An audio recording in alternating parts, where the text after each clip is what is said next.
Tabling of documents.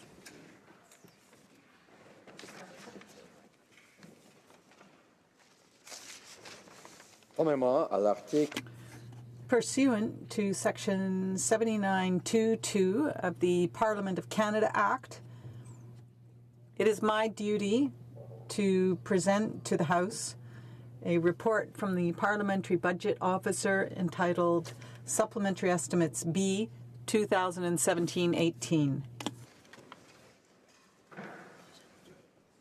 Dépôt de projet de loi believed to introduce a bill entitled An Act to Amend the Canada Labour Code, Harassment and Violence, the Parliamentary Employment and Staff Relations Act, and the Budget Implementation Act 2017, number 1. This motion is deemed adopted. Ms. Haidu, seconded by Ms. Chager, moves that the bill be now read a first time and be printed. This motion is deemed adopted. First reading of this bill, première lecture de ce projet de loi. When shall the bill be read a second time? At the next sitting of the House. Déclaration. Statements by ministers. Rapport de délégation. Reports from interparliamentary delegations. Presenting reports from committees. The Honourable Member for Yukon. Monsieur le Président, Mr. Speaker, I have the honour of presenting in both official languages the 44th report of the Standing Committee on Procedure and House Affairs. Deemed adopted as pursuant to Standing Order 91-1-2. The members will meet to study priorities Monday on the 3rd of October, and the following recommendations were deemed non-votable. Pursuant to Standing Order 91-1-2, the report is deemed adopted. Introduction of private members' bills. First reading of Senate public bills. Motions. Presenting petitions. Présentation de pétitions. The Honourable Member for South Okanagan, West Kootenay. Well, thank you, Mr. Speaker. I'm rising today to present 3 petitions, similar in nature but different, all of which point out that nuclear weapons continue to proliferate in the world. They point out that there's more than 20,000 nuclear weapons in the world, and they also point out that Canada is party to the Non-Proliferation Treaty. And the first petition asks that the Government of Canada call for an urgent review of NATO's nuclear weapons policies to ensure that all NATO states fulfill their obligations to negotiate and conclude an agreement for the elimination of nuclear weapons. The second asks the government to comply more fully with its international treaty obligations by playing a proactive role in achieving a nuclear weapons-free world, and that the government convene an international conference to commence negotiations for a nuclear weapons convention that would ban all nuclear weapons. And the third petition asks the government to establish a Department of Peace that will reinvigorate Canada's role as a global peace builder, and that will have the abolition of nuclear weapons as a top priority. Thank you. The Honourable Member for Langley Aldergrove.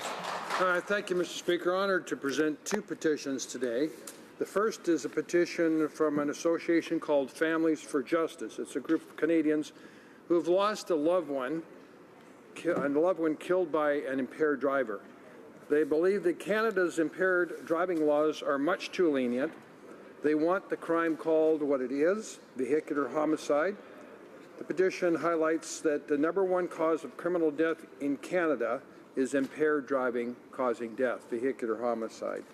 They're calling on the Prime Minister to keep his promise to support legislation that would have mandatory minimum sentences. They pose C-46. Mr. Speaker, the second petition highlights the fact that gender-based violence against girls begins before they're born. through the use of sex selection. 92% of Canadians are calling that this be made illegal, and they're calling on Parliament to condemn the practice of sex selection, discrimination against girls. Thank you. The honourable member for Brome-Missisquoi. Thank you, Mr. Speaker. I have a petition from the residents of the Lac Champlain area. The people can't drink the water from Champlain Lake at certain times of the year. It's a very serious issue. This is my 12th petition, I believe, that I have brought to the House. But here's the good news. The Minister of Global Affairs, who's responsible for boundary waters and who we asked to act on this fall, did in fact act. And I'd like to congratulate our minister on this. She gave her answer, and the Joint International Commission will look at water quality in Memphremagog and Champlain Lakes. Just like to remind members that they cannot engage in debate when they present a petition. There is no debate at all, no editorial comments. The Honourable Member for Saanich Gulf Islands. Thank you very much. Mr. Speaker, I have the honour to rise today and present two petitions. One is from the constituents in my riding in Saanich Gulf Islands. These constituents are calling on the government to act in implementing the recommendations of the Royal Commission, the Cohen Commission on Agriculture. 7, the petitioners ask that the recommendations of Mr. Justice Cohen, 75 recommendations, and all be implemented. The second petition, Mr. Speaker, deals with the issue that affects human rights, the question of the Charter of Rights, and whether we can justify the use of security certificates. The petitioners ask that certificates currently in place be removed and that people who have been held by security certificates not be deported. Thank you, Mr. Speaker. Presentation de pétition, presenting petitions, questions on the order paper. The Honourable Parliamentary Secretary to the Government House Leader. Yes, Mr. Speaker, I would ask that all questions be allowed to stand at this time, please. Is it agreed? Agreed and so ordered. Orders of the day. The Honourable Member for New Westminster Burnaby is rising, I think, to present an argument on a point of order. Oui, merci beaucoup, Monsieur le Président. Thank you very much, Mr. Speaker. I'm rising today to follow up on a point of order that was made by the member for Carleton last Friday. To say, because this is the very important provisions of the new Standing Order 69.1. We felt it imperative to stand and add to what the member from Carleton said last Friday, because we as well, in this corner of the House, believe that Bill C-63 is an omnibus bill as defined under the new Standing Order 69.1. Unlike him, we have been and remain concerned that omnibus bills are continuing in this place. And we think their use boxes members of Parliament into positions where it becomes increasingly difficult to represent our constituents on various matters which various governments have lumped together. Now, you'll recall, Mr. Speaker, Standing Order 69.1, which was passed in this House in June, states the following. In the case where a government bill seeks to repeal, amend, or enact more than one act, and where there is not a common element connecting the various provisions, or where unrelated matters are linked, the Speaker shall have the power to divide the questions for the purposes of voting on the motion for second reading and reference to a committee and the motion for third reading and passage of the bill. The Speaker shall have the power to combine clauses of the bill thematically and to put the aforementioned questions on each of these groups of clauses separately, provided that there will be a single debate at each stage. Now, 69.1 allows members of Parliament, all of us, I believe, Mr. Speaker, to represent their constituents on various specific issues. And 69.1 grants you, Mr. Speaker, the power to group parts of legislation to allow for voting on separate items and protects all of us as parliamentarians from the Hobbesian choice of having to choose how to vote on multiple questions, which can be, Mr. Speaker, contradictory.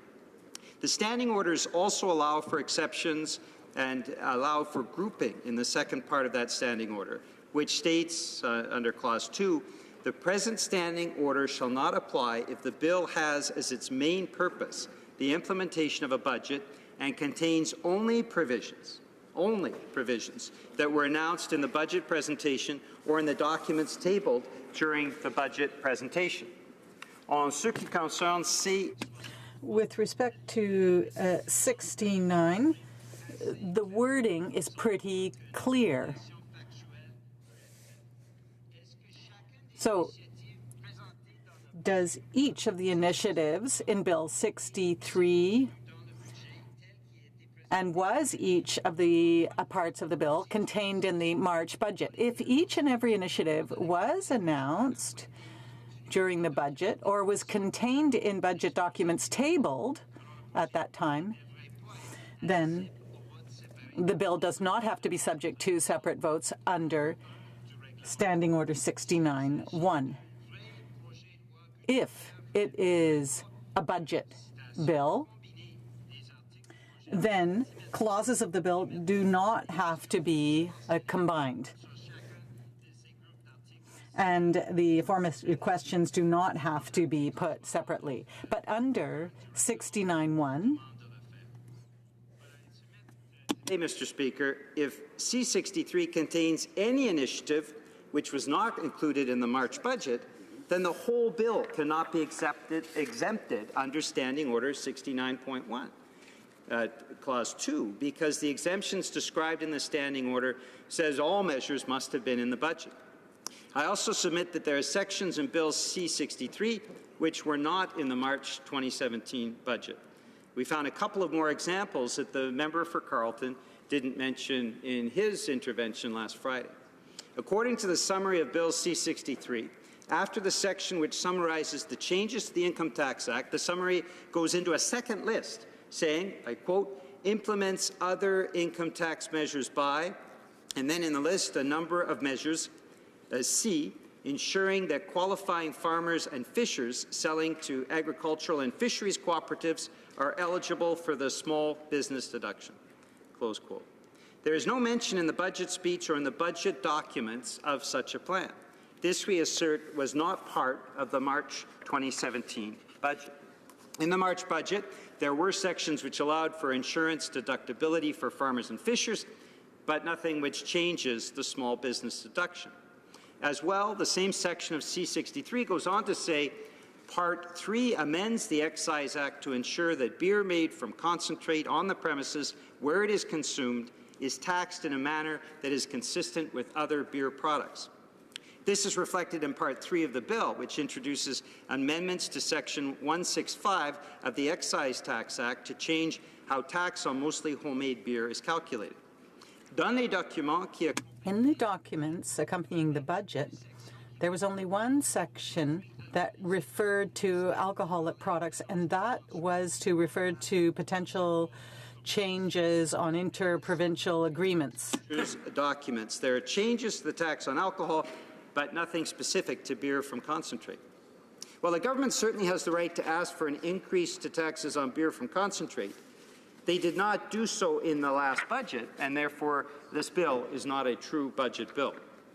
Parce que ces deux mesures These two measures are in Bill C-63 without having been mentioned in the 2017 federal budget nor in the supplementary documents for the budget. And therefore, Bill C-63 should be treated as an omnibus bill as defined in Understanding Order 69-1. Speaker, as you know, the standing order says clearly that exemptions are only available for legislation which has as a, quote, main purpose the implementation of a budget and contains only provisions that were announced in the budget presentation or in the documents, close quote. By throwing in elements which were not in the March budget, I submit the bill should be treated as an omnibus bill. Merci beaucoup, Monsieur le Président. Thank you, Mr. Speaker. Je remercie l'honorable I'd like to thank the member for New Westminster Burnaby for his arguments. Honourable member for Calgary Shepherd is rising on the same issue. Thank you, Mr. Speaker. I'd like to thank the member for New Westminster Burnaby as well for contributing to this. So, Mr. Speaker, I'm rising to comment on the point of order raised last week by the Honourable Member for Carleton, understanding Order 69.1 to divide Bill C-63, the Budget Implementation Bill 2017 number 2, so as to allow a separate vote on Clause 176 and the bill's schedule concerning the Asian Infrastructure Investment Bank. I apologize in advance for a somewhat lengthy submission, but since we do not have precedents yet to guide us, there is still much ground to be covered. Now, to save some time, I'm going to simply refer to the original point of order as well to the point of order raised by the official opposition House Leader concerning Bill C-56 on October 31st. Truth be told, I'm not making extensive arguments because I'm looking to somehow delay the business of the day. Now, it's because of what happened during the amendments made back in June, amendments in the spring to these standing orders when they were rushed through. Now, there are many details left unaddressed which need to be sorted out, and let that be the lesson of what happens when a government obsessed with doing things hastily rams through the House of Commons a platitude dressed up in legal language. Now, to the point of order, Mr. Speaker. I believe that the Honourable Member for Carleton ably argued how Bill C-63 goes beyond the exemptions written in on budget implementation bills. Now, my argument goes as to why, having established that the exemption doesn't apply, items which had some passing reference in the budget can be divided from the other budgetary provisions in the budget implementation bill. As the Chair undoubtedly is aware, the Quebec National Assembly has a procedure to allow consideration of motions to order the division of a bill where there are different principles within that bill. Their jurisprudence could be helpful to us in this case. Now, pages 399 and 400 of Parliamentary Procedure in Quebec explains the process when a motion to divide a bill has been offered. And I quote, "The Chair rules on the admissibility of the motion after examining the bill to determine whether it contains more than one principle. Criteria establishing whether or not a bill contains more than one principle have evolved out of jurisprudence. First, if the different parts of the bill constitute a fraction of a larger whole or principle, then the bill is not considered to contain more than one principle. Second, a distinction must be made between the essence and the mechanics or procedures of a bill. A principle is an essential element of a bill, whereas the mechanics are simply incidental to that principle. It should not be concluded that a bill contains more than one principle just because it comprises various procedures. Similarly, it should not be concluded that the principle that would result from a division are mere mechanics just because they can be grouped under a single theme. Now, the Chair can also consider other elements. For instance, although the explanatory notes have no legal value in identifying the principles of a bill, they may nevertheless indicate the existence of more than one principle. In one ruling, the Chair found that appending the text of an entire bill to another bill spoke volumes and pointed out the difficulties of application created by this type of drafting. However, compliance with legislative drafting rules do not ensure that a bill contains only one principle. The principle or principles contained in a bill must not be confused with the field it concerns. To frame the concept of principle in that way would prevent the division of most bills, because they each apply to a specific field. Furthermore, when determining the principle or principles of a bill, the Chair need not consider the importance given to certain parts of the bill, nor evaluate whether one part of the bill is incidental to another. The Chair should not seek to clarify the legislator's intention, but should simply read the text without trying to interpret it. That being said, the Chair must necessarily analyze the provisions of the bill to determine whether they contain one or more principles. However, this must be done on the basis of the text itself and not by seeking to determine all the possible consequences of applying the bill once it has been adopted." End quote. Now, I have one more shorter quote from page 401 that adds, and I open a quote here, "The following conditions have also been established by parliamentary jurisprudence. Each part of the divided bill must be able to stand on its own. Each part of the divided bill must be more than mere procedure. Each bill resulting from the division must be a coherent whole, independent from the rest. Parliamentary jurisprudence has established that in a motion to divide, the sections of a bill cannot be rewritten in order to render the motion admissible. With the exception of the sections relating to coming into force of the bill, it is nevertheless possible to cut some words from a section provided that they are transposed integrally into the other bill." End quote. Now, Mr. Speaker, let me turn to a specific case of Bill 63. And before we hear some more rebuttals on this, the Asian Infrastructure Bank and the remaining provisions of Bill 63 are all budgetary in nature. They are all economic in their effect. And let me refer them to the words on page 401 of the parliamentary procedure in Quebec. Shorter quote here. The principle or principles contained in the bill must not be confused with the field it concerns. To frame the concept of principle in that way, like I said, would prevent the division of most bills because they apply to specific field. That ends the quote. In this case, we're talking about what might be claimed to be budgetary or economic policy. The ruling of former Quebec National Assembly Vice President Fatima Ouda-Pépin on December 11, 2007, on page 2513 of the Journal des Débats, makes the following point, et je cite, Dans le cas présent, and I quote, in the present case, the bill contains more principles, and although the bill is about road safety, it is the principle of Bill C-42. We shouldn't confuse what the bill contains to the field which it has to deal with. When we look at principles, we have to make sure that most bills many bills, unless they deal with a specific field, should be split. And a bill meant to ensure road safety may contain separate principles.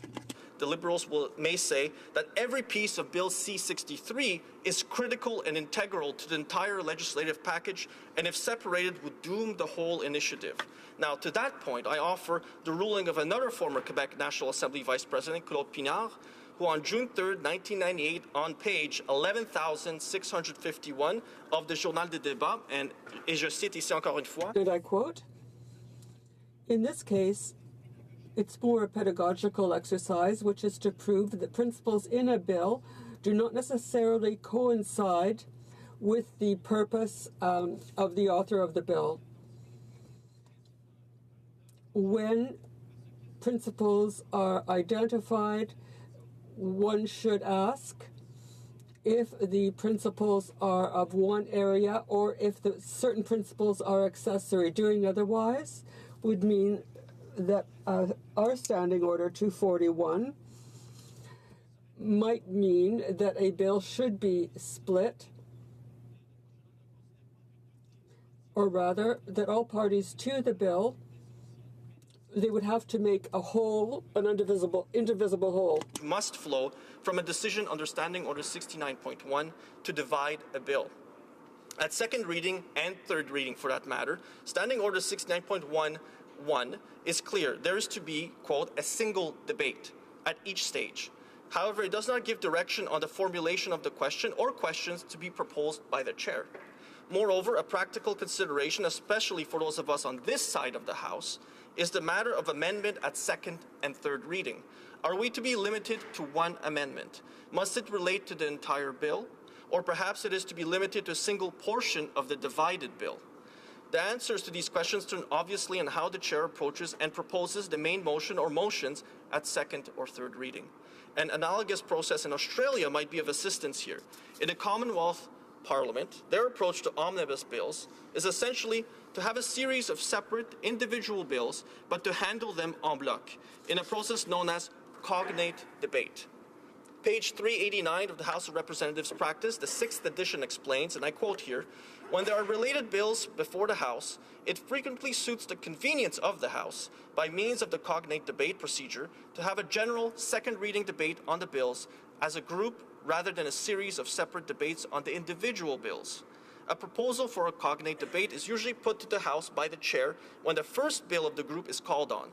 If there is no objection to debate on the second reading of the first bill, is then permitted to cover the other related bills, and no debate usually occurs when the questions on the second reading of the subsequent bills are put. Apart from this, normal procedure applies. The bills are taken in turn with separate questions, but as required at each stage of each bill.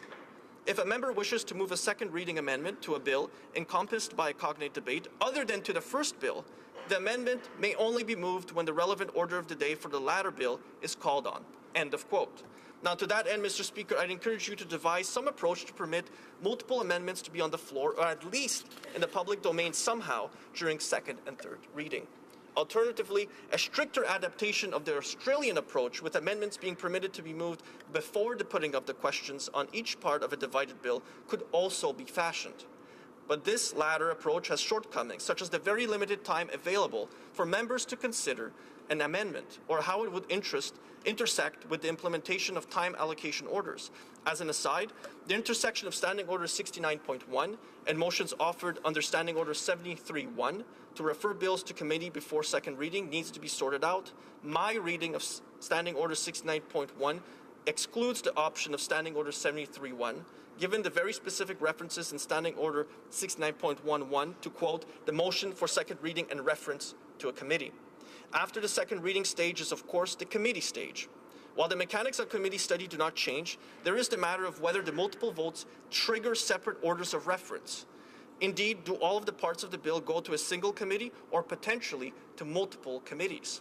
Certainly, the government contemplated this multiple committee scenario. The government House leader's infamous March discussion paper, which led to government motion number 18 and its new Standing Order 69.1, said, quote, the divided bills could be sent to separate committees if the subject matter of the bills warranted such action, end quote. The government's legislative intention, so to speak, is clear here. With respect to Bill C-63, I would argue that two separate orders of reference would be created through the action of dividing off the Asian Infrastructure Investment Bank provisions. Once the committee stage has concluded, there is the report stage. Standing Order 69.1 is silent on this part of the legislative process. Coupled with this is the growing practice of placing all report stage motions into a single group for debate. At a minimum, I would urge the Chair, when using its discretionary authority under Standing Order 76.15, on the selection and grouping of report stage motions, to honor the spirit of these bill divisions, to allow for the motions concerning each of the divided portions of a bill to constitute a separate group for debate at report stage. Additionally, if the Chair permits multiple committee references, some parameters need to be established on how to proceed at subsequent stages. The most logical approach would be to treat the final report related to the bill as the conclusion of the committee stage and the trigger for the waiting period for report stage consideration. The concerns at third reading are the same as those at second reading, so I won't repeat them.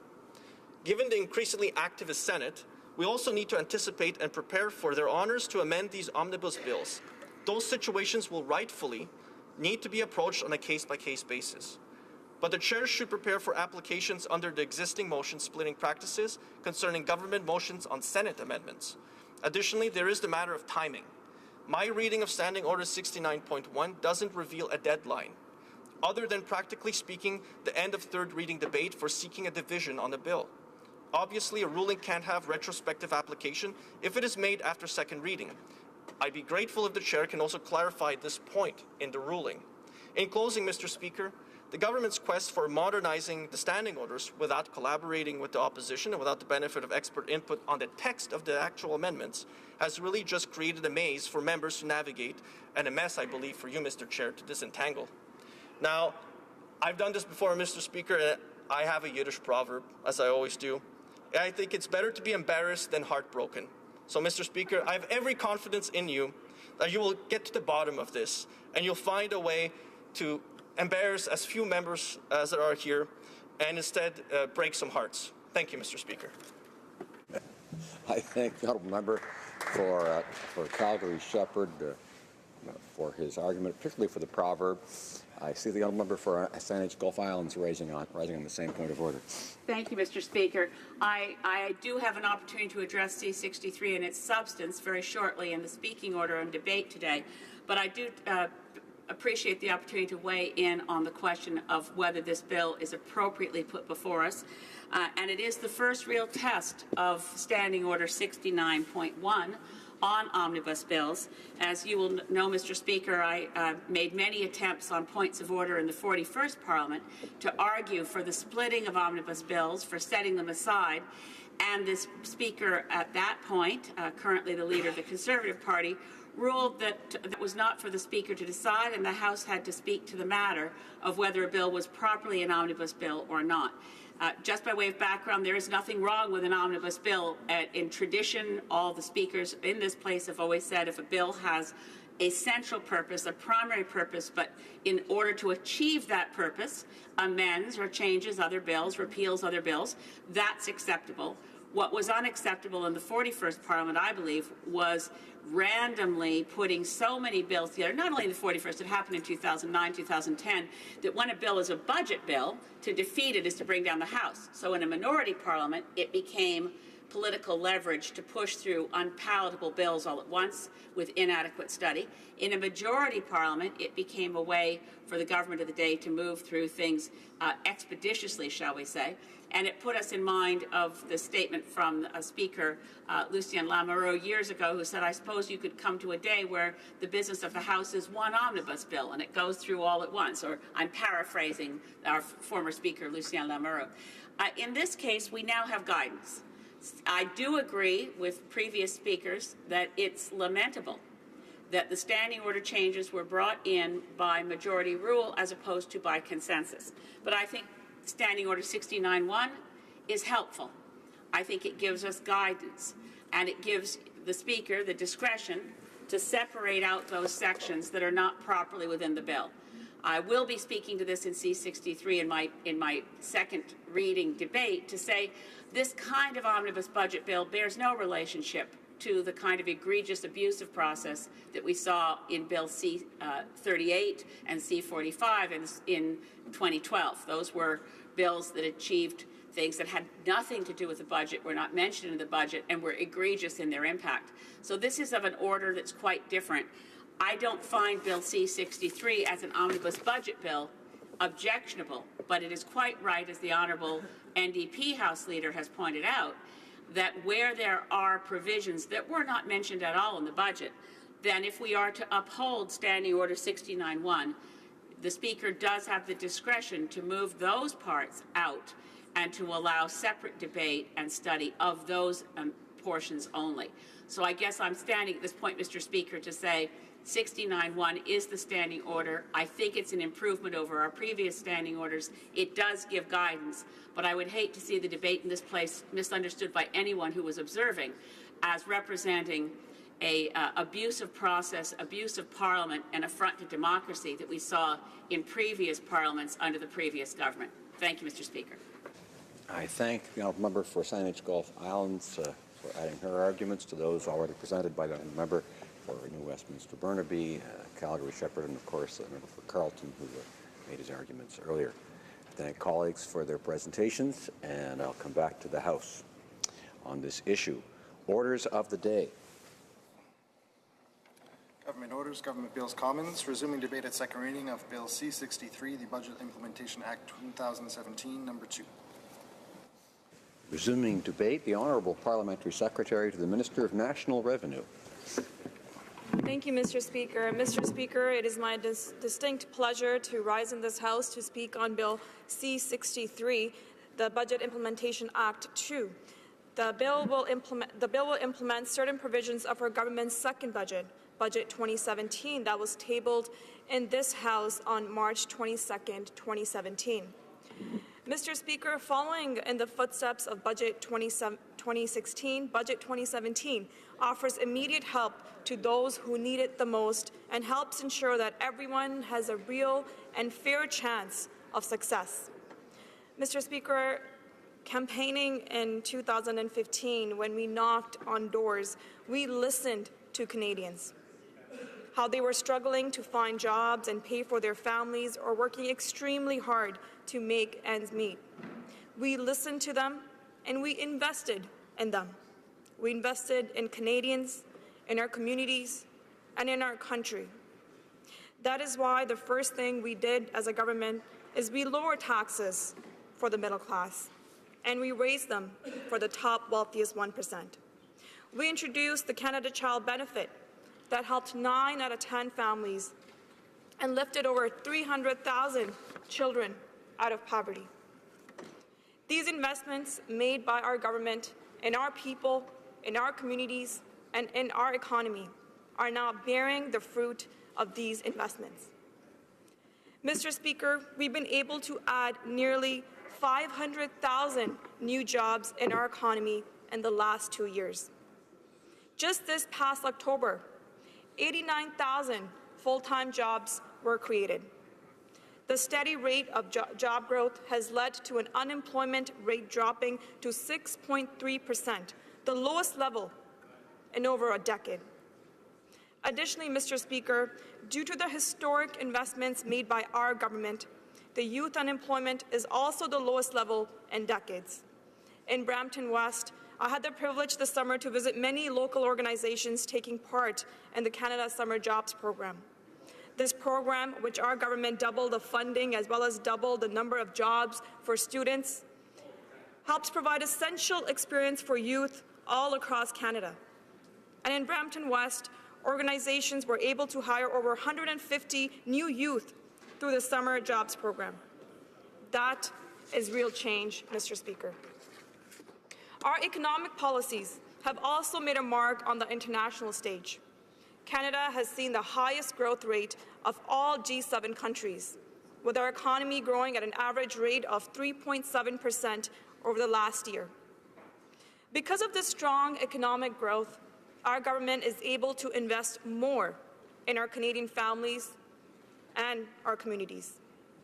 In our fall economic statement, we announced a number of measures aimed towards ensuring that those in the middle class and those that are working hard to join it share in the success we achieve as a country. We announced taking further action to strengthen the Canada Child Benefit. When it was first announced, the Canada Child Benefit helped provide more money to 9 out of 10 families and lifted over 300,000 children out of poverty. This was significant for the people of Brampton West. Starting in July 2018, the Canada Child Benefit will increase with the cost of living, 2 years ahead of schedule. In my riding of Brampton West, this means that a single parent of 2 making $35,000 will receive over $560 more next year, tax-free, for books, for skating lessons, or warm clothes for winter for their children. Additionally, Mr. Speaker, we announced an enhancement of working income tax benefit by letting low-income workers take more money. The working income tax benefits offers real help to over 1.5 million Canadians. Our government is doing more to help those working hard to join the middle class by enhancing the WITB by an additional $500 million per year starting in 2019. These changes will encourage more Canadians to enter the workforce and further boost our economy. And now let's talk about our job creators. As we know, small businesses are the backbone of our economy, and they help create jobs in our communities and throughout the country. That is why in our fall economic statement, we announced that the small business tax rate would be cut from 10.5% currently to 9% in 2019. This will provide small businesses with up to $7,500 in tax savings per year to reinvest in their businesses. For a local small business in my riding of Brampton West, like AJ's Bar and Grill, this means more money to hire new employees and expand their services. The steps we have taken since elected have helped create this environment of growth and optimism. Bill C-63 looks to build on our policies and bring more prosperity for middle-class Canadians. Mr. Speaker, this Budget Implementation Act supports the middle class and those working hard to be part of it by protecting the rights of federally regulated workers when they seek flexible work arrangements from their employer. Some of the ways we're helping Canadian families balance work and family responsibility is by providing greater flexibility for annual vacation days and holidays, more bereavement days in an event of losing a loved one, and more unpaid leave for the family responsibilities. These changes will greatly impact the young families in Brampton West who are just starting out their lives. Our government also recognizes that many young Canadians are undertaking internships to gain hands-on experience. While internships can help young Canadians make a successful transition into workforce, some internships, in particular those that are unpaid, can be unfair. The Budget Implementation Act proposes to eliminate unpaid internships in the federally regulated sector where the internships are not part of a formal educational program. These changes will also ensure that unpaid interns who are part of an educational program are entitled to labor standard protections, such as maximum hours of work, weekly days of rest, and general holidays. Mr. Speaker, to continue, it is well known the fact that our government is committed to strengthening the middle class by promoting strong, inclusive economic growth in Canada and around the world. Investments in high-quality infrastructure contribute to a long-term growth and a better quality of life for people at home and abroad. As part of Canada's commitment to engage, collaborate, and invest with other global partners on development projects in Asia, Canada's decision to apply for membership in the Asian Infrastructure Investment Bank was announced in August 2016. Canada's investment to the bank will include as part of Bill C-63. This will help sustain growth in Asia and represents an opportunity for Canada to further engage in multilateral infrastructure efforts that support inclusive economic growth both at home and abroad. By doing this, we will contribute to a global economic growth and will have Canadian companies to explore new commercial opportunities. Mr. Speaker, the steps taken in Budget 2017 and Bill C-63 address the very real issues facing Canadians every single day. Our government plans to strengthen the middle class and ensure that Canadians have the support, resources, and confidence they need to succeed, to create jobs, and to grow our economy. I'm proud to be part of a government that is committed to improving the lives of so many people across Canada, and I'm proud to support this piece of legislation, and I encourage all members to do the same. Thank you, Mr. Speaker. Questions and comments. The honourable member for South Okanagan, West Kootenay. Well, thank you, Mr. Speaker, and I'd like to thank my colleague across the floor for her speech. And as usual, from that side, we hear about the middle class and those trying to join it, that, you know, this budget is so good for them. They talk about how they're lowering taxes on the middle class when, of course, those taxes were lowered on, if you can call it, the upper middle class, people that are making $150,000, $200,000 a year, and middle class people who are making $40,000 a year or less got nothing, absolutely nothing. They could have lowered the taxes on that group and helped all Canadians, but instead they chose to leave them out and raise taxes or lower taxes on the people above that. But I really wanted to ask her, through you, why they left out the big fish. Why didn't they follow up on their promises about closing the tax loopholes that CEOs use when they're paid in stock options? That would have netted this government $750 million or so, and really send a message that they were going after the people who really could pay more of their fair share. The Honourable Parliamentary Secretary. Thank you, Mr. Speaker, and I thank my honourable colleague for his question. I want to set the record straight, Mr. Speaker. One of the first things we did as a government is to lower taxes on the middle class and raise them for the top wealthiest 1%. Mr. Speaker, we introduced the Canada Child Benefit that helped 9 out of 10 families in Canada. And it took 300,000 kids out of poverty. And with respect to my honourable member's question, I would like to remind him that it is our government that invested over $1 billion in CRA to fight tax evasion and aggressive tax planning. And because of that, Mr. Speaker, we're well on our way to recuperate over $25 billion. We've identified over, I have the numbers here somewhere, we've identified over 627 cases which have been transferred to criminal investigations. There has been 268 warrants and 78 convictions. Mr. Speaker, we will continue to work hard every day for a tax system that is fair for all Canadians. Thank you. Questions and comments. The honourable member for Humber River, Black Creek. Thank you very much, Mr. Speaker, and I want to applaud my colleague for the excellent speech that she just delivered and sharing with us here in the House some of the things that are important in her riding. I'd like to hear the member elaborate a bit more on the issue that's here in Bill C-63 that's going to provide the flexibility that we know that many of the families, we can talk in particular about many of the women here in our own House of Commons and the challenges that they face.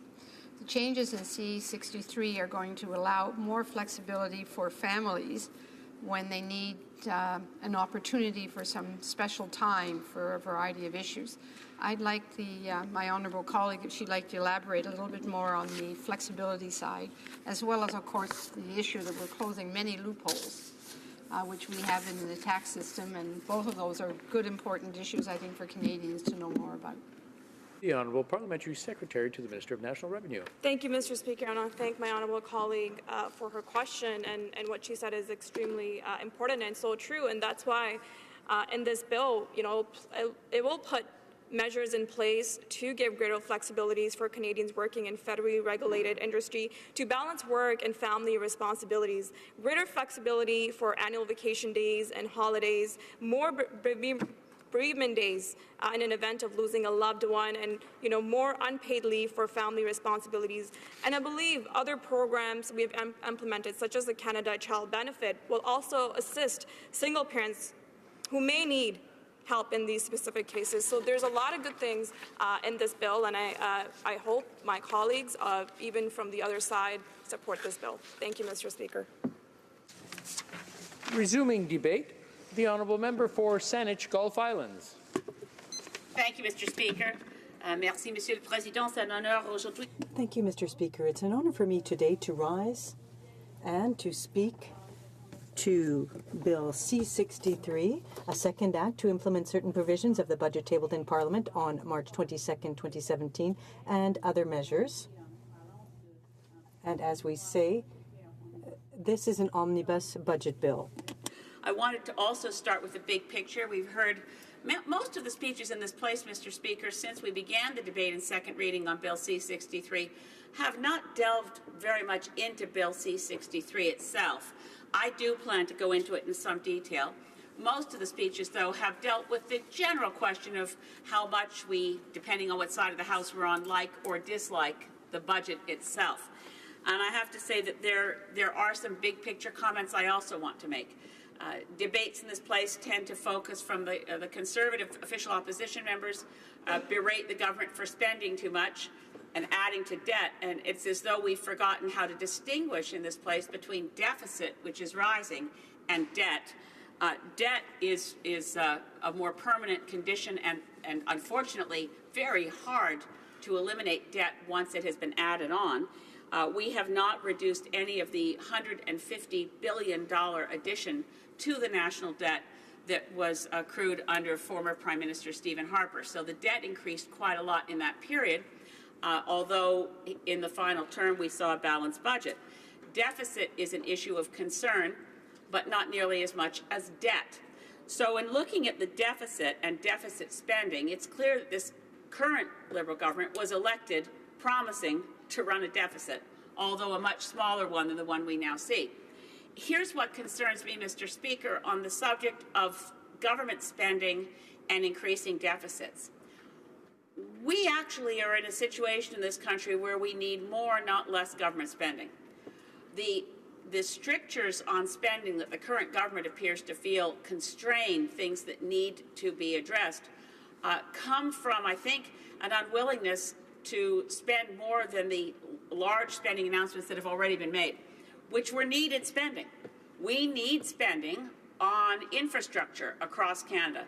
In a sense, we've been like a homeowner who's deferred maintenance on the home in order to afford the other things we need in our household budget. But deferred maintenance adds up.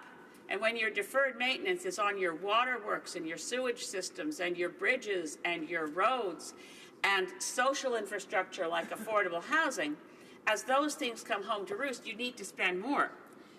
There's, at the same time, a deep aversion to raising taxes. So while there's been a lot of claims that the opposite side has raised taxes a great deal, the reality, which I do support, it was in the Green Party platform to reduce the tax on small business to 9%. That's certainly applauded. But we, at least in this corner of the House in the Green Party, are urging the government to look at the need to raise taxes on large, profitable multinationals. The tax on large business was in the year 2000 28%. It's now down to 14%. It certainly should be raised because if you look at the percentage of our total government revenues that come from corporations versus individual citizens, the portion that's on individual citizens has gone up while the portion on large corporations has shrunk dramatically. And as the economy is recovering, and that's good, there certainly is no reason or no excuse to not go after, as my honourable friend from South Okanagan, West Kootenay just pointed out, why not go after the big fish? The big fish are in offshore tax havens, the big fish are in large, profitable multinationals, and going after people who are seeking to avoid, or worse, criminally evade taxes should be a top priority.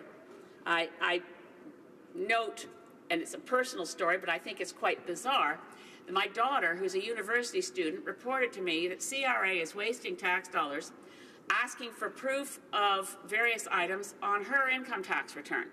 She is a student. She's making enough money to pay much in taxes, or anything in taxes, I think, but she's being asked to provide proof of the cost of books.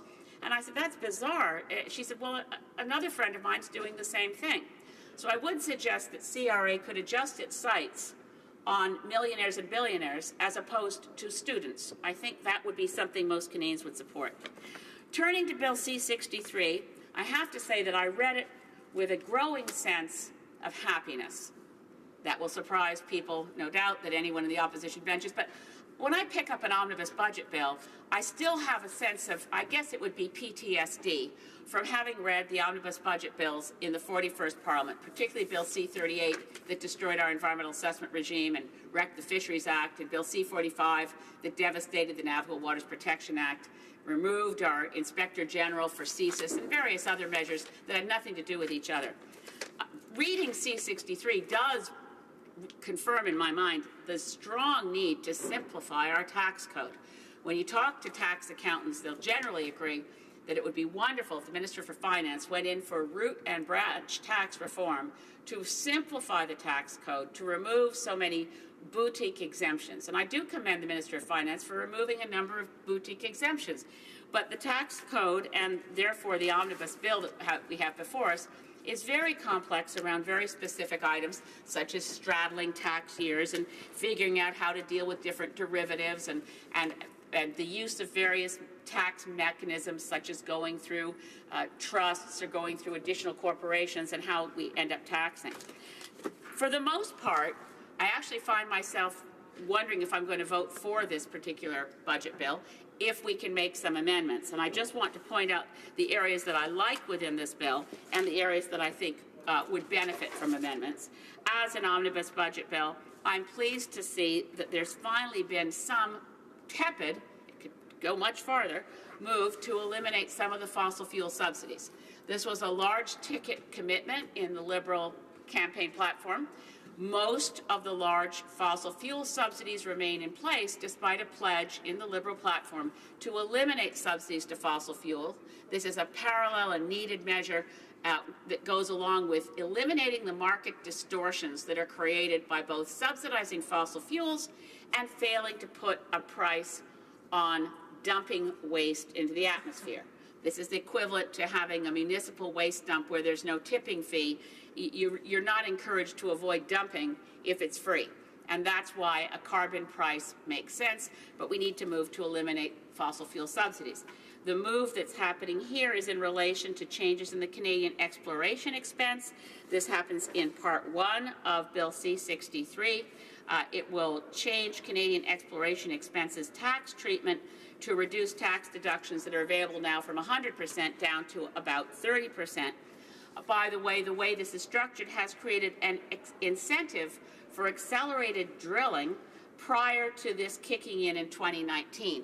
So there could be an unintended but environmentally damaging period. I actually am holding in my hands, I won't use a prop, but I will refer to advice from Bennett Jones to that corporate sector to suggest that if any oil and gas companies can hurry up and start exploration and activities and get commitments in writing before 2019, they can continue to take advantage of the 100% deduction on capital expenses. I also welcome the changes to the donations in ecologically sensitive lands. I actually worked on this back in the day in the now defunct National Roundtable on Environment and Economy, repealed, by the way, in Omnibus Budget Bill C-38, where we worked to persuade the Minister of Finance of the day, the Right Honourable Paul Martin, to create special tax treatment for the donations of ecologically sensitive land. The provisions in C-63 continue along the road to clarify and improve that system. I'm not at all unhappy to see the follow-through on the Asian Infrastructure Bank. This is part of Canada's development portfolio. We still lag far behind the commitments that were made by previous governments, including every government back to Lester B. Pearson, Jean Chrétien, the Right Honourable Brian Mulroney, all committed that Canada's development assistance should equal 0.7% of our GDP. We're nowhere near that, but certainly the provisions around the Asian Infrastructure Bank are welcome. There are a number of other provisions that I was pleased to see, particularly those to the Canada Labour Code, to provide more flexible work arrangements and to give Canadians prescribed statutory time off work to recover after experiencing family violence. I would like to see those sections amended. I'd like to see that time off work to be paid leave. I'd like to see something for a single woman without children to receive some assistance if she's been the victim of violence. So there are some tweaking provisions in there. Very happy to see the new tax treatment for geothermal energy and an Energy Efficiency Act. There are many provisions to a bill of 275 pages, but I will stop there and say I'm generally pleased with the contents of this bill. Thank you, Mr. Speaker. Questions and comments? The honourable member for Winnipeg. The honourable member for Humber River, Black Creek. Mr. Speaker, and again to my colleague, it was fascinating listening to the areas that you so ably commented on. And many of those are issues that you have been talking about for some time. So I'm pleased to see that you are tentatively supportive of the bill. You know how important it is to be able to pass this kind of legislation. I'd be interested in hearing more about the tweaking that she was talking about when it came to the flex leave, that you were talking about the areas that we can better help families throughout Canada. The honourable member for Saanich Gulf Islands. Thank you. And it's always tempting as a member of the opposition, particularly the leader of another party, to spend most of one's time in Parliament talking about what's missing. Believe me, I fill up 10 minutes with what's missing and I'd like to see in a budget. But again, back to this family flex time arrangements with employers, maximum of 3 days of family responsibility leave, a leave for up to 10 days for people who've been the victim of family violence. I will say that already there's been commentary, and we'll undoubtedly hear good suggestions in committee, but I support what the United Steelworkers have said, which is why not have paid leave for people who are the victims of violence, and why not ensure that we include because it is traumatizing. It's obviously anyone who's been the victim of violence within the family. If your child's been the victim of violence, you can't go to work the next day. This is very compassionate and important changes to the Canada Labour Code, but we might want to go farther and consider paid leave. I certainly would. Questions and comments? The honourable member for Edmonton Griesbach. Yes, Mr. Speaker. I wanted to ask the member whether she had any comments about what the previous speaker had talked about, the $25 billion that's soon to be recovered by this government from tax cheats, and whether she thought that perhaps some of this might be related to any of the Paradise Papers people, including the Liberal Party's fundraising chair. The honourable member for Saanich Gulf Islands. Thank you to my friend from Edmonton Griesbach. We have had globally a real epidemic of the super rich deciding to be super irresponsible. The super rich, the 1% globally, hide wealth in offshore accounts, hide wealth in ways that ensure they are not taxed. And that is So irresponsible. You look back, by the way, I don't know how many, given that we've been in the grip of neoliberal theories of the trickle-down economy, that when the rich do really well, we'll all do well. Gus Speth, who was at the time the head of the United Nations in United Nations Program in Development Assistance, UNDP, he said in that kind of context of the trickle-down economy, a rising tide lifts all yachts. And I think that's the case with that particular economic theory, is that what we've seen is that those who are doing super well are not paying their fair share. In the U.S. post-Depression era, where there was huge economic growth under President Franklin Delano Roosevelt, the top tax bracket was 80%, and yet they had stunning economic growth figures. So I will not comment on anyone personally, although I know the honourable member for Edmonton Griesbach has invited me to do so. Anyone who's a tax cheat should have their assets discovered. They should pay their fair share, regardless of who they know or where their friends in high places may be. Questions and comments. We have time for a very short question. L'honorable député. The Honourable Member for Longueuil Saint-Hubert. Thank you, Mr. Speaker, and I'd like to thank the Leader of the Green Party for her remarks. She has a very inclusive vision, and I'd like to know if she's comfortable with the idea that, or with the fact that if there are items in this bill that weren't in the initial budget, then the Speaker should have the ability to split up the bill. I'd like to know if she thinks that's a good idea. The Honourable Member for Saanich Gulf Islands. Thank you. I'd like to thank my colleague. He's right, as he often is, that in the new Standing Order 69-1, we now have a standing order that gives the Speaker the ability, the power to split bills into their various elements.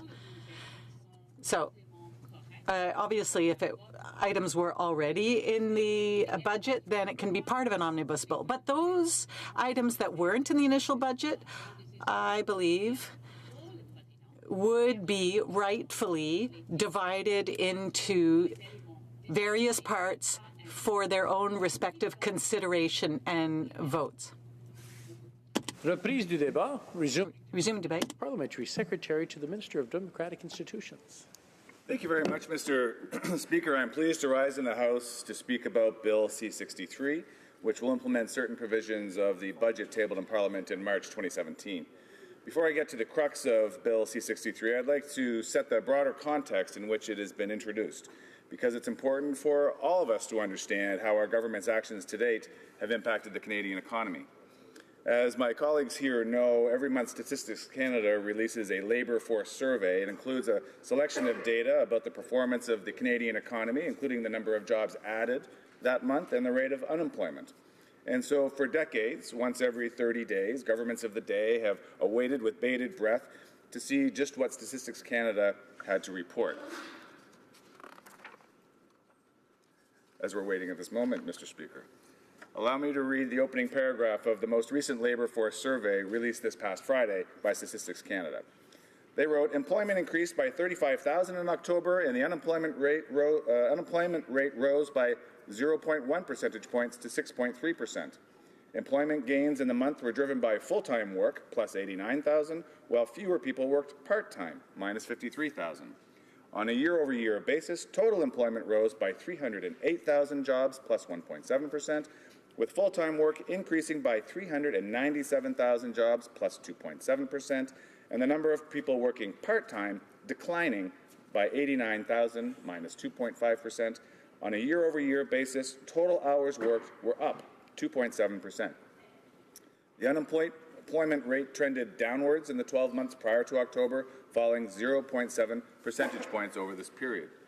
Those are numbers from Canada's National Statistics Agency on Friday, and they speak for themselves. Yet even more broadly, since forming government, we've added 500,000 new jobs to the Canadian economy. October marked 11 straight months of job growth, and 90% of new jobs created are full-time. Meanwhile, unemployment is at its lowest rate in 9 years. It's clear that our government's plan to create jobs and grow our economy is working. Budget 2017 and Bill C-63 are the continuation of that work, that continuation of our demonstrably successful efforts to spur inclusive economic growth. And now I'd like to turn to some of the details of the plan, beginning with enhanced support for workers and skills training. Mr. Speaker, sometimes our lives change suddenly and our work schedule needs to change significantly in response. Our government is giving Canadian workers the flexibility to adapt when these changes arise.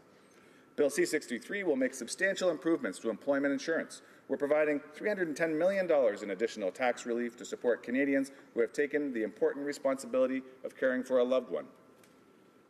We're investing $886 million to increase flexibility in parental and maternity benefits, extending their benefits to 18 months from 12 months so new parents have the flexibility to meet their diverse needs. We're also making substantial investments, $2.7 billion to be precise, to boost skills training and employment support for unemployed and underemployed Canadians.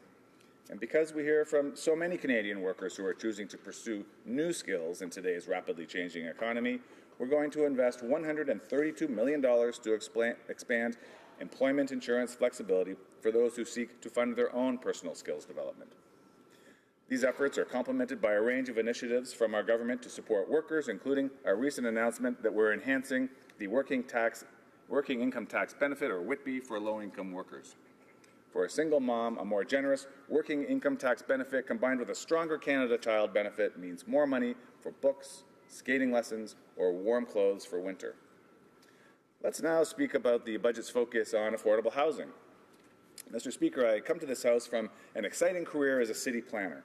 And one thing I learned from that work is that without secure, stable, and affordable housing, every other goal that our citizens strive to achieve becomes secondary. Without adequate shelter, families struggle to raise their children, to get educated, to find and keep employment, and even to stay healthy. One of the many communities I'm proud to represent in Halifax is called Mulgrave Park, a public housing neighborhood. It's a vibrant community on our city's north end that really embodies the best of what our city has to offer. Neighbors offering caring and loving support for each other. This past winter, I was proud and I must say deeply moved to announce that our government is investing $5 million toward investing much-needed improvements to their community infrastructure. These investments will make a real difference in the day-to-day lives of the people who live there, and they've told me as much with their smiles and their warm embraces. Investments in affordable housing are always worth it. That's just one reason I'm so thrilled that Budget 2017 drastically increases the government's spend on affordable housing to $13.5 billion. Just imagine the lives that will change across this country. We'll turn now to the government's innovation agenda, and many will recall that back in March, some dubbed Budget 2017 the innovation budget. And the budget does have a very intentional focus on innovation, and for good reason. The nature of our economy is evolving, and we must ensure as it evolves that it works for all Canadians. The budget demonstrates that we're focused on building up Canada as a world-leading innovation economy to create jobs and grow the middle class by supporting innovators and equipping Canadian workers with the tools they need to succeed. For example, the budget invests $1.26 billion in the Strategic Innovation Fund, giving Canadian innovators access to simpler and quicker funding application process to attract new, high-quality business investments. This is of great value to all Canadians, including my riding of Halifax. I've said many times that I believe Halifax has what it takes to put Atlantic Canada on the leading edge of innovation.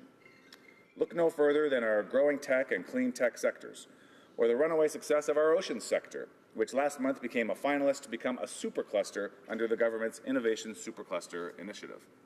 These are the kind of projects that will help Canada be a leader in the industries of tomorrow, and it's why every dollar the budget puts toward innovation is a dollar well spent. Mr. Speaker, you may be wondering how the budget will better protect our environment. Meaningful and timely action is required if we're going to protect the majestic natural environment that defines and nurtures Canada. One of the most significant ways that we're addressing environmental challenges in this budget is through green infrastructure with an investment of $21.9 billion over the next 11 years. This major investment will allow us to mitigate and adapt to climate change through projects that reduce our greenhouse gas emissions, promote clean air and safe water systems, and uphold renewable sources of power. In particular, it invests substantially, $83 million, to enhance climate resilience in Indigenous communities, as well as $18 million to implement a climate change and health adaptation program for First Nations and Inuit communities. And as someone who does in fact believe in the science behind climate change, I'm particularly excited that the budget includes $73.5 million to establish the Canadian Centre for Climate Services. This centre of expertise will make climate science more accessible and support decision makers as we address climate change. The last topic we must address today, Mr. Speaker, is how our budget will foster what we call inclusive growth. Our government was elected on a promise to create the economic conditions for every Canadian to succeed and to leave no one behind. Investments in inclusive growth include $7 billion over 10 years in affordable childcare, an investment which will create 40,000 more high-quality, affordable childcare spaces across Canada. It includes funding to improve gender and cultural sensitivity in the judiciary. It includes $100 million for a new national strategy to address gender-based violence. It includes $74 million to enhance the Career Transition Service program for veterans and $17.5 million to establish a Centre of Excellence on PTSD. For our youth, it includes $12.5 million to reduce barriers to education through the Canada Learning Bond program and $38 million to help low-income youth transition to post-secondary education and work through Pathways to Education Canada.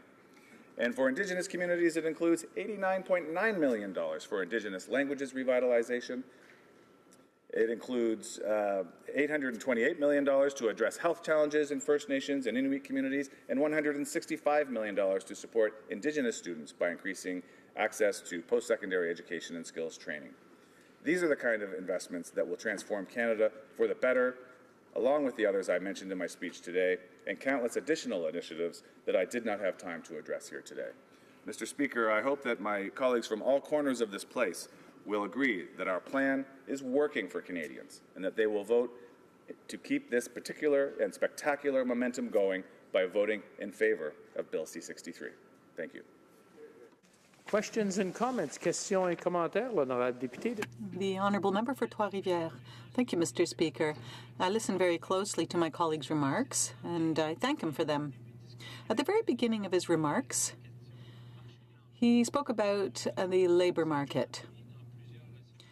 We know that in some ridings there is decreasing unemployment. Yes, what that means there are more workers paying into unemployment funds, for example. So why is it then that there's a situation here that hasn't been taken into account by the government? That is, we have less than 4 workers out of 10 who, when they lose their jobs, are not eligible for employment insurance. Why is it in this bill that this issue isn't being dealt with? For Halifax. I thank my colleague across the way for the question. As the parliamentary secretary who spoke before me mentioned, an incredible investment has been made in the unemployment insurance program here in Canada. And when investments like that are made across the country, it is in fact going to be a benefit that accrues to all Canadians as the economy as a whole is raised up by that. That in conjunction with the tremendous investments in workforce training for those seeking transitions to a new job or those seeking to transition into the workforce in the first place are going to have a tremendous effect in every corner of this great country of ours. Thank you, Mr. Speaker. Questions et commentaires, questions and comments. The Honourable Member for Thornhill. Well, thank you, Mr. Speaker, and I thank my honourable colleague for his remarks this morning. It was interesting to read in the public mouthpiece very often of the Liberal Party, the Toronto Star today, that said that the revelations contained in the Paradise Papers that key Liberal insiders and bagmen are gaming the tax system add to the still unanswered questions about the finance minister's practices and actions to reinforce, the Star said, to reinforce the impression that the government is not only out of touch with the concerns of ordinary Canadians, but quite possibly in league with those who would rig the game in their own self-interest. And the Star concludes, Mr. Speaker, that the Liberals are happy to allow the rich to play by their own set of rules. And I would ask my honourable colleague whether he agrees with with the Toronto Star. Honourable Parliamentary Secretary. Well, Mr. Speaker, I preface my response by saying I find it highly ironic that the question is coming from the member under whose previous government, the 10-year period where the poor in Canada became poorer, the rich became richer, and the middle class were ever more squeezed with flat or negative income growth. I can understand the opposition party's obsession with such reports as he referred to today, given this tremendous economic success that this party is having in Canada right now. Of course, they're looking for a distraction from all of that.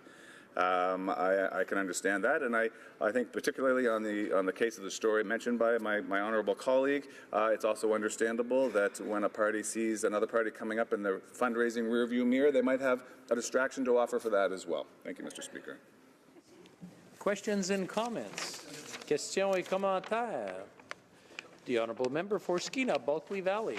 Thank you very much, Mr. Speaker. I suppose in the questions around what is technically by the Liberals' own definition an omnibus bill, you can often ask what's in it. You can also ask what's not in it.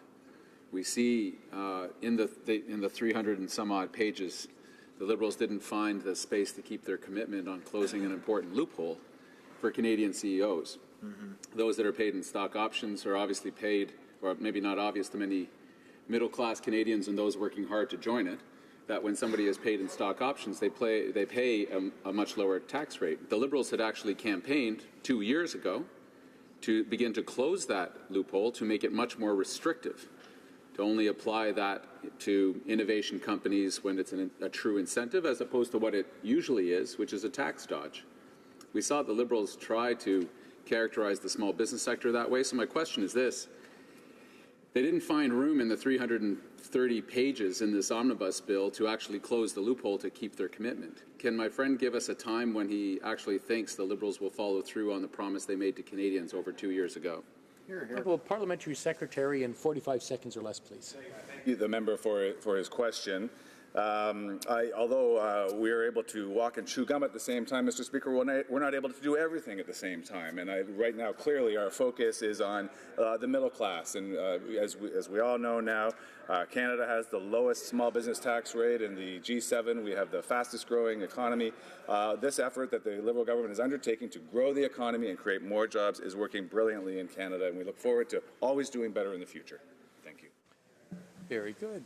Before we resuming debate, I believe we have a point of order. The Honourable Parliamentary Secretary to the Government House Leader. Thank you, Mr. Speaker. I would like to address points of order raised last week on the application of the Standing Order 69.1 bracket 1 and 69.1 bracket 2. The purpose of this new standing order is to address the improper use of omnibus bills. The rule addresses incidences where the government includes in a bill distinctly unrelated provisions that do not fall under a common theme. In a situation where a bill contains provisions that are unrelated to the common theme, the Speaker may put to the House separate votes at second reading and third reading on those unrelated elements. I would like to turn to the application of the second part of the new standing order that deals with budget implementation bill. The member for Carleton identified some provisions in Bill C-63, a second act to implement certain provisions of the budget tabled in the House on March 22, 2017, which he asserts were not referenced in the budget.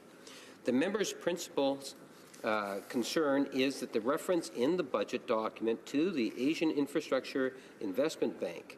I would draw to the attention of the member page 181 of the budget document, which states, and I quote, as the first North American country to apply for membership at the Asian Infrastructure Investment Bank, Canada is demonstrating our strong engagement in a multilateral institution and will commit to playing a unique and constructive role in supporting the bank's operations and governance. The government will introduce federal legislation to operationalize Canada's membership at this institution in 2017. To continue on, Mr. Speaker, the budget proposal to introduce legislation to the operationalize of Canada's membership in the bank is found in Division 2, Part 5 of the Budget Implementation Bill C-63. As for the other measures in the bill to which the member refers, I would note that the following links between the budget and the implementing bill. Page 190 of the budget references, and I quote, Budget 2017 also proposes to amend legislation to implement the recommendations of the 2015 Judicial Compensation and Benefits Commission. End of quote. Members know that the Judicial Compensation and Benefits Commission report recommends remuneration schemes for judges, which requires amendments to the Judges Act to implement. Page 211 in the budget reference, and I quote, Budget 2017 proposes to introduce targeted legislative amendments to bolster the toolkit for managing the resolution of Canada's largest bank. End of quote. This is a commitment reflected in Division 5 of Part 5 of C-63. The member for Portage, Lisgar, referred to the June 19, 2017 debate where the government House leader stated, and again, Mr. Speaker, I would quote, we want to ensure that MPs are not faced with the dilemma of how to vote on a bill that is most supportable but contains a totally unrelated clause, a poison pill, that they find objectionable. We want flexibility for MPs for these incidences. End of quote. Mr. Speaker, this is a precisely intended objective, to ensure that the members are able to vote on a totally unrelated measure in the bill.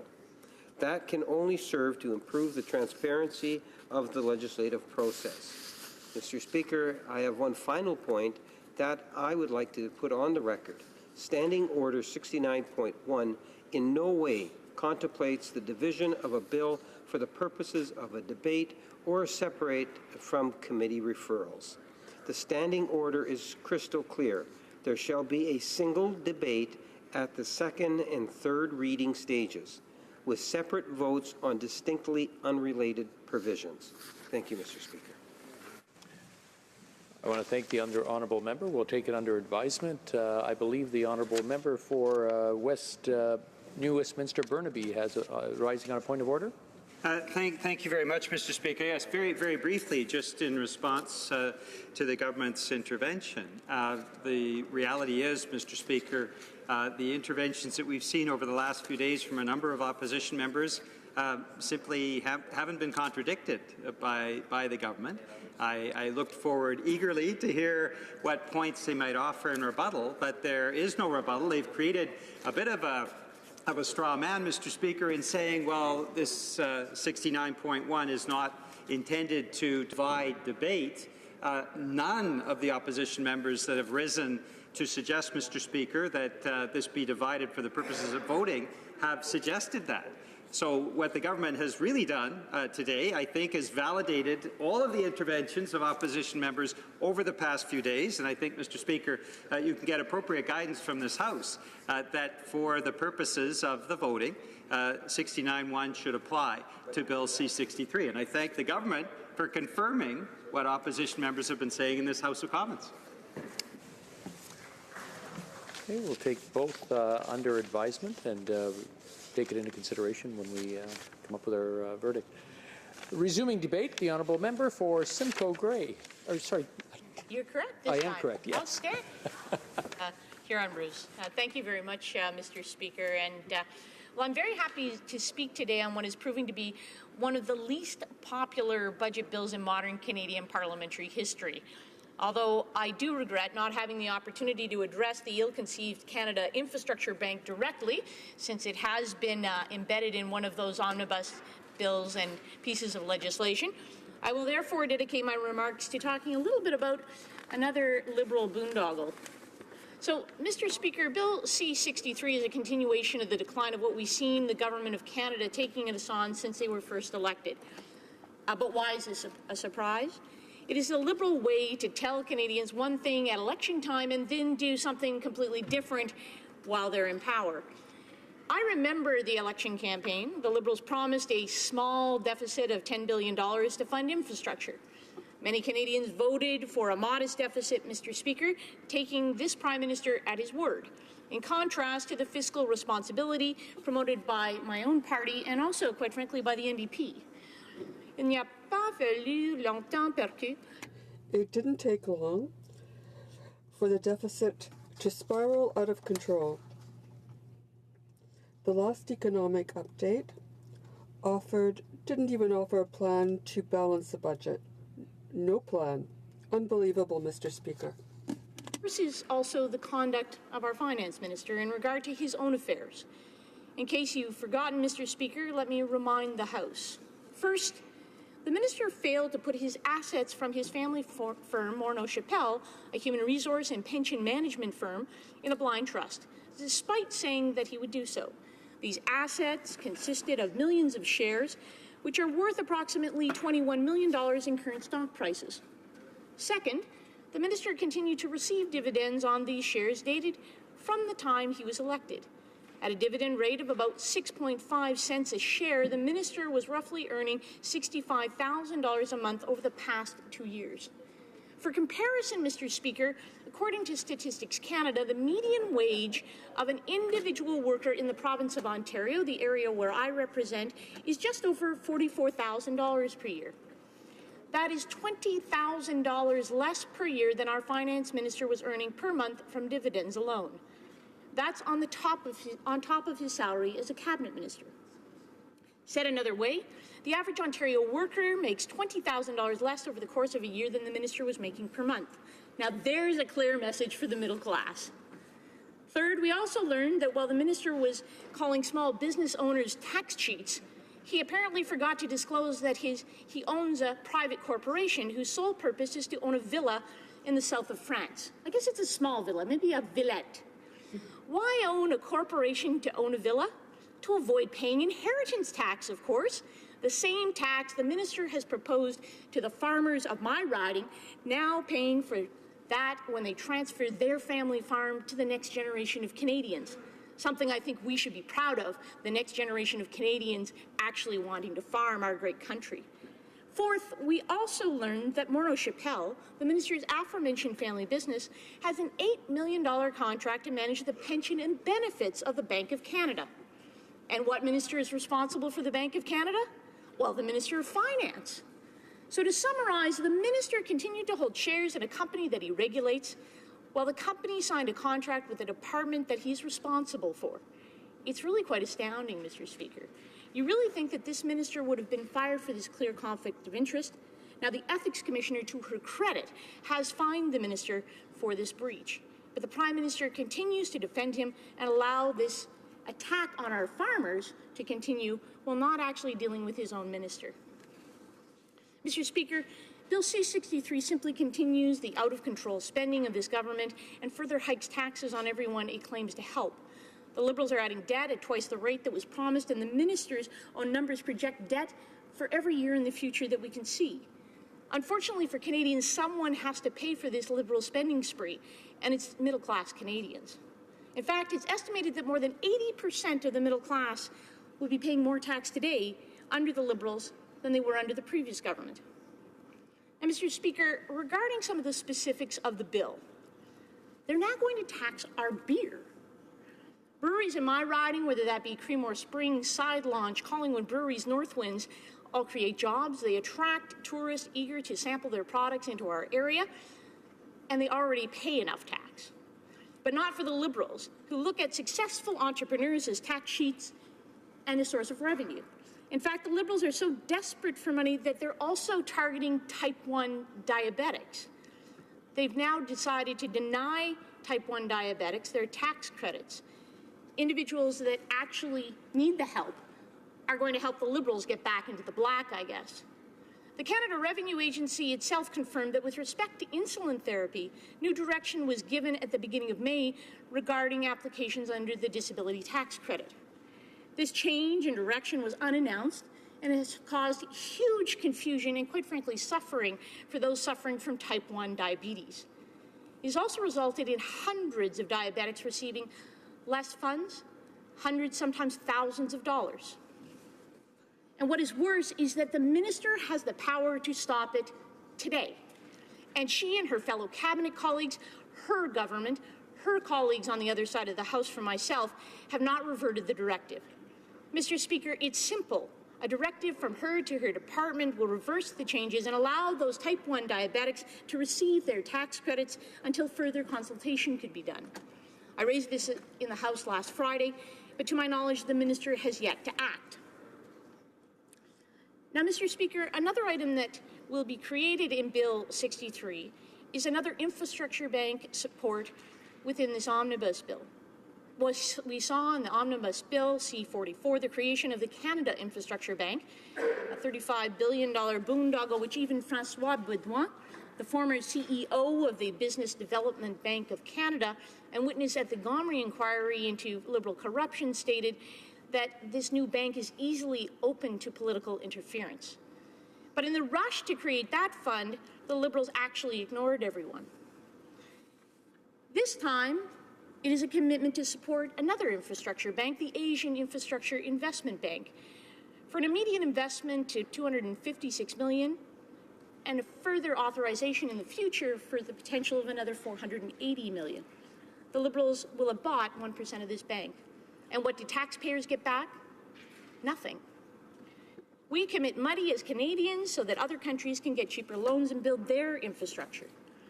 By bringing Canada into the Asian Infrastructure Investment Bank, the Liberals will be sending hundreds of millions of Canadian taxpayers' dollars to foreigners with no control over how the money will be spent or whether or not Canadian companies will benefit, let alone Canadian citizens.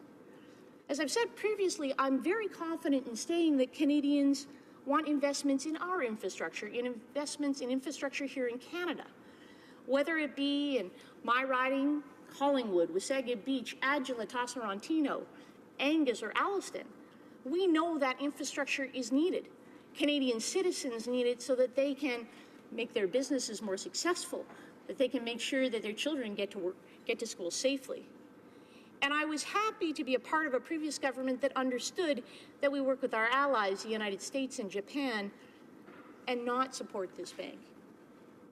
We could not then, and the Liberals cannot now, ensure that the bank will follow environmental, social, and human rights standards that are what we expect of our institutions. And so while the Liberals preach about human rights and environmental policy standards here at home and to others abroad, they're prepared to turn a blind eye when it suits their needs.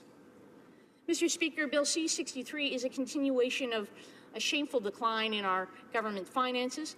I will be voting against it, and I encourage all members of this House, on both sides of this House, to vote against this bill, one that invests in others outside of our nation's borders, not in Canadians. Thank you very much.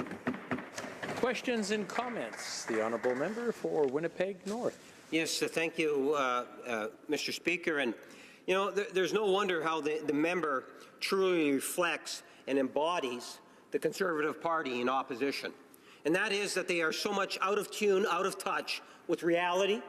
They have no problem in terms of distorting untruths in order to substantiate a certain specific theme that they want to espouse. They have no reservations in terms of character assassination, and they have no problem in terms of just saying things that just are not true. The member talks about Canadians want to see an investment here in Canada. And they are seeing that investment. Far more investment than the Stephen Harper in which she herself was a member of in terms of cabinet. We have record high amounts being invested in Canadian infrastructure. In every region of this country, this government is building, Mr. Speaker. And the amount of commitment from a government towards Canada's infrastructure is higher in this government than decades, I would ultimately argue quite possibly in the history of Canada. So my question to my colleague across the way, will she not recognize the reality of truth and say that we have a significant investment in Canada's infrastructure in these last two budgets? And if she doesn't believe that, can she tell me another national budget that, in particular, the Harper government quite possibly introduced, where there was a stronger commitment to Canada's infrastructure? Tell me when that occurred. The honourable member for Simcoe Grey. Well, I would like to first state that if we want to talk about character assassination, why is it the Minister of Finance gets to tell the member from Milton that she can't do math? What is that all about? The fact is that last I checked, the member from Milton is actually exceptionally competent and well qualified and should not be diminished in this House. The issues with regards to the Minister of Finance are actually public. The Ethics Commissioner has been clear. With respect to my speech and the things I spoke to, yes, this bill increases taxes on beer. Yes, this bill actually makes a choice to invest in infrastructure outside of Canadian borders as opposed to at home. And my question for the member would be, why is it that $2 billion in infrastructure dollars lapsed last year instead of being invested in places like Collingwood or Wasaga Beach or Agilitosa-Rontino, where people actually need that infrastructure investment? That lapsed money could have made a meaningful difference, not only in my riding, but across the country. The Liberals actually don't have their act together and don't actually feel that they can invest in small communities. Questions and comments? Questions et commentaires. L'honorable député de Longueuil. The Honourable Member for Longueuil-Saint-Hubert. Thank you, Mr. Speaker, and I'd like to thank my colleague for her remarks. I'd like to hear her position or hear whether it's changed or not, because in the NDP for a long time we've been concerned about tax avoidance and evasion. I believe that her government missed opportunities in the past to put in place an adequate system for middle-class Canadians in light of the recent events that, or the revelations, in fact, that we saw in the paper are very alarming.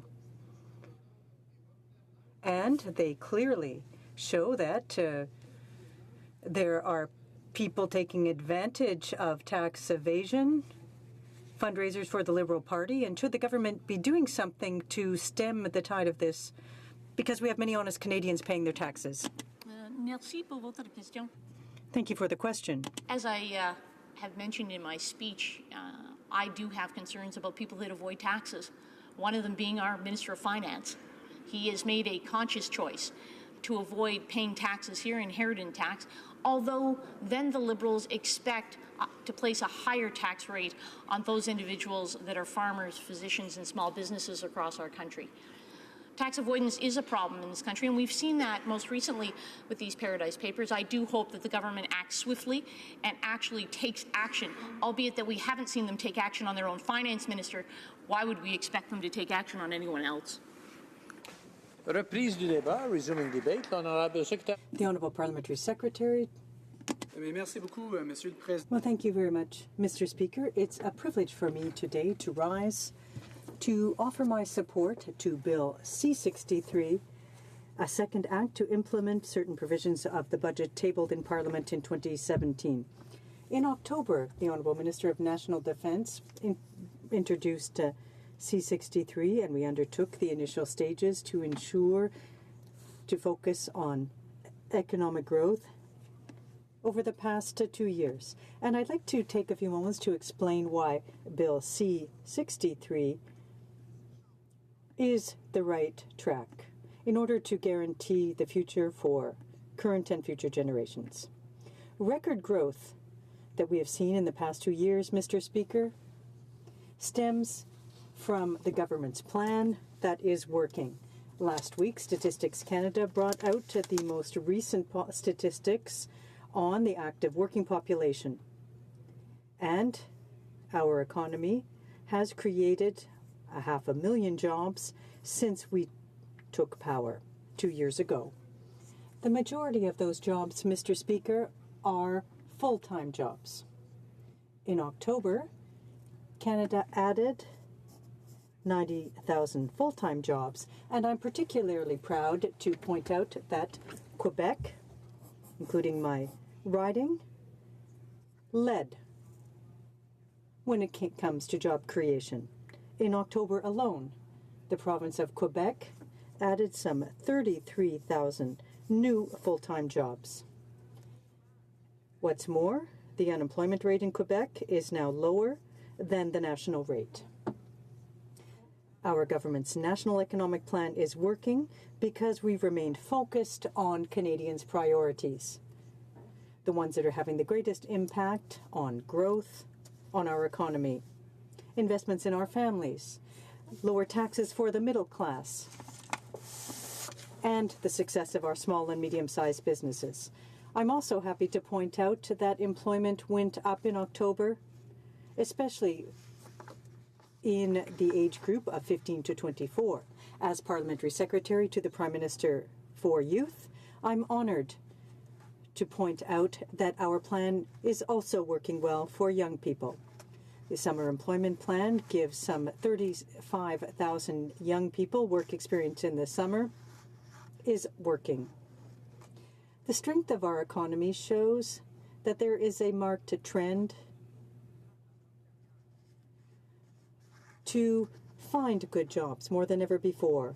Young Canadians are gaining the necessary skills, the ones they need for future success through investments in innovation and the labour market. In September of this year, we announced $73 million to create 60,000 new professional internships in conjunction with universities, colleges, and polytechnical institutes. Canadians are working is enough, in my view, Mr. Speaker, to support the measures of the Second Budget Implementation Act as part of this government's broader economic strategy. But our plan does not stop with our young people, Mr. Speaker. This government's strategy is comprehensive and focused on areas that matter most for our middle class. And that's why our first ever act as government was to lower taxes, Mr. Speaker, on the middle class and increase them on Canada's top 1%. It's why we introduced the more generous and tax-free Canada Child Benefit and most recently indexed it to the cost of living as it continues to rise. For the same reasons, we recently committed to lowering the tax rate for small businesses in Canada to 9% over the next 15 months, Mr. Speaker. Because of these bold policies, Mr. Speaker, Canada is now the fastest growing economy in the G7. And we have the most competitive small business tax rate and the lowest overall tax costs for small businesses. With nearly 99% of companies in Canada being small businesses, it's important to ensure that we build an economic system that works for them, allowing them to grow and flourish for years to come. But still, Mr. Speaker, there's always more work to be done, and better is indeed always possible. So, Mr. Speaker, to continue on the incredible success that we've seen in the last 2 years, we must work to implement key portions of the 2017 budget. Bill C-63 does just that. Allow me to highlight some key points, Mr. Speaker, that will mean the most to my community of Vaudreuil-Soulanges. The Budget Implementation Act 2 takes steps to implement our Innovation and Skills Plan. And this plan focuses some of our investments where they matter most, in helping Canadians navigate the changing landscape of the 21st century economy. By doing so, we're going to be creating a labour force that works for Canadians. C-63 works to implement a $1 billion innovation and skills plan as part of Budget 2017. $600 million will go towards new financing for clean tech firms. This is welcome news and goes beyond the bold steps this government has already taken to protect our environment and grow a green economy in 2017 and beyond. Indeed, Mr. Speaker, our government has already tripled investments in clean tech since forming government only 2 years ago. It goes hand in hand with this government's commitment to a clean growth economy, including a $2 billion low-carbon economy fund and $21.9 billion in green infrastructure outlined in Budget 2017. By prioritizing clean growth, the Budget Implementation Act is pushing our government's plan for a green economy further than ever before. And, Mr. Speaker, by seeking out a balance for our economy, Bill C-63 will keep our support for the middle class and those working hard to join it on track. C-63 aims for balance in other areas of our economy as well.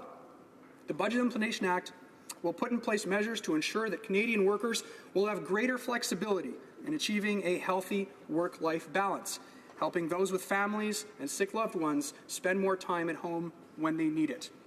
Mr. Speaker, I'm lucky to be a father of 2 beautiful children, Ellie and Anderson, and I'm lucky to serve my community and build a better country for my children at the same time. And I'm also very lucky, Mr. Speaker, to have an incredible partner in helping meet these challenges and finding that balance between my responsibilities as an MP and as a father. And this is challenging, Mr. Speaker, and it's a challenge that so many Canadians, including those in my community, know all too well. More Canadian families than ever before have to find new and innovative ways to strike that balance as both parents who work to support their children and spending time with them at home. And that's why this government, Mr. Speaker, extended parental leave in Canada from 12 to 18 months at 33% of the parent's income. The Budget Implementation Act is taking the next steps in our plan and will give Canadians more flexibility in federally regulated industries to have a better work-life balance, allowing more room to take vacation and holidays when they need them, to take care of family members, and to prepare to grieve after losing a loved one. Monsieur le Président, les Canadiens méritent l'opportunité de travailler. Mr. Speaker, Canadians deserve the opportunity to live in a way that best suits their aspirations, their families, and their choices. As members, it is our duty, Mr. Speaker, to help them any way we can. C-63 takes the necessary and significant steps to secure the future Canadians expect. These measures include strengthening our green economy, greater flexibility for employees working in federally regulated sectors, and the integration of the provisions of Budget 2017. Mr. Speaker, I would encourage all members of this House who share these values to throw their support behind Bill C-63 at the same time, and to support the middle class, our small businesses, and, Mr. Speaker, our economy. To those who continue to hesitate, Mr. Speaker, I would say look at the government's economic record. We have the lowest global tax rate for small businesses in the G7 and the highest economic growth rate in the G7. We cut taxes for the middle class and families which make it up. Salaries have increased and child poverty has decreased. We've invested in our economy. We've contributed to creating more than 500,000 jobs over the past 2 years. Mr. Speaker, our plan is working. Now, let's throw our support behind Bill C-63. Thank you. In comments, the honourable member for Langley Aldergrove. Thank you, Mr. Speaker. I want to thank the member for his comments, and I have 3 questions for him. It's very important that we have a budget that represents where Canadians are and taking us in the direction of prosperity for all Canadians. He is the Parliamentary Secretary for Youth, and the Prime Minister is the Minister for Youth. First question is, does he think it's fair that previous governments had a Minister for Youth, but this government does not have a Minister for Seniors? That the largest growing population, there's more seniors than there are youth. It's the largest demographic growing in Canada, and yet they're being ignored by this government. Does he think that's fair? The second question is taxation. Does the member think it's fair that taxes are going up, but they say taxes are going down? That Canadians are hard pressed, and it's a growing problem. And does he think it's fair that the Prime Minister and the Finance Minister are not paying their fair share of taxes? Thanks. The Honourable Parliamentary Secretary to the Prime Minister. Well, first of all, I'd like to say to my honourable colleague that I think that young Canadians are grateful that they have a Prime Minister who's taking a hands-on approach to ensuring that they have all the opportunities available to them, something that unfortunately didn't exist over the last 10 years, where we saw very minimal investment in young Canadians. When we consulted young Canadians across the country, Mr. Speaker, one of the things that we heard most of all was, where are our opportunities? Where are the investments that previous generations had seen in them to give them opportunities to find jobs and start those small businesses and give them the tools necessary to succeed? We heard them loud and clear, Mr. Speaker, and that is why we are investing record amounts in providing opportunities for young Canadians to go to university, to get those skills that they need to get to find the jobs they're looking for.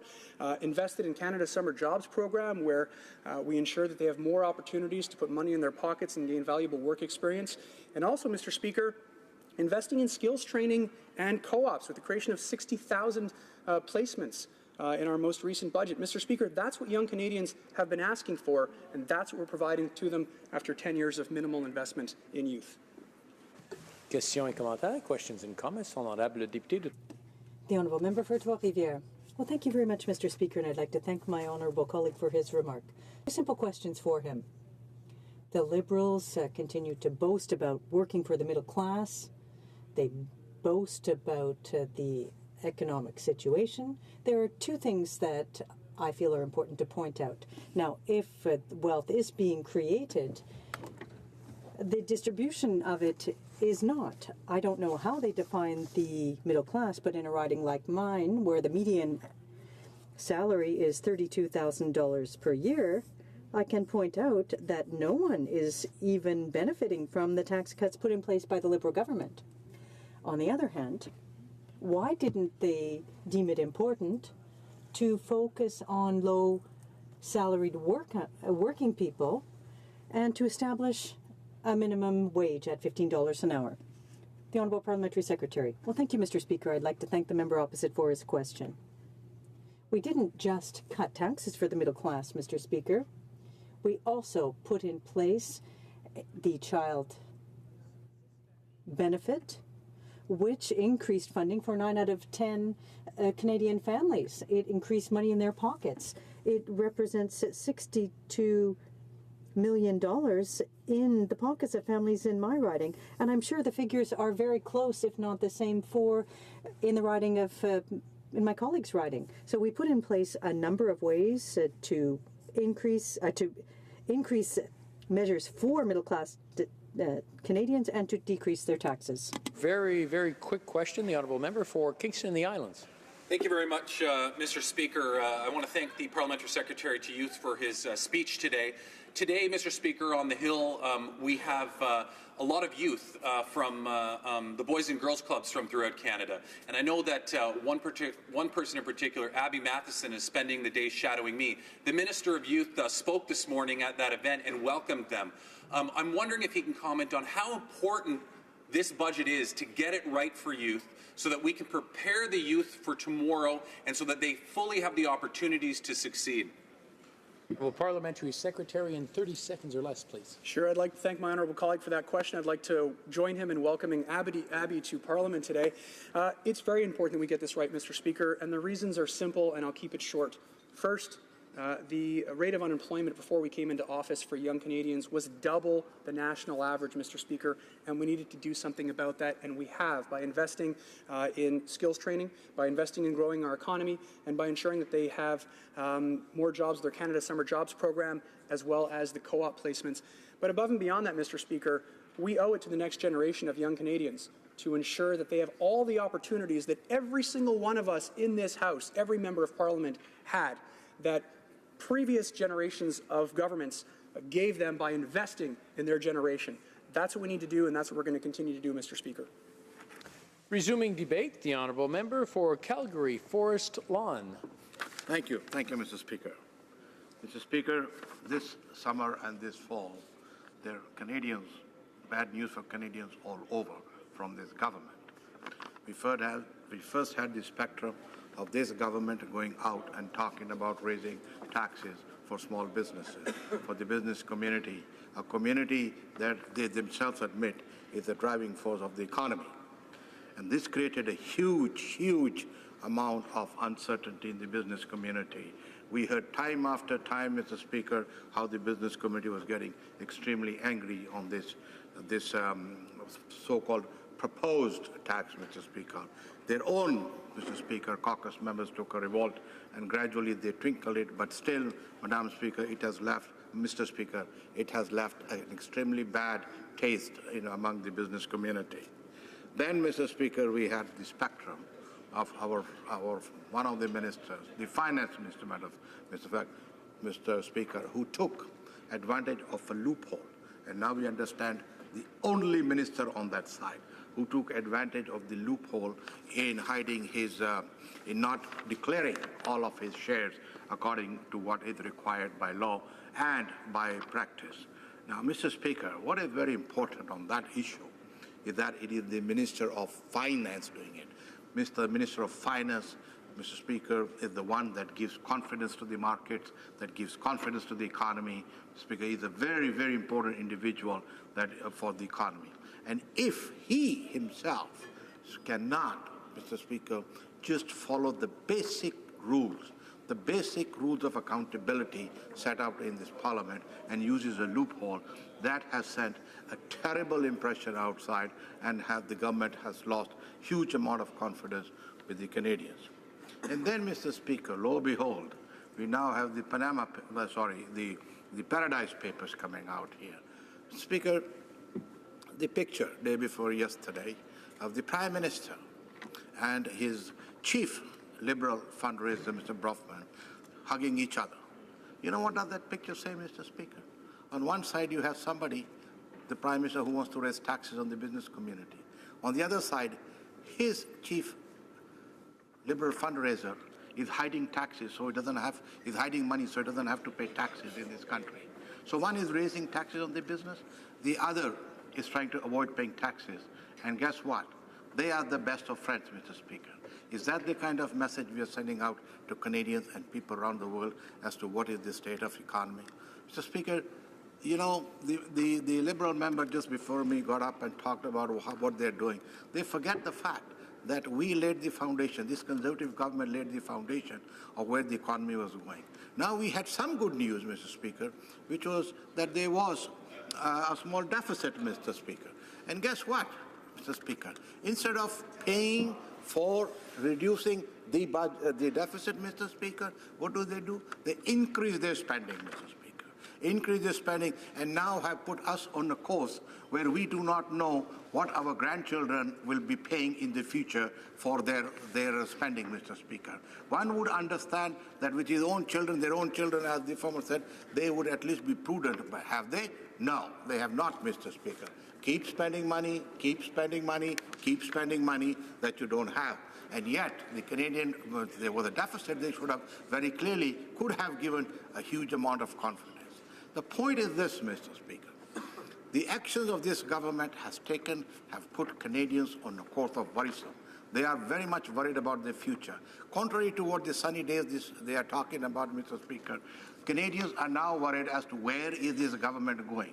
They do a little twinkling here and a twinkling there, and then, Mr. Speaker, they come along and say, oh, we're going to raise taxes for diabetic credits and all that, Mr. Speaker, until there's a backlash and they see them running away. The point is, Mr. Speaker, why cannot we have a sound economic direction coming from this government? This government, Mr. Speaker, when they were in the opposition, Mr. Speaker, they said they would do this and that. This Conservative government, Mr. Speaker, whatever they want to say, it's like when the Prime Minister said around the world stage, oh, Canada is back, forgetting the fact that for 10 years we were all working very hard, and the Minister over there himself knows very well how hard we work to bring Canada on the world stage. And guess what? They go there and say that nothing has happened. Same thing, you sit here, and I just heard that Minister of Youth saying they put money for skills development. Hello? Excuse me, just go back in the record and see who started that program, Mr. Speaker. This government started that program. So taking advantage of what this government has done, and then they try to mask it in the sense that they are the advocates of doing all of these things. No, Mr. Speaker, that is not the way it is going to be. However, Mr. Speaker, I want to say, then let's talk for a minute of which this direction is going. The Asian Infrastructure Bank, we should talk for a minute, Mr. Speaker. The Asian Infrastructure Bank, Speaker, is something designed by China to increase its own influence in that part of the region, Mr. Speaker. It is part of China's foreign policy. Well, Mr. Speaker, we don't have any problem with China's foreign policy, but why should the Canadian taxpayer be paying to promote China's foreign policy, Mr. Speaker? Why should we be paying into this bank, Mr. Speaker, which is primarily only based because it is set up by the Chinese? We have an Asian Development Bank of which we are partners, which we are on the board of directors that does the same thing. So I do not see any reason why, when we are members of the Asian Development Bank, suddenly how do we have to be promoting, giving money, taxpayers' money, for somebody to promote some other country's foreign affairs interests, Mr. Speaker. That is another wrong decision been made by the Liberal government. And as we stand, Mr. Speaker, looking around, it is, I am sorry to say this, Mr. Speaker, but Canadians do not feel comfortable where this government's direction is going. We hear this time after time from business people, from everyone. Now, Mr. Speaker, they talk about middle class. Middle class, I just read the CBC article talking about who the middle class. Mr. Speaker, sometimes the middle class is almost like $80,000. And my colleague here just said that the medium average income in his riding is $35,000. So where the hell did this middle class come from that they're talking about $80,000 is the middle class, Mr. Speaker? I'm sorry, Mr. Speaker, but that is not where many Canadians are, Mr. Speaker. So the point raising out of this here with this government, with this budget coming in here, is that instead of sunny days, we are getting darker days coming forward, Mr. Speaker. I don't know where this economy is going, and we hope that that we on this side of the House, Mr. Speaker, will stand at every opportunity to point out to them what they're doing, what Canadians want, why they're on the wrong track, Mr. Speaker. And I can say this budget, Mr. Speaker, is nowhere, anywhere going down to provide any kind of comfort, any kind of situation to all Canadians who are working there hard. What if, Mr. Speaker, Canadians pay their taxes? Ask Canadians, they will pay their taxes.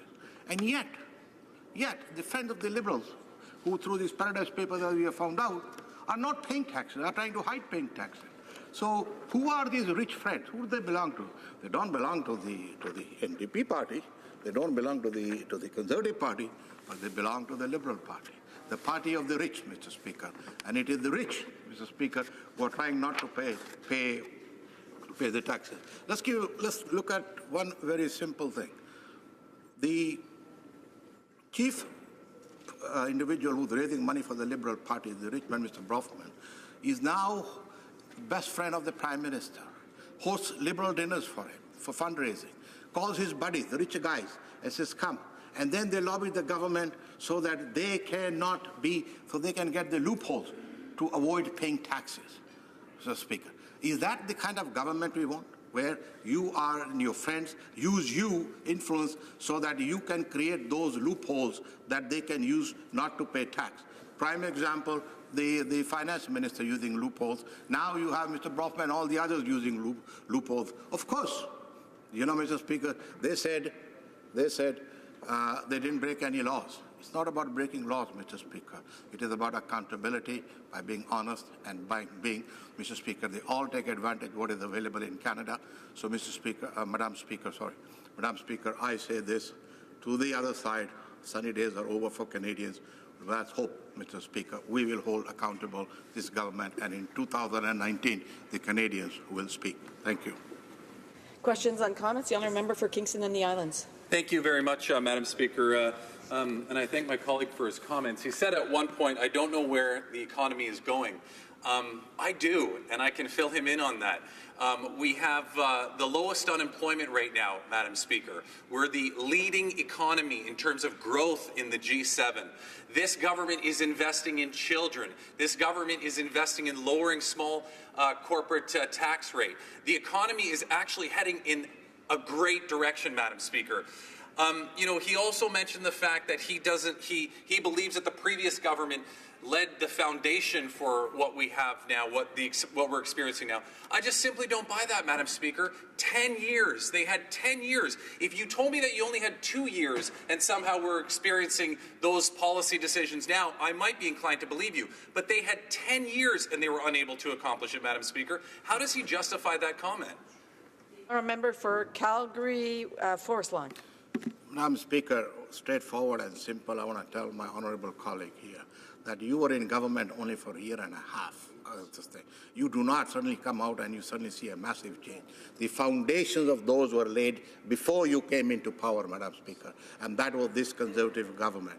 No matter what he says, whether he believes or he doesn't believe, but the fact doesn't change that the policies of the Conservative government laid the foundation for a very strong economy that these guys are trying to take credit for, Mr. Speaker. But that is not going. My question to him is very simple.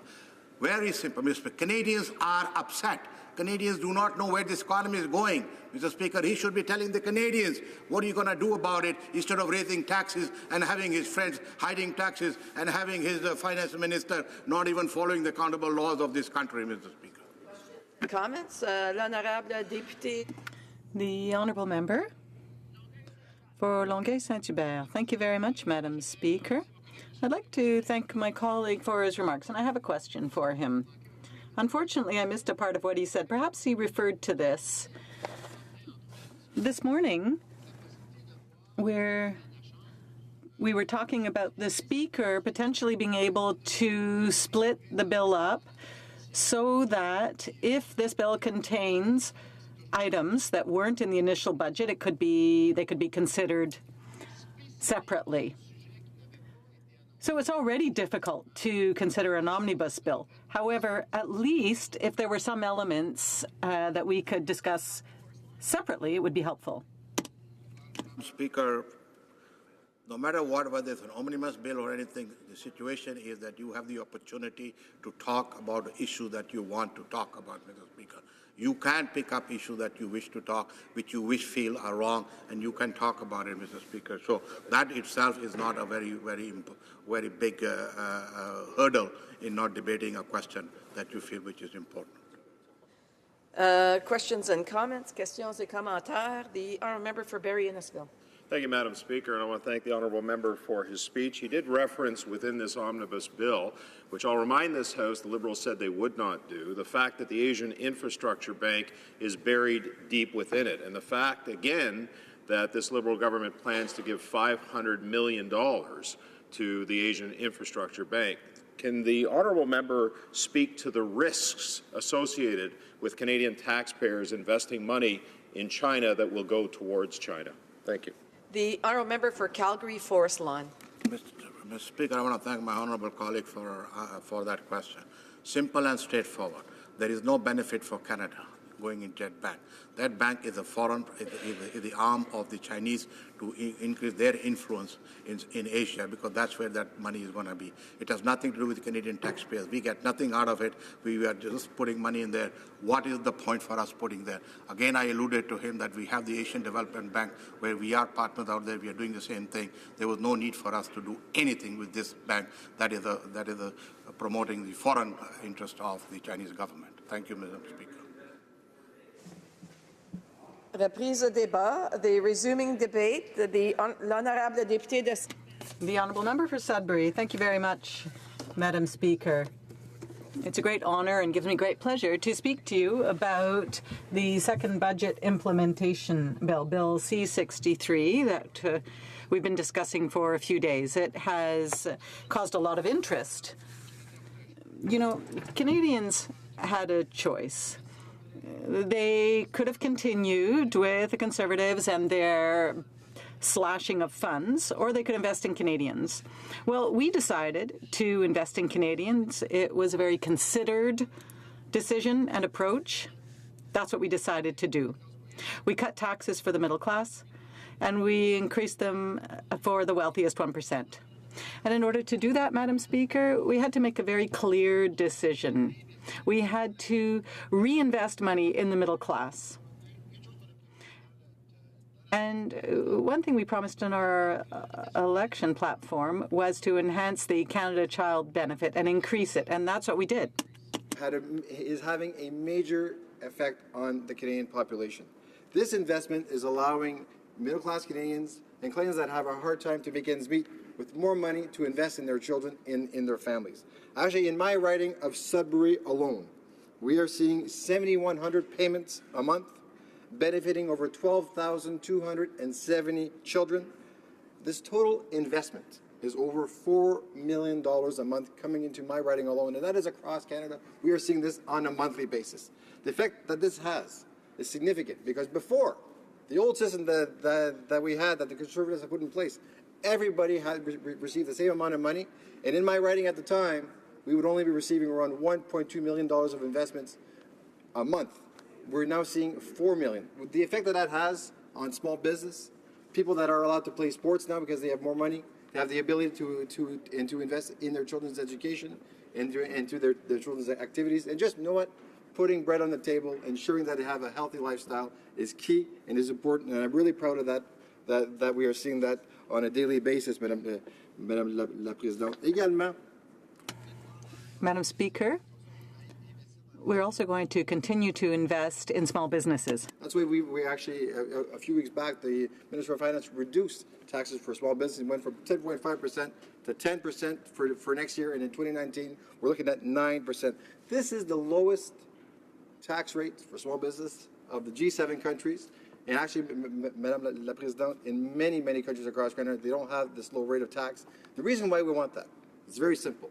We want small business to continue to invest in their businesses, to grow the businesses, to expand their businesses across their municipalities, the province, and nationally as well. It is key for our economy It is key that we allow small business owners to continue investing and growing because they are creating jobs. They are creating middle-class jobs that is stimulating the economy.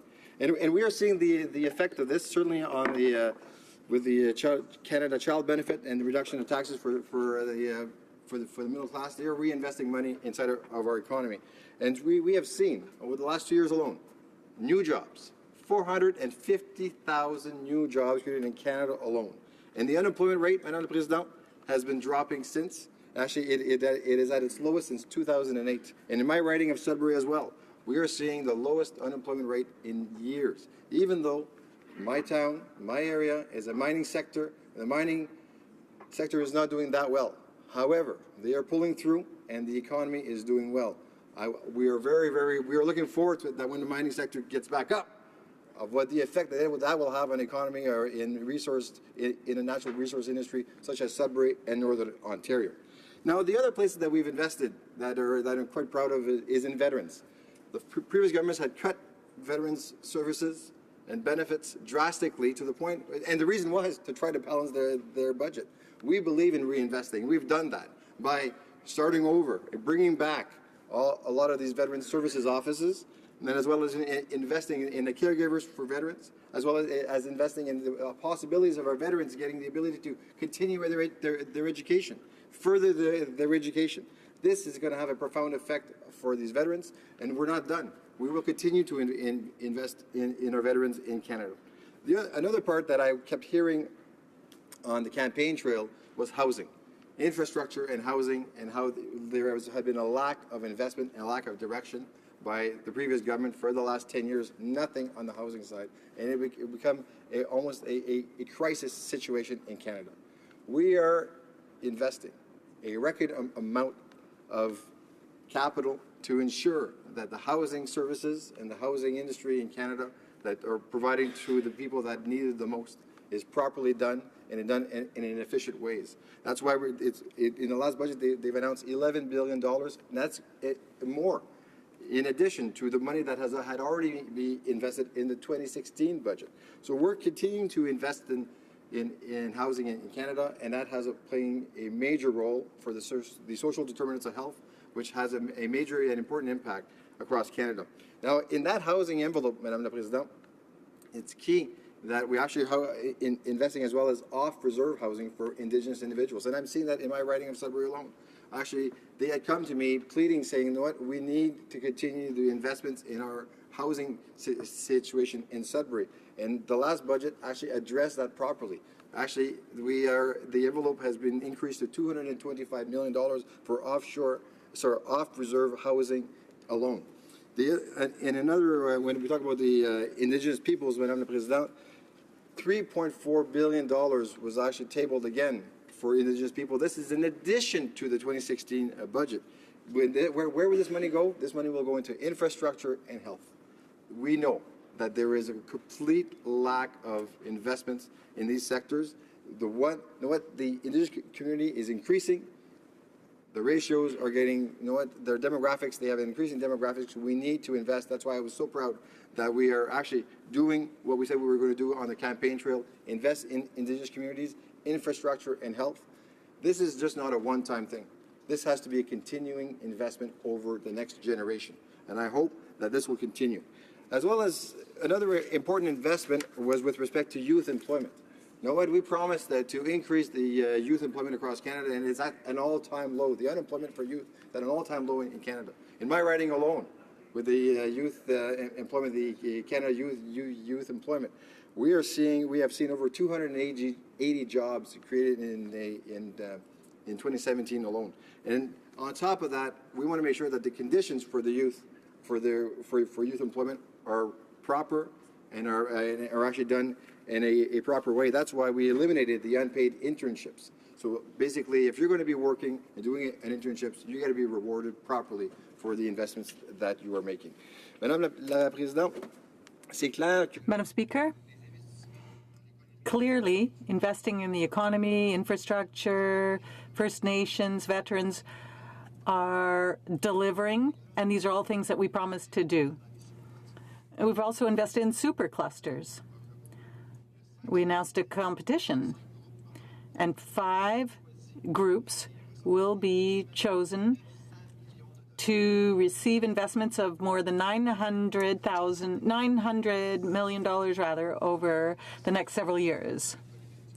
Because these superclusters are economic drivers and they create jobs. We're a party that believes in creating jobs for Canadians, improving the quality of life for the middle class, and will continue to do that. And this supercluster program will really have an impact because we want to help people who are working in all sectors: forestry, agriculture, fisheries.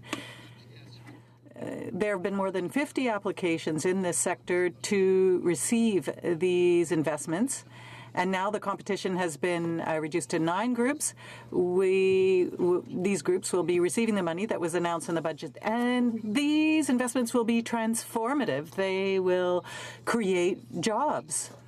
They will create wealth. And that's why, Madam Speaker, I'm so pleased to support Bill C-63 and ensure a better future for all Canadians. Commentaire, the honourable member for St. Albert, Edmonton. Well, thank you, Madam Speaker. This government is investing $500 million in the Asian Infrastructure Investment Bank. That bank is currently funding 2 pipeline projects, one in Azerbaijan and another in Bangladesh. This all the while, this government has worked to kill Northern Gateway. The Prime Minister says one thing and does another with respect to Trans Mountain. And due to this government's mismanagement of the energy sector, has resulted in the cancellation of Energy East. Would the honourable member for Sudbury not agree that instead of funding pipeline projects in Bangladesh and Azerbaijan, it would be better to build pipelines here in Canada to get Alberta energy to market? Honorable député de Sudbury. Thank you, Madam. The honourable member for Sudbury. The honourable member forgets the last 10 years that no pipelines were built in by the previous government. We are on the cusp of certainly we've allowed Trans Mountain to move forward, and we need to realize it is industry that will decide if they want to continue to invest in pipelines across this country. We want to make sure that the regulatory framework is there.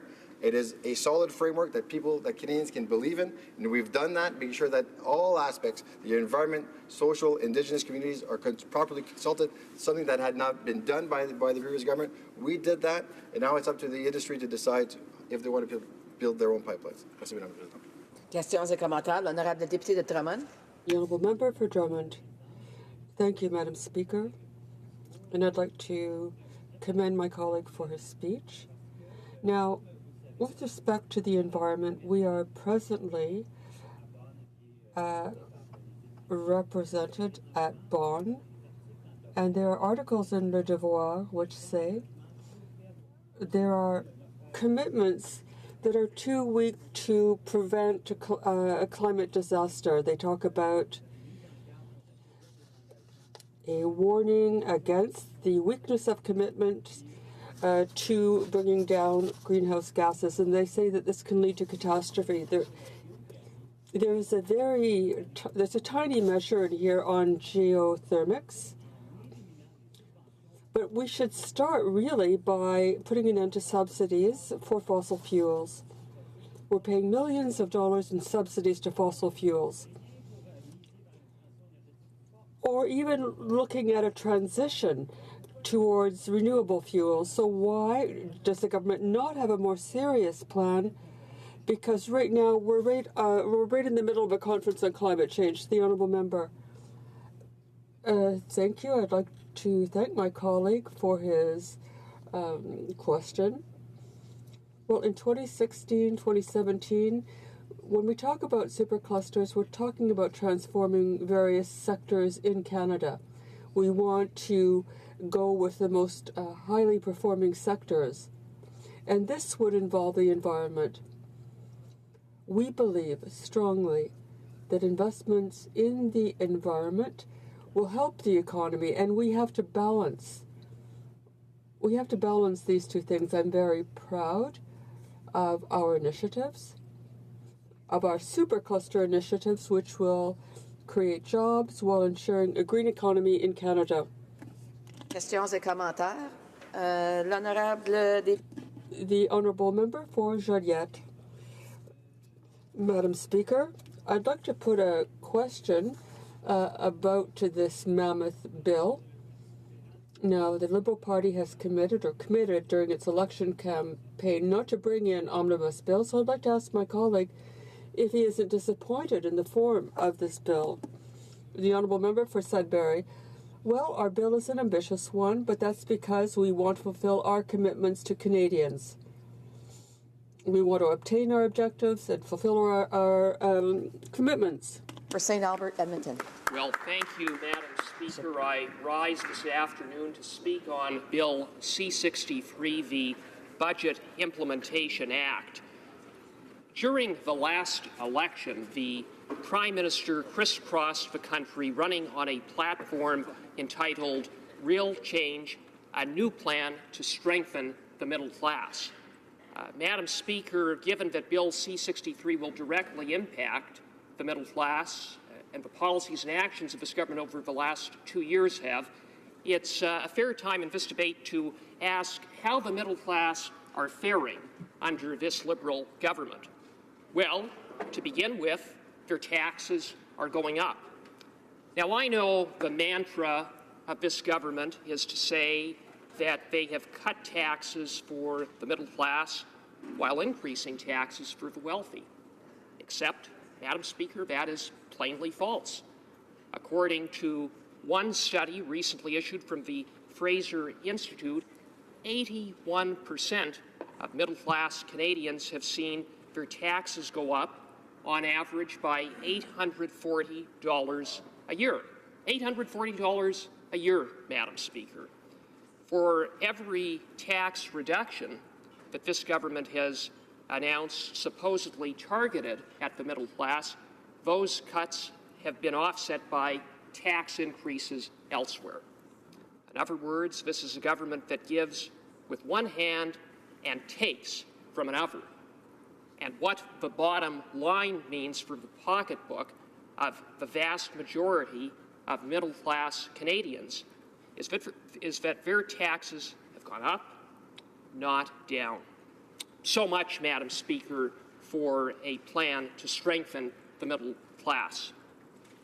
Instead of a plan to strengthen the middle class, what we really have seen from this government is a plan to nickel and dime middle-class Canadians. You know, the Prime Minister, who portrays himself as such a champion of middle-class Canadians, who ran on a platform that was centered around the middle class, has led a government that has done such things as eliminated the public transit tax credit. Now, I don't know of many millionaires. I don't think there are many multi-millionaire CEOs that go around, get around on public transit. Perhaps there are some, and those that do, I mean, the public transit tax credit pretty much meant nothing to them. But for the tens of thousands of Canadians who go to work each and every day by public transit, that public transit tax credit meant something to them, something that this government has taken away. So much, again, for a plan to strengthen the middle class. Then, Madam Speaker, there was the mean-spirited attempt by this government to tax employee discounts. In other words, this government decided to go after waiters and retail workers who might have got a discount on a pair of jeans or maybe a cheeseburger at the end of a long shift, Madam Speaker.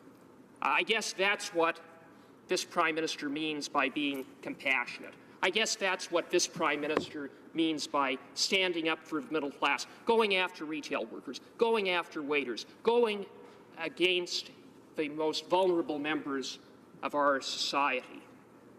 And of course, we now learn that the Prime Minister has a new target, namely diabetic Canadians. Because, Madam Speaker, this government is making it harder for diabetic Canadians to take advantage of a disability tax credit. Before this government was elected, about 80% of applicants received that tax credit. Today, it's the exact opposite. About 80% of Canadians are denied that tax credit. Now, the average cost to a diabetic Canadian annually in terms of cost for care and so on are about $15,000. $15,000. I know that for our silver-spooned Prime Minister and his multi-millionaire finance minister, $15,000 is chump change. But for the vast, vast majority of Canadians, $15,000 is a lot. $15,000 on anything can make the difference between putting food on the table or paying down a mortgage to stay in one's home. But instead of helping those Canadians, diabetic Canadians, who incur, on average $15,000 in expenses annually, and instead of helping make their life a little easier, this government is making it more difficult for them to receive that tax credit. It's absolutely shameful. It's just disgusting. And then, of course, we know that in the last few months, the Prime Minister announced that he was going after another group of middle-class Canadians, namely small business owners and farmers. He insulted them. He called them tax cheats. And the Prime Minister's solution to deal with these middle-class tax cheats, as he called them, was to, without consultation, try to ram through some of the largest changes to the Income Tax Act in more than 40 years, which in turn would result in massive tax increases on small business owners and farmers, most of whom are middle class, the group of people the Prime Minister calls tax cheats. Well, as it turns out, the real tax cheats aren't hardworking, middle class, small business owners who create jobs and take risk. No, the real tax cheats, Madam Speaker, are the Prime Minister's friends and cronies, including none other than Stephen Bronman, who was the Prime Minister's leadership campaign chairman, who was the chief fundraiser for the Liberal Party. We know from the Paradise Papers that he has been funneling millions of dollars to tax-free offshore accounts in such places as the Cayman Islands.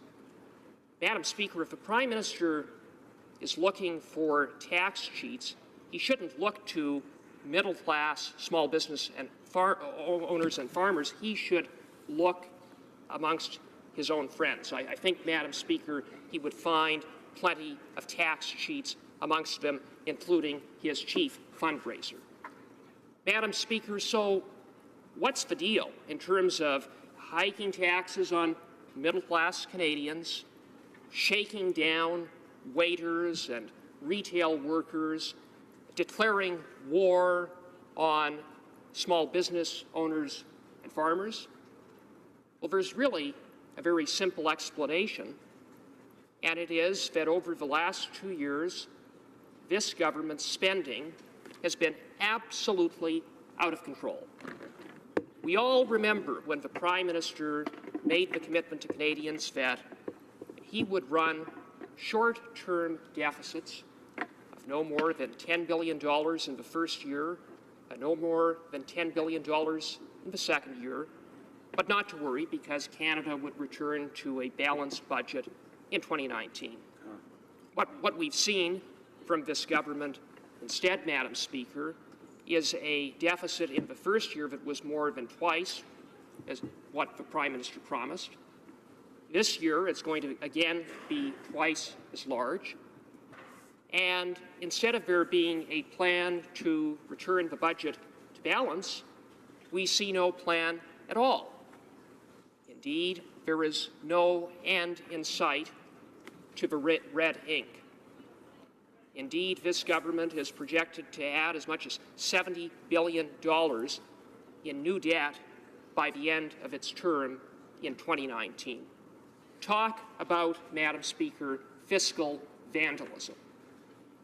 And so, what this government has tried to do as a result is they have tried to find revenue wherever they can find it.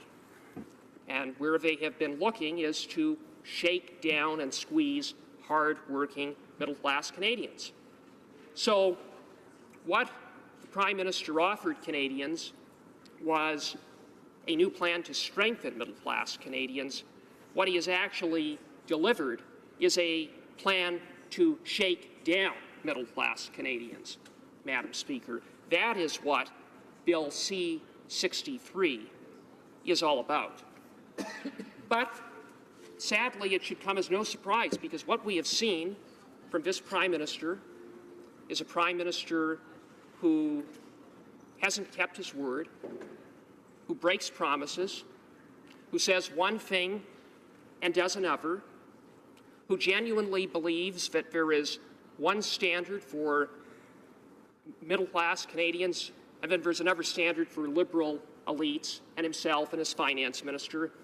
It's why he was so busy working overtime to target middle-class small business owners while doing absolutely nothing to increase taxes on big multinational publicly traded companies. Madam Speaker, Bill C-63 deserves to be defeated.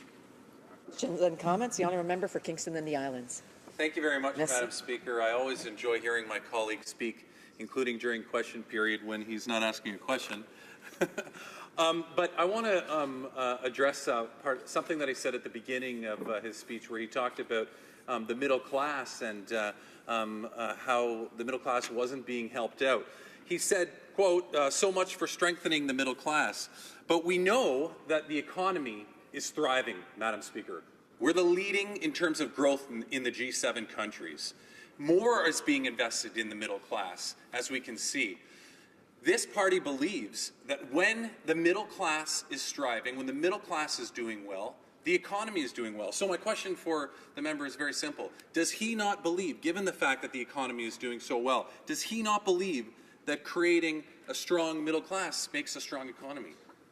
The honourable member for St. Albert Edmonton. Well, Madam Speaker, I thank the member for Kingston and the Islands for that question. First of all, this government inherited a strong economic foundation as a result of 9.5 years of prudent conservative economic policies. And quite frankly, over the last 2 years, they've been doing everything to screw it up. That's really the fact of the matter. He talks about the economy doing so well. Well, what we have found, in fact, is that there's been a slowdown in GDP. GDP is expected to be less this year than it was in 2015. In terms of the jobs that have been created, nearly half of those jobs have been created in the public sector rather than the private sector, which is not sustainable. And, Madam Speaker, with respect to the relatively minor drop in the unemployment rate, a large part of that drop is attributable to the fact that the labor participation rate has decreased. So I would beg to differ when my honourable member for Kingston and the Islands says that the economic picture is rosy. It in fact is cloudy and stormy. Questions and comments? Questions et commentaires?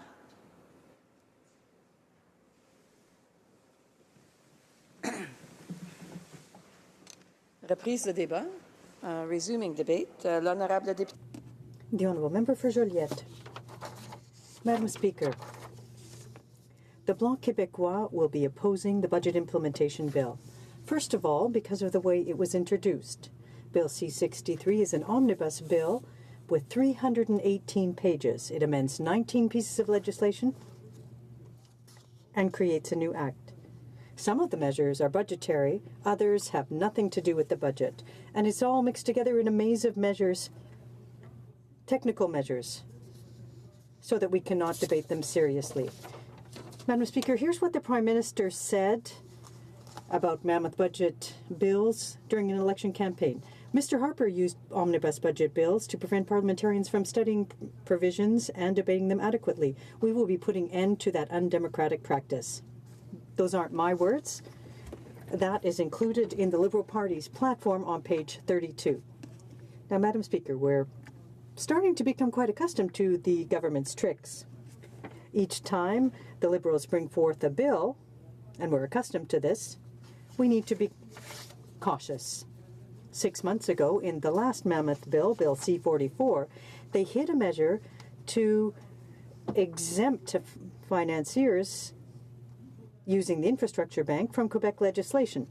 No more agricultural zoning, environmental protection, or municipal zoning. Bankers in Toronto would become proxies for the federal crown and could do as they see fit. 6 months ago, another behemoth of a bill, C-29, which was another gift to Toronto bankers, and this time dealing with consumer protection. The government's boss is clearly Bay Street. Once again, there's another omnibus bill. And once again, the government is hiding some surprises in it. When you look at the 277 pages, from 277 on, we can see that the government is making changes to tax arrangements with the provinces. And what is important about this seemingly benign change? Well, it puts in place the architecture for a federal tax on cannabis. We know that cannabis will be legal in 8 months. Then the federal government will no longer have a role to play. It'll just pocket the tax that it's setting up in this bill. Healthcare services, prevention, detox, public safety, all of that will be the responsibility of Quebec, and that will be extremely expensive. In other words, the government's creating a problem and simply telling the provinces to make do, and then pocketing the money. Quebec and the other provinces have said, we need more time, please. Now, we understand that the Prime Minister is very bent on rolling a joint before the cameras next July 1st at on Canada Day, but the government's attitude towards Quebec is scandalous. It's offloading these problems on Quebec and the other provinces. The government can't hide behind a communication line like that, saying that Quebec can increase its taxes if it sees fit. It doesn't work that way. There's a maximum price beyond which cannabis being sold by criminals will be more economic for consumers. The parliamentary budget officer is the one who put out a warning. If the government attempts to transform marijuana into a cash cow, it might well promote organized crime.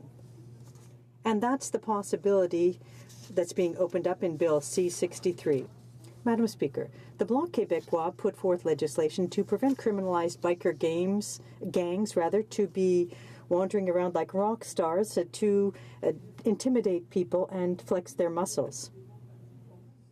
The Liberals and the other parties didn't even want to read the bill and rejected it outright. I'm not surprised that the government isn't concerned about organized crime, but with Bill C-63, the government will be giving them another gift, and the provinces will have to cut their taxes and forgo revenue so that it doesn't make cannabis being sold by the Hells Angels more attractive. This makes no sense. We're very disappointed in Bill C-63, also because there are a number of things missing from it. Nothing to deal with the problem of tax havens.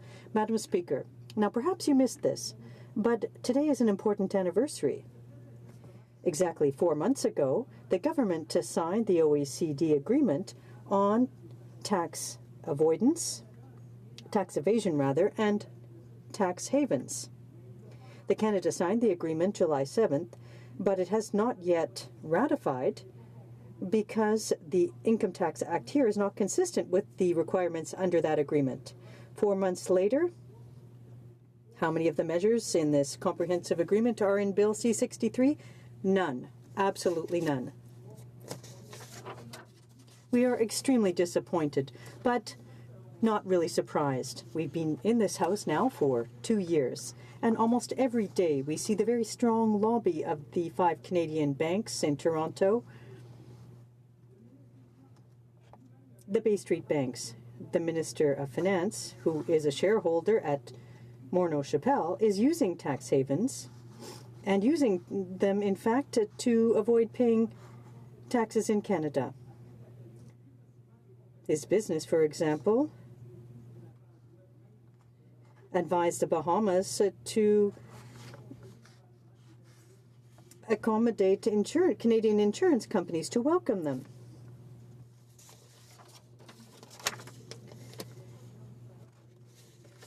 Now, with respect to the economic policies we see here, there's not a great difference with the previous Conservative government. This Prime Minister is just like every other old government. The financial lobby is running the show in Ottawa, and this is not new. Remember Paul Martin, who had a shipping company flagged in Barbados to avoid paying taxes. The Income Tax Act, the Banking Act, the Infrastructure Bank, Canada's economic development, it's all in alignment with the interests of the financial lobby in Toronto. After Barbados in the 90s, the Conservative government of Stephen Harper legalized 22 other tax havens in 2009 through agreements to share tax information. The Liberals added another one last spring, the Cook Islands. That's Canada's history. The financial sector has the government's ear. And the government, we can see this with the minister who keeps saying that they've invested historic amounts, gazillions of dollars to avoid tax evasion. And she keeps repeating that the trap is closing. It's important, yes, to seek out the fraudsters, but the issue lies elsewhere. Essentially, using tax havens is perfectly legal, and that's where the problem lies. As legislators, it's something we must focus on. The minister keeps saying the jaws of the trap are closing, but she's wrong. The trap has remained open. Canada represents 2% of the global GDP. Yet, last year, the IMF pointed out that 3 Canadian banks, the Royal Bank, Scotiabank, and CIBC, represent 80% of all banking assets in Barbados. There are other 8 tax havens that are made up of that make up the Caribbean Monetary Union, and Canadian banks represent 60% of assets there. Now, Canada isn't an economic superpower, but is a tax haven superpower, but nothing is in C-63 to deal with it. So for all these taxes that aren't being paid by people taking advantage of the system, the result is that the people of this country are paying the taxes. Madam Speaker, I've referred now to the regulatory framework that makes it possible to take this action, because that's where the problem lies, in the regulations. No tax treaty addresses tax havens. Even the treaty with Barbados doesn't cover the shell companies that are benefiting from benefits in the Barbados. With respect to the other tax havens, Canada hasn't signed. The government in this case has not done its job. Through obscure regulations, the government has not taken the right action. Banks can exempt their profits by placing money in the Caribbean. So that's why the Bloc Québécois will be opposing this bill, because of what it contains and what it fails to contain. Des commentaires, l'honorable député de Drummond. The honourable member for Drummond. Merci, Madame la Présidente. Well, thank you very much, Madam Speaker, and I'd like to thank my colleague, the member for Joliette, for his remarks. It was well thought out, and I'd like to remind him, or go back to a topic that he raised, the tax havens. Several experts have talked about legal fraud. Last Sunday, more documents were released following the Panama Papers. We now have the Paradise Papers. And we see that the large fundraisers for the Liberal Party, who were very close to the Prime Minister, took advantage of those schemes, those types of legal fraud. So when the member talks about it being incredible that the bill fails to include something to deal with this, what can he tell us about this lack of an essential or necessary fight against tax havens in this bill? Well, thank you, Madam Speaker. I'd like to thank the member for Drummond for his remarks. Paradise Papers are a real scandal. It's the largest leak of documents on tax havens in history, to the best of my knowledge. And what do we see there? Thousands of Canadians using the scheme legally, on the edge of legality. And who do we see using it? Former prime ministers, Liberal, Conservative, the bagmen for the Liberal Party caught with their hands in the bag. So we can understand then why the government isn't prepared to take action on the issue, because it's its own people who are taking advantage of it. That needs to be changed. People need to stand together and urge the government to change the situation. The government has increased its level of debt, cut services by saying we're stuck, we don't have the means to do so, but at the same time these millionaire friends are using tax havens. And that must change, Madam Speaker. Thank you. Un point d'ordre, l'honorable député de... A point of order? The Honourable Member for Timiskaming. Yes, Madam Speaker. I'd like to ask you to check the quorum. I think it is perhaps a worthy. I'd like to check whether we have quorum in the House.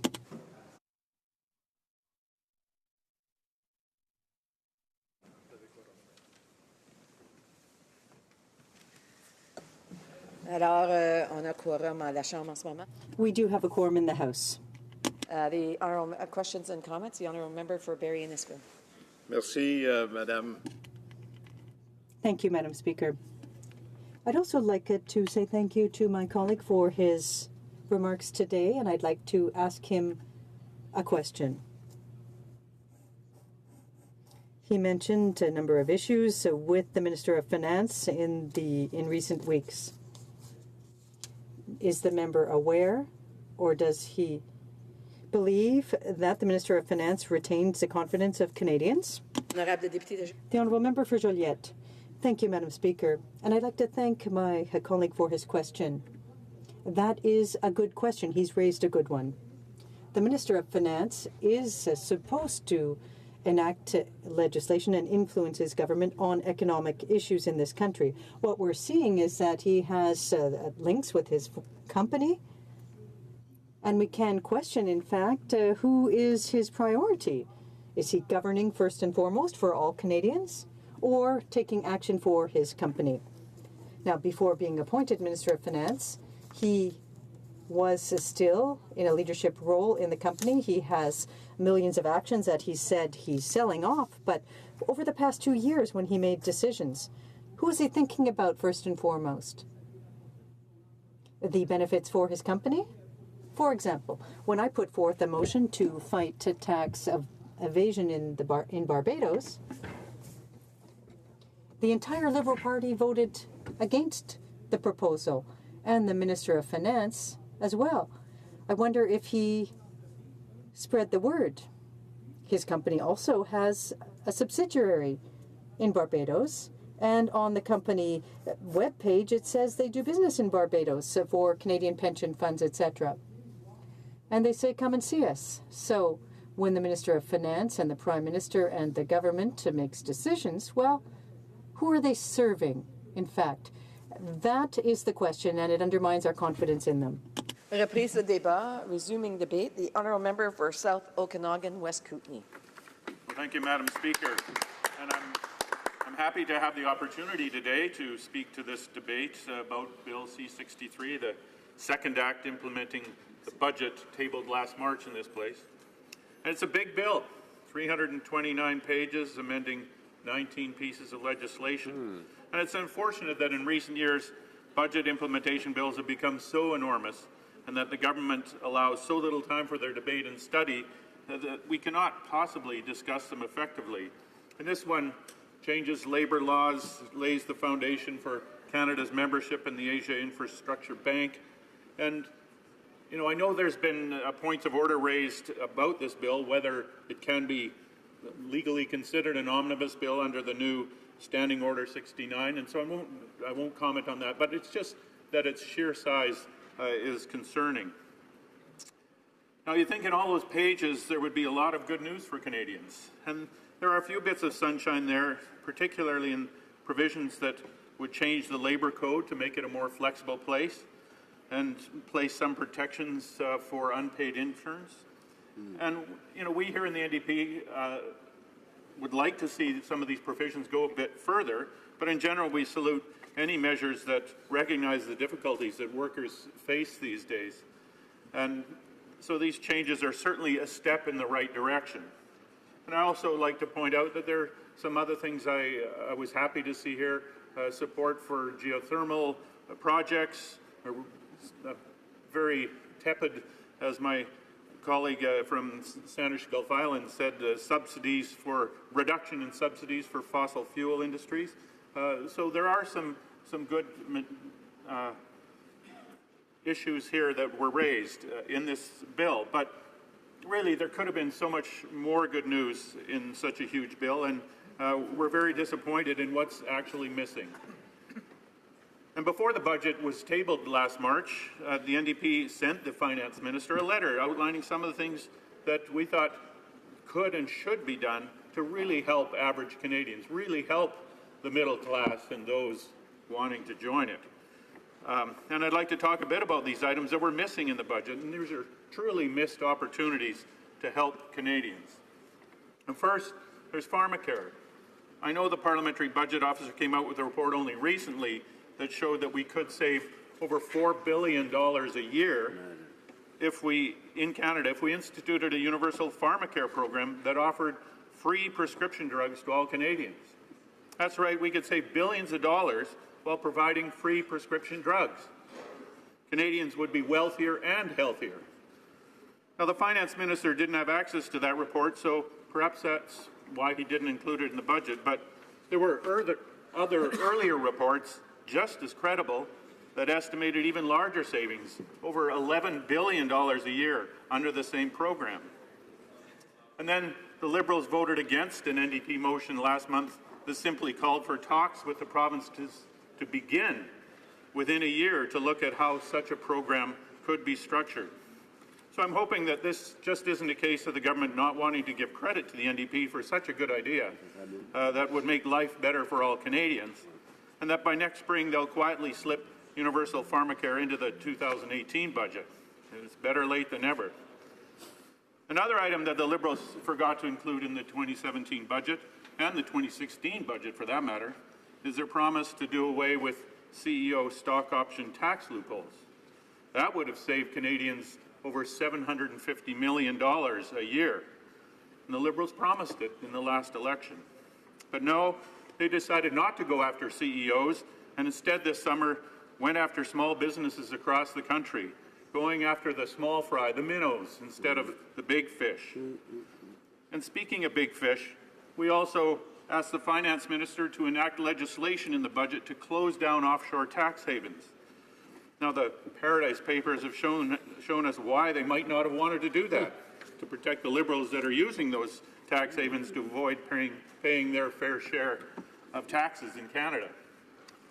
And I have to say in passing that it's a little ironic to hear the Conservatives asking the finance minister about Morneau Chappelle's tax shelter in the Barbados when it was their government who signed the tax treaty with Barbados to allow Morneau Chappelle to avoid paying their fair share.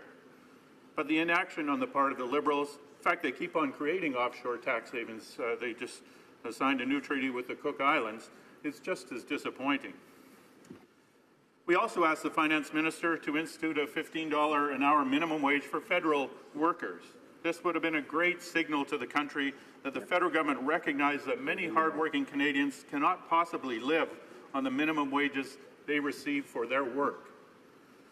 Now, the move for a $15 an hour minimum wage has been taken up by the governments in BC and Alberta, and hopefully that good policy will spread across this country, and hopefully the federal government will make that move for federal workers in next year's budget. We also asked the minister about the Eco Energy retrofit program. And Madam Speaker, I'd like to spend some time on that subject. It's one that's close to my heart. I actually tabled a private member's motion that called on the government to reintroduce the Eco-Energy Retrofit Program, because it's one of those government initiatives that are actually a win-win-win-win for government, for the economy, for homeowners, and for the environment. This popular program ran from 2007 to 2012 and helped hundreds of thousands of Canadians retrofit their homes, lowering their energy bills by 20%, creating thousands of good local jobs, and reducing greenhouse gas emissions by 3 tons per year for each house. While the program cost the federal government $900 million over 5 years, it leveraged more than $4 billion in retrofit investments by Canadian families. So the government got 5 times the economic impact from its investment. And when homeowners invest in new windows, insulation, and other energy-saving projects, when they shop at building supply stores in their own communities, that money circulates through their communities and across the country. And when I talk to the Canadian Home Builders Association here or in my riding, they remind me of the huge positive impact that program had on their members and homeowners everywhere. They really noticed the negative impact when the program, unfortunately, was canceled. This government wants infrastructure investment.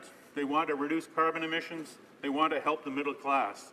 And the Eco-Energy Retrofit Program would be a perfect way to do all of that, a proven way, something the federal government could get started on right away because it has been done before. And I know it was a Conservative government that did before, and the NDP have been reminding the Liberals that it's a good idea, but it's really too good an idea to let partisan politics get in the way. Now, I could go on, Madam Speaker, but I think I'll stop here. Suffice to say that Bill C-63, like the budget itself, has been a huge missed opportunity for this government and for all Canadians. We will all have to wait for next year for an improvement, but it will be more than a day late and a dollar short. Thank you. Bravo. Questions and comments? Questions et commentaires? L'honorable The Honourable Member for Trois-Rivières. Thank you, Madam Speaker, and I'd like to thank my colleague for his remarks. I'm wondering if he could expand on something he was talking about. Since this government came into power, they've been speaking ad nauseum about the middle class. And it seems to mean something different depending on who you're talking to. About $32,000 a year, I think, is one level. But when I look at the various measures that the Liberal government has brought in to support the middle class, I'm getting the impression that you have to earn at least $80,000 to $85,000 a year to be able to benefit from them. For example, the drop in taxes that does not affect lower income earners who represent the majority of my constituents. So I'm wondering, given the improvement in the economy, and given the supposed creation of wealth, why is it that the Liberals aren't more interested in a fair distribution of that wealth, including, for example, a minimum salary of $15 an hour, which would give lower income earners some breathing space? Member for South Okanagan, West Kootenay. Well, thank you, Madam Speaker, and I'd like to thank my colleague for that great question. The Liberals, as we hear ad nauseum, talk about how they want to help the middle class, and then they introduce tax measures that lower the taxes on people who make $80,000, $150,000, $200,000, do almost nothing for people who make $50,000 a year, and do nothing for those who make less than $45,000 a year. That's a huge number of Canadians. I don't know the exact number, but it's probably the majority of Canadians make less than $45,000 a year. I remember one of the first times I rose in this House a couple of years ago was to ask a Liberal colleague that question. He went on about how his constituents were applauding him for that move, and I looked up, I just Googled online what the average income in his riding was, and I found out that 80% of the people in his riding would not benefit at all from that tax measure. So it's just, it's amazing that they think they're helping the middle class when they're doing nothing for them. Comments? The Honourable Member for Kingston and the Islands. Thank you very much, Madam Speaker.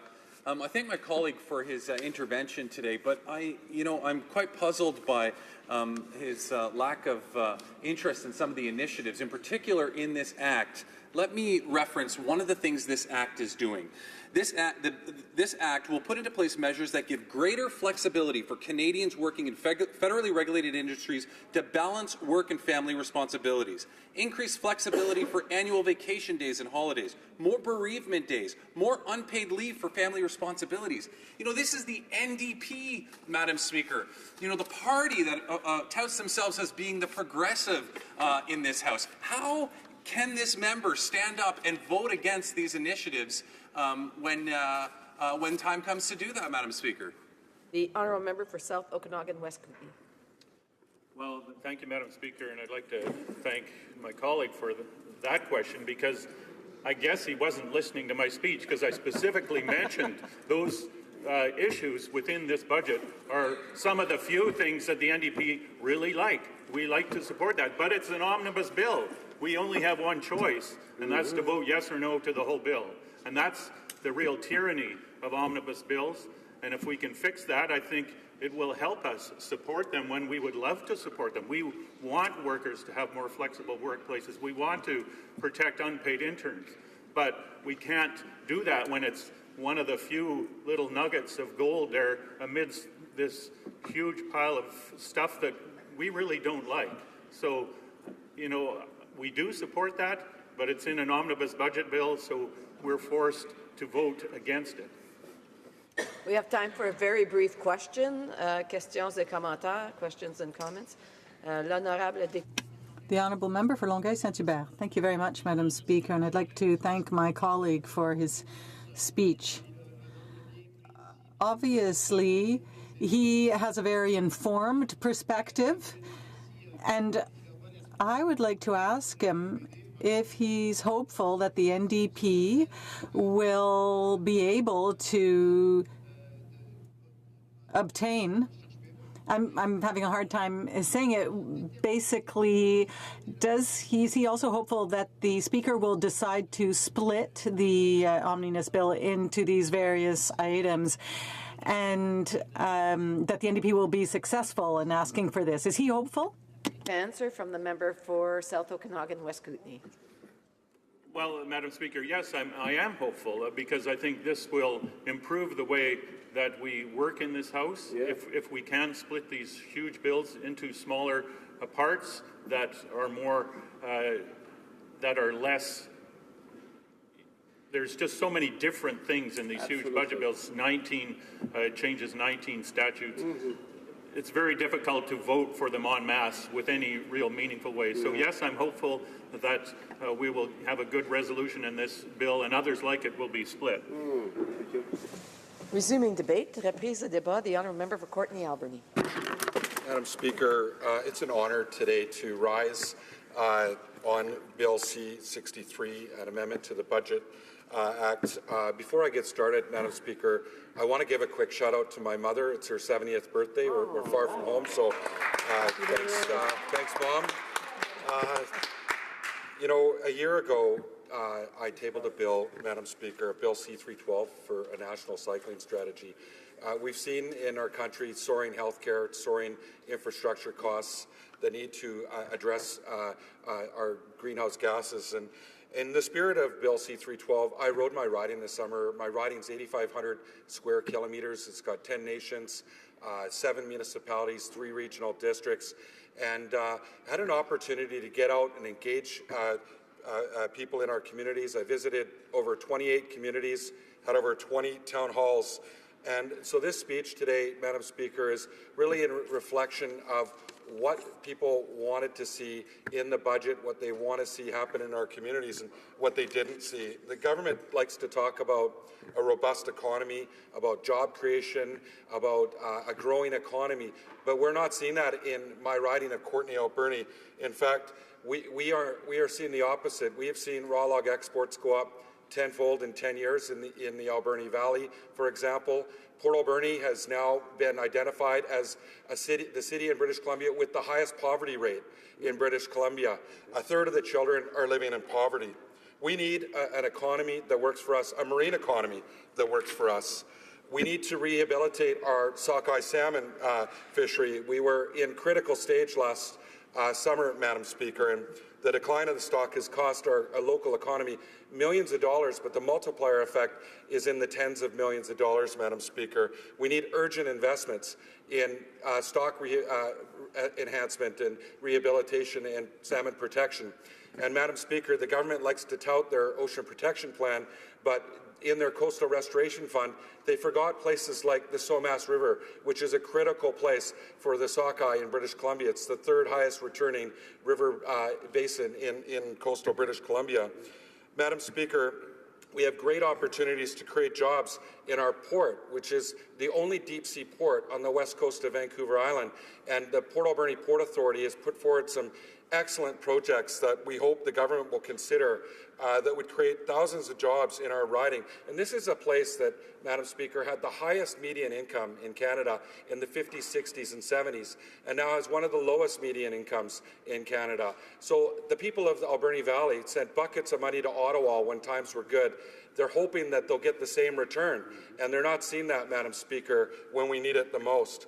We have excellent opportunities in the aerospace sector. We have a global leader in Coulson Aviation, which is selling firefighting expertise and technology around the world. But it's that Canadian story, Madam Speaker, where they're not doing business here in Canada because of regulation, because of the government not doing local procurement. We need government to see opportunities within our country, within our communities, and help lift those opportunities. We have a great university, Pacific Coast University of Workplace Health Services, which is helping to unlock the potential of the 1.2 million Canadians that are out of work, that were injured in the workplace, Madam Speaker. We need to make this a priority. This would grow the GDP in our country. It would help empower people, give people hope that need it the most, and get workers back to work that have been injured in the workplace.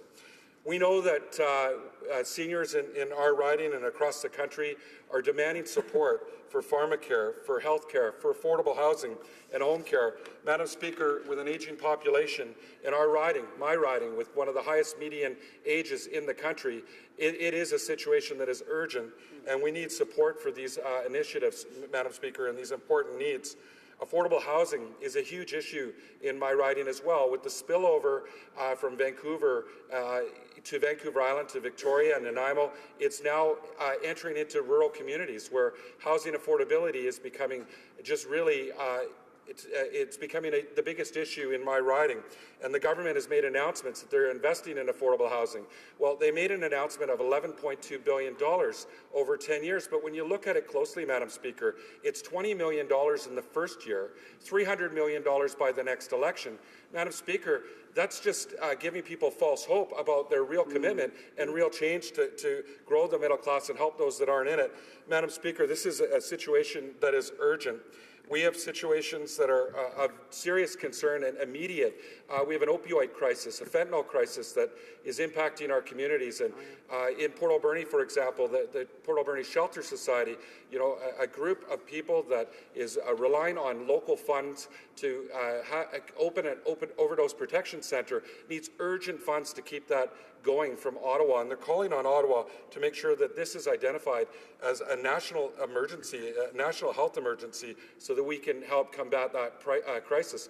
We've got great people in our communities, Madam Speaker, people that are working with people on the street. I've cited case studies here in this House about the cost effectiveness of putting a roof over someone's head versus having someone live on the street.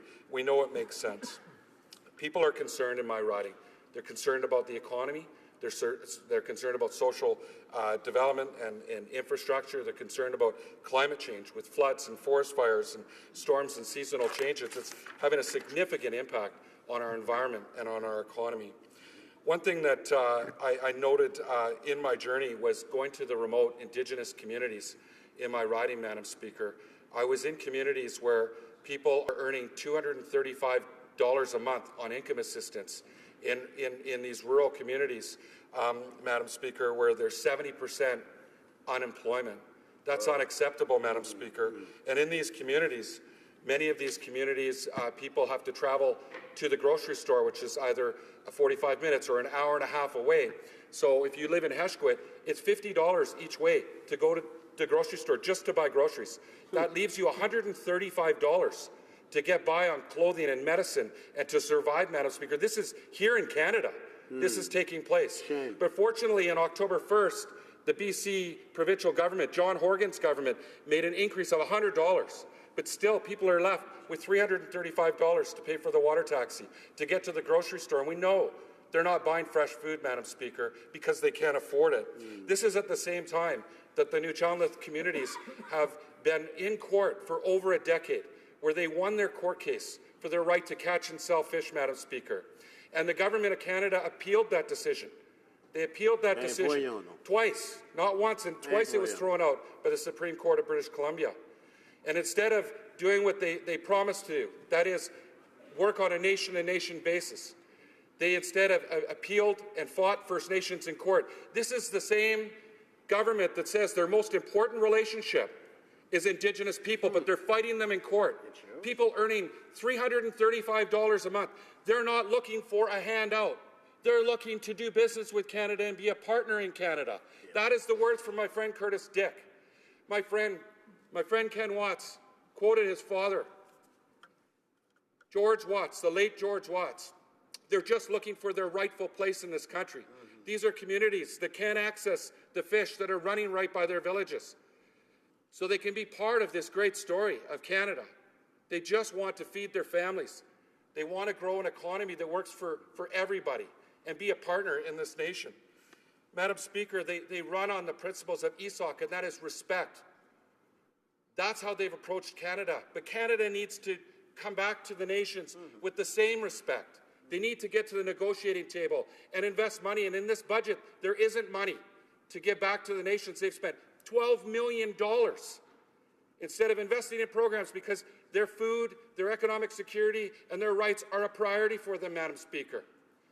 Why will the government not put it as a priority, an urgent priority, at least get the money back to the nations they've spent in court and stop spending taxpayers' money?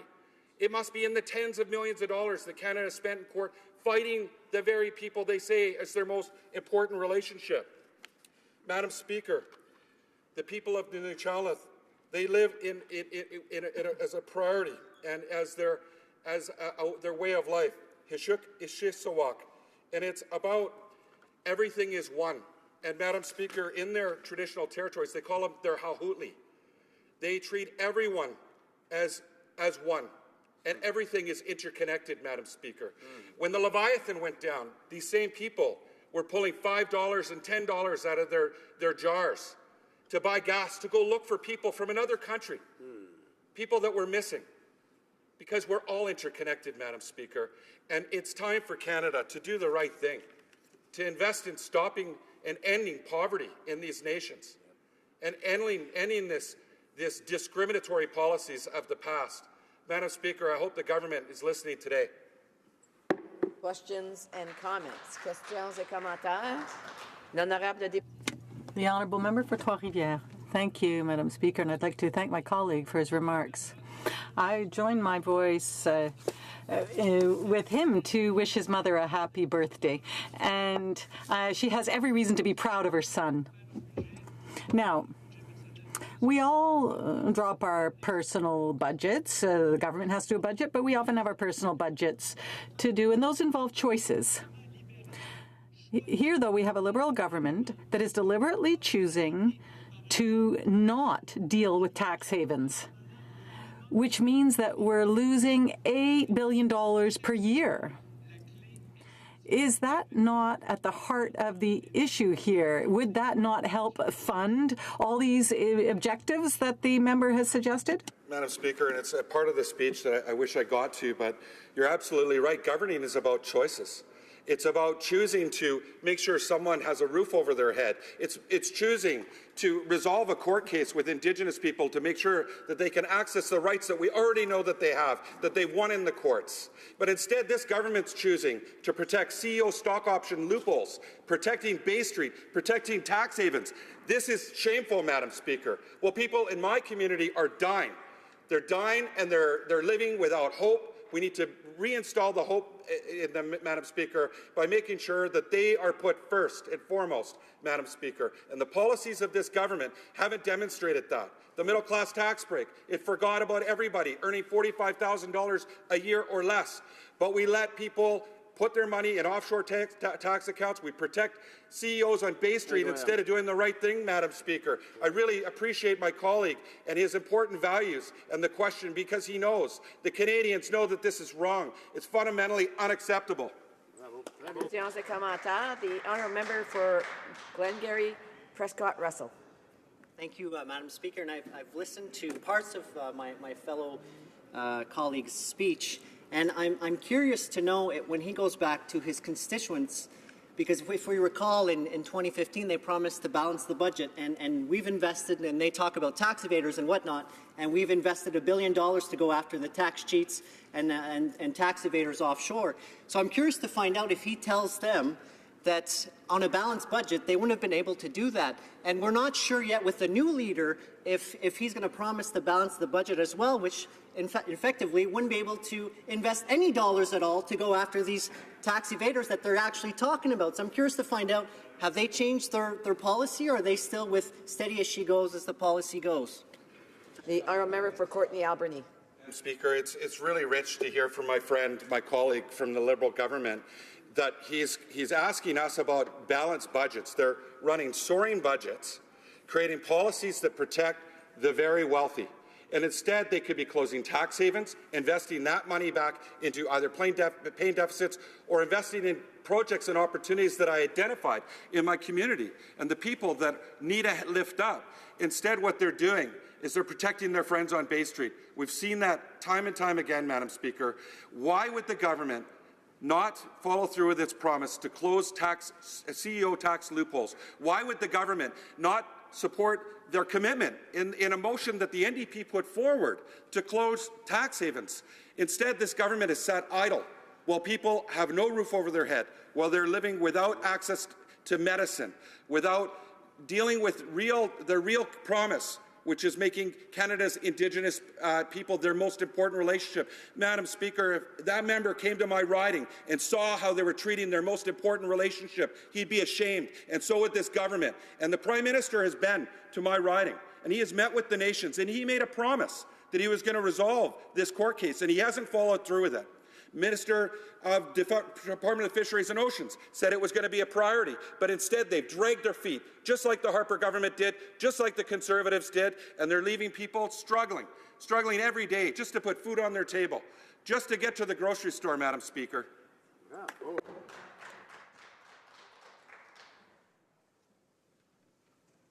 Questions et commentaires. Questions and comments. We have time for a brief question. The honourable member for St. Catharines.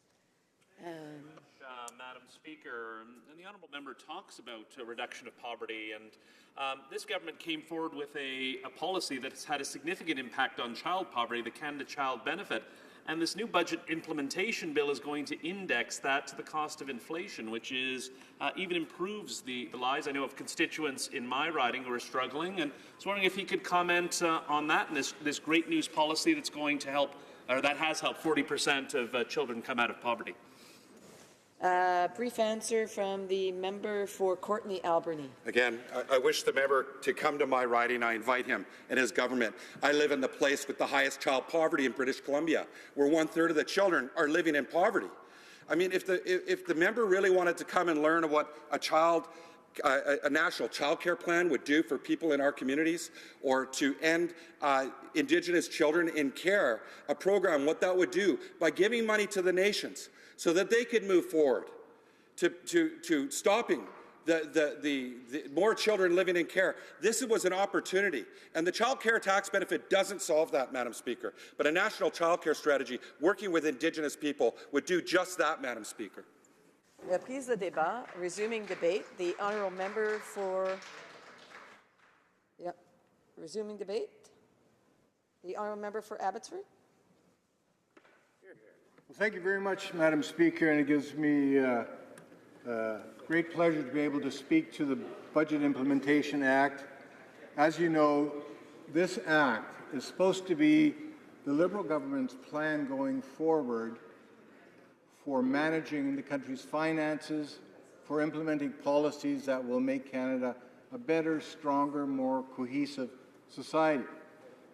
But for Canadians who elected this Liberal government to achieve that, they will be sorely disappointed. In fact, this bill does the exact opposite. Now, you may recall, Madam Speaker, that when the Prime Minister was running for election, he promised Canadians so many different things, and quite frankly has failed to deliver on many of those. For example, he promised Canadians that he was going to run a prudent government, that he was going to only run small deficits of about $10 billion. We know that promise is out the window. We know the Prime Minister promised solemnly that he was going to balance the budget within his term of government. So over a period of 4 years, he'd run a few small, what he called small deficits, and then he would return to balance. Of course, now we know that the Prime Minister has no plan to return to balanced budgets, none whatsoever. In fact, if you look at this Budget Implementation Act, which normally would be a bit of a pointer, a signpost to the future saying, listen, on such and such a date, we expect to be back to balance and manage the finances of this country in a way that won't burden future generations with a huge debt. Because we all know, Madam Speaker, when you run a deficit at the end of the year, you're short some money. Where does this money come from? It's either going to come from taxpayers or it's going to come from borrowing. And sadly, this government is committed to doing both. They're going to borrow heavily to finance their deficits. And of course, we find that they're increasing taxes on so many different things, contrary to the promises they made to Canadians. Now we are at a point where at the end of the year, we find that the government is even further in debt. And every year that a deficit is run, the debt grows larger and larger and larger. And that's what this Budget Implementation Act does. It shows Canadians quite starkly that this government does not know how to manage its finances. And so what the Prime Minister is now doing is he is saying to future generations of Canadians, our children and grandchildren and great-grandchildren, he's saying to them, you know what, we're going to spend wisely today to spend on ourselves, and we'll let you as the future generation pay all of that money back. And by the way, I don't have a plan, he says, to balance budgets anytime soon. Might be 10 years out, might be 20 years out, might be 50 years out. But you can bet your boots, when you kids grow up and you take over the reins of power in this country, you take your rightful place within Canada, you're going to have this huge debt hanging over your head. You're going to have to repay it somehow, with interest. So that's the story of this Budget Implementation Act, Madam Speaker. This act effectively solidifies the Prime Minister and his government as being spendthrifts and being tax and spend liberals. You've often heard that phrase used, tax and spend liberals. Well, it's true. It's in the DNA of a liberal that you would tax Canadians to death and spend their money on your own priorities rather than on the priorities of Canadians. For example, taxing to death. Since the Prime Minister was elected, he's increased taxes on hydro, on gasoline, on home heating, on health and dental benefits. Recently he went after employee discounts. Can you imagine the McDonald's worker late at night finishing off a shift, having a Big Mac and some fries, and now the Prime Minister is stepping in with his finance minister saying, hey, by the way, I want to tax that burger because it's an employee discount that you've got. Can you imagine? And it goes on. They've eliminated income splitting for couples. Shame on them. This was a way of recognizing that Canadian couples deserve the kind of treatment that is afforded to single people. They eliminated post-secondary tax credits, which were helping parents to educate their children so that they would have good-paying jobs when they came out of university who are out of trade school. They're even going after diabetics. You know, Madam Speaker, you will recall in the last few weeks, the government was caught with their finger in the cookie jar, so to speak. It was disclosed that they are going after diabetics, taking away their ability to apply for the disability tax credit. Diabetics. And then the following week it was disclosed they're going after the mentally ill. And we know that for half a year they've been going after small businesses. Remember the Prime Minister? He promised solemnly, I'm going to go after the rich fat cats and I'm going to stand up for the middle class. Clearly the middle class doesn't include small business people, doesn't include diabetics, doesn't include those who receive employee discounts, doesn't include the mentally ill. It's a scandal, Madam Speaker, what this Prime Minister and his government are doing, breaking promise after promise that they made to stand up for the middle class. Today, the middle class pays more tax. 80% of middle class Canadians pay more tax than they did when this government came to power. That works out to about $840 more each year that middle class Canadians pay in tax. Now, the Prime Minister, during question period, of course, he won't acknowledge that. He hides behind talking points. He talks about the middle class and those working hard to join it. He's never defined the middle class because it certainly doesn't include diabetics, those who receive employee discounts, the mentally ill, the autistic. Doesn't include small business people like the pizza shop owner in my community of Abbotsford. Doesn't include him and her.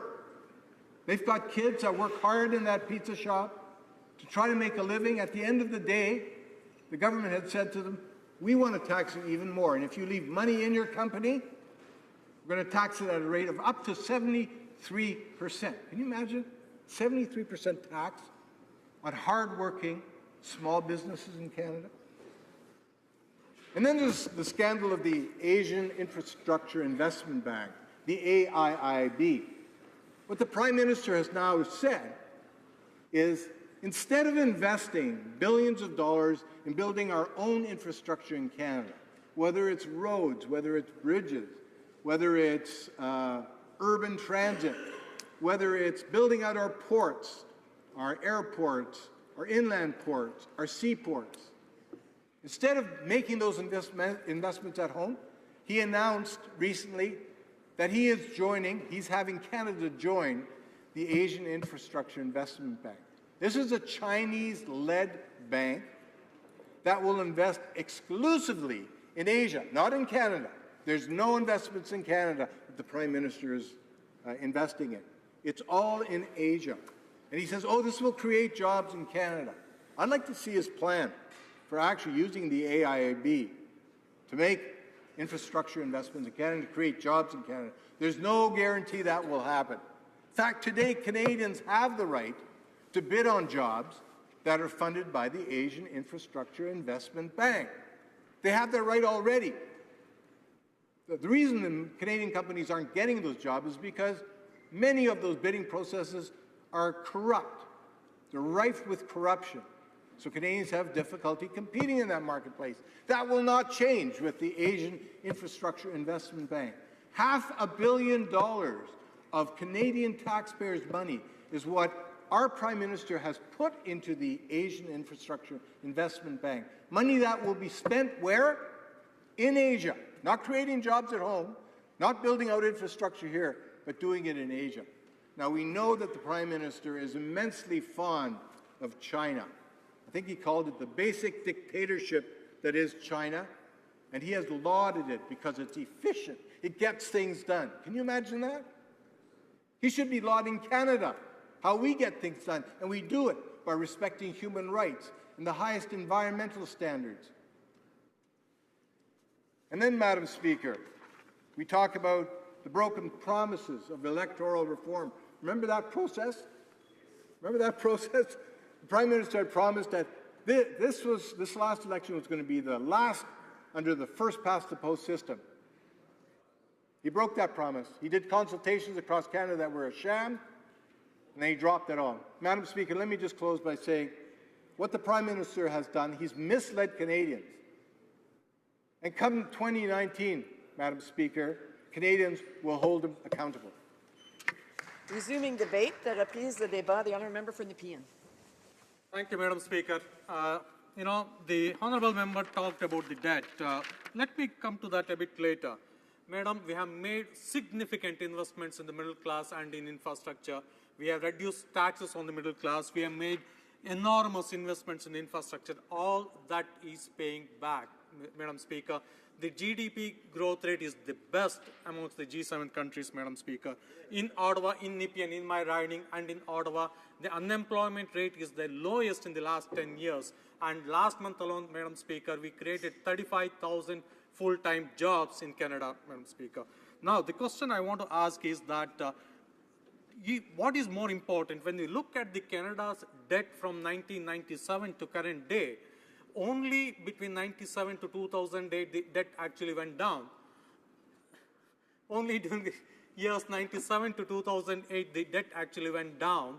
And, Madam Speaker, we have made a commitment to keep the debt to GDP rate lower, and we are willing to do that. Can the honourable member comment on the growth rate that we are achieving and with our intention to maintain or lower the debt to GDP ratio? The honourable member for Abbotsford.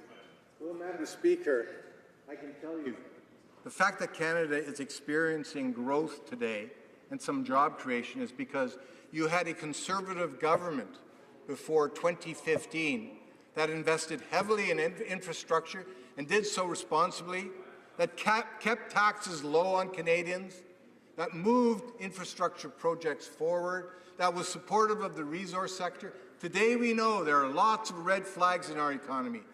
We know that foreign investment is fleeing Canada. They're avoiding Canada because we don't have regulatory certainty anymore. When a company from abroad wants to invest in Canada, they say, well, hold it, how long will it take us to get this project approved? And they're told, hey, it could be many, many years, maybe never.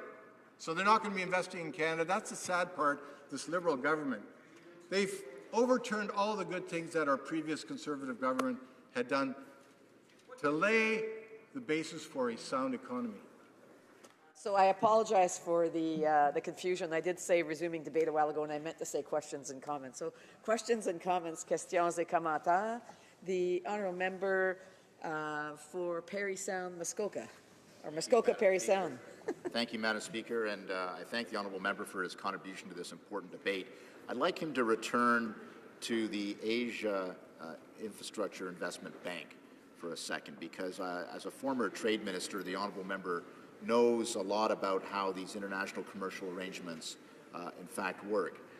I find it passing strange that this government that promised infrastructure in Canada for Canadians is now resorting to promising infrastructure and legislating infrastructure for Asian billionaires in Asia. I wonder if the honourable member can expand upon this based on his tremendous experience with commercial agreements and international trade.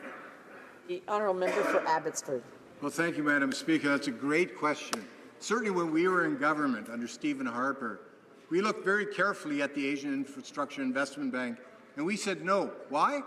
Because it did not promote Canada's interests. It was not going to create jobs in Canada. It was, as my colleague said, it will create jobs in China for Chinese billionaires. And you know what else will happen?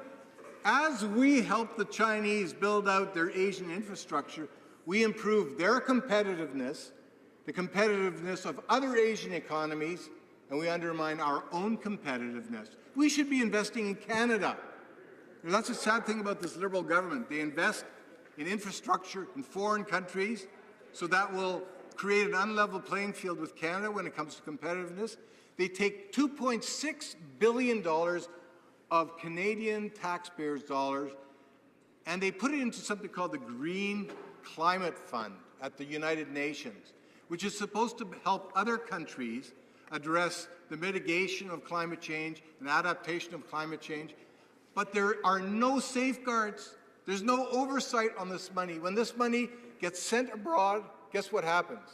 In many cases, it falls through the cracks, disappears without any accountability. That's not the kind of government we ran when we were in government. Strong, conservative government, financially accountable, accountable to taxpayers. That's what we're not finding with this Liberal government. Resuming debate, reprise de débat, l'honorable député de Rivière-des-Mille-Îles. The Honourable Member for Rivière-des-Mille-Îles. Thank you, Madam Speaker, and it's with great pleasure that I rise today in support of Bill C-63, a second act to implement certain provisions of the budget tabled in Parliament in March 2017. Since 2015, as you know, we have made progress. I'm proud of our government's record, and we have passed the point of our mid-mandate. When I worked in Boisbriand, I remember the economic situation was quite dire. That was 2008, and it's behind us now. But now let's talk about our economy. In fact, Canada was the G7 country that had survived the recession of 2008 with greatest success. And in the last election campaign, we put forth a very ambitious plan for Canadians. That plan, Madam Speaker, is based on clear evidence and the fact that by investing in the middle class, the economy comes out ahead. Our plan is also based on the premise that by investing in training our young people in the labor force, in our workers, the economy does well. And, Madam Speaker, the figures now speak for themselves and show the success of this plan. According to Statistics Canada from 2017, the active population, there are some 500,000 new jobs since we took power. The Canadian economy is therefore growing more quickly than it has in the past 10 years, and the unemployment rate has dropped to its lowest point since 2008. In addition, there's more good news. The most significant increase in the job market has been in Quebec, with 18,000 net new jobs in October 2017. That is primarily the manufacturing sector that benefited. Madam Speaker, our plan is working. More Canadians, Madam Speaker, are employed, and it will continue. I'd like to now talk about some of the measures that will have an impact directly on the people of my riding. Tax cuts for 9 million Canadians, members of the middle class. The implementation of the new Canada Child Benefit, and a strengthening of the Canada Pension Plan so that future generations of workers will benefit from a good retirement. Since July of 2016, the Canada Child Benefit has put more tax-free money in the pockets of thousands of Canadian families. When this benefit was put in place, the additional funding in the pockets of Canadian families had an immediate impact on consumers' confidence and on economic growth. As a result, they had an immediate impact on economic growth in the country, and this is excellent news, Madam Speaker. And it benefits all children, contrary to the tax credit for fitness and the other credits put forth by the previous government. In my riding, there are over 10,000 families receiving more thanks to this benefit. 18,000 children who are benefiting directly from $530 monthly on average per family. And that is tax-free. These figures speak for themselves, Madam Speaker. The tax benefit has lifted thousands of Canadian children out of poverty, and we've continued along the same lines. We will be enhancing it. And that's why we will enhance the Canada Child Benefit to index it to the cost of living, and it will be increased based on the annual cost of living index in July, 2 years earlier than expected. Now, allow me to give you an example. For a single-parent family with 2 children and earning $35,000 a year, these increases will result in $560 more next year, tax-free, which will be used for books, skating lessons, and warm clothing for the winter. What's more, Madam Speaker, there's another landmark measure contained in C-63, and it is the tax cut for small and medium-sized businesses. Once again, promises made, promises kept. As we pointed out in our platform in 2015, we are honoring our commitment to cut taxes for small and medium-sized businesses.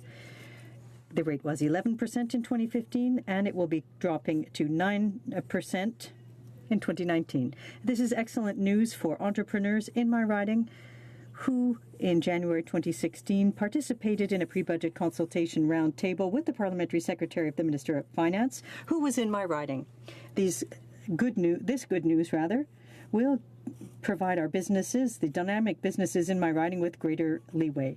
And that will, in fact, result in capital investments, renovations, the purchasing of new machinery, or the hiring of more staff. This new measure is also supported by many people in the province. Allow me to quote Michel Leblanc, who's the CEO of the Chamber of Commerce in the Greater Montreal region, who has said, and I quote, "The tax cut announced by the Minister of Finance is excellent news for small and medium-sized businesses in all sectors. Our economy is doing well, and this announcement will strengthen it even more. It will continue to strengthen investments and increase the competitive nature of our companies." Our region is made up mainly of SMEs, and as a result, this will have a positive impact on our economy. End of quote. I can only support those comments because when I travel and crisscross my riding, my entrepreneurs tell me that the measure will be beneficial. Finally, Madam Speaker, Budget 2017 is also placing talented and creative people in this country at the heart of an economy with a very innovative future. Our economy will create jobs for the middle class of today and in the future. For our government, focusing on innovation also means focusing on know-how in Quebec society, Canadian society. We are investing in our people and giving workers in Mille-Îles, for example, the tools that they need in order to succeed in the economy of the future. That also means educating companies so that they can benefit from new free trade agreements, like the agreement with Europe, for example. They have placed Canada in a leadership position as part of the global economy. Investing $225 million over 4 years to shrink the gap in the economy to help Canadians be better prepared for the economy of the future. Creating a fund for strategic innovation that will be used to draw and support and increase the number of companies in the agri-food sector, for example, which is very strong in my riding. Green technology and leading technology will stem from significant investments over 5 years. There will be also support for superclusters in the digital technology, clean energy, which offer greater potential for economic growth thanks to investments of some $900 million over 5 years starting in 2017-2018. I've always been proud to state that Canada's strength and the strength of my riding is our labor force. I'm very happy with the measures included in this bill and the impact it will have on my community. I have confidence in our plan. It will contribute to the prosperity of the country today and in the long term. Thank you very much, Madam Speaker. Questions et commentaires, questions and comments. The honourable member for Kitchener-Conestoga. Thank you, Madam Speaker. I want to thank my colleague for her remarks. One thing that I didn't hear, Madam Speaker, was any mention of the Asian Infrastructure Bank, and it just seems strange to me that up until this point, I haven't been in the House for all of the debate, but a fair bit of it, and none of my Liberal colleagues have commented on the fact that we're spending all these dollars for infrastructure in Asia, which taxpayers in Canada are going to be forced to pay for. So my children and grandchildren are paying for infrastructure, which I'm happy to invest in infrastructure. We all are. But to see it invested in Asia is a bit of a question for me. So I'm wondering if my colleague could enlighten us as to why we're spending money on infrastructure in Asia. Thank you, Madam Speaker. L'honorable député. The Honourable Member for Rivière-des-Mille-Îles. Well, thank you, Madam Speaker. And I'd like to thank my colleague for talking about infrastructure. As you know, we need to invest in infrastructure. In my riding of Rivière-des-Mille-Îles, we have the Réseau électrique métropolitain. It represents 60 kilometers of train track and 27 stations. It is an important link, a transit link that will invest in people's mobility in the Greater Montreal area. Thank you. And comments, questions et commentaires. L'honorable député de Drummond. The Honourable Member for Drummond. Merci, Madame la Présidente. Thank you, Madam Speaker. And I'd point out that I listened to my colleague's remarks very closely, but I didn't hear her talk about a subject that's very written about a great deal lately. A lot of people have talked about the Panama Papers, and on the weekend, on Sunday, Canadians were struck, shocked, and by the news that came out with the release of the Paradise Papers.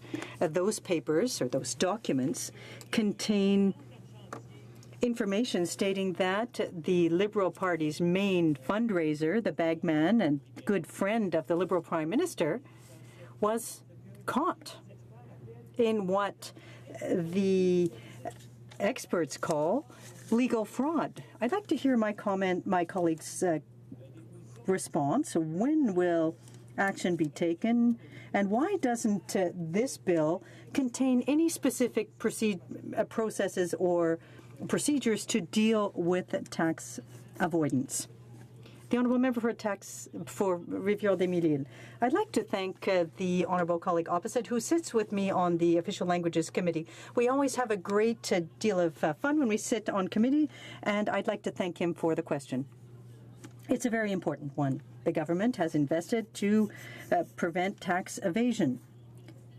We ensure that the tax system is fair for all. People who are hiding assets abroad or who try to avoid paying tax will be singled out and will have to bear the consequences. Questions et commentaires. The Honourable Member for Nepean. Thank you, Madam Speaker. My honourable colleague came out with some excellent points in their remarks. I have to say, Madam Speaker, that in my riding of Nepean, 23,000 children were benefited from the Canada Child Benefit Program with an average amount of $490, totaling to about $6.2 million, Madam Speaker. I would like to ask my honourable friend, the investments we have made through cutting income taxes for the middle class, the investments we have made through the Canada Child Benefit Program, the investment we have made through infrastructure, it has allowed GDP growth. I would like to have our comments on that. L'honorable député de Rivière. The Honourable Member for Rivière-des-Mille-Îles.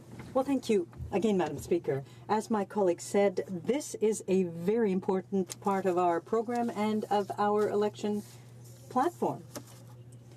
Now, for me, I'm very concerned about the success of families and measures, and over 18,300 children are benefiting from the child benefit. It's an average of $530 per month for 10,000 families, and that's a tax-free amount. When families have more money in their pockets, the entire economy benefits. The job creation rate in Quebec and Canada explains that our plan is working. Prise de débat, resuming debate. The Honourable Member for Kitchener-Conestoga, and I do have to advise him that I will have to interrupt at some point. Oh, really? The Honourable Member. Madam Speaker, in the last election, the current Prime Minister looked Canadians in the eye and promised that if elected, the Liberal Party would run budgetary deficits of $10 billion per year for the first 3 years, and then return Canada's books back to balance in 2019. No, that's not true. Well, what a far cry from reality we're living in today. This government's spending is completely out of control. They're running deficits 2 and 3 times larger than initially promised, and they have absolutely no plan to get back to balance. This is not what Canadians voted for, Madam Speaker. Our Conservative government left office with back-to-back surplus budgets, a growing economy, and a record that included the best recovery from the worst financial crisis since the Great Depression. This is something that we are proud of on this side of the aisle. Now, Madam Speaker, during the election campaign, the Liberal Party promised that their $10 billion deficits would be spent primarily on 2 things: infrastructure and tax cuts for the middle class. Oh, and for those working hard to join it. I'm afraid that my colleagues in the Liberal Party might be suffering from collective amnesia because not only have they spent far more than they promised, but they've done the exact opposite of what they promised. First, let me talk about this government's poor record on infrastructure investment. Bill 63, C-63, includes $500 million spent by this government on infrastructure in Asia. Yes, Madam Speaker, you heard me correctly. Not Canadian infrastructure, but Asian infrastructure. Bill C-63 provides Canada a less than a 1% stake in the Chinese-controlled Asian Infrastructure Bank. The projects that this bank will invest in are determined by the interests of the Chinese government. Madam Speaker, considering the sort of virtue signaling that we've seen from this government during the NAFTA negotiations, it comes as a bit of a shock that they'd be willing to hand over $500 million to China to spend as they wish. Don't take my word for it, Madam Speaker. Taken from the Toronto Star about the Asian Infrastructure Bank, quote, "The United States opposes the institution, warning that it would provide loans to developing countries without requiring any caveats about the environment, about labor rights, or about anti-corruption reforms, as are typically included from the World Bank and the International Monetary Fund," end of quote. I would have thought that the Liberals who spend so much time on their image would like to be seen as standing up for the environment, standing up for labor rights, and standing against government corruption. But I guess when push comes to shove, they focus on their own best interests. Now, I understand, Madam Speaker, that trade with China is a priority for the Liberals. The Prime Minister has made that clear by his several Cash for Access fundraisers attended by high-ranking Chinese officials. But is it really worth forking over this sort of money with no guarantees? All this talk about Chinese infrastructure. What about Canada? Well, Madam Speaker, this week we learned that there are massive delays in federal infrastructure spending. Billions of dollars are being carried over year after year in unspent funds, as this Liberal government cannot figure out how to get shovels in the ground and get projects underway. So, Madam Speaker, it seems clear to me that it's becoming increasingly clear to Canadians that this Liberal government is spending more time trying to build bridges, fix roads, and prepare water pipes in China than it is here at home in Canada. Again, Madam Speaker, this is not what Canadians voted for in the last election. One other thing that Canadians didn't vote for in the last election was this Liberal government's attack on middle-class Canadians, the very people they claim to want to help. We all know that small business in Canada employs 70% of private sector workers. In Canada, 55% of business in Canada have less than 4 employees. So an attack on small business is an attack on ordinary, hardworking Canadians. Where would the jobs be if it were not for small business? Yet this summer, in an attempt to quietly sneak by Canadians, the Liberals introduced a number of tax measures that would have had devastating effects on Canada's farmers and small business owners. The backbone of our economy, small business owners were targeted as tax cheats. For weeks and months after their plans were made public, my office was inundated with calls, emails, and visits from my constituents who could not believe that this Liberal government would be increasing their taxes so high that they might have to fire staff, close up shop, or relocate their business to other countries. And I'm sure my colleagues in this House all were recipients of those emails and phone calls, Madam Speaker. I heard from one constituent who lives in Elmira. He runs a financial service practice in the Greater Waterloo region. He shared with me this email, quote, "For the first 12 years of my self-employed life, it was a real struggle. From trying to run a business and balancing a young family of 4 children, it was not easy. In 2011, after a particular bad day, I considered packing it all in, but I didn't. I continued to persevere and try new ways to build my practice. In the summer of 2012, I took the biggest risk I could ever do, and I bought a practice from another advisor.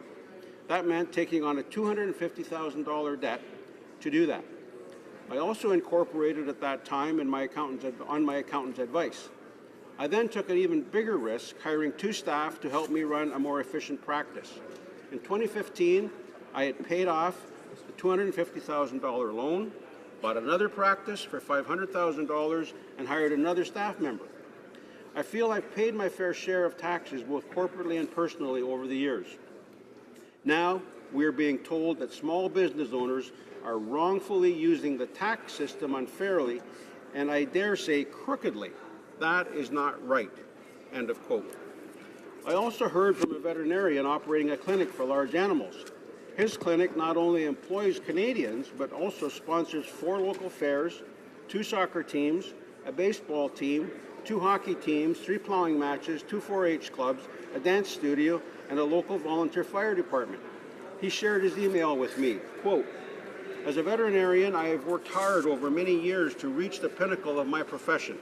I've spent many years in university studying veterinary medicine, and many more years building my practice and working very hard to serve my clients and their animals. By referring to my use of the tax laws as a manipulation of loopholes makes me feel ashamed of the success I have strived to achieve. I am expected to apologize for this success and the rewards I've earned? This is divisive, inflammatory, and it flies directly in the face of the Canadian dream many of us share, that from hard work comes success.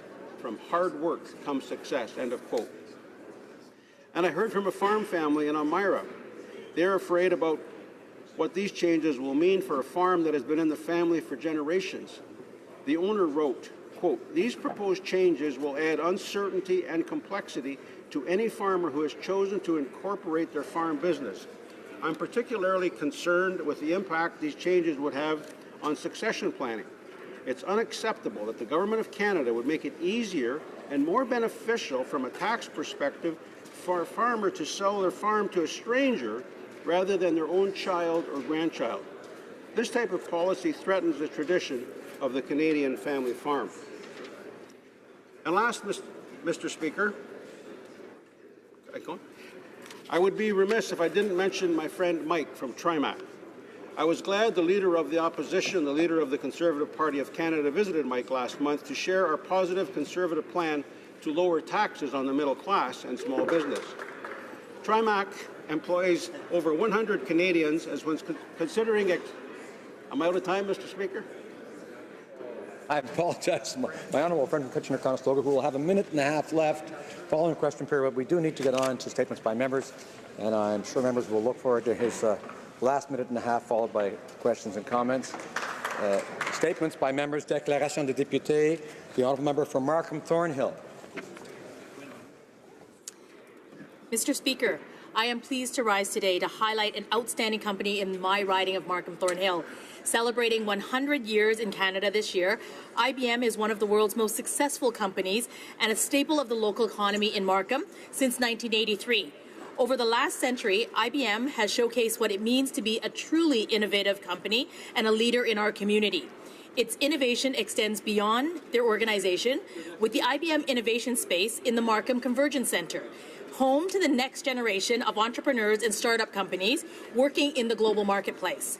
I want to highlight Payman Moani, an entrepreneur in the Innovation Centre who started as an engineering student in the Campus-led Accelerator and now an employer whose company is scaling and growing, a really inspiring Canadian story.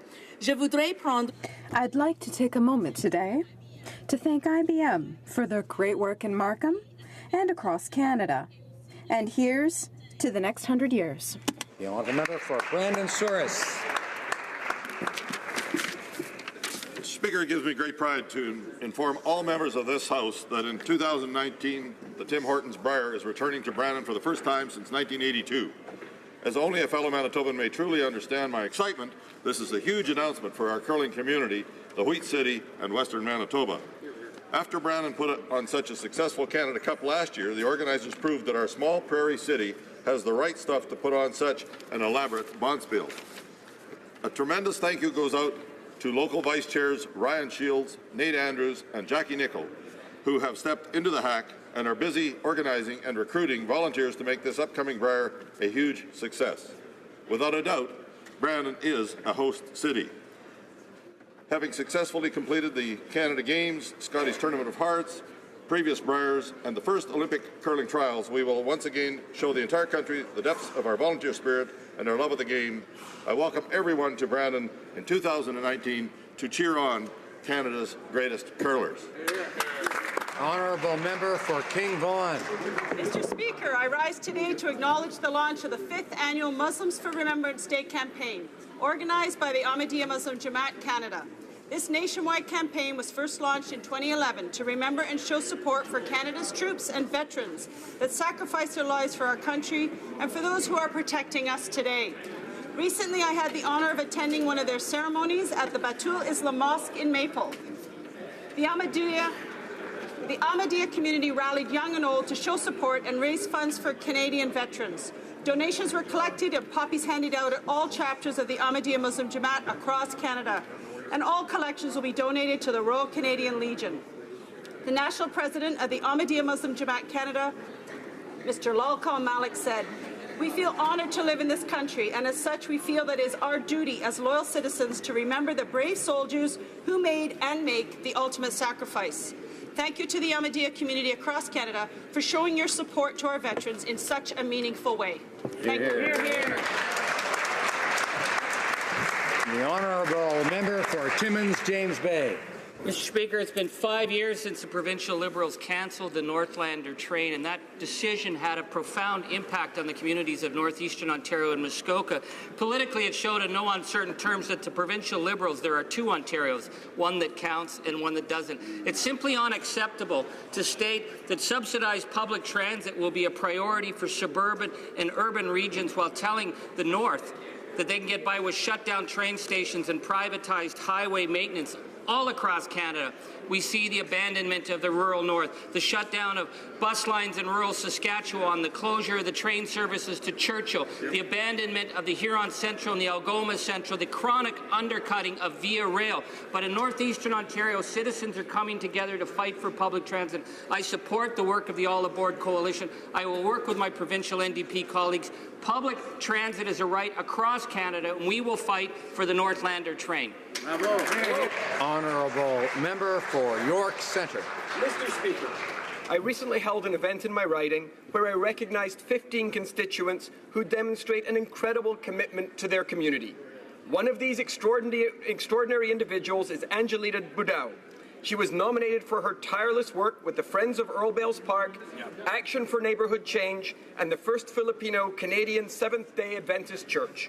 Angie's efforts have been felt throughout our community, bringing youth, families and seniors together in common cause. I want to also recognize the other 14 award winners for their contributions to our community. They are volunteers, faith leaders, activists, and organizers. During this Canada 150 year, I am proud to honour their contributions every day to making Canada a better place. Through their hard work, determination and leadership, these individuals have made a tremendous impact in York Centre, and I ask all members to join me in recognising and congratulating them. Honourable Member for Edmonton West. Mr. Speaker, I rise to recognize the outstanding work of No Stone Left Alone, a national non-profit organization based in Edmonton. No Stone Left Alone works with our Canadian Armed Forces and young students to lay poppies on the headstones of fallen soldiers, to honour their sacrifices and fulfill our national promise that they will not be forgotten. Yesterday, I joined my friend, veteran and former Member of Parliament, the Honourable Laurie Hahn, in laying a wreath at their ceremony. This week, No Stone Left Alone will engage 8,000 students from every province, visit 100 cemeteries, and honour 52,000 Canadian Forces members. Please join me in commending Maureen and Randall Purvis, the founders of No Stone Left Alone, for their dedication to honouring those who served our country. Here, here, here. Honourable Member for Cumberland Colchester. Thank you very much, Mr. Speaker. And I'm very pleased to rise today to recognize the Aline Nader of Amherst, Nova Scotia. Aunt Aline, as she's become known, has given tirelessly of herself over the past year and a half to help successful resettlement of new Canadians in Cumberland County, Nova Scotia. When the refugee families landed here from Syria in 2016, the community welcomed them with open arms, but one volunteer, Aline, had a special impact by providing all those new Canadians with English-Arabic translation, explaining the Canadian customs and laws, and helping them adjust to their new lives in their new country, and always with a big smile. So it gives me great pleasure to join the Amherst Rotary Club, the Latif family, and the El Shahadi family to say thank you, Aunt Elaine, and welcome to Ottawa to the whole family. L'honorable député. The honourable member for Laurentides-Labelle. Thank you, Mr. Speaker. I would like to highlight the service, in many cases the long-standing service, of 99 municipal councillors and mayors in my riding who did not seek a new mandate during the elections on November 5th. I would also like to thank the 213 candidates for 304 municipal positions who did seek a mandate but were not re-elected. And I would like to congratulate the 146 newly elected officials as well as the 153 elected officials who are continuing on or moving on to the positions of municipal councillor, mayor, or reeve, as well, or reeve in the 43 municipalities and 3 RCMs in Laurentides-Labelle, as well as 5 people who are going to fill currently vacant positions. These 611 people who are directly engaged in the process of municipal governments are proof of the civic and community engagement typical of the Laurentians. With almost as many elected officials in my riding as there are members, my team and I will offer them our full cooperation to move forward the entire region's issues. It is by working together that we'll make progress in many files important for the well-being of our fellow citizens. Thank you. The honourable member for Calgary Signal Hill. Mr. Speaker, today is Hard Hats Day on the Hill. The Progressive Contractors Association and the Christian Labour Association are meeting with all members or many of the members of the House to share their story of collaboration and productivity. They have an unparalleled record of getting projects done on time and on budget. They've worked cooperatively in the Alberta oil sands for the past decade. This collaborative model of construction has allowed for the completion of hundreds of billions of dollars worth of projects which are critical to Canada's economic future. But it doesn't stop there, Mr. Speaker. Nearly half of Western Canada's major industrial and urban infrastructure projects are built by PCA and CLAC. Their record of success has made them a focus in Western Canada and a force partly due to their involvement of the Indigenous communities, youth and new Canadians. Mr. Speaker, I encourage all members to stop by this evening to join the member for Cape Breton Canso and I who are hosting this group. Please come to our event. Thank you. The honourable member for Oakville. Mr. Speaker, violence against women, violence against children will not stop if men are not included in the conversation and made part of the solution. Every year, men in my riding of Oakville participate in the Hope in High Heels Walk, marching through downtown Oakville in pink high heels to support the work of Halton Women's Place. And I'd like to thank Halton Women's Place for the great work they do in Oakville and in Halton, providing a safe haven for women and children in crisis, and for providing education to build a future without abuse in families. This afternoon I am co-hosting Hope in High Heels on the Hill in support of the fight against gender-based violence. I extend a challenge to all of my male colleagues to join me immediately after question period to take a walk to help end the violence. And Mr. Speaker, if my colleagues don't have their own high heels, don't worry, we have a pair for everybody outside. See you on the steps. Thank you.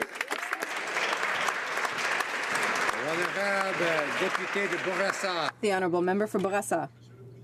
Mr. Speaker, they've been around for just 4 years. I would like to highlight the exceptional work of Chartered Professional Accountants Without Borders.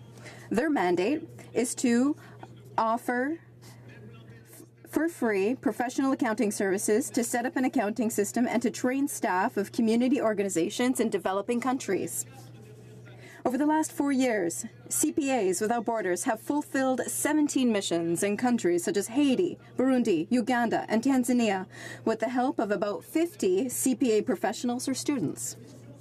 These social and humanitarian missions among populations that are often the have-nots represent their contribution to promote good governance. I congratulate the Board of Directors, the management team, and all the volunteers involved in CPAs Without Borders. I wish them continued success. Thank you. Honourable member for Thornhill. Mr. Speaker, Canada's new Holocaust memorial commemorates the 6 million Jews murdered by Hitler's Nazis. But the memorial is also dedicated to survivors whose will to live is driven by a passion to educate this and future generations. Mr. Speaker, Steve Hoffman's entire family was murdered in the Shoah. He survived Birkenau and forced labor camps and was liberated from Bergen-Belsen. Mr. Hoffman came to Canada after the war and is resident now at Montreal's Mount Sinai Hospital resisting terminal cancer. Mr. Hopman had a last wish to visit the new National Holocaust Memorial with Laura Grossman, the young Thornhiller who had a dream, and with former MP Tim Uppal, who sponsored the bill to create the memorial. Mr. Speaker, Mr. Hopman accomplished that visit today and is on Parliament Hill now, campaigning still to ensure that such horror and inhumanity happens never again.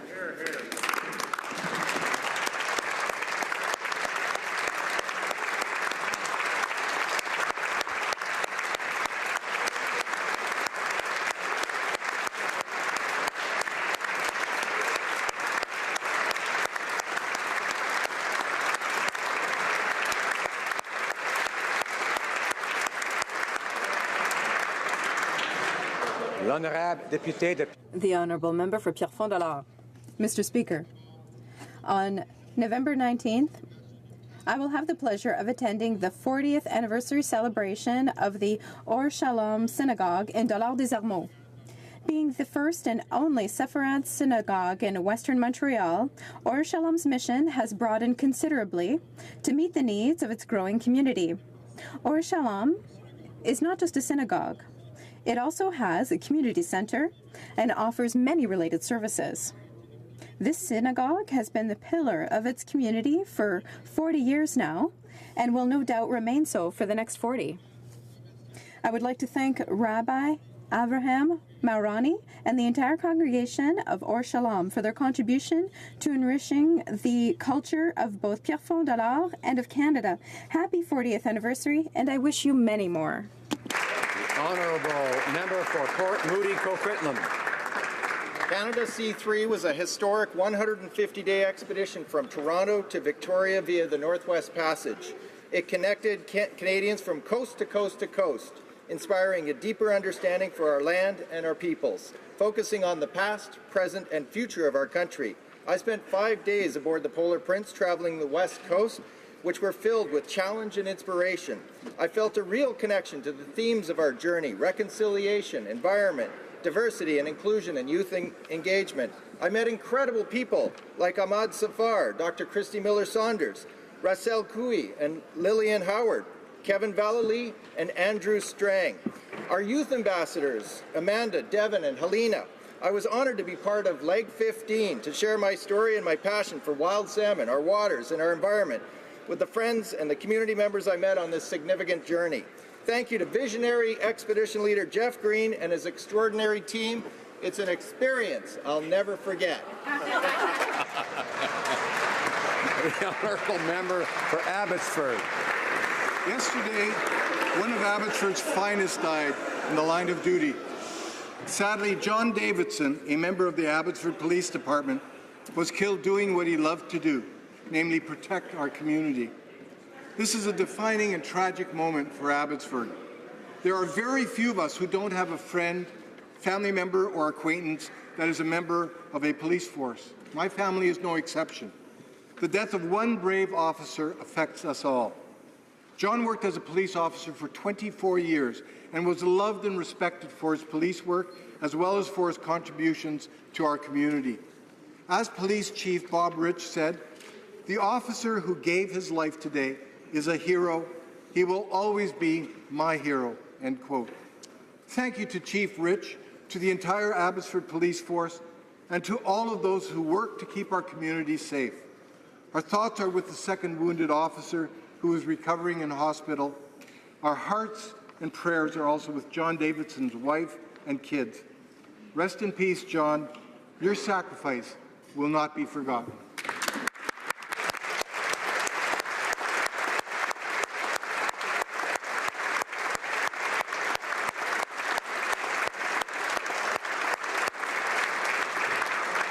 Honourable Member for Mission, Matsqui, Fraser Canyon. Mr. Speaker, I also rise today to recognize the fallen Constable John Davidson of Abbotsford Police Department that was killed yesterday in the line of duty.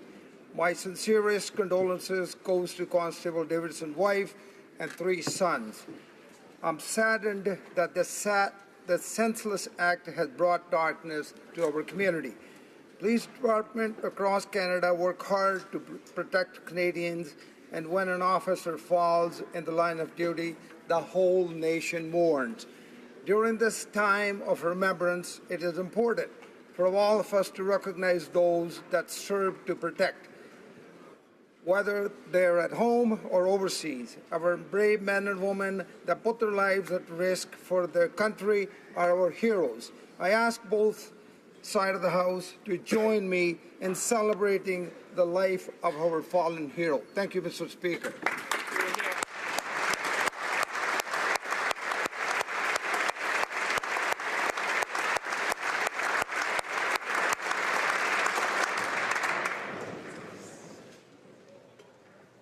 Oral questions, questions orales. The Honourable Leader of the Opposition.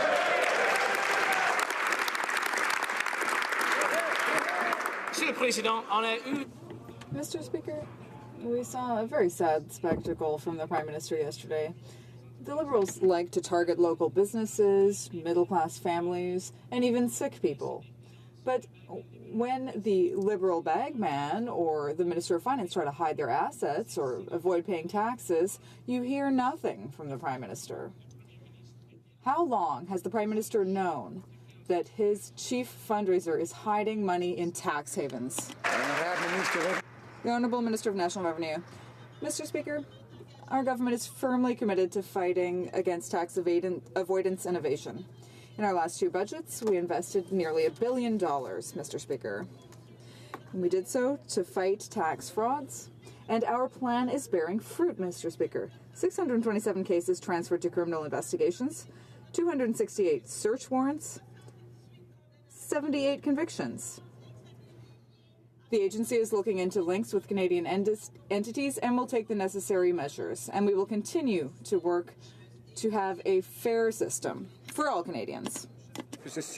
Well, Mr. Speaker, while accusing local small business owners of being tax cheats, this Prime Minister has gone out of his way to protect the interests of his rich, well-connected Liberal friends. The Paradise Papers exposed the Prime Minister's close friend and chief political fundraiser as having sheltered millions of dollars offshore. Now, the Bronfmans are also known for being very effective at lobbying against closing off offshore tax loopholes. So when did the Prime Minister learn that his friend and chief fundraiser had these offshore holdings and that his lawyers had lobbied so hard to protect these tax havens?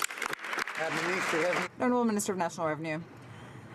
Mr. Speaker, our government is aware that this is an issue involving several billion dollars, and we've made historic investments of nearly $1 billion in the Canada Revenue Agency to deal with this problem. The agency is using the information that it's received, for example, from lists given by partner countries.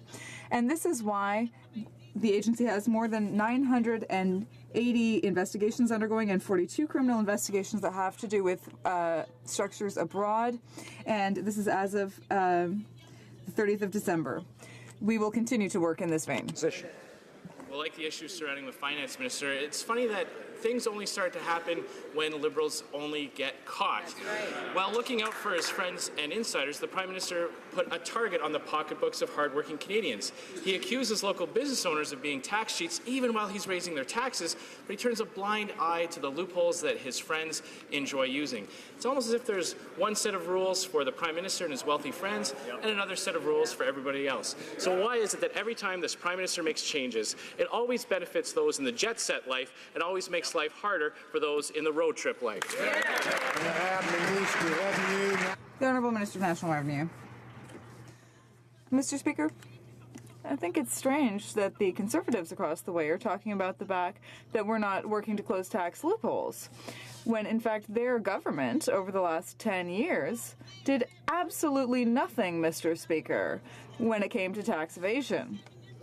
Even a former National Revenue Minister, Mr. Jean-Pierre Blackburn, said so. He said so publicly, Mr. Speaker.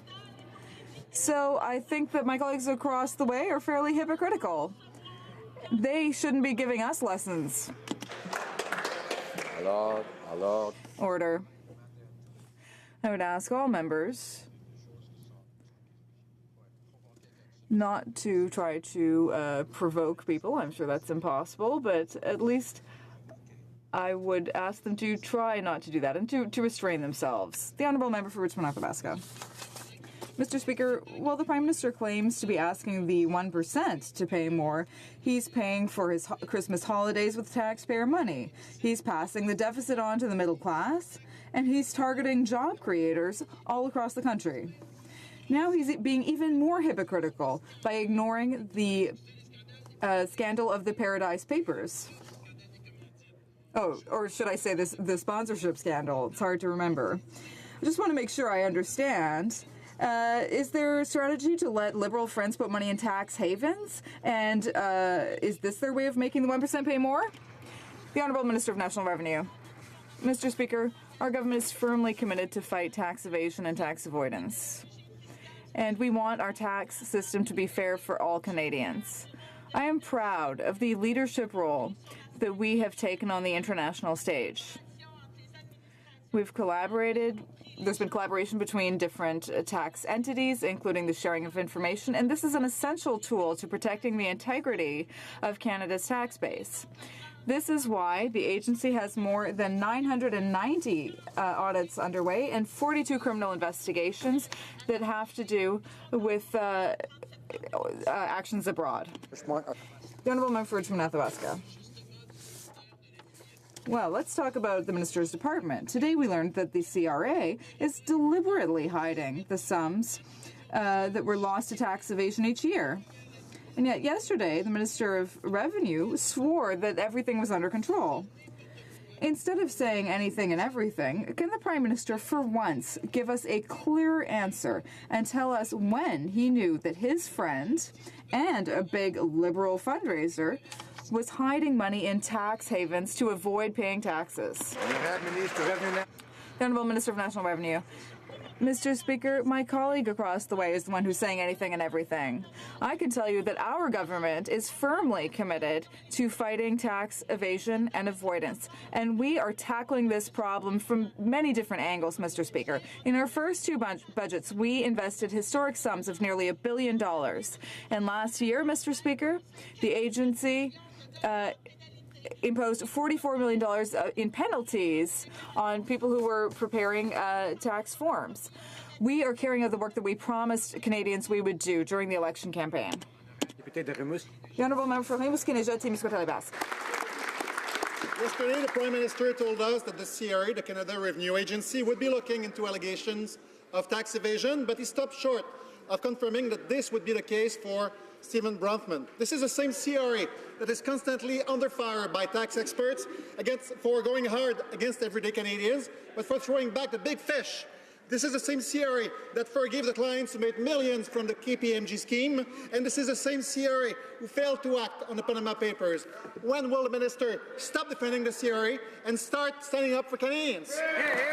Honourable Minister of National Revenue. Mr. Speaker, I can tell my colleague across the way that I have more experience than he does when it comes to fishing. Our government is firmly committed to fighting tax avoidance and tax evasion.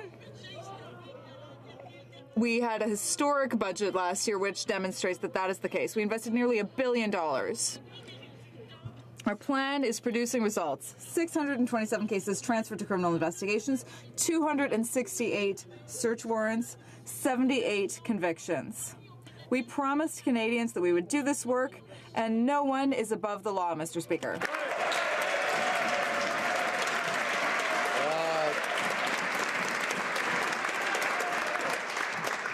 The Honourable Member for Rosemont-la-Petite-Patrie. About the law is the problem.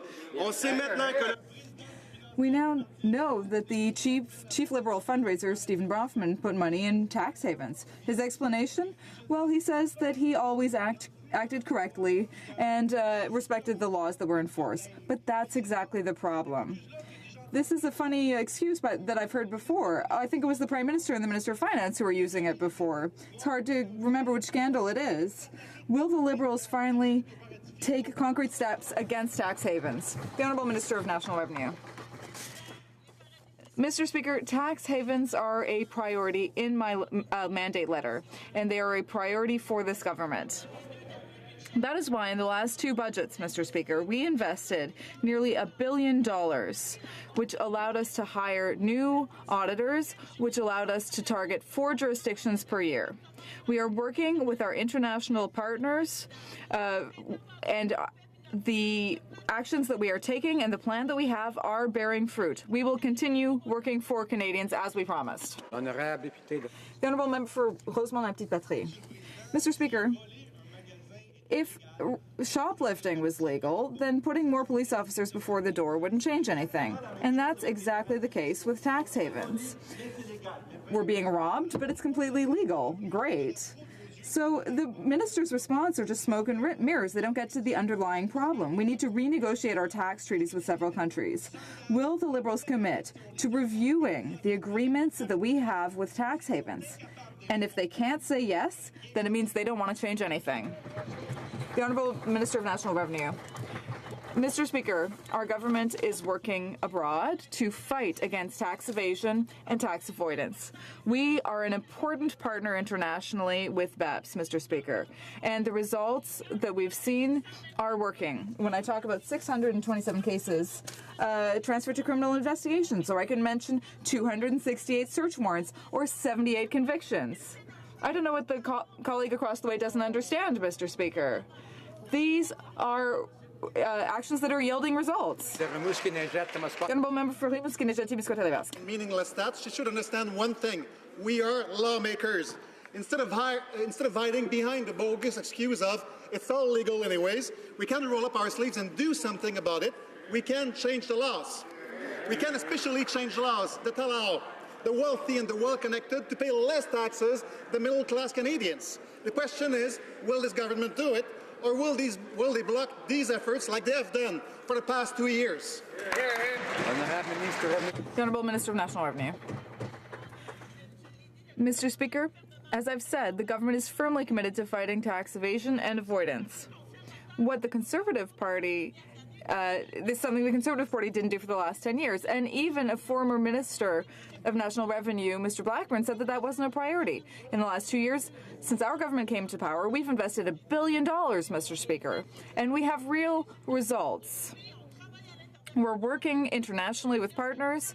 There are charges that have been laid. There are criminal investigations. There have been searches conducted, and we are working for Canadians and for tax fairness. Honourable Member for Milton. Thank you, Mr. Speaker. Mr. Speaker, the Prime Minister and the Finance Minister took great pains this summer explaining that hardworking fishers, farmers, and small business owners were really not paying their fair share and were in fact tax cheats. All the while, Mr. Speaker, we had the Liberal bagman and Prime Minister's close friends stashing $60 million away in the Cayman Islands tax scheme. So my question is very simple, Mr. Speaker. Why is this government so adamant to make life more difficult for honest tax-paying citizens and letting their friends off scot-free? The Honourable Minister of National Revenue. Mr. Speaker, our government is working very hard to fight tax evasion and tax avoidance. $1 billion was invested, Mr. Speaker. We have results that are concrete. We've had searches conducted. We have criminal investigations underway. And we even have convictions, Mr. Speaker. We are working on this file, unlike the Conservatives, who spent 10 years not doing anything. They didn't do anything, and it wasn't even a priority for their government. The Honourable Member for Milton. Mr. Speaker, I'm going to use some numbers so that this government understands the hypocrisy of what they're talking about. As I said, a Liberal bagman stashed $60 million away in a tax-free account in the Cayman Islands. Now let's pretend that this $60 million was put in a passive investment account by a small business person here in Canada. Mr. Speaker, that would be a tax bill of $43 million. Why is the Prime Minister allowing his friends to get off on a tax bill of $43 million? The Honourable Minister of National Revenue. Mr. Speaker, our government is firmly committed to fighting tax evasion and tax avoidance. The hypocrisy of the members across the way is amazing, Mr. Speaker. The former Minister Jean-Pierre Blackburn admitted in a public interview that Pierre. Alors. Order. Order. Merci. Honorable Minister. Thank you. The Honourable Minister of National Revenue has the floor. Mr. Speaker, former Minister Jean-Pierre Blackburn admitted it in an interview. Tax evasion was not a priority for the Conservative government. So we will not be taking lessons from a party that works every day to ensure that the wealthiest can keep their privileges. Canadians want to have a fair tax system for all. The Honourable Member for Mégantic-Lérable. Well, let's talk about privilege. It pays to be a member of the Liberals' inner circle. When the member for Papineau told his friend Stephen Bronfman that he wanted to become the leader of his party, his response was clear. Anything I can do to help. In the same interview, he said that the goal was to bring in a whole bunch of money to help the Liberal leader become the next Prime Minister. It's very revealing, Mr. Speaker. It seems that tax fairness only applies to those who help the Liberal leader become Prime Minister. Why is the Prime Minister going after farmers and job creators while refusing to fight tax evasion among his inner circle? The Honourable Minister of National Revenue. Tax evasion is a priority for our government, and I would remind the member across the way, the Conservatives, that we voted for the Canada Child Benefit, which is lifting children out of poverty. We lowered taxes for the middle class, Mr. Speaker. We increased the guaranteed income supplement. We abolished the Harper reform that targeted people who were receiving EI. We invested in infrastructure, Mr. Speaker. And these are all things that we did and that the government across the way voted against. We are the government that is working for the middle class. The Honourable Member for Mégantic-Lérable. Well, Stephen Bronfman is gathering money for the Liberals. And again, the Liberal hypocrisy is plain to see. Taxing people with disabilities, why not? Taxing employee discounts, oh, that sounds fair. Targeting farmers and small businesses by calling them tax cheats? Well, they need to pay their fair share. But when it comes to protecting millionaire friends like Stephen Bronfman, the Prime Minister is ready to let anything go. When will the Prime Minister put an end to this tax hypocrisy, Mr. Speaker? The Honourable Minister of National Revenue. Mr. Speaker, as Minister of National Revenue, I can tell you that tax evasion and avoidance are global issues that require a global response. The OECD brought together many countries to work together on the development of new international standards for automatic information sharing. We adopted the standard, and since July 1st, 2017, financial institutions in Canada have started taking steps to look at accounts owned by non-residents, and we're declaring this to the National Revenue Agency. We are taking concrete steps. High tax hypocrisy is not a new sport for these Liberals. No. It's been perfected over the generations. Yes. Then Finance Minister Paul Martin put foreign flags on his ships to avoid the very taxes he was imposing on everybody else. Now, the Paradise Papers expose that his family business has moved its assets into zero-tax Bermuda. And he's advising this Prime Minister as part of the Liberal economic team. Now that he has been exposed once again for avoiding paying his fair share, will the Finance Minister fire Paul Martin from his economic team? The Honourable Minister of National Revenue. Mr. Speaker, I repeat, the hypocrisy of the members of the opposition is just amazing, Mr. Speaker. After 10 years of inaction under the former government, the OECD has brought together countries in order to work on the development of a new international standard for the automatic sharing of information. We have fully adopted this standard, Mr. Speaker. We've invested $1 billion. We've hired new auditors. We've undertaken criminal investigations, and there have been charges laid, Mr. Speaker. We are taking action. The Honourable Member for Carleton. Who would advise these Liberals to raise taxes to raise taxes on people suffering with diabetes while allowing multimillionaire party fundraisers shelter their money away in tax havens. Who would advise these Liberals to impose higher taxes on farmers while protecting Morneau Chappelle? We know who. The finance minister, whose family business has assets in Barbados. The former finance minister, who we know now puts his assets in Bermuda. And of course, the Liberal fundraiser, Mr. Bronfman. Mr. Speaker, why is it when they raise taxes, it only affects everyone but them?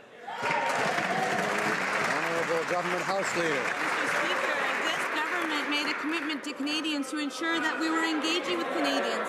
And that's exactly why we've taken historic consultations to ensure that the programs and laws that we pass actually benefit them. This is the government that lowered taxes on the wealthiest 1% of Canadians, that increased taxes on the wealthiest 1% of Canadians by lowering taxes on middle-class Canadians. Mr. Speaker, this is a government that's committed to lowering taxes on small businesses to 9% by 2019. This government will continue to ensure that their voices are being heard. This government will continue fighting for middle-class Canadians and those working hard. Order. I want to remind those members who are consistently heckling that they may be taking a question away from their own side. The Honourable Member for Laurier-Sainte-Marie. Order. Mr. Speaker, the LGBTQ plus community welcomed the Liberal government's commitment to apologize for injustices that were committed against them in the past. But we want to know that these will be real, meaningful apologies. So, will the Liberal government confirm today that it will be the Prime Minister himself that will give the apology, that the apology will be included in the record of the House of Commons, and that it will include reparations?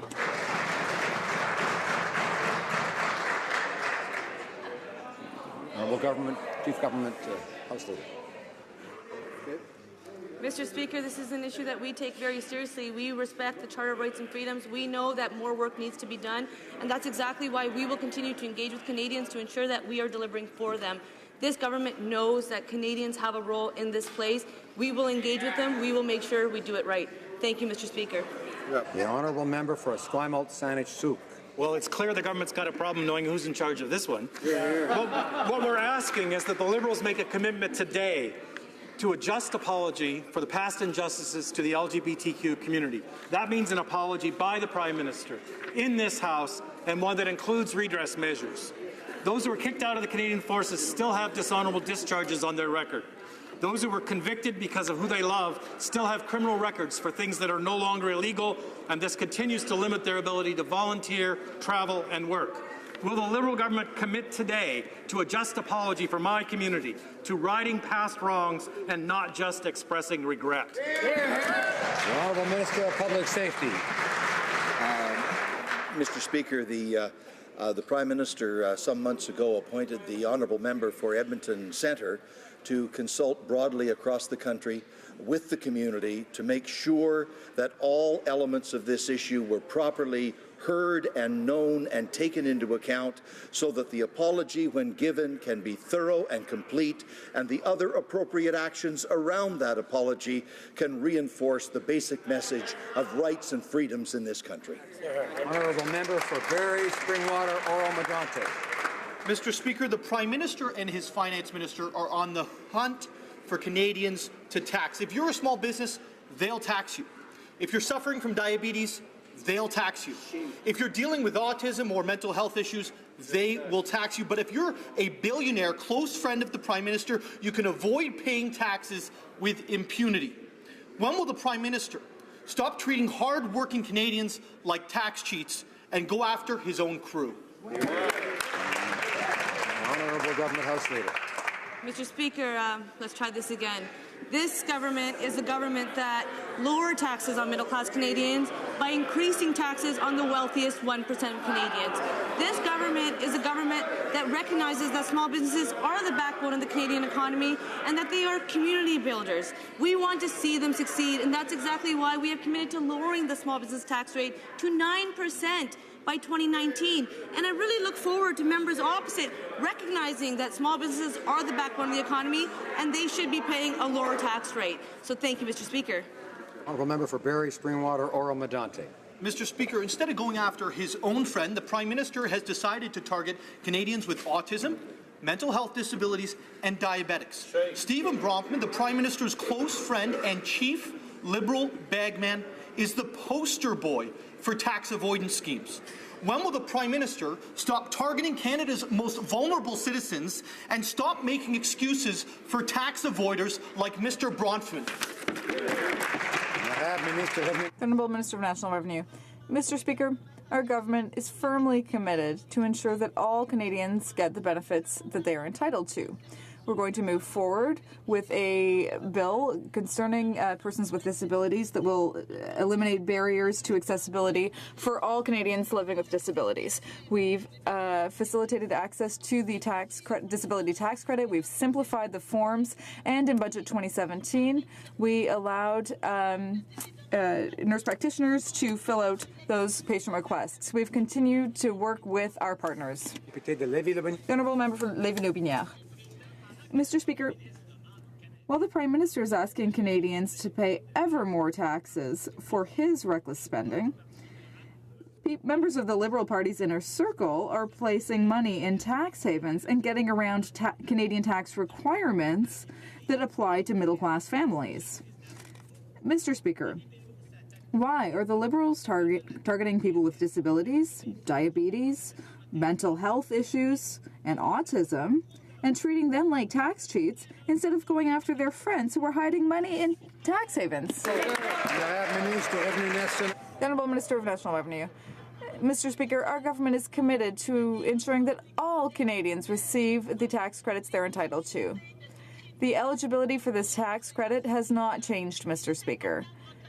It's important to recognize that far too many Canadians live with disabilities and problems and need help. We want to ensure that they're able to keep more of their hard-earned money by maintaining the working income tax benefit, and we will continue to deliver the goods just as we promised during the election campaign. Member for Sarnia-Lambton. Mr. Speaker, the Revenue Minister keeps telling us she's so proud that our tax collectors are targeting Canadians.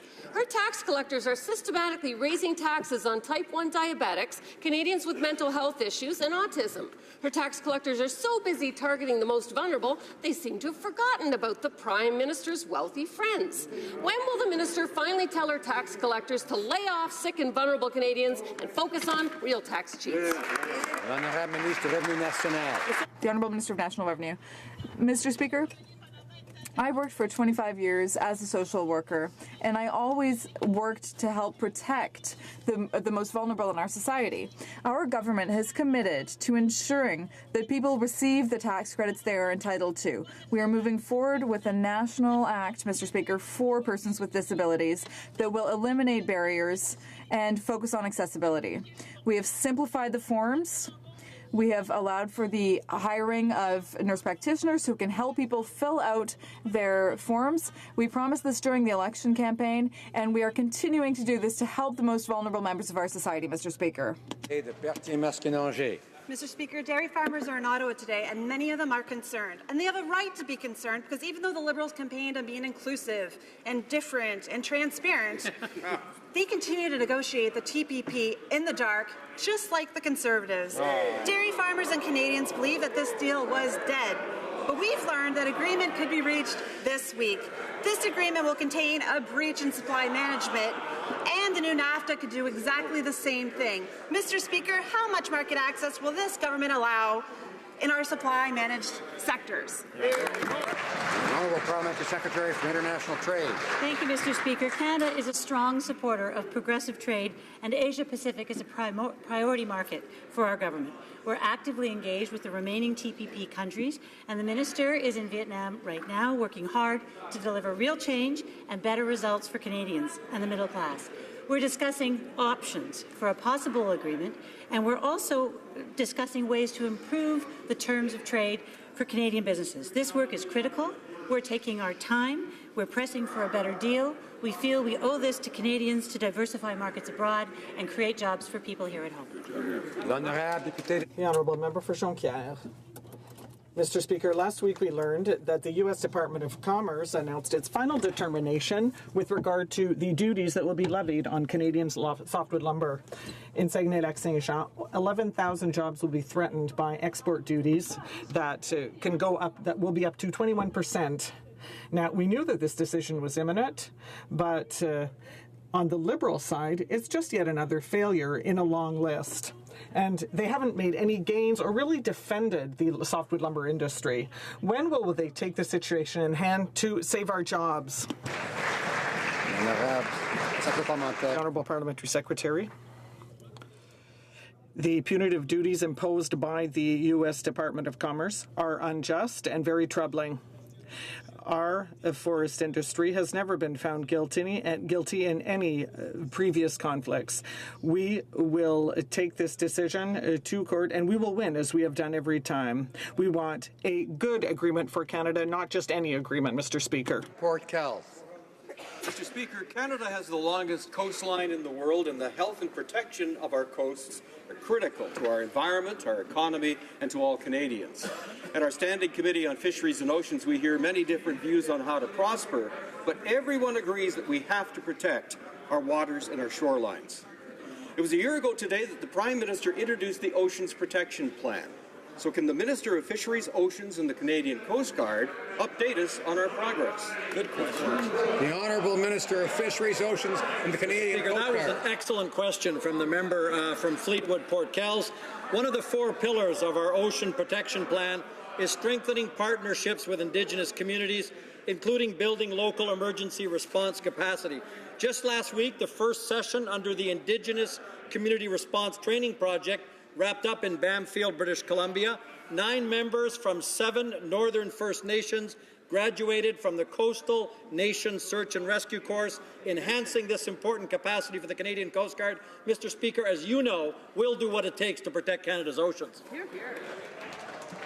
Sometimes ministers mention the hard work of members on the file, but anyway, I don't know. The Honourable members always enjoy that, you know. The Honourable Member for Thornhill. Mr. Speaker, we know the excuse writers in the Prime Minister's office are working overtime as new Liberal ethics and conflict issues accumulate.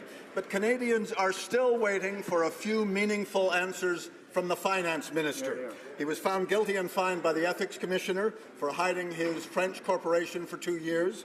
He has effectively admitted guilt for hiding his shares in Morneau Chapelle for 2 years. Now the minister still owns other numbered companies, Mr. Speaker. What new conflicts might we find if the contents were revealed to Canadians? The Honourable Minister of Finance. I'm pleased to report to this House that I have and will continue to disclose all of my assets to the Ethics Commissioner. What that does is that allows us to get on the work that we want to do for Canadians. And I'm also pleased to report this to this House that that work is having a real impact. We've now passed 500,000 new jobs in this country since we were elected, the lowest unemployment rate in a decade. Canadians are more confident than they've been in years, and it's showing up in the growth rate that we're seeing across our country. Mr. Speaker, our plan is working, and we're going to continue the hard work on behalf of Canadians. Honourable Member for Beauport, Côte-de-Beaupré, Île-de-Orléans, Charlevoix. To be or not to be, that is the question. In this tragicomic theatre performance entitled The New Liberal Scandal, we're wondering who has the starring role, the Minister of Finance or the Prime Minister? We're not getting any answers to simple questions, and we haven't been for weeks. What exactly are they hiding, and why won't they answer? Are they writing a new chapter in this story called Gummery 2? Or will they finally answer this very simple question? What is the Minister of Finance hiding with his numbered companies? Honourable Minister of National Revenue. Mr. Speaker, our government is firmly committed to fighting tax evasion and aggressive tax avoidance, and in our first 2 budgets, we invested close to $1 billion, Mr. Speaker, which allowed us to hire 100 auditors and that have been delivering historic results, Mr. Speaker. 627 criminal investigations, 268 search warrants, and 78 convictions, Mr. Speaker. The work has just been done, and we're going to continue to work on it up until we've gotten more results. Mr. Speaker, Canadians want to know what this finance minister has been hiding from them over the past 2 years. They know he hid his stocks in Morneau Chapelle. They know he hid his ownership in a French corporation, an act for which he was found guilty by the Ethics Commissioner. And over the last 2 years, he has not disclosed what he's owned in his various numbered companies. Simple question. He may have disclosed yesterday, but the previous 2 years, he has not disclosed to Canadians what's in his numbered company. What's he hiding? The Honourable Minister of Finance. Mr. Speaker, the member opposite is incorrect. I have disclosed what's in all of my companies to the Ethics Commissioner, and from day one I've disclosed 100% of my assets to the Ethics Commissioner. That is what allows us to do the work that we're doing on behalf of Canadians. The work that we started 2 years ago when we found ourselves with an economy that was not growing fast enough. We decided that we had a choice, and the choice was to create jobs for Canadians. Mr. Speaker, it's working. Again, more than 500,000 new jobs over the last 2 years, a situation where our economy is growing faster than it's grown in a decade. This is helping Canadian families to succeed. Honourable Opposition. Order. Honourable Opposition House Leader. Very typical of this finance minister, playing games with words and semantics, but the spirit of disclosing his assets, by which he was found guilty by the Ethics Commissioner, he is absolutely guilty of, and he doesn't have the decency to admit it to Canadians. This is why they don't trust him. Very simple question. If he had nothing to hide over the last 2 years when he was regulating industries that he may have owned shares in, why doesn't he tell Canadians what he owned in the last 2 years in his numbered companies? And no semantics. The Honourable Minister of Finance. Mr. Speaker, on this side of the House, we don't play games and we don't use semantics. What we do is we disclose what we need to disclose in order to make sure we get on with the work. So by disclosing all of my assets to the Ethics Commissioner. Order. Earlier, I asked members to try not to be provoked by things because people on both sides will sometimes say things that some might find provocative. But the challenge for all of us is to be like most of members in this House, of all parties, who are able to sit through question period and hear things that they might consider provocative without reacting. The Honourable Minister of Finance has the floor. Order. Thank you, Mr. Speaker. Just to finish off, what we're doing on this side of the House is we are very focused on ensuring that Canadians are successful. And the good news is it's absolutely working. Canadians have a higher level of confidence because they actually have more money. The Canada Child Benefit, the tax reductions that we put in place have allowed people to put money back into our economy, which is helping all of us to succeed. It's a good news story for Canadians, Mr. Speaker. We take to Sherbrooke. The Honourable Member for Sherbrooke. Mr. Speaker, I really don't know what the Minister of National Revenue doesn't understand, but while she's dragging her feet, the Liberal cronies continue to benefit from the system that they're keeping in place, just like the Liberal bagman who is apparently sheltered millions of dollars from taxes in the Cayman Islands, and that is a notorious tax haven. Canada even signed a tax information agreement with it, and so the CRA should have been aware of the scams being conducted by the Liberal cronies. So, Mr. Speaker, why do we have these tax agreements with tax havens unless it is to allow the Liberal clique to escape their tax obligations? The Honourable Minister of National Revenue. Mr. Speaker, unlike my colleague across the way, we at least have results to announce. Over the past 2 years, we invested close to $1 billion, Mr. Speaker, and our plan is working. We identify 4 jurisdictions a year. We have hired over 100 tax auditors. 627 cases have been transferred to criminal investigations, 268 search warrants, and 78 convictions, Mr. Speaker. That's just the beginning. We're continuing our work as we promised Canadians during the election campaign, and we're going to do that very same work throughout our mandate. For Skeena Bulkley Valley.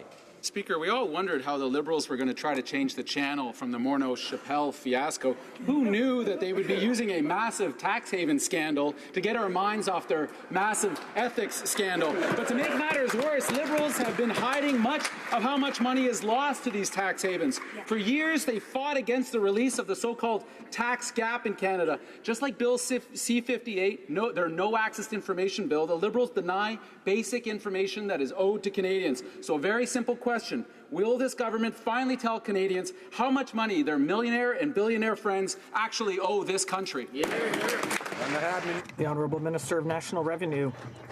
Mr. Speaker, we promised Canadians that we would review the tax gap, and that's what we're doing. Unlike the previous government, which systematically opposed tackling the tax gap, we have adopted a fact-based approach.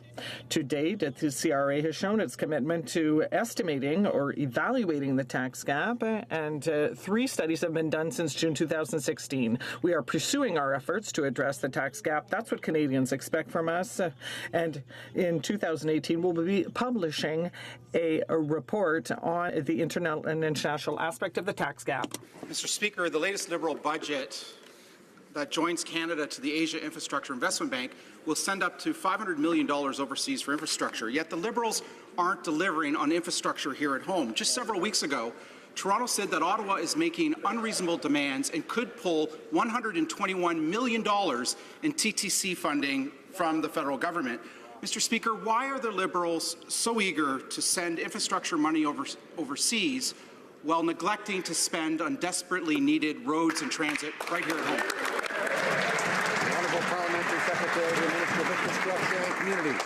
Mr. Speaker, we're proud to have approved, and as the member well knows, more than 4,000 projects since taking office, with a combined investment of more than $35 billion.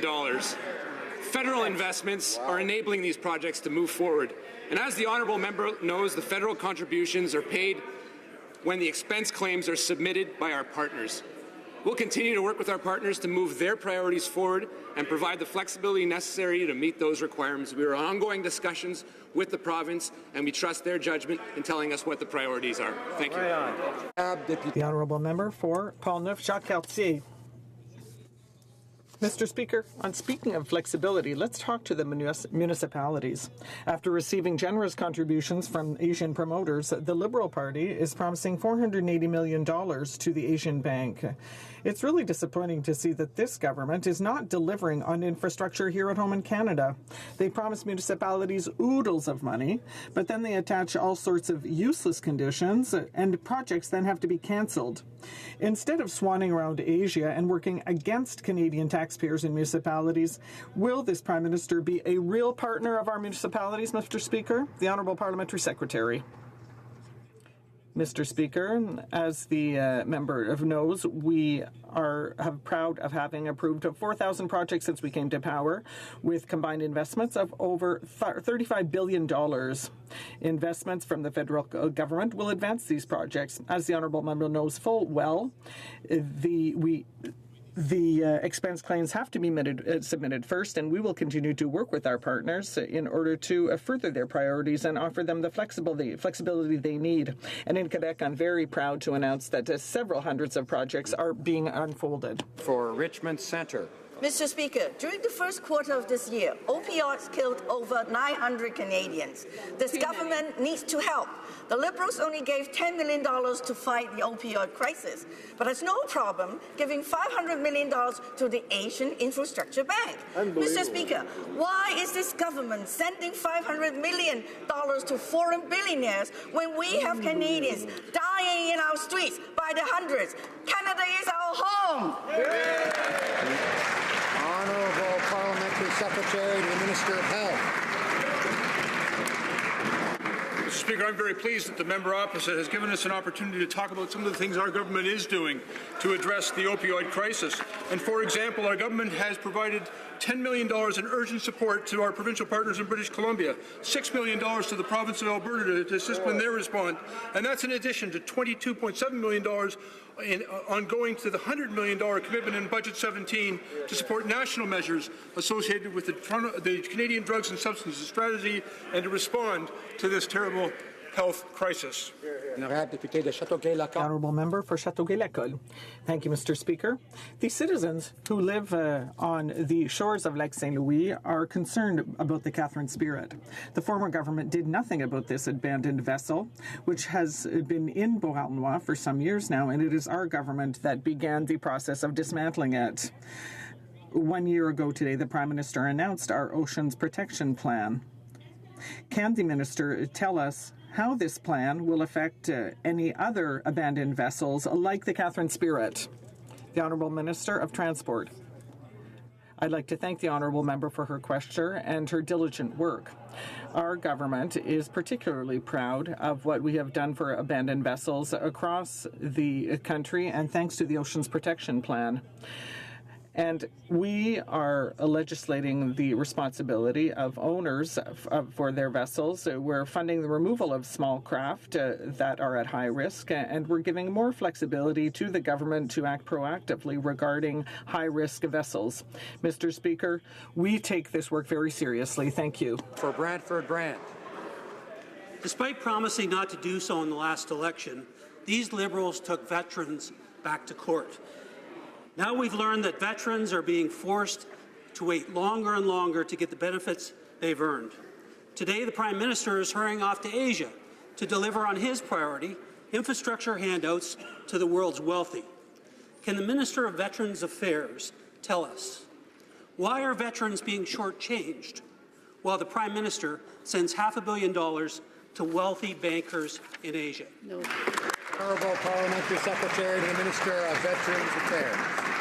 Mr. Speaker, delivering timely benefit decisions is in an area where we can and we must do better. In 2015-2016, we saw a 25% increase in the number of disability claims, and that is a good thing because that means more veterans are coming forward for the help that they need. To address this increase, we are simplifying the benefits process, hiring more staff, and giving the benefit of the doubt to the veteran. When it comes to veteran care, we can always strive for excellence, and we will. Merci. Honourable Member for North Island Powell River. Mr. Speaker, over 235,000 people are without a home in our country. In Canada, housing should be a right. Liberals like to talk about the right to housing but are unwilling to enshrine it in law. Maybe this explains why not a single Liberal spoke on my bill C-325 during its second hour of debate. Mr. Speaker, are the Liberals keeping silent because they are just too ashamed to speak against the human right to housing? The Honourable Minister of Social Development. Take this opportunity to say how important the right to housing decently in Canada is for everyone, and in particular for the more vulnerable Canadians. We know how important housing is for life in community and for life also in a proper home, to participate in the life of everyone else around ourselves. I have good news to announce, Mr. Speaker. In a very short time, I invite our colleague to listen very carefully. The Honourable Member for Kelowna Lake Country. Mr. Speaker, Canada's network of protected areas help to mitigate the impacts of climate change. They protect and restore healthy, resilient ecosystems and assist in the recovery of species at risk. Canada is committed to conserve at least 17% of our country's land and fresh water by 2020 in collaboration with the provinces, territories, Indigenous peoples, and other key partners. Can the government please update this House on the recent progress towards this target? Minister of Environment. Canadians love our parks, national parks and national heritage places, and we saw that clearly this year with record attendance at our parks and historic places with free entry for Canada 150. On Friday, October 27th, I was extremely pleased to be joined by the member of Kelowna Lake Country as Canada and British Columbia and representatives of the southern communities of the Syilx Okanagan Nation announced a renewed commitment to move forward together to establish a new national park reserve in the South Okanagan. After many years, we're pleased to be moving forward to protect this iconic place, and I want to thank the member for his help. The honourable member for Sherwood Park, Fort Saskatchewan. Mr. Speaker, during the last election, the Liberals made specific commitments to support justice and reconciliation in Sri Lanka, following terrible crimes committed at the end of the Civil War and in light of ongoing human rights concerns for the Tamil community today. Instead of acting, the Liberals cancelled the Office of Religious Freedom, undercutting existing initiatives to promote pluralism and human rights, and their new office has been completely absent on this. So why has the government failed to take any concrete action to implement their commitments with respect to human rights in Sri Lanka? Honourable Parliamentary Secretary to the Minister of Foreign Affairs. Mr. Speaker, I thank the honourable colleague for the question. Human rights is a foundational part of Canada's international work, and I'll correct the record because he knows full well that this government tripled funding to the new Office of Human Rights, Freedoms and Inclusion. When it comes to human rights around the world, this government is taking a leadership role. We're doing this in all of our engagements, and I hope that the Conservative opposition will join us in helping promote human rights and defend human rights as we are doing around the world. The honourable member for Peel-Boucher of Les Patriotes Verchères. Mr. Speaker, the Liberals are being hypocritical when they claim to be tackling tax havens. In the past 30 years, no country in the world has facilitated tax evasion more than Canada. The tax loopholes that they're pretending to fight today, well, it's actually Ottawa who created them. Tax avoidance is actually allowed by law, and when the Bloc Québécois identified them, well, what happened? Well, all the Liberals voted against our bill. Why is the government hiding when we're calling on it to amend the law that would protect these nice little Liberals? The Honourable Minister. Our government is firmly committed to fighting tax avoidance and tax evasion. We've invested some $1 billion over the past 2 years, Mr. Speaker. We have targeted 4 jurisdictions a year. We have hired 100 tax auditors, and our plan is working, Mr. Speaker, because we have 627 cases transferred to criminal investigations, 268 search warrants, and 78 convictions. No one has done more than this government over the past few years, unlike the Bloc Québécois, Mr. Speaker. The honourable member for Joliette.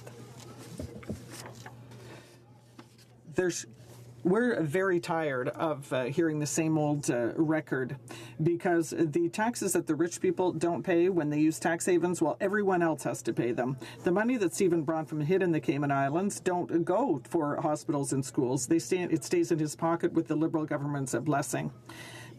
Those rich people drive their limousines on the roads that we're paying for. When is the government going to start disparaging taxpayers and end the use of tax havens? The Honourable Minister of National Revenue.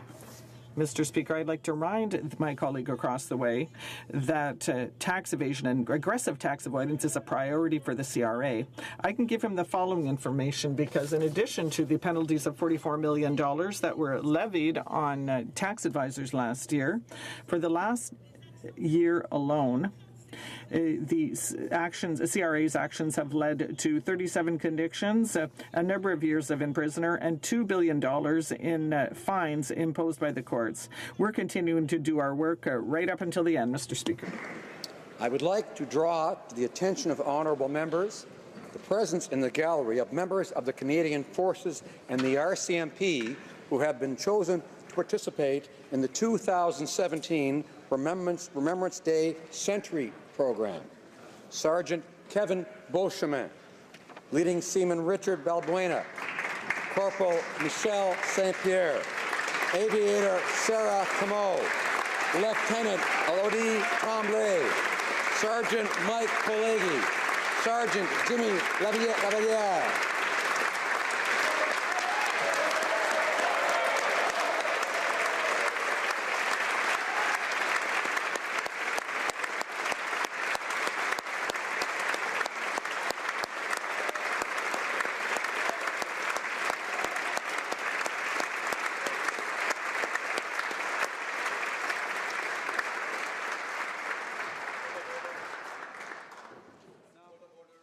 I would also like to draw to the attention of honourable members the presence in the gallery of the recipients of the 2018 Inspire Awards: Greg Hill, Nicole Bourque-Boucher,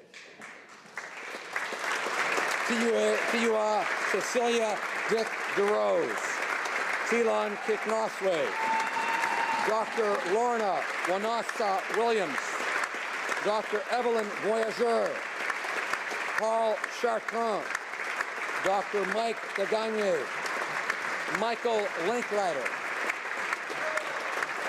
Ashley Collingbull, Donna May Kimilarjuk, Tracy Leos,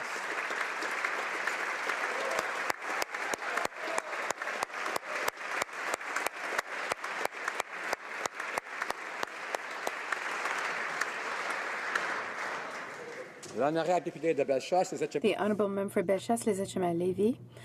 Point of order. Yes, thank you, Mr. Speaker. You will note that during question period, the Leader of the Government seems to have inadvertently misled the House because 8 out of 10 families in Canada pay more taxes. I would ask the member to retract her statement, and I would ask the unanimous consent of the House to table a report by the Fraser Institute that demonstrate that Canadian families pay more taxes under the Liberals.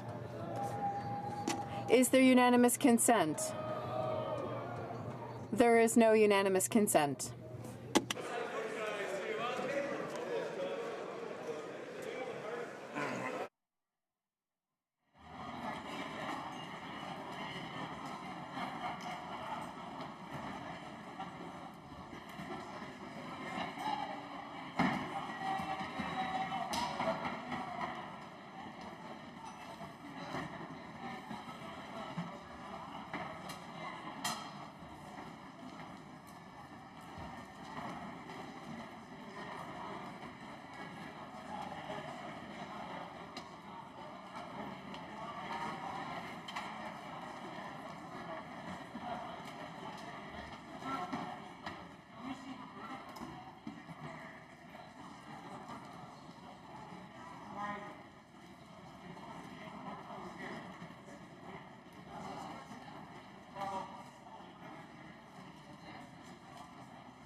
Order. I encourage members to take their conversations into the lobbies or elsewhere. Well, the Honourable Parliamentary Secretary of the Government House Leader is rising on a point of order. All right. On a point of order, Mr. Speaker, I wanted to provide a response to a question of privilege raised by the member for Thornhill on November 2, respecting the Prime Minister's response to an oral question on Tuesday, October the 31st. I submit that the matter is a dispute as to the facts and therefore does not meet the criteria for finding a prima facie question of privilege. Page 86 of the House of Commons Procedure and Practice, second edition, sets out the criteria for establishing whether a member has deliberately misled the House, and I quote, "It must be proven that the statement was misleading. It must be established that the member making the statement knew at the time that the statement was incorrect and that in making the statement, the member intended to mislead the House." I submit these criteria have not been met, Mr. Speaker. On October the 31st, 2017, in response to an oral question from the member from Edmonton Strathcona, the Prime Minister stated the following, and I quote, "Two ministers had controlled assets held indirectly. The Finance Minister has announced that he is moving forward, going above and beyond what was originally asked. In the case of the other minister, those assets were divested 18 months ago." End of quote. Mr. Speaker, the Ethics Commissioner has confirmed that there is no difference of opinion on this issue between her and the Prime Minister. In fact, on November 2, 2017, the Ethics Commissioner released a statement that refutes the allegation that the Commissioner is at odds with the statement made by the Prime Minister. I agree with the member from Skeena-Balky Valley who intervened on this issue. Now, the reason she has an Ethics Commissioner to keep the numbers somewhat vague as less than 5 but more than 1 is something that is at her discretion. That is not for us to judge. Mr. Speaker, allegations of breach of privilege are often dismissed as disputes as to the facts. There are numerous precedents in support of this.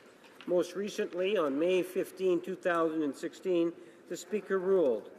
As members can appreciate, the threshold is very high, purposely so given the seriousness of the allegation and its potential consequences for members individually or collectively.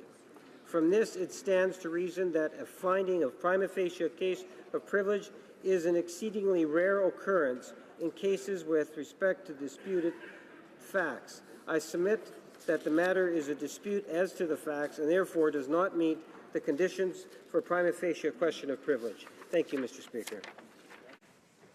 I thank the Honourable Parliamentary Secretary to the Government House Leader for his arguments on this point. I'll be coming back to the House on the matter. I'll take another advisement for now. I am now prepared to rule on the point of order raised on October 31, 2017 by the Honourable Opposition House Leader concerning the applicability of the new Standing Order 69.1 to Bill C-56, an act to amend the Corrections and Conditional Release Act and the Abolition of Early Parole Act. Je remercie l'honorable leader de la... I would like to thank the Honourable Opposition House Leader for raising this matter, as well as the Honourable Member for New Westminster Burnaby for his contributions. Contended that Bill C-56 contains two parts that should be separated through the application of Standing Order 69.1.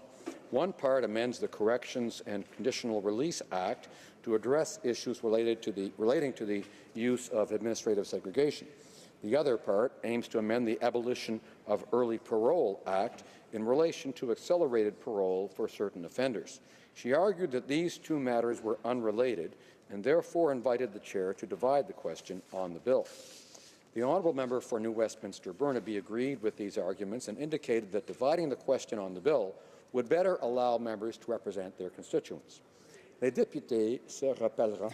As members will recall, the House adopted a series of changes to the standing orders on June 20th, 2017. Since this is the first time I have been asked to render a decision using this new standing order, I would like to elaborate on certain aspects of its application. New Standing Order 69.1 provides as follows, and I quote, 69.11.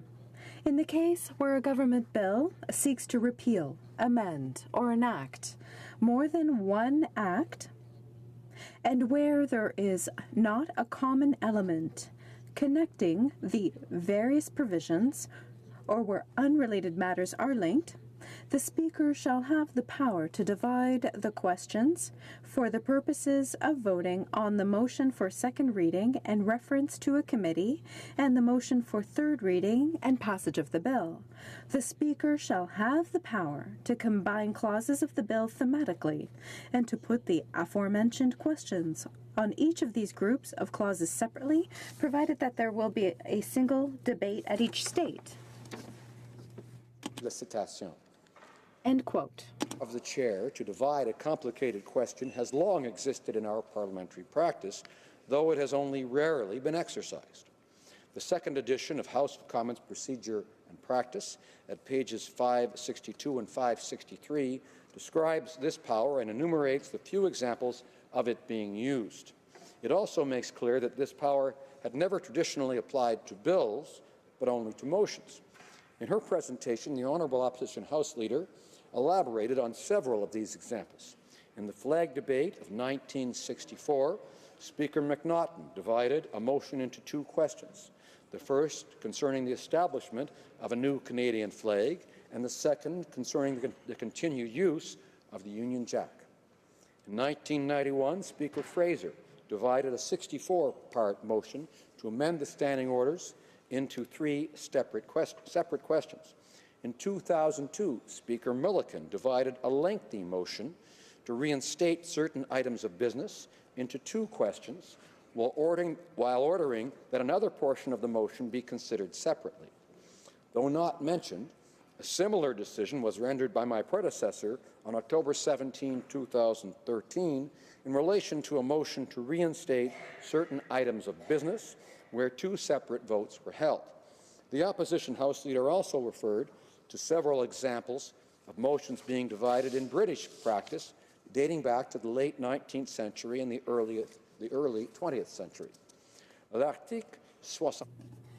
Standing Order 69.1 empowers the Speaker, for the first time, to divide the questions on a government bill both at second reading and third reading, except where the legislation has as its main purpose the implementation of a budget. In doing so, the Chair is to consider the degree to which the various provisions of a bill lack commonality. Where a bill contains unrelated initiatives, the Speaker may group clauses thematically for the purposes of voting, maintaining a single debate.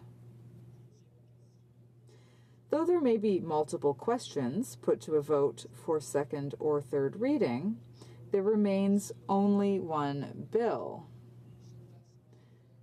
This is in contrast to cases where bills themselves have been divided, either as a result of a motion adopted in the House or an instruction given to a committee. Since the analysis and division of a bill into different parts can sometimes be complex, I am grateful that the member raised her point of order as early as she did, prior to the commencement of debate at second reading. Our members believe that the standing order should apply. I would encourage them to raise their arguments as early as possible in the process, especially given that the length of debate at a particular stage can be unpredictable. If an objection is raised too late in the process, the Chair may have no choice but to allow the matter to go to a single vote at second or third reading, as the case may be. Si la présidence devait...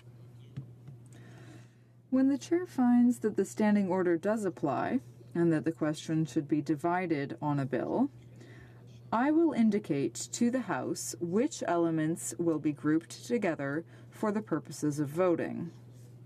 As I noted earlier, legislation is often complex, and such divisions are not always simple.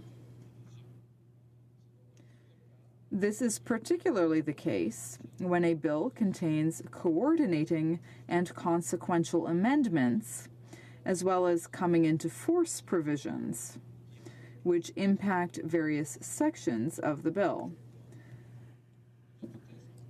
In presenting their arguments in favor of the division of a question, members are encouraged to indicate which provisions they feel should be grouped together. In the event that the House rejects certain provisions at second reading while adopting others, the adopted portions of the bill will be referred to committee.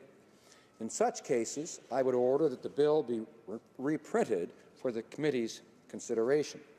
In our current practice, reprints of a bill are generally only undertaken upon an order of a committee following the adoption of amendments or upon the passage of a bill at third reading. I believe, however, that when a portion of a bill has been rejected by the House at second reading, it would be useful for a committee to have a new version of the bill so that the measures contained in its order of reference are clear.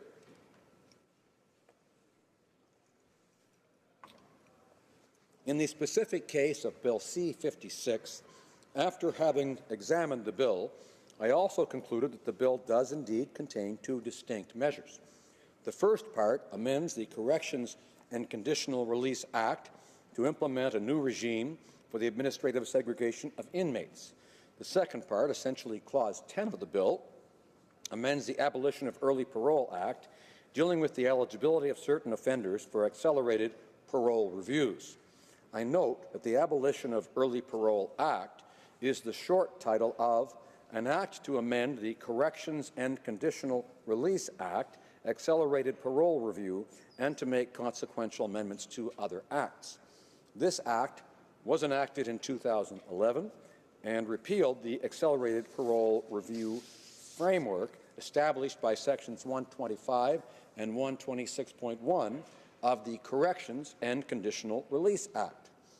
With Bill C-56, the transitional provisions contained in the Abolition of Early Parole Act will be amended so that offenders who committed their offense prior to the law coming into effect in 2011, but who were sentenced only after that date, may be eligible under the previous framework.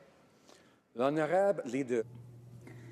Honourable Opposition House Leader argued that in this case, the two initiatives are unrelated, and that members may well support the first and oppose the second.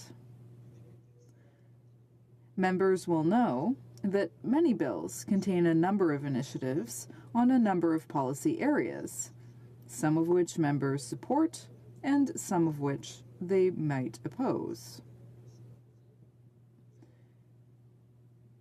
The amending process affords members an opportunity to propose changes, including the opportunity to remove portions of a bill to which they object. The question for the chair in applying Standing Order 69.1 is whether the matters are so unrelated as to warrant a separate vote at second and third reading. At first glance, it may appear that the provisions in Clause 10 of Bill C-56 are unrelated to the rest of the bill. However, the accelerated review process envisioned in that clause, as indicated earlier, was in fact set out in sections 125 to 126.1 of the Corrections and Conditional Release Act, the very act which is amended by the other clauses of the bill. Since the subject matter of the bill as a whole deals with the treatment of inmates, either in the case of administrative segregation under the Corrections and Conditional Release Act, or in the application of the accelerated parole review process under that same act, it is my view that the two parts are indeed related and that consequently the question on Bill C-56 should not be divided. Je remercie les honorables députés. I thank members for their attention in this matter. Les ordres du jour. Government orders, government bills, commons, resuming debate at second reading stage of Bill C-63, Budget Implementation Act 2017, number 2. The honourable member for Kitchener-Conestoga had a minute and a half remaining when I so rudely cut him off before question period. The honourable member for Kitchener-Conestoga. Thank you, Mr. Speaker. Before I was so politely interrupted, I was talking about my colleague Mike from Elmira, who operates Trimac. Trimac employs over 100 Canadians and was considering expanding their business in my riding, but has halted those plans as a result of these proposed tax changes. Additionally, he, along with other business owners I've heard from, have been contacted by American investment firms to expand their businesses in the United States rather than in Canada due to these tax increases. Mr. Speaker, the uncertainty that these proposed tax changes have created will not go away that easily. The damage is done. Canadians have been sold a bill of goods. In 2015, this government said they would do one thing and have spent the past 2 years doing exactly the opposite. It's time for them to rein in their out-of-control spending and to end their attack on middle-class Canadians. The interest costs on this debt alone are exorbitant, Mr. Speaker. This year, over $24 billion goes to just pay the interest. That's billion, Mr. Speaker, with a B. And that number increases by another $9 billion per year by 2021. That's just 4 years from now to $33 billion each and every year paid just on interest. Not even reducing our national debt by 1 nickel. Out the window as interest. Think of where that money could have been better spent. Even our defense budget, Mr. Speaker, is not that high. And there are dozens of other initiatives that should be receiving this support.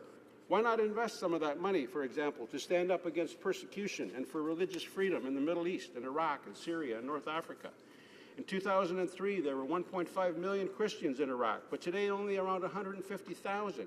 Yet this government eliminated the Office of Religious Freedom. And what amount was saved by that, Mr. Speaker?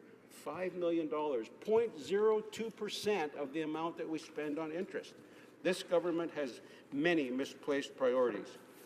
Mr. Speaker, there is far too little effort going into Canadian infrastructure, far too little effort into restraining spending, far too little effort into reducing the tax burden on my children and grandchildren, and far too little effort into encouraging small business success. I simply cannot, in good conscience, support this irresponsible economic policy. Thank you, Mr. Speaker.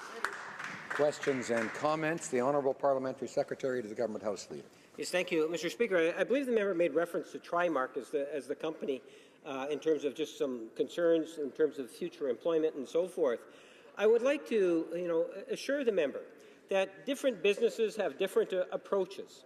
And overall, when you take a look at what's trending in Canada today, what you'll find is a high sense of optimism and hope. And that is realized in very tangible ways. The member just commented on one business which he has some concerns with. What we do know is close to 500,000 jobs have been created in the last 2 years, Mr. Speaker, most of which has been taking place in the last year. We have seen a commitment now, a tangible commitment to have small business tax reduced down to 9%. There are so many wonderful things within this budget implementation legislation, that I would suggest the member, based in terms of just what he commented about jobs and prospects of future jobs, that he might want to rethink how it is that he's going to vote. If he believes, as I believe Canadians want, is to see the type of job numbers generated that we're seeing today, that is a strong positive. Obviously, there is a far better sense of opportunism. We have far more jobs being created today than Stephen Harper ever did in his 10 years, where they got just, 1 million in 10. We're talking 500,000 or closer to 500,000 in 2 years. That's good news for Canada's economy, the middle class, and having a healthier middle class overall. The honourable member for Kitchener-Conestoga. Well, Mr. Speaker, I'm not sure where to ramble on with my answer to that rambling question, but I'd like to remind my colleague that they often speak on the other side about the incredible growth in the last couple of years. Well, Mr. Speaker, we all understand that the global economy is doing very well right now. When we were in government, we also experienced the best job growth in the G7. But, Mr. Speaker, because the numbers weren't as high as they are now, they point out to that as failure. Mr. Speaker, the time that we were producing through our government policies, those jobs, was through an economic recession. Currently, we're not in a recession, and there's no reason to keep spending and spending and spending, especially when we're borrowing the money that we're spending on the backs of future generations. And then, Mr. Speaker, he talked about the small business tax reduction. Well, that's a bit of a joke, because we all know in this House that there is no way this government would have followed through on that commitment were it not for the extreme pressure that was put on them by ordinary Canadians who were asking for this reduction in taxes, and also the pressure that was put on by all of the opposition parties, recognizing this Liberal government had not lived up to their campaign promise, and they knew that if they didn't do that, they would have to answer for it. Thank you, Mr. Speaker. Questions and comments. The honourable member for, Red Deer, Mountain View. I'm missing that second half. Thank you. Thank you very much, Mr. Speaker, and to my honourable colleague. He had an opportunity earlier to talk about the Asia Investment Bank, and of course, talking about being able to build infrastructure in Asia using Canadian funds. When we look at having an opportunity to use Canadian investment dollars to build infrastructure here, unfortunately, we find with LNG projects, and we find with other opportunities to move our natural resources to other places in the world, that it is a bit ironic that we are holding back our own natural resources while helping other countries build ports so that they can move other people's natural resources into their community. So I'm wondering if you could talk about some of the serious issues that are concerned about this Asia-Pacific Infrastructure Bank. The honourable member for Kitchener-Conestoga. Well, thank you. I want to thank my colleague for that great question, because really one of the big glaring questions that in fact, Mr. Speaker, we heard it in question period today, investing nearly $500 million in the Asian Infrastructure Bank with virtually 1% control over what that money will be used for. Well, it doesn't take a rocket scientist, Mr. Speaker, to figure out that if we're investing money in infrastructure in Asia, paid for by hardworking Canadian taxpayers, that is infrastructure spending that can't happen here. In my own riding, Mr. Speaker, I have bridges, I have water treatment facilities, I have roads that could be resurfaced. We have the LRT, which is nearing completion, Mr. Speaker, the light rail transit system in the Waterloo region. Currently, it's scheduled to go from the north of Waterloo to the south of Kitchener, with an extension of the bus service down into Cambridge. But, Mr. Speaker, with this kind of money available for infrastructure, if it was spent in my area, we could finish this project now. It's a misplaced priority, and that's, Mr. Speaker, the reason I cannot support this irresponsible economic policy. Thank you. Resuming debate, the Honourable Parliamentary Secretary to the Minister of International Development. Thank you, Mr. Speaker, and it gives me great pleasure to stand and to speak to Bill C-63. Mr. Speaker, I'm going to just take a moment to go back to the campaign before I get into my comments on this particular piece of legislation. During the campaign, we put forward a really ambitious platform, one that focused on the middle class and those working hard to join it, one that focused in investments in people and in communities, much like my community, my hometown of Whitby. And, Mr. Speaker, we did this very strategically and very deliberately to ensure that we made sure that Canadians knew that they would be electing representatives, they would be electing a government that would have their best interests at heart, that would look out for them, that would look out to ensure that we had a strong middle class, which is a sign of a thriving economy, but also to look at the most vulnerable in our communities and ensure that we were looking out for them in the plans that we brought forward. So, Mr. Speaker, I've been listening to this debate on C-63, and there was a couple of points that I will address in my comments now that I think require some clarification. And the 3 points, Mr. Speaker, it was brought up quite a bit yesterday, a criticism of our feminist budget, the fact that this is an omnibus budget, and concern about our investment in the Asian Infrastructure Bank. And I'm going to tackle each of those items in my comments. First, Mr. Speaker, and I think most disheartening to me, was the criticism around the fact that this is a feminist budget, that we've approached it in a very feminist way. Mr. Speaker, the fact that the 2017 budget was the first time that we had a gender statement in a piece of legislation, especially as important as a budget legislation, is critically important, and it's a sign of a government that understands that the policies that we put forward have a disproportionately negative impact on women, and as the vulnerability of women increases, so does the impacts that it could possibly have.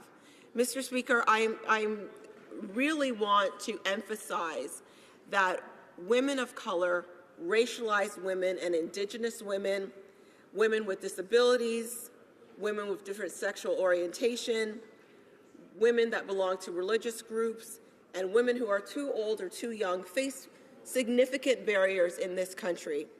And to have a budget that looks at the intersectionality of vulnerable groups and applies a lens to decide and to really evaluate how those particular policies can impact women of those various groups negatively, how we could adjust the policy to ensure that they are benefiting from the policies that we put forward, I think is a really important component of this piece of legislation, and I'm particularly proud of it because it has this lens, this intersectionality lens that has been put forward.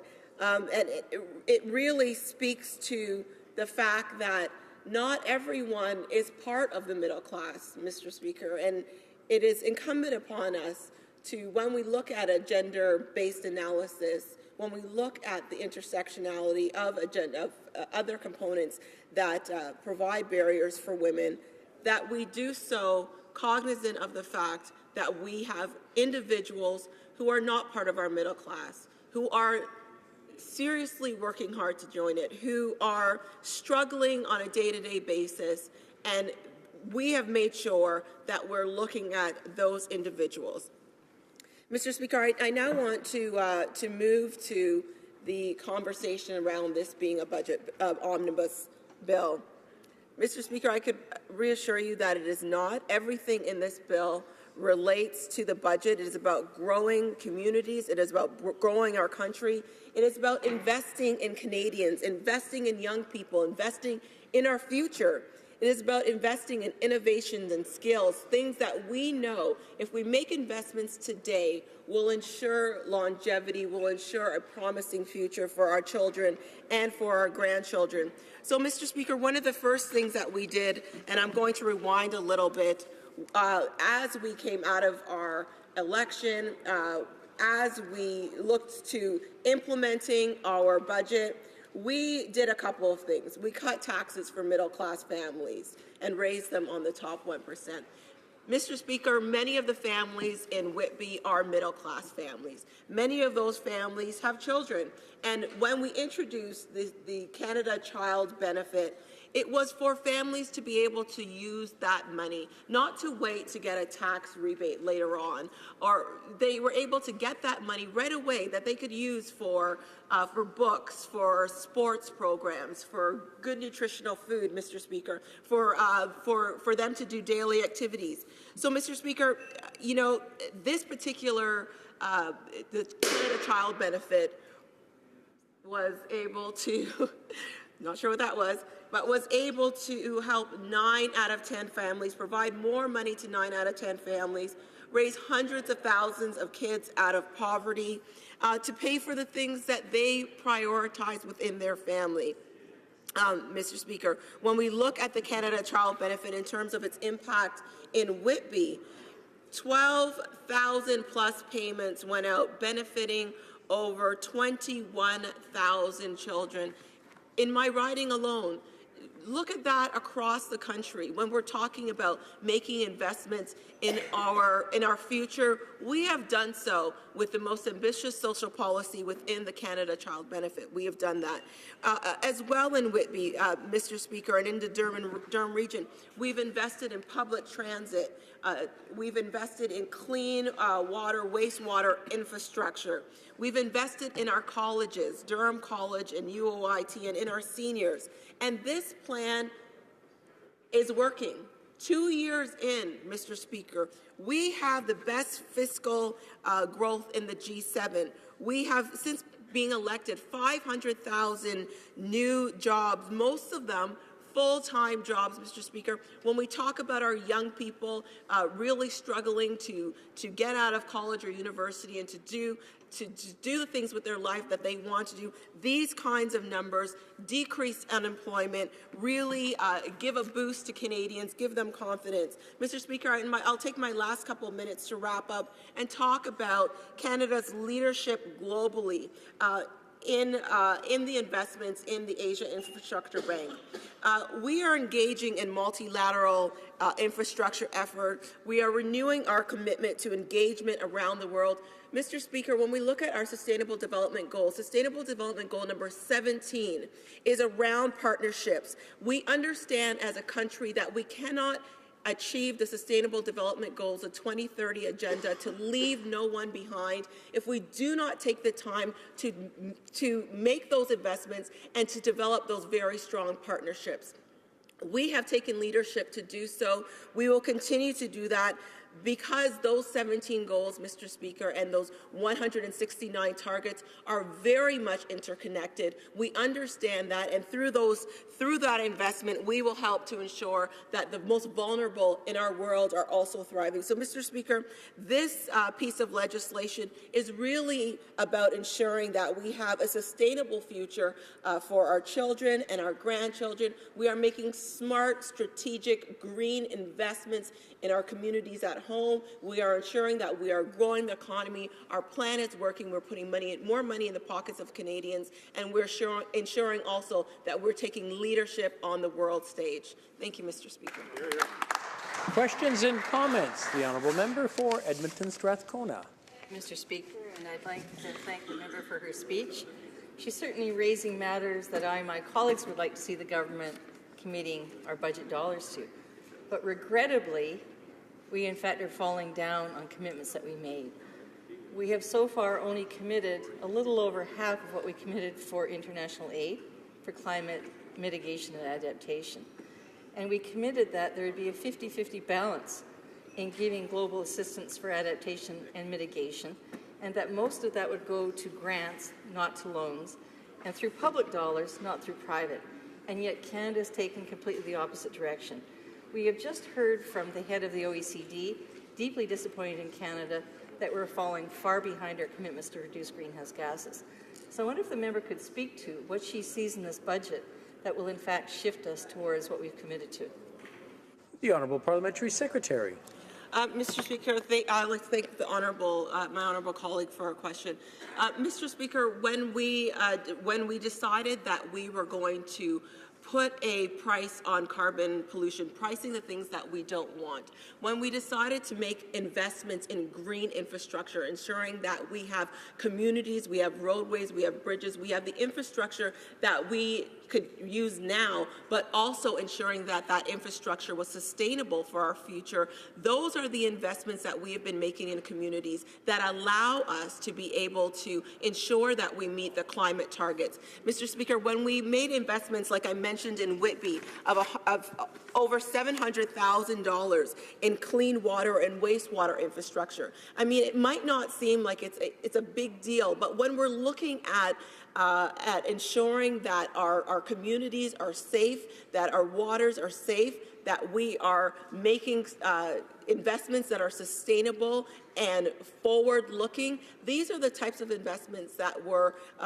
we've done through this particular piece of legislation. Keeping in mind, Mr. Speaker, that we're also it's not just about one component. It's about investing in skills and innovation. It's investing in an innovation agenda that allows us to continuously, in a dynamic approach, look at climate change and look at ways in which we can reduce our impact and our footprint on the world. Thank you, Mr. Questions and comments? The Honourable Member for Labrador.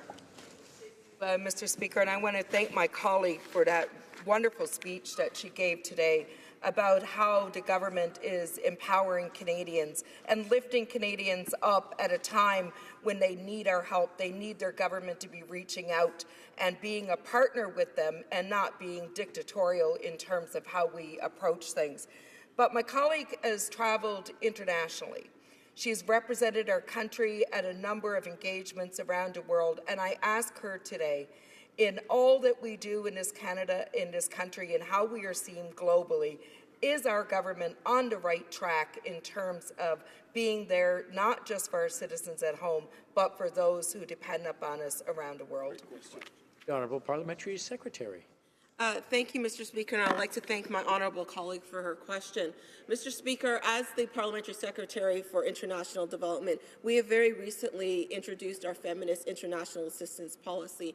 And, Mr. Speaker, we are certainly taking a leadership role in how we work, how we demonstrate Canada's strength around the world.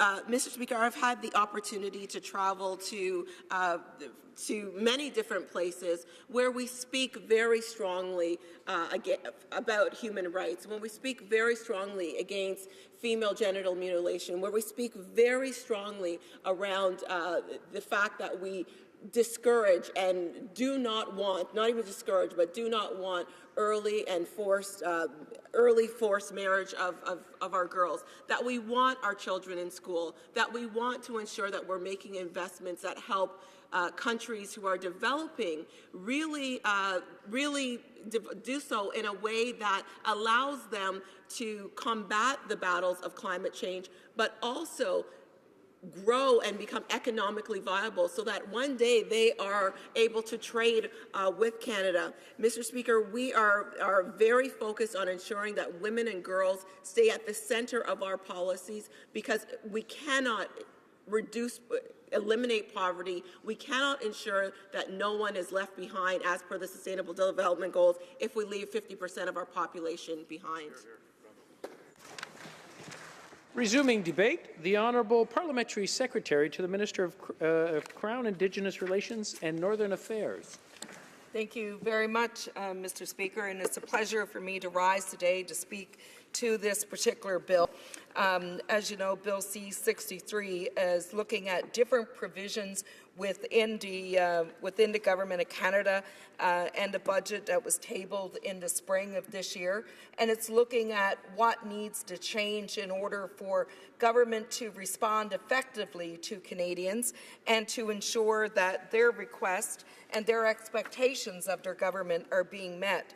Mr. Speaker, I know that many of my colleagues on both sides of the House have already spoken and given tremendous applause to this budget and have certainly recognized that the investments that we've been making as a country are smart investments, long overdue in many cases, but very smart, very wise, very strategic in terms of meeting the growing needs of Canadians. And that is needs that are around jobs and around infrastructure. It's around business development and allowing for everyone to have that opportunity to move forward in this country. Mr. Speaker, that includes many aspects of what government is involved in. We talk a lot about skilled training in trades and providing education to people who need it and supporting the educational institutions that we have. We talk about innovation and research, new models and new ways of doing things for Canadians and helping them find better, always better ways of making that a reality. We talk about how we need to do more around social infrastructure, around housing, around supporting families and children. And those have been key elements of our government since the day that we took office. The Prime Minister has never, ever made any diversion about the fact that we're a government that come to office to lift up Canadians, to lift up the middle class, and to provide the long overdue infrastructure and supports that they need in this country to be able to continue to grow and contribute. We know that we're a strong nation, and we know that we are strong people as Canadians. We always know that we can do better. No matter how good that job is today, we know we can do better tomorrow. And I think that's what makes us the great country that we are. So when we talk about providing for child benefits in Canada, we may have had a system that has always contributed, but we can always do better, and that's what our government did. Will there be other ways to change and improve it as we go along? Whenever we see a need to make that happen and there is a better way, we're a government that's always been open to doing that. We talk about how we are able to invest in our communities. And I know that opposition members will sometimes say the government is spending too much money. Well, you know, in many of our communities across Canada, there has been tremendous infrastructure neglect over a long period of time. If we want those communities to grow and contribute to the country that we're building together, then we need to invest in them. And we need to invest believing that they too can be doing better. And they know they can. When we talk about all of these things, they're broad strokes. But I'm a member of Parliament who came to office to represent a riding that was neglected, a riding that was left behind.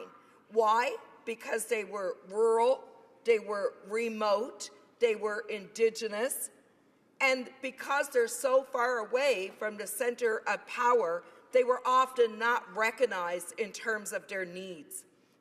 There are many areas, like the riding I served, the Great Riding of Labrador, that exist across Canada. And many of those ridings have been neglected. Why is it that we came to office with hundreds of boil orders in reserves, with inadequate housing after 50 and 100 years of governance in Canada? Why is it that we came to office realizing that those that are rural and remote in Canada still don't have connectivity, still can't access online services, and be a participant in the global economy that we're building? That's not building Canada together. That's about building a country and leaving people that are far-reaching from us behind. So if we're going to build this together, we have to work together and we have to invest together. I'm really pleased to say that I have a riding that for the first time in our lives, we are actually getting paved highways to remote communities. When I came into politics back a number of years ago, there was no road that existed between these communities. It was through the support and lobby of governance and partnerships that we built roads to connect these communities. In the last 2 years, we have invested nearly $100 million in trying to pave those roads and bring those communities together. We have launched a program in Canada to provide for infrastructure to connect rural, remote, and Indigenous communities. We've put out $500 million for broadband across Inuit regions like the one that I represent, where today, in many of these communities, they can't get online. They wouldn't be able to send me an email today if they wanted to because they don't have the ability or the infrastructure in their communities to do so. Is that how we want to continue to run a country? No, it isn't. And as a government, we have seen the need to invest in every corner of the country to be able to rise people up and allow them to participate. We know there are challenging issues. I talk about connecting communities with roads and with bridges and with technology, but there are so many other challenges that we face in rural, remote areas around the country that our government has had to tackle. Many of these challenging issues, as you know, has been around the trauma that has impacted many Indigenous Canadians, many of who I represent as well. And one of the first things in coming to office is that the government in this country today recognizes that the residential school survivors in Newfoundland and Labrador were left behind. When the apology was made to the survivors of residential schools, those whom I represent were left behind by the Government of Canada. Now they have been included, and in a couple of weeks the Prime Minister will come to Labrador to personally apologize to those survivors, to right a wrong in Canadian history. And that's what we should be doing in government. If we are to lead, we have to own up to those things that have been the black marks on our record as a country. And we need to make those things right. And when we talk about reconciliation, that's what we're talking about, making those things right. I went to a reception a few minutes ago in the Speaker's lobby. It was the awards for the Inspire across Canada. I met a young Inuk lady who's a doctor. Her name is Donna. And I met another young First Nations lady. Her name is Ashley, who's been a role model for youth. And I look at those two ladies and I say, wow, look what you have accomplished despite the many challenges we have faced in Indigenous Canada. What tremendous role models. And there are so many more out there, so many more that we have left unrecognized. But, Mr. Speaker, to conclude, I do want to highlight some of the things in my own riding. When I came into office, Five Wing Goose Bay, for example, had no official mandate by the former government. They were living in fear every day that they had a military base that was going to close. They didn't have a contract that was extended more than 2 years in a 10-year period. Well, Five Wing Goose Bay do have a mandate under this government, and they do have investment. Their investment in 2 years in that base have grown from $15 million a year to $30 million a year. We've been able to establish full Inuit-Crown relationships, and we've been able to invest in many of the social issues that have plagued Canadians around the country. And some of them in my riding has included unprecedented investments in Indigenous housing projects, in infrastructure, in fisheries development, in all of those pieces that are so valuable in building our communities. But we still have a lot of challenges, and we need a government that has vision and leadership to lead us through those challenges. When I think of what's happening with Sears today and their workers, we've went through that in my riding with Wabush Mines. where 1,600 pensioners lost 24% of their pension. Is there things that we can do to continue to improve upon our record as a government and make life better for Canadians? There certainly is, and we're going to work together to make that happen. Thank you, Mr. Speaker. Questions and comments. The honourable member for Courtenay Alberni. Speaker, I've posed questions to this very parliamentary secretary around a court case that the New Chalmouth have been involved with Canada for over a decade. Mr. Speaker, over 10 years ago, the New Chalmouth and Canada went to court. The New Chalmouth won and reaffirmed their right to catch and sell fish in their territories. The Government of Canada, the Conservative government, appealed and delayed and appealed and delayed. And both times in the Supreme Court of Canada, they threw it out in favour of the nations and ordered the government to get to the table and negotiate. This government hasn't done that in a meaningful way. In fact, these nations are often in remote areas. They can't access the very fish running by their communities. Most of them are living on income assistance, which is up until a month ago was $235 a month. But to go get groceries for some of them, it's $50 each way, leaving them with a mere $135 to buy food, medicine, clothing. Mr. Speaker, they want to just find their rightful place in this country. They want to be out fishing, not in court. So when this government talks about their most important relationship, why are they fighting their most important relationship in court? The Honourable Parliamentary Secretary. Thank you, Mr. Speaker. I appreciate the question from the member opposite because it certainly gives me an opportunity to talk about how we have been a government that have preferred negotiation over litigation. And there are dozens of examples of how we have been able to resolve cases outside of the court system so that people can move forward, especially in Indigenous regions of Canada.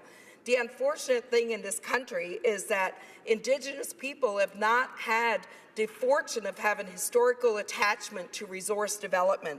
I firmly believe that that is a trend we need to change going forward.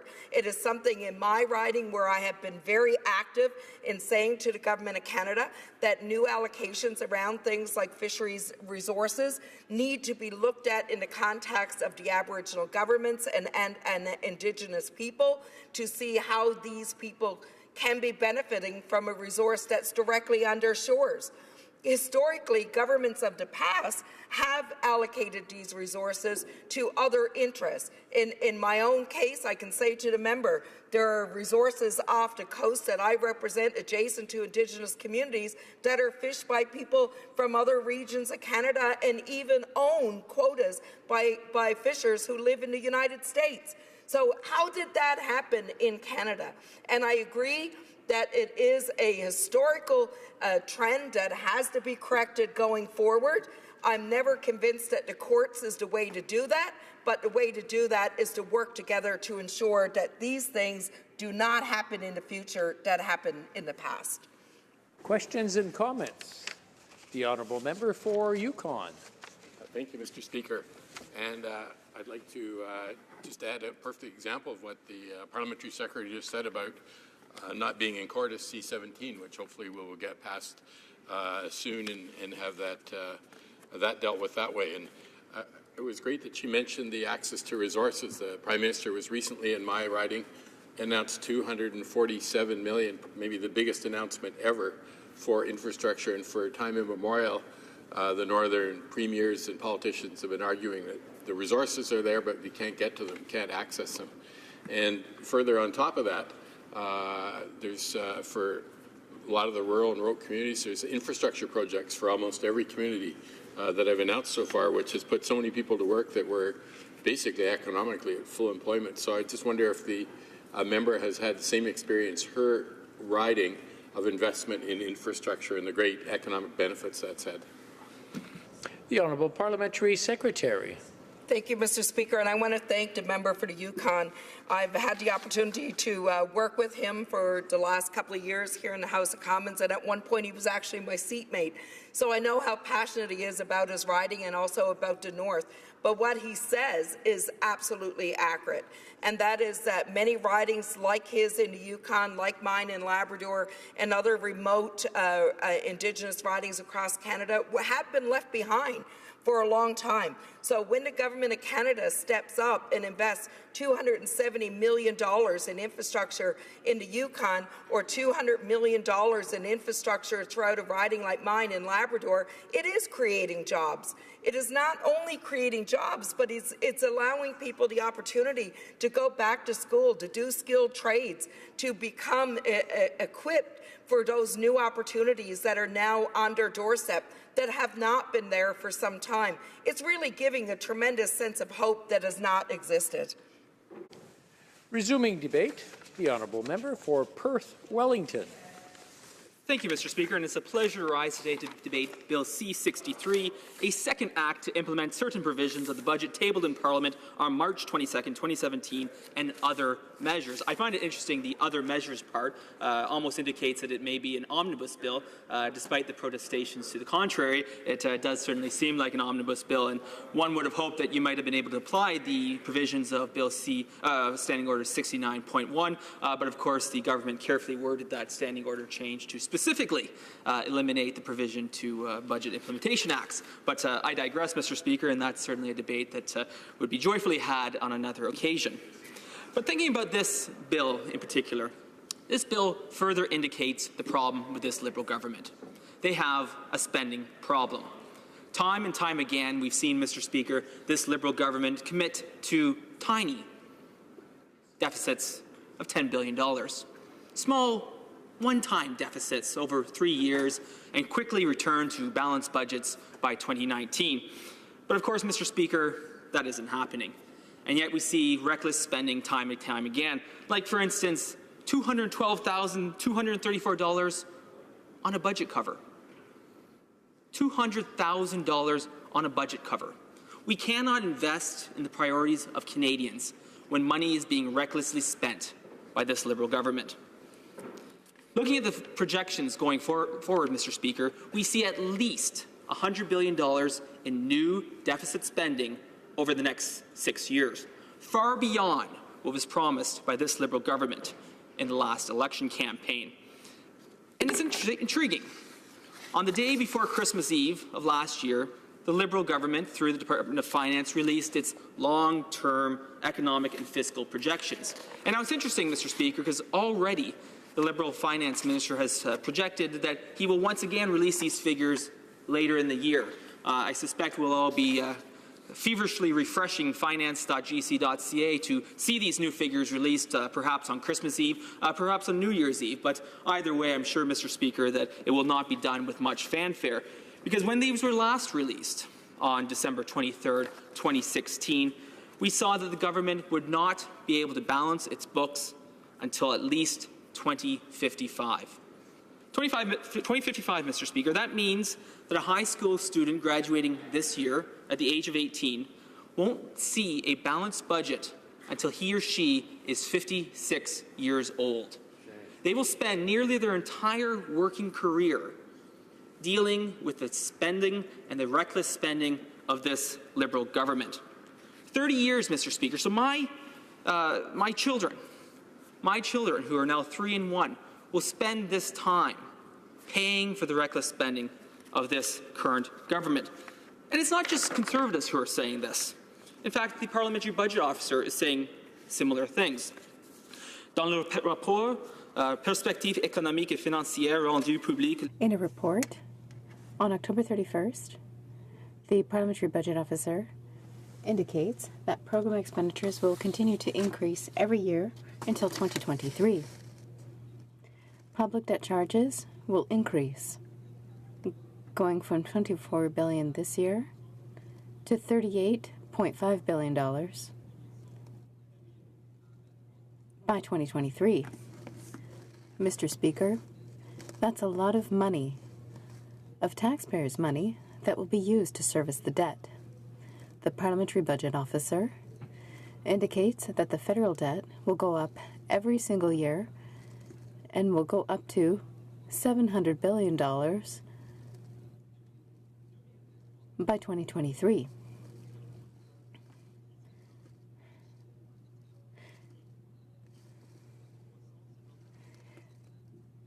This increase in our national debt has never been seen before, including previous events like the Great Depression and World War II. It is inexcusable. Throughout the debate on the original budget tabled back on March 22nd, I received a number of pieces of correspondence, emails, phone calls, and letters from people in my riding who were concerned that taxes were being raised on families, on students, on small businesses, and particularly in my riding, on family farms. And now, Mr. Speaker, we see this going even further, seeing taxes being raised on those suffering with type 1 diabetes. And why? This is all being done to garner more money to spend on this government's out-of-control spending. In fact, last spring, I received an email from a constituent in Arthur, Ontario. I should mention as well that Arthur, Ontario is known as Canada's most patriotic village. And as we lead into Remembrance Day later this week, I do want to comment on the bravery of our brave men and women who serve today and who have served in the past.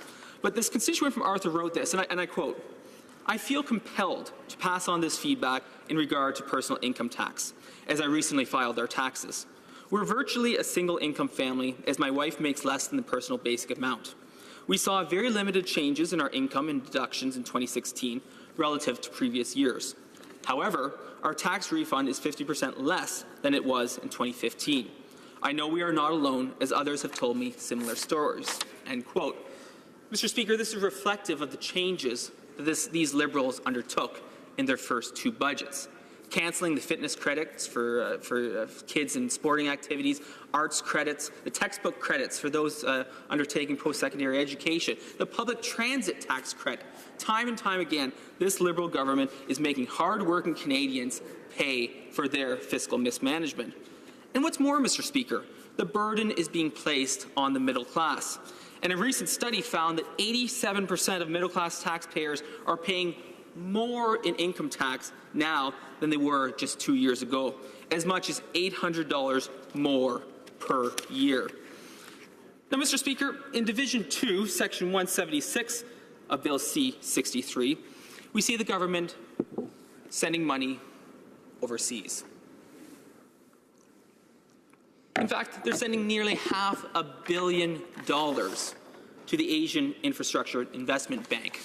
Now, Canadians may not entirely have heard about the Asian Infrastructure Investment Bank, but for those who haven't, let me read from the Department of Finance backgrounder.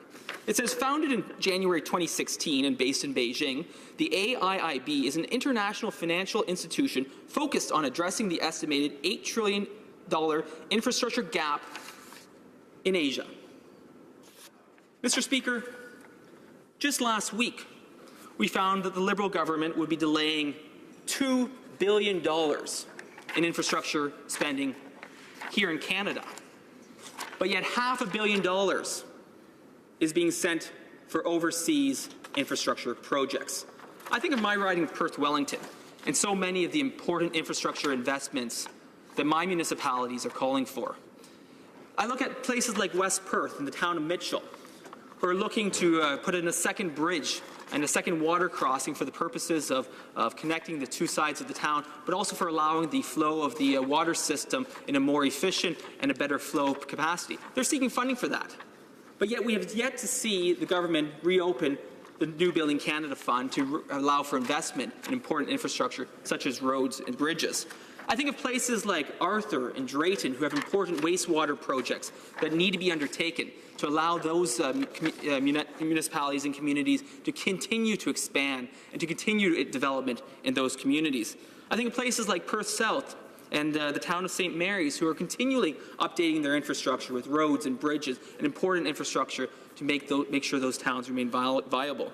I look at places like Stratford, where they have strong cultural infrastructure and are looking for funding through the Government of Canada, but yet we see $2 billion of domestic infrastructure spending being delayed.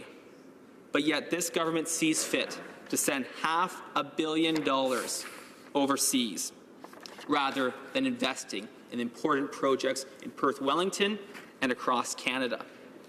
Now, Mr. Speaker, I was very pleased recently to be named by our leader to serve as the Shadow Secretary for Interprovincial Trade. And I would note that Division 10, Part 5 of this budget implementation bill deals with the implementation of the Canada Free Trade Agreement. Now, this alone could take hours and days of debate in this House, but we're not being given that opportunity. Because this free trade agreement is 353 pages long, but yet has 147 pages of exceptions and exemptions, especially those related to sale and the import across provincial boundaries of beer, alcohol, spirits, and wine. Mr. Speaker, the government really hasn't acted on interprovincial trade, and this sham of an implementation of the free trade agreement does not really address the true interprovincial trade barriers that exist within Canada, and that we must work together to remove those trade barriers in order to see that our communities and our small businesses prosper across Canada. Thank you, Mr. Speaker. Questions and comments. The Honourable Parliamentary Secretary to the Minister of Natural Resources. Thank you, Mr. Speaker. And I have to say to my honourable member, he was a little all over the place in the point he was trying to, number of points I think he was trying to make. But I just wanted to clarify something. At first, there was a mention of a reduction in taxes. But then it was half a refund. We all know that a refund really has nothing to do with the reduction in taxes. So we need to clarify that. But you know, one of the things I think is so important, the increase in the Canada Child benefit and the indexing of that benefit. I don't know about the member opposite, but that benefit brings about $6 million a month into my riding. And when you talk to my local businesses and my community, they will tell you it has been a boon for them, because those members of my riding are shopping locally and they're helping those small businesses. And speaking of businesses, you mentioned the global economy, and certainly the businesses in my community, the larger businesses like Team Eagle, like Horizons Plastics or National Shunt, are all working very hard to compete in that global economy. And they appreciate the work that we're doing on the international stage in securing trade agreements that are good for Canadians. I wonder if the member would speak a little bit about the international trade agreements and the Canada Child benefit. Thank you. The Honourable Member for Perth Wellington. Well, thank you, Mr. Speaker. And she mentioned that I was a little all over the place, and it's tough to get a lot in 10 minutes. And I would just note that she was a little all over the place as well in her question. But she had a couple points there. And let's talk about free trade deals. I'm very proud to be part of a party that, when we were in government, implemented trade agreements with over 50 countries, Mr. Speaker, including the European Union, which is one of the world's largest and richest trading markets in the world. She talks a little bit about small businesses, and it's awfully rich coming from a Liberal member to talk about small business after they spent the last 3 months calling small businesses tax cheats, accusing them of hiding their money, accusing them of trying to cheat the tax system, when all the while we knew that it was this finance minister and his Liberal friends who were really the ones who were doing all they could to avoid paying taxes. It was this finance minister who held shares in a company that he regulates. It was this finance minister that forgot about a corporation he owned in France which housed his French villa. Mr. Speaker, it's rich to hear this Liberal government talk about small businesses when, in fact, they are the ones who have been accusing them of being tax cheats for the past 3 months. Questions and comments. The Honourable Member for Courtenay Alberni. Thank my colleague for his speech. In my riding, tackling climate change is of the utmost priority, especially in the Comox Valley, where we've heard loud and clear support for a eco-energy retrofit program, similar to what the Conservatives had in the last government, which they killed because it was so successful. And we don't know, it was one of those things that actually the NDP really did have in common with the Conservatives when it was up and running. And we'd like to have seen it extended. But in fact, we'd like to see the government of the day right now take it on and bring that program back. And I got an email from Jason Jackson. He's an energy systems designer at Hackeye Energy last night, and he said, quote, "As our company hears the thoughts and motivations of homeowners, we understand that those ready to invest in renewable energy are immediately demotivated by the fact that, unlike other regions of the world, Canada has no public strategy and provides no financial incentive directly to home and business owners that want to participate in the clean energy economy," end quote. I mean, the opportunity is presented right in front of us, Mr. Speaker, for people to actually have self-determination over their energy, be dependent, and also to help move us forward in tackling this huge challenge that we have. I'd like to ask the member to see support bringing that program back, helping get people back to work, carpenters and electricians that can get into those homes and help install clean energy. Does he support our call, the NDP, to bring that program back, calling on the government to do so with urgency? Member for Perth Wellington. Thank you, Mr. Speaker. And I'd like to thank my colleague from Courtney Alberni for his question. And the comment of the Eco-Energy Retrofit Program. Certainly in my riding of Perth Wellington, it was a very popular program, as was the Home Renovation Tax Credit, both of which were very popular, and both of which were important as well to the organizations, the carpenters, the home builders. I know speaking recently to members of the Stratford and Area Builders Association have brought up this very topic, whether it's a home energy retrofit or whether it's a home renovation tax credit like that was provided in the Conservative platform in the last election. Both programs are hugely valuable to Canadian families and to those in the industry. And it also works, I might add, to help drive the underground economy into the public. These types of programs force those who would normally operate underground, under the table, to go within the public sphere, to file things legally and on the up and up, and it allows these families to receive the beneficial tax credits, but also encourages those within the industry to do so legitimately. Thank you, Mr. Speaker.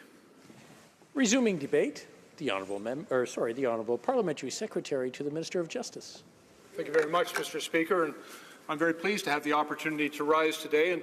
And although I intend to focus the majority of my remarks in the brief time that's available to me in speaking specifically to Part 4 of this bill, which amends the Federal and Provincial Fiscal Arrangements Act to thereby allow the Minister of Finance, on behalf of the Government of Canada, and of course with the approval of the Governor and Council, to enter into a coordinated cannabis taxation agreements with provincial governments, and also to amend that Act to make related amendments. But before I get into speaking a little bit of the rationale and the requirements of that part of this Act, I'd also like to just make an observation on behalf of the constituents of my riding in Scarborough Southwest. And you know, in my community, it is overwhelmingly a working class neighborhood. It is a neighborhood where many families are struggling making to ends meet, and particularly families with young children. And in some of the neighborhoods in my community, Mr. Speaker, Census Canada tells us that nearly 57% of the children living in those neighborhoods were living below the poverty line. And Mr. Speaker, as I've gone into those communities, and I've seen the remarkable and yet often unrealized potential of those children, because we have not done enough for them, not just in the recent past, but over decades. And so when we introduced the Canada Child Benefit, when we were able to very substantially increase the amount of funds that went into those families on behalf of those kids and in those communities, I wanted to share with every member of this House the overwhelmingly positive impact that it's had in those communities and for those children. You know, and Mr. Speaker, that money did not go into savings accounts. It did not go into investment instruments. It went into the fridge. It went into new shoes. It went into new programs and opportunities for those kids to participate in their community. It created new potential for those kids. And so that investment, Mr. Speaker, I wanted to say thanks to this House. Thanks to all who supported that investment, because that investment in my community has made a huge difference to those families. Well over 90% of the families in my riding benefited more substantially from the implementation of the Canada Child Benefit, and it's made a difference in my neighbourhood. And even for beyond those families, those who are running small businesses in my community, those who run a barber shop or a grocery store, those who are selling shoes to those kids, those who provide a place where somebody might go and get a little recreation or a little bit of fast food, all of those have benefited substantially from this investment, Mr. Speaker. And so of all the things that I think a government can do, changing the lives of those children and changing the quality of life in those neighborhoods is the one thing that I think that we can all be most collectively proud. And I wanted to share that pride and my appreciation with every member of this House, because I think it is something that all of us will agree is the right thing to do. Now, speaking of the right thing to do, I want to talk a little bit about the implementation of the cannabis bill. And members of this House have often heard me rise in this House to speak to this, but I wanted to provide a little bit of insight into how the taxation scheme and how investments at all three levels of government are so important in making sure that we achieve the public purpose goals that we have set out for ourselves in changing the way in which cannabis is controlled in this country. Now, Mr. Speaker, we currently have a system of cannabis control that is predicated almost entirely on a criminal prohibition, which has significant legal consequences for those who break the law. And yet we have seen the failure of that system. We've seen a situation where the young people in our country use cannabis at the highest rates of any country in the world. And the cannabis they're using, Mr. Speaker, is produced and sold by individuals who are involved in a criminal enterprise, by individuals who have absolutely no care or concern for the health and safety of our kids, who do very little with the billions of dollars in profit which is helpful to our communities. They invested in other harms. And so our purpose, and I think a purpose agreed to right across this country, is that we need to do a better job. Now, we may have different ideas on how to achieve that, but I believe there's an overwhelming consensus that we need to do a better job of protecting our children from the potential harms, both health and social, that exist from the early onset of use of cannabis, by using a cannabis which is of unknown potency and purity, and by buying that cannabis from a criminal enterprise who has no care for our kids. We also recognize that one of the harms that has been far too often visited upon young people in our society is the criminalization and the impact of a criminal record for those kids. You know, when I talk to parents across the country, Mr. Speaker, about the things they fear around cannabis, they fear for the health of their kids. They fear whether or not they're going to achieve a healthful social outcome, that they're going to complete school, that they're going to hang around with people that they want their kids hanging around with. But they're also afraid that late at night, the kid may be pulled over by the police and end up with a criminal record. And so we've tried our very best to respond to those things. But we don't believe, Mr. Speaker, that a prohibition, whether criminal or civil, is sufficient. We believe that the right way to manage all of the potential social and health harms of this substance is by investing in a significant regulatory framework, a regulatory framework predicated on public health principles intended to reduce those social and health harms. And we also believe, based on the experience of other jurisdictions, that the only way to achieve that public health framework is by lifting the prohibition. You know, and I've heard people say, well, why don't we just merely decriminalize that? But that leaves the prohibition in place. And you cannot regulate the distribution or the production of a substance that's merely decriminalized because it remains prohibited. And so we've brought in a different system. But simply regulating a substance in its production and distribution will not achieve everything that needs to be achieved. And so, Mr. Speaker, it's necessary for a government to make investments in such things as public education, because we know there is so much misinformation, ignorance, and myth associated to this substance. We need to clear up that fog. We need to make sure that people have good information. We need to make sure that our young people know the facts and know what will make a difference for them. And so our government has committed to an investment of $46 million in a public education campaign to make sure that information is available to our kids, to their peers, to their parents, to teachers, and to health professionals. And so that's an important investment that needs to be made. We also want to ensure, Mr. Speaker, that we invest in those organizations who are given the responsibility of enforcing these new regulations, to administer this new system, the testing that needs to be in place. And so we've invested close to $440 million in Health Canada. We've invested another $161 million in law enforcement for those things. And in order to make those investments, Mr. Speaker, we've had to make those investments up front. But Part 4 of this bill also enables us to enter into those negotiations and discussions with our provincial counterparts through our minister to ensure that a taxation system is imposed upon a regulated supply of cannabis, which will ultimately result in a price which is both competitive with organized crime's price, but also does not provide an incentive for individuals to begin to use this drug. And so those are important discussions that need to take place between the Minister of Finance and his provincial territorial counterparts to establish a harmonized taxation regime. And so that discussion has begun, Mr. Speaker. Our Finance Minister has met a number of times with his FDP counterparts. Senior officials in our government have met with the provincial governments to begin those discussions, and a consultation process will begin very shortly, which will be public and will engage with all stakeholders on this important issue. And we believe in public consultation, Mr. Speaker, and we believe in those consultations. And that's why Part 4 of this Act is so important, because we want to make sure that the resources are available to those who are given the task of regulating and managing and administering the system, putting that infrastructure in place, making sure that it's appropriately funded, making sure that we make the investments that put substance behind our words, reality behind our intentions. And if our intentions are to do a better job of protecting our kids, our intentions are to take this criminal opportunity, the easiest money organized crime ever made, take those billions of dollars away from them, and create a harmonized taxation structure which supports those goals, but also produces the revenue that can be reinvested in prevention, research, treatment, rehabilitation. Those are the things, Mr. Speaker, that make this amendment and Part 4 a worthwhile endeavour, an appropriate investment. And I would ask every member of this House to support that initiative so that we may all achieve the things that we all agree on. We need to do a better job protecting our kids. We need to protect the health of Canadians. We need to take away opportunity from organized crime.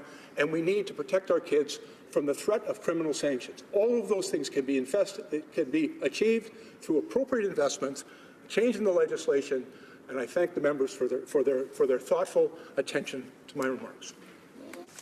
Questions and comments. The honourable member for South Okanagan, West Kootenay. No, you know what? I always get the two of you mixed up. My apologies. Kootenay, Columbia. Thank you, Mr. Speaker. It is probably the first time in the history of Parliament when two biologists are sitting side by side as members, so I can understand your confusion. I was going to ask a question about the Liberals' infrastructure bank, which I truly believe really does not work in favor of rural Canada at all. But given the flavour of the honourable member's words, I will ask him a question about marijuana, which I did ask as a question in the House last week. And in my writing and first of all, let me say I absolutely agree that use should be decriminalized and that we need a strong educational program as this moves forward. There's still a debate in my writing about whether it should or should not be legalized, but I know the government is heading down that path. So the people in my writing of Kootenay, Columbia want to be part of the future from an economic perspective.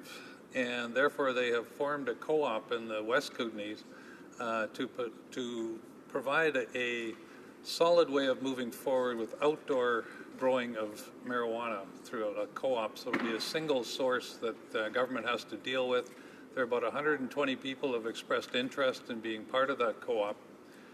And when you look at concerns about things like how do you manage quality control, there'd be a grading system in place so you'd know what percentage you're getting of the health part versus the euphoria part.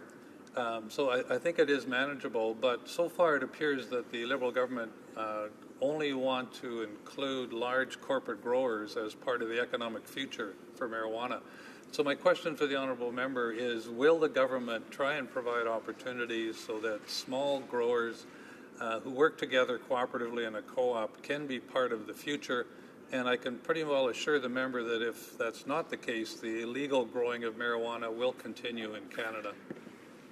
The Honourable Parliamentary Secretary. Thank you very much, the member, for his question and frankly for the thoughtful way in which he's presented it. You know, at some point in time, we could perhaps have a greater debate on the merits of legalization versus decriminalization, but I would simply and succinctly just say that experience has shown us that one cannot regulate that which is prohibited. And decriminalization maintains a prohibition. It simply exchanges a criminal sanction with a civil sanction. But the prohibition remains in place. And as long as there's a prohibition, there cannot be a regulated supply or distribution system.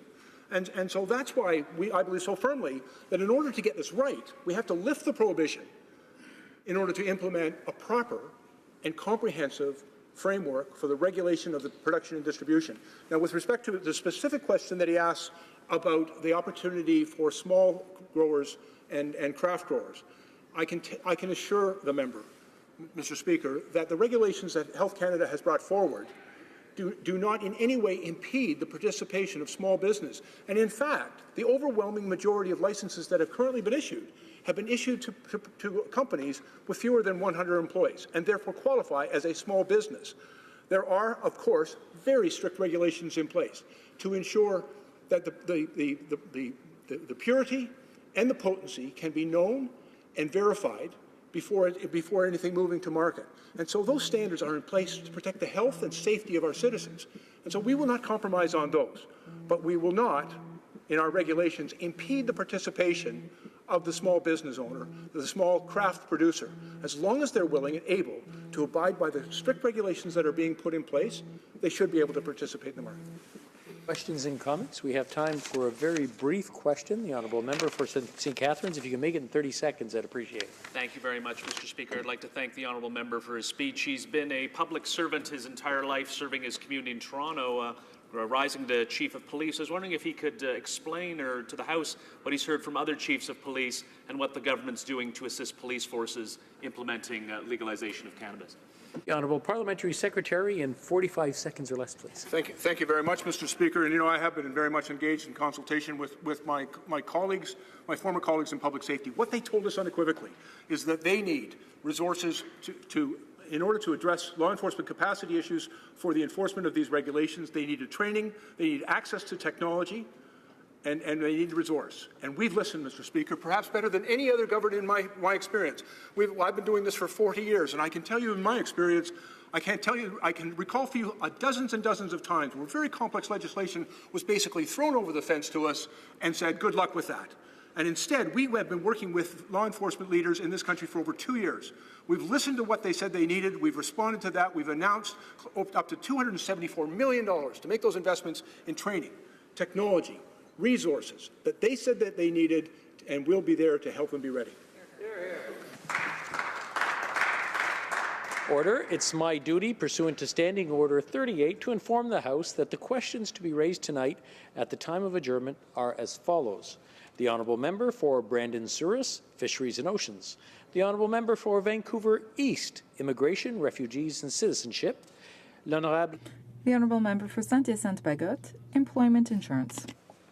Resuming debate, the Honourable Member for Burnaby South. Mr. Speaker. So this has been a very wide-ranging debate today on this budget bill, as it should be, and I'm going to add to that wide-ranging discussion of what we're faced with here in the House. So I'm speaking to Bill C-63, and it's the second Budget Implementation Act, and I regret to say, Mr. Speaker, that I'll be voting against this bill, and I hope to outline in this speech why that is the case. So in a nutshell, there's a lot of things in this bill. What it proposes to bring into effect new spending, new regulations, which I don't agree, and there's many things in this bill or that are not in this bill that I would like to see. For example, money for a national pharmacare program or more money for housing. That's such a critical concern in my riding of Burnaby South. But that money isn't there, Mr. Speaker. However, what I wanted to bring to your attention, the attention of the House today, is that I'm voting against this bill in part to protest and bring attention to the way this government presents information to the public. So in many cases, data are used to promote certain economic activities. The data that are used by the government here are badly distorted, whether on purpose or through incompetence, or it's just plain wrong. And I know in the last Parliament, Mr. Speaker, when I would get up and talk about budgets, especially on the science portfolio, which I oversee for the NDP, is that I would ask for the presentation, for example, if you're looking at longitudinal data to be adjusted for inflation. I remember the Conservatives telling me that was some socialist voodoo economics, when in fact it is just a realistic way of looking at how money's spent over time. Now, I haven't heard that from this government, but I expect to be heckled a little as I go through this talk here today. So the thing that I'd like to bring attention to, Mr. Speaker, is the way that this government throws around job creation figures. So we often get hyperinflated, and again we did with the Conservative government in the last Parliament, hyperinflated numbers of job creation that are, of course, always tied back to the budget and the spending and all those types of things. And I wanted to talk to you, Mr. Speaker, about how the Prime Minister and his Cabinet are talking about jobs associated with their plan to ram a pipeline through British Columbia. That is, of course, the Kinder Morgan pipeline.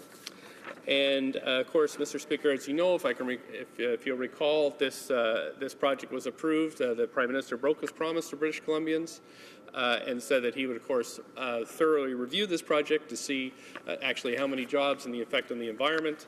But he didn't do that. And of course, they're pushing it through against the wishes of the provincial government, against the wishes of most First Nations communities, against the wishes of mayors and council, and against the wishes of millions of British Columbians, Mr. Speaker. So what I take as a specific issue here, Mr. Speaker, is the way that the government portrays their job creation numbers, not only in relation to this budget, Mr. Speaker, but in this specific case. The Prime Minister, when he announced the approval of this pipeline, said that he would create 15,000 new middle-class jobs, and we see this in this budget document, Mr. Speaker, where we hear all kinds of, we're hear about all the jobs that the spending will create. But in this case, Mr. Speaker, with this pipeline, the Prime Minister has said, and his other ministers, parliamentary secretaries have said that this would create 15,000 new middle-class jobs, quote unquote. This is repeated over and over again. And now this is a lot of jobs. 15,000 jobs is a big number. And people might be tempted to overlook the environmental damage and the damage to relations with First Nations that this might create. And they might support the project if, in fact, this figure of 15,000 jobs was true. But it's not. Really, Mr. Speaker, this number is straight out of the mouths of the pipeline company proponents, the spin doctors, right onto the lips of the Prime Minister and to the parliamentary secretaries that defend this pipeline, and of course the entire Liberal caucus in British Columbia that is also solidly behind pushing this pipeline through our province. So, Mr. Speaker, the Prime Minister's ministers and cabinet repeat this number over and over again, so I feel it's important to delve into this number because it exposes the incompetence and, in fact, duplicity of this government when it comes to its economic statements. So the first thing to note, Mr. Speaker, is that this 15,000 jobs is, that this pipeline supposedly is going to create is just plain wrong, according to many analysts. For example, Robin Allen, who's written extensively on this, testified both as an expert to the National Energy Board and her own in many publications, is taking this number on firmly and I think convincingly. Ms. Allen is no slouch, Mr. Speaker. She's a former president and CEO of the Insurance Corporation of British Columbia, the vice president of finance of Parkland Ventures Limited, senior economist for BC Credit Union. She's an expert witness, as I mentioned, on economic and insurance-related issues right here in Ottawa, and she's taught money, banking, public finance, micro and macroeconomics in the universities. So she's written numerous articles and books. So this is, Mr. Speaker, if you were going to call a witness to actually talk about how many jobs a project or a budget would create, this is the type of person you'd want to advise you. So according to Ms. Allen, Robin Allen, this 15,000 jobs number that's associated with the Kinder Morgan pipeline is actually 6 times the number of temporary construction jobs actually presented by the company in its National Energy Board application. So just to repeat that, the Prime Minister, parliamentary secretaries, the Cabinet and BC caucus are all saying the Kinder Morgan pipeline will create 15,000 jobs during its construction, but that actually is contrary to what the company presents itself in the documentation to the National Energy Board. So they've inflated this number by 6 times. And, Mr. Speaker, if you extrapolate that over other parts of the budget, other parts of the claims by the government, this kind of makes you doubt almost everything that they're putting forward. The 15,000 jobs number comes from a fantastical calculation based on the doubling of the amount of construction time this proposed pipeline is allowed to take.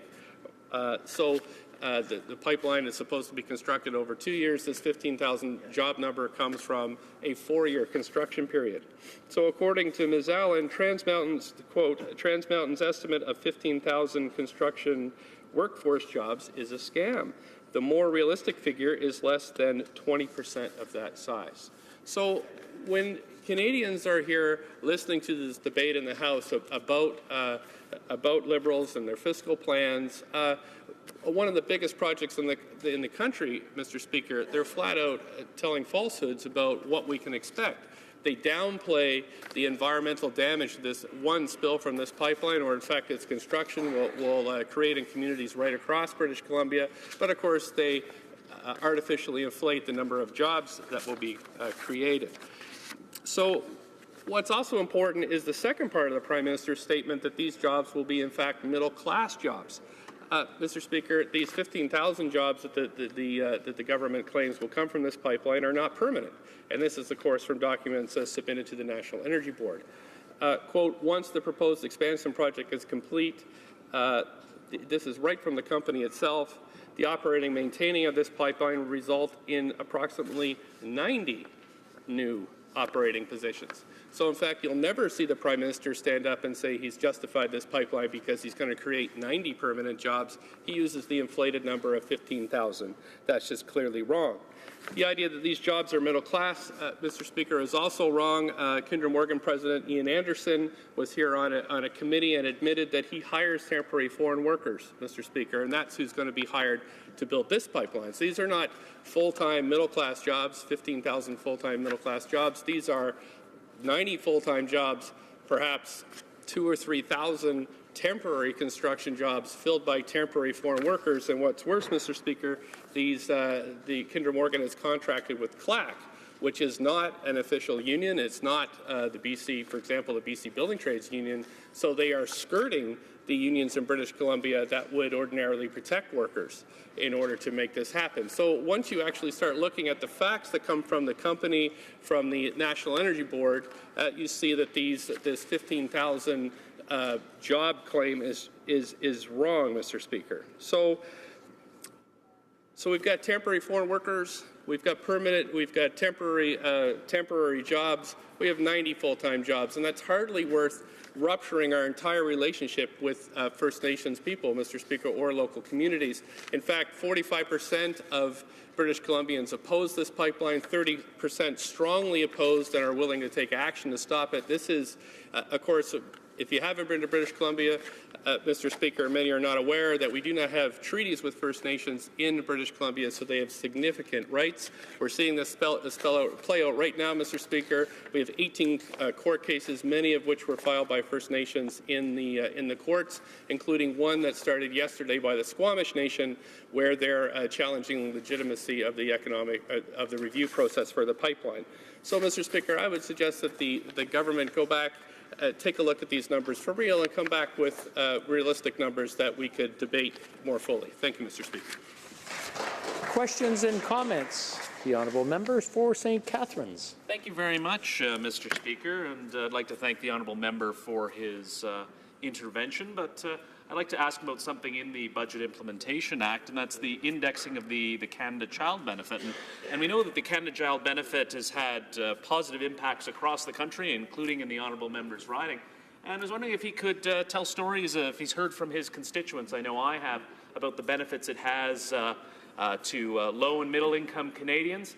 It's reduced child poverty, and if he's happy to hear that it's going to be indexed into the future. Thank you.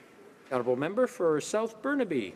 Thank you, Mr. Speaker. Yes, I'm happy to tell the honourable member about what my constituents are saying about what I was speaking about. In fact, in 2014, 125 of them were arrested to stop this pipeline. Thousands and thousands have protested against it. I've polled my own riding. 75% of those in Burnaby are against it. But, Mr. Speaker, they're really mad at the government that keeps misportraying, keeps outlining in a false way the benefits from this pipeline in order to spread the mistruths that the company puts forward itself. So I definitely listen to my constituents, Mr. Speaker, and they care about this. Thank you. And comments. The honourable member for Saanich Gulf Islands. Thank you, Mr. Speaker, and I thank my honourable colleague from Burnaby South.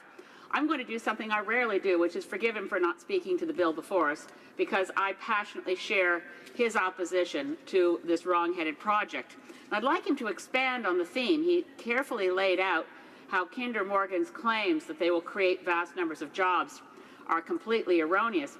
But what wasn't mentioned in his speech was the threat to jobs by building Kinder Morgan. The largest trade union in northern Alberta representing oil sands workers is Unifor. They attempted, as I did, to intervene in the process. They attempted to enter evidence into the record before the National Energy Board that Kinder Morgan threatened jobs as a direct threat to the Chevron refinery, which I believe is either in the member's riding or very close. I wonder if he can comment on the threat to jobs to the Chevron refinery if Kinder Morgan proceeds. The honourable member for Burnaby South. Thank you, Mr. Speaker, and I always enjoy that member's interventions and really appreciate her support on this issue.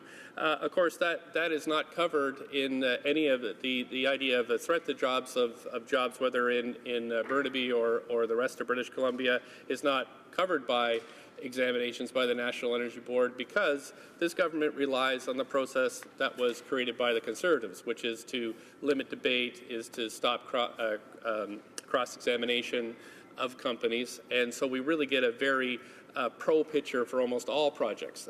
The Prime Minister had said that he would change the process.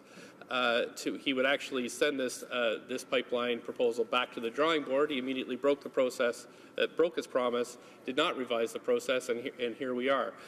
We do have a refinery in Burnaby that I support. It's getting to the honourable member's exact point.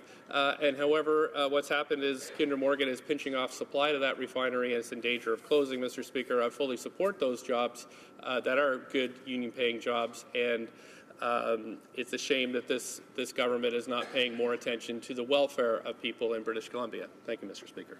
Questions and comments? The honourable member for Courtenay Alberni. And I want to thank my colleague for his speech, for talking about jobs, because it is, I do believe it is relative to this budget, because as a coastal, someone from a coastal community, someone who ran a Chamber of Commerce, we understand how important it is to protect the marine economy for our jobs. Certainly, there's over 100,000 people that rely on a clean ocean for their jobs in coastal British Columbia. As my colleague from Saanich and Gulf Islands just mentioned, that we need to do everything we can to protect jobs here in coastal British Columbia, but we also have an opportunity to build a marine economy for the future. You know, where I live in Port Alberni, we want to build a marine economy through enhancements and investments in our ports, through investments in rehabilitating our salmon, investments in salmon restoration and habitat protection, in salmon enhancement. So maybe the member can talk about the jobs that are being threatened by this proposal, the jobs that are existing, and the future of the opportunities for coastal British Columbia, one that British Columbians are going to stand up and fight for. And again, how important it is that we listen to British Columbians, because if we underestimate the will of British Columbians, we'll find out what people know in my community when logging was taking place in 1993, and the largest civil disobedience in Canadian history took place, when jobs were threatened, good jobs, and a future of an economy that we've created in Clayoquot Sound. Well, member for Burnaby South in 30 seconds or less, please. Thank you, Mr. Speaker. I've got to say that the government really, they say they're an evidence-based government, they make policy based on evidence, but basically they decided this pipeline was going to go through no matter what, and then fit the facts to support their case, which is, of course, you'd expect it from an undergraduate, perhaps writing their first paper, but not from a government that's supposed to run the country, Mr. Speaker. They need to take into fact more evidence, and in fact, they need to cancel this project. Thank you, Mr. Speaker. Reprise du débat, l'honorable. Resuming debate. The honourable member for St. Catharines. Thank you very much, Mr. Speaker. There have been some discussions among the parties, and if you seek it, I think you will find unanimous consent for the following motion. That notwithstanding any standing order or usual practice of the House, when the House adjourns on Thursday, November 9th, 2017, it shall stand adjourned until Monday, November 20th, 2017, provided that for the purpose of Standing Order 28, the House shall have deemed to have sat on Friday, November 10th, 2017. The honourable member have the unanimous consent of the House to move the motion? Okay. We don't have unanimous consent, I'm afraid. Okay. Resuming debate. L'honorable député de Montarville. Oh. honourable member for. Yeah, Mr. Speaker, I'm wondering if you might be able to canvass. I don't know if it's appropriate to ask. But was it possible to ask the question again, because maybe there might have been a misunderstanding? My understanding is that there was unanimous support for it. So if it's possible, once again, maybe to ask, because, as I say, I had thought all parties were in support of it. One moment. I'm just going to check with the table. I just want to make sure we can do that back to back. And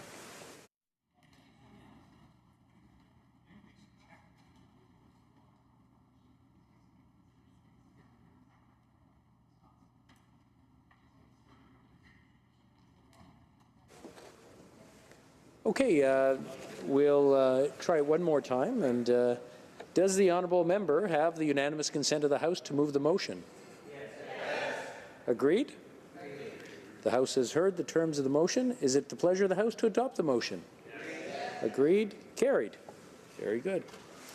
L'honorable député de Montarville. The honourable member for Montarville. Thank you, Mr. Speaker. It's a great pleasure for me to talk to you today about the second act to implement certain provisions of the budget tabled in Parliament on March 22nd. This second budget implementation act has measures from the budget, a budget which sets out the second phase of the budget, seeking to make wise investments that will create jobs, ensure the economic growth, and provide more opportunities for success to all Canadians. Thanks to judicious investments and a comprehensive commitment, this government is ensuring that better days are before us. Before speaking to this bill, Mr. Speaker, I'd like to talk about measures that the government has taken to date in order to help all Canadians, including those of the middle class and those working hard to join it. At the outset, we asked for the 1% wealthiest Canadians to pay more tax so that we could give a tax break to middle-class Canadians. This tax relief benefited 9 million Canadians, and we're very proud of that. Child benefit, which has lifted hundreds of thousands of children out of poverty. As a result of our CCB, 9 out of 10 Canadian families are getting more in benefits than they did under the previous system. Compared to the previous system of child benefits, the CCB is more generous and better targeted to those who need them most. Dans l'énoncé économique de l'automne, in the fall economic update published in October, the government announced that it was going to enhance the Canada Child Benefit by indexing it to the annual cost of living increase as of 2018, that is 2 years earlier than scheduled. Concretely, what does this mean? That the enhanced CCB will allow a single parent with 2 children and a $35,000 salary to receive $560 more to raise her child during 2019-2020, and this means additional support to help them buy clothes and warm clothing. And this is more trust in the CCB and will have a better impact on economic growth. Our government has also broadened the CPP to provide Canadians with financial safety once they have finished working hard. This will allow Canadians to invest more money in their retirement so that they don't have to be as concerned with their savings and to focus more on spending time with their family. As of 2019, we'll also enhance the working income tax benefit by investing an additional $500 million per year. This measure will leave more money in the pockets of low-income workers, including more and more single Canadians and families without children. This enhancement is over and above the $250 million that will come into force that same year under the enhanced CPP. Mr. Speaker, these measures alone will increase by 65% the total amount that the government is spending on Whitby. And it will increase benefits for current people who are receiving this important support. This will help pay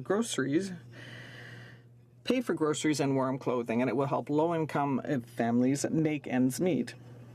This government is showing that it is helping small businesses to invest and to create jobs by reducing the tax rate for small businesses from to 10% as of 2018 and down to 9% as of January 2019. For small businesses, this measure means that there will be a savings of up to $7,500 per year, and therefore they can reinvest in their growth. We know that these savings are key to the prosperity of small businesses. And lastly, Mr. Speaker, the government intends to make significant changes to the tax system to ensure that the low tax rates on businesses will support SMEs and not to give unfair tax advantages to Canadians who are among the wealthiest. Positive impact on our economy and for Canadians. Optimism is on the rise, and with good reason. Job creation is strong, with over 450,000 new jobs created in the last 2 years, and the unemployment rate is its lowest level since 2008. Youth unemployment is at an historic low. Canada is the fastest growing economy in the G7 by a wide margin, growing at an average rate of 3.7% over the last years, which is the fastest pace of growth since early 2006. Growth is forecast to be 3.1% in 2017, significantly above expectation at the beginning of the year. The fiscal outlook has improved by more than $6.5 billion annually, and on average from what was projected in Budget 2017 last March. Les mesures fiscales que nous avons prises. The tax measures that we took for families and children translate into real results on a daily basis in my riding. My riding, Montarville, has about 97% of people who clearly define themselves as being middle class. The impact is reported to us regularly. It is felt on the ground, in families' pockets. This type of investment is essential, to not say a determinant, in ensuring lives that are easier to manage, because it's easier to manage things by the end of the month. And just to inform you, the city of Saint-Bruno, where I live, was named first city in Canada where it's a good place to raise one's children. I think that this type of financial contribution is at the very basis of the help that every family needs with children. Across from me, there are 3 young children. They benefit directly from this help. That is real, because it's very real, it's very practical, and it's felt at the end of every single month. Another measure that I am interested in the budgetary measures, is the government's decision to legalize marijuana and the economic impact of such a project. As you know, the government is planning to legalize cannabis and to regulate it strictly. There are 2 objectives: to keep marijuana out of the hands of children and to deprive criminals of the profits that they make from such transactions. The budget to legalize cannabis outlines many monitoring and awareness activities. The consultations that I participated in, that I even led in Quebec, indicate that there is a significant concern regarding training, information, and above all, prevention. The tax portion of this type of trade will allow the government, now that the system is regulated, will allow the government to concretely act on these types of things, namely prevention programs.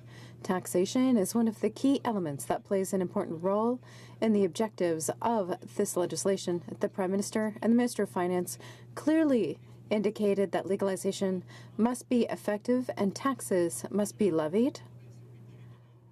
Federal and provincial governments will have to work together to make sure that there is a coordinated approach between them. Cooperation is key, and the federal government wants to solicit its provincial and territorial partners to develop a coordinated approach when it comes to taxing cannabis. I will remind everyone that the tax objective is not the primary objective of legalization. On the contrary, it is a health issue. It's essential to change the status quo, which has been a spectacular failure. Legalizing cannabis, however, leads to responsibilities, including, and it also leads to taxation, which will lead to raising funds to the service of Canadians. Questions and comments? London.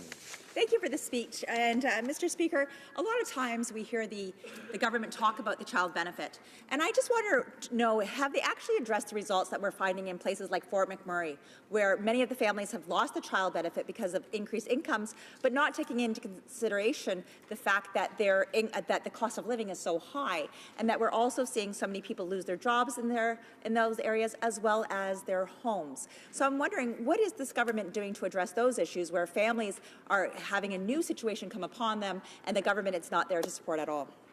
The Honourable Member for Montarville. Change the former strategy where the child benefit was taxable to something that is not. So therefore, people who get a child benefit at the end of the month, every month, net amount, pay their expenses with what they receive.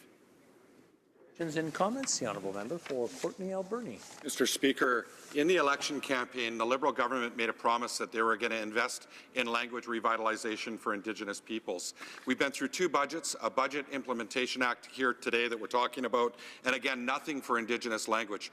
Right now, we're in a crisis, an emergency situation, when it comes to languages. We lose more and more elders and the holders of that language.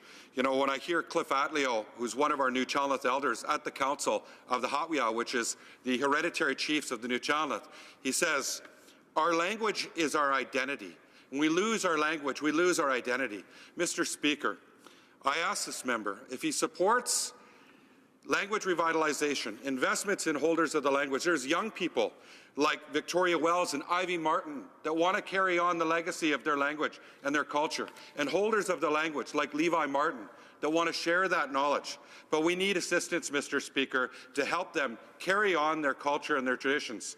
Mr. Speaker, I ask the member, will the government take urgent action on language revitalization as the NDP has asked them to do repeatedly?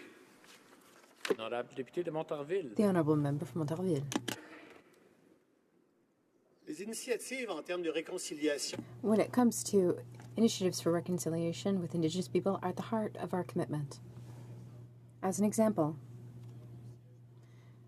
where I sit on the Security Committee with members of the opposition, it has been unanimously agreed upon that First Nations and Indigenous peoples need all the cooperation required in order to improve their situation. And no single element, whether it be identity or security, will be left aside. Questions and comments. For Yukon. Thank you, Mr. Speaker. And I'd just like to ask the member if increasing the child benefit, for instance, for the lots of low-income Aboriginal and Indigenous and other people in my riding, it's very crucial. As he said, it's not taxable. And 5,840 children in the Yukon received this, an average of $6,240. And my question is, if the child tax benefit, the seniors increase we made to low-income seniors, to low-income students, and the working tax income benefit, it contributes to the economy because obviously all these people are going to reinvest that money right away. They really need it. And just to clarify what two opposition members said, on northern benefits, we have increased the northern benefits, so people living in the north and as far out regions got an increase too, which was delightful for the north. And for over 3 years, Indigenous language and cultures, we're putting in $89.9 million, so we agree with the NDP on that. The Honourable Member for Montarville. I will summarize an event that happened to me when I was meeting voters in my riding. A woman came to see me in front of the grocery store. She showed me what she had bought, which was $5 or $6, and she said that would probably be her groceries for the day, which is discouraging because obviously there was not enough there for 3 meals. The assistance that is being offered may not make everyone rich, but it will meet essential needs. These are not amounts that we plan to invest. People need this every day. This is what we have invested in the population. We've invested in our markets. It's being invested in our grocery stores, our schools, our stores, in our services.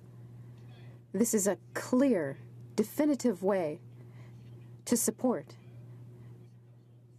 by and confirmed by our voters that is necessary. They enormously appreciate this type of initiative. Thank you. Well, member for Souris, Moose Mountain. Thank you, Mr. Speaker. I am pleased to have a chance today to discuss the latest iteration of the Liberals' budget implementation legislation, Bill C-63. Mr. Speaker, when the Liberals were running their election campaign back in 2015, they made a number of promises to Canadians. One of those promises was that they would incur a small deficit of less than $10 billion. During that same time, they also promised that they would balance the budget by 2019. We now know that neither of these things are true, and that every time the Prime Minister gives with one hand, he takes more with the other. Now, Mr. Speaker, as the Liberals like to make up words and change their meaning, I have made up a word for this action that they do. It's called dyspocketnesia, which means using one hand to take from one pocket to the other and forgetting about it. When the Minister of Finance tabled the government's fall economic statement just a couple of weeks ago, he confirmed that the Liberals are borrowing $20 billion this year to pay for their out-of-control spending. Let me repeat that number, Mr. Speaker. $20 billion this year alone. That means that the current deficit is more than double what the Liberals initially promised. This also means, as confirmed by the government, that the budget will never be balanced under this Prime Minister. Of course, with reckless spending comes the need to increase taxes, which is in part what Bill C-63 will do. Since the Prime Minister is adding debt at twice the rate he promised, and since his government projects that debt will grow every year into the future, someone needs to foot the bill. Unfortunately, for my constituents and for all Canadians, it is the taxpayer who will bear the burden of this government's irresponsible spending. I say all this because the Liberal track record of broken promise after broken promise has fostered an environment of distrust and skepticism among the residents of my riding and certainly across the country. The Liberals constantly say that they are helping middle class and those who wish to join it, and yet over 80% of the middle-class Canadians are now paying more taxes than they did under once the Prime Minister took office. Bill C-63 will not help these people, but rather will push our country further and further into debt. Mr. Speaker, the 8% figure that I just quoted does not even include a measure that will drastically affect my constituents in a multiple of ways. That measure is a carbon tax. Or have they hoped that Canadians had forgotten about that? Because that's 54 days away. The good people in my riding just simply cannot afford another tax, and certainly not one that will affect so many aspects of their lives. They will now need to pay more to heat their homes, to drive their cars, run their tractors and combines, get to work and see their doctor, and to operate their businesses. Now, Mr. Speaker, what do these people get from their government in return?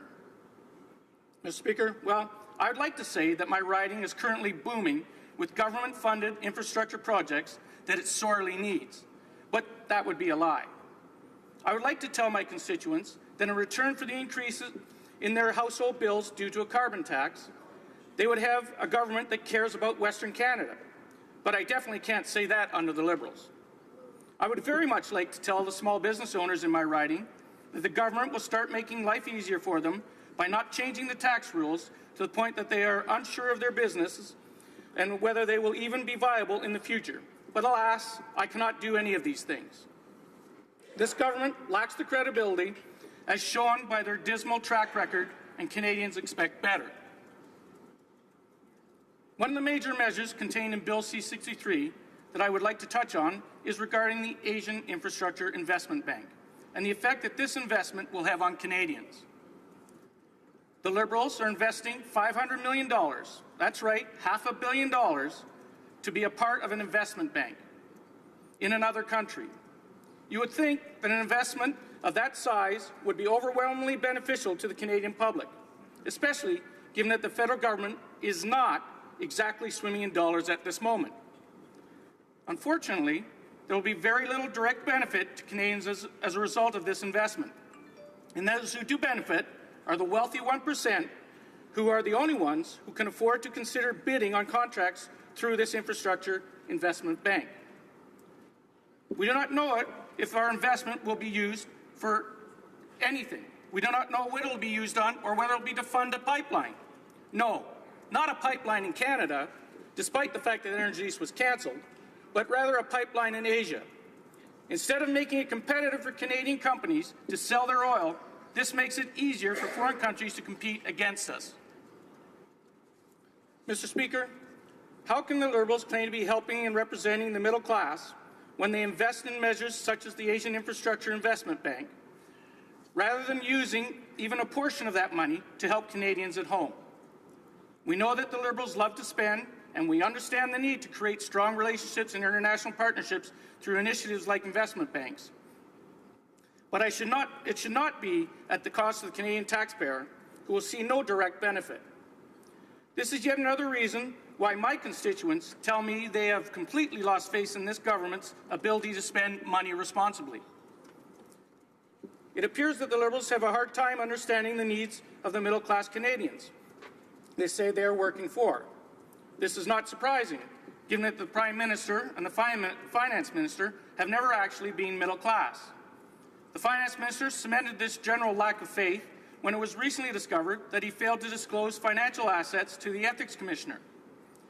This is something that he should have done as soon as he became a minister, and yet it was overlooked.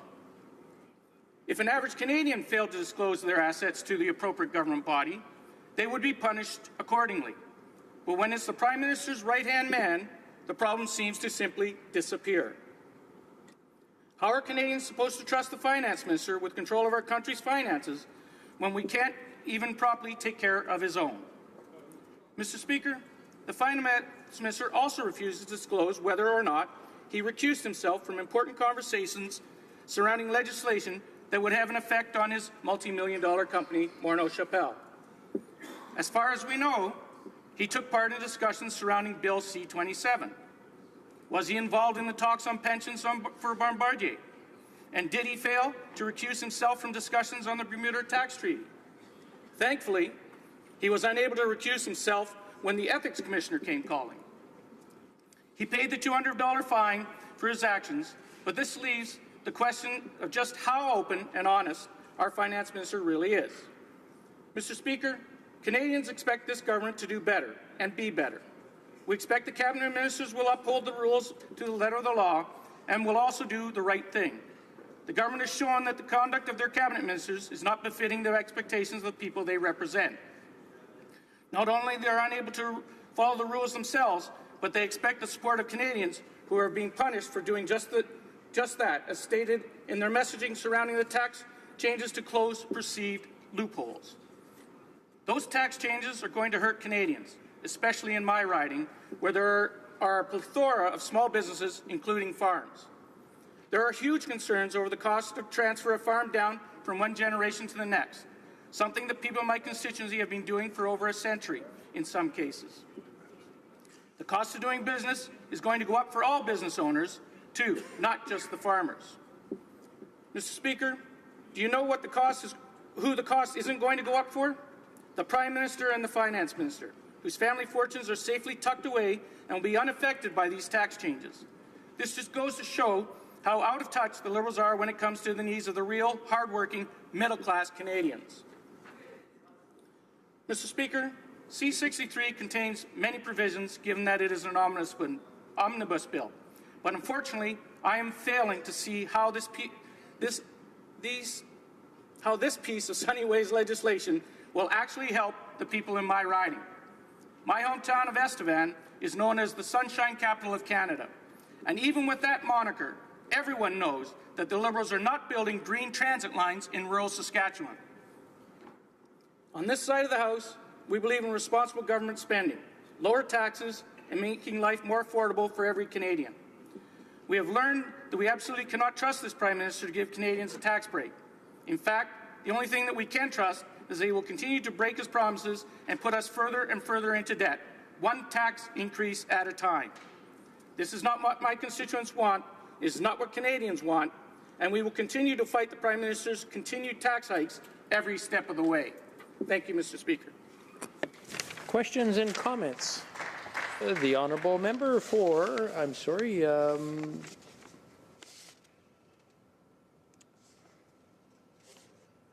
Dorval-Lachine, Lassage, je m'excuse. Thank you, Mr. Speaker.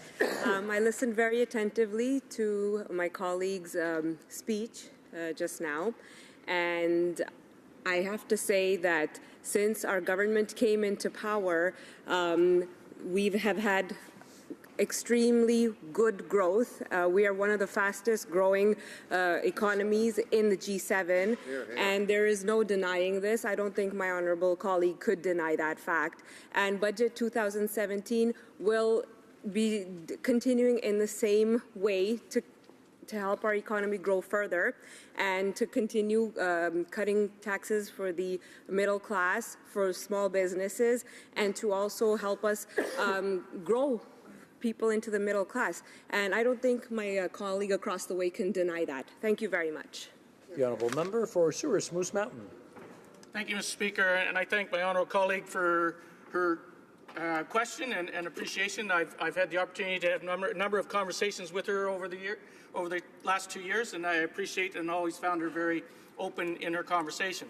To answer her question, the Liberals can't, on the one hand, take credit for the economy and jobs, and at the other hand, go after small businesses and our farmers and our workers and say to them that they're tax cheats. You cannot take it both ways. You either work one way or the other. If you're going to take credit for it, then you need to take credit for the fact that you're going after to try and close all these loopholes that you're accusing small businesses of handling. And that's going to hurt my economy. My economy in Estevan, in my riding, has lost many jobs, Mr. Speaker, because of the downturn in the oil industry. And that has not recovered. Those people are not back up to work. They are still suffering. We had basically in my riding, my hometown, back 5 years ago, we had a vacancy rate of 0.1%. Today, it's 30+%. People are leaving rural Saskatchewan. And this job and these jobs and this infrastructure suggestion is not going to put any work into my riding. Questions and comments? The honourable member for Yukon. Thank you, Mr. Speaker, and I thank the member for his speech. I'd just like to, first of all, ask a question. I just asked a very simple question. What is the member's plan for dealing with the climate change crisis the world is facing? And I'll give him a minute to think about it because it may be not the #1 priority for his party. So I'll make 2 comments while I'm doing that. One is, it's fascinating how the Conservatives can make a loss out of a great win, and that's the deficit. The deficit has gone down, and the economic statement dramatically down from what was predicted because of the flourishing economy, and that's a great news story. And the other point is related to the fact that employment is the highest in 10 years, as is growth, and that was called dismal. So if the adjective for that is dismal, I wonder what the adjective for the Conservative record is. The honourable member for Souris Moose Mountain. Well, thank you, Mr. Speaker, and I thank the honourable member for his questions. And I did have a quick chance to think about his comment. And first off, we're not government. You're government. But with that said, secondly, the reality is when we talk about, Mr. Speaker, when we talk about what can we do, well, it gives me the opportunity to talk about what's happening in my riding. In my riding, in my hometown, Estevan, we have the only working carbon capture coal-fired power plant in the world. And it is taking over basically 2.5 million vehicles off the road by what it's doing. It's capturing 98% of the carbon through emission. It is capturing 100% of the sulfur that is being reused. And it's taking those carbon emissions and taking it and pumping that into the ground. And down into the ground, which is also helping oil enhancement, which is making it easier for our oil industry to access the oil that is there at cheaper and easier cost, which makes us more competitive. So, Mr. Speaker, yes, we are stepping forward on the aspect of carbon capture, and that is something that we are very proud of.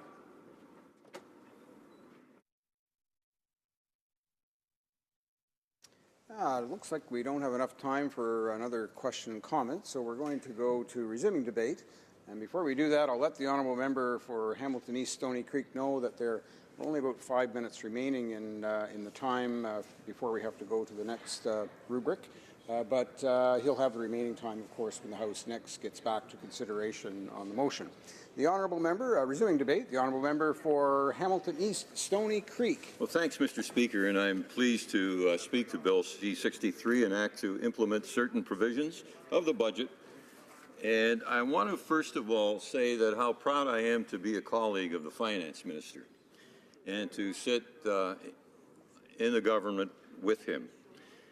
The Finance Minister has led what I feel most people would understand as an exemplary personal life, and he has used much of his fortune to assist people in various parts of the world.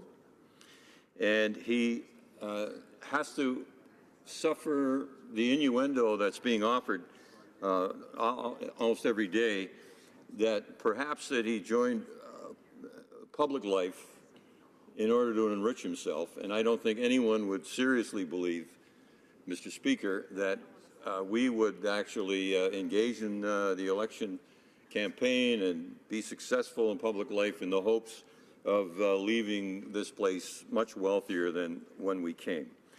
And the other thing that I want to say about the Finance Minister is that his area of expertise is critical to the future of so many Canadians because we have an aging population.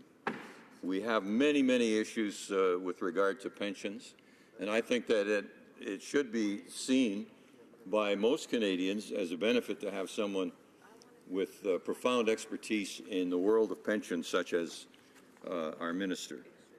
And so I think the biggest takeaway from the Finance Minister and the government legislation that we've put forward is the economic success of the country, Mr. Speaker. All the numbers show. You've heard about the job creation. I know in my own city of Hamilton, we have an unemployment rate of 4.2%, and for the 7th year in a row, we have over $1 billion in building new construction. I also want to point out the success that we've had with the Canada Child Benefit. And in my own riding, Mr. Speaker, in the month of July, the latest which I have the final figures for, 9,470 families received checks that affected 16,560 children for a total of $5.8 million. And in the entire city of Hamilton, Mr. Speaker, with all 5 ridings, 44,700 families were affected. Children were able to receive the benefits in the number of 80,620, and the total for 1 month in Hamilton was $27.4 million. This money, Mr. Speaker, not only goes directly to the families involved, it immediately, one would assume, get reinvested in the community, in the neighborhood stores, in the small businesses in the neighborhood where purchases are made. And so this investment in the Canada Child Benefit Plan is paying dividends that are almost impossible to understand. But I think that it's worth saying that in my city, there are 80,000 children who are benefiting from this policy, which stems from our budget, which was created in part by the Finance Minister. I also want to just briefly touch on the notion that comes from across the way, referring to the costs to be borne by future generations. As a former mayor, Mr. Speaker, I can tell you that the cities of Canada are in desperate situation with a huge municipal infrastructure deficit that they cannot solve through the local tax revenues that they generate. And so what would it be like for our future generations if the roads and sewers were even further incapacitated in years ahead? And in our case, we've just made a significant investment in safe drinking water. And so these are problems that exist now and will be to the benefit of those future generations. And so I am proud of what we've been able to achieve, and I'll leave it at that for now, Mr. Speaker. Thanks very much. The honourable member for Hamilton East Stony Creek will have 5 minutes remaining in his time for his comments on the motion when the House next resumes debate, and also, of course, the 5 minutes for questions and comments. Comme il est 17h. It being 5:30 p.m., the House will now proceed to the consideration of private members' business according to the order on the order paper. Resuming consideration and second reading of Bill C-346, an act to amend the Firearms Act, licenses, standing in the name of Mr. Zimmer. Reprise de débat. Resuming debate. The honourable member for Thérèse de Blainville. Thank you, Mr. Speaker. I'm just setting up here. Sorry about that.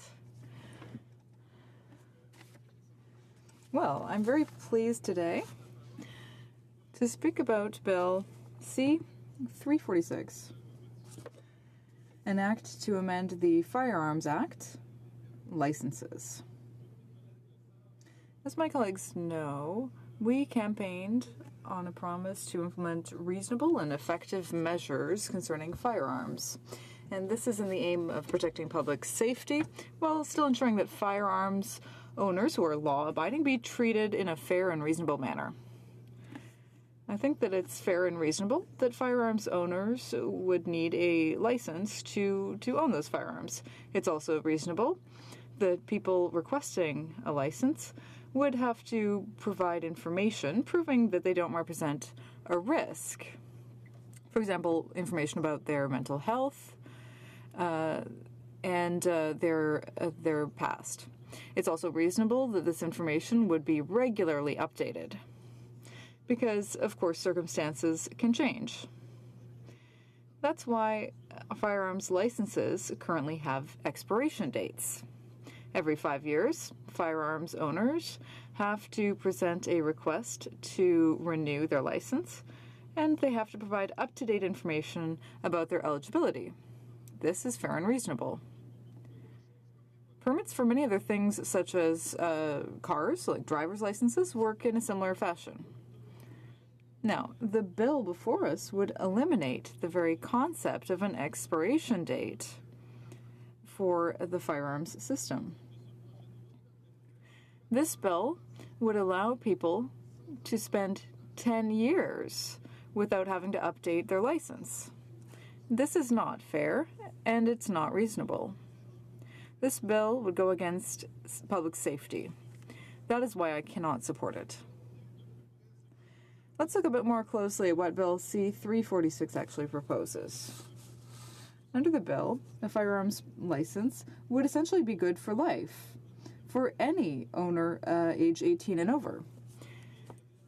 Mr. Speaker, the idea behind the provisions concerning the firearms licenses in the current Firearms Act is that we need to protect public safety and ensure that people asking for license would be subject to appropriate checks. The idea of a lifelong permit would weaken this system and would harm the intentions behind the law. The idea that people could go 10 years without updating the information about the eligibility is dangerous. Information collected every 5 years, as is currently the case, is essential if we want to protect the public. This is a very useful tool for the people who actually issue licenses. It allows them to understand if someone might represent a threat to public safety. And of course, a person's personal circumstances can change over time. So an agent would be able to make sure that this information is kept up to date. Peace officers wouldn't want ineligible firearms owners to be able to keep their firearms for 10 years. As I said earlier, One of the things that applicants have to provide is information proving that they are not a threat. So this is essential for several reasons.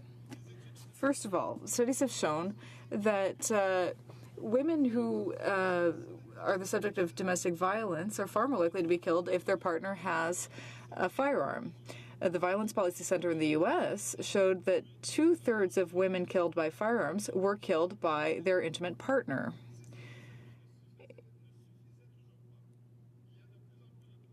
And there's increasing proof that there's a link between domestic violence and mass shootings. An American study recently looked at mass shootings between 2009 and 2014 and showed that 57% of mass shootings involved the murder of a current or former intimate partner or family member.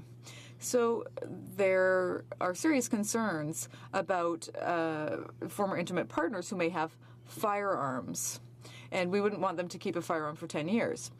Now, what would happen after 10 years if there was new information that was not provided? Well, the license wouldn't expire because there is no expiration date. The bill, rather, would simply implement a suspension for those who don't update the information. And so this would mean that the person could voluntarily give up their license. But this bill doesn't sufficiently explain what a suspension really is.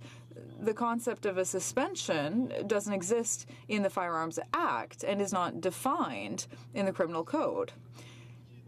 The bill before us does not further define the concept, so it's vague, and it would create uncertainty as well as a risk to public safety.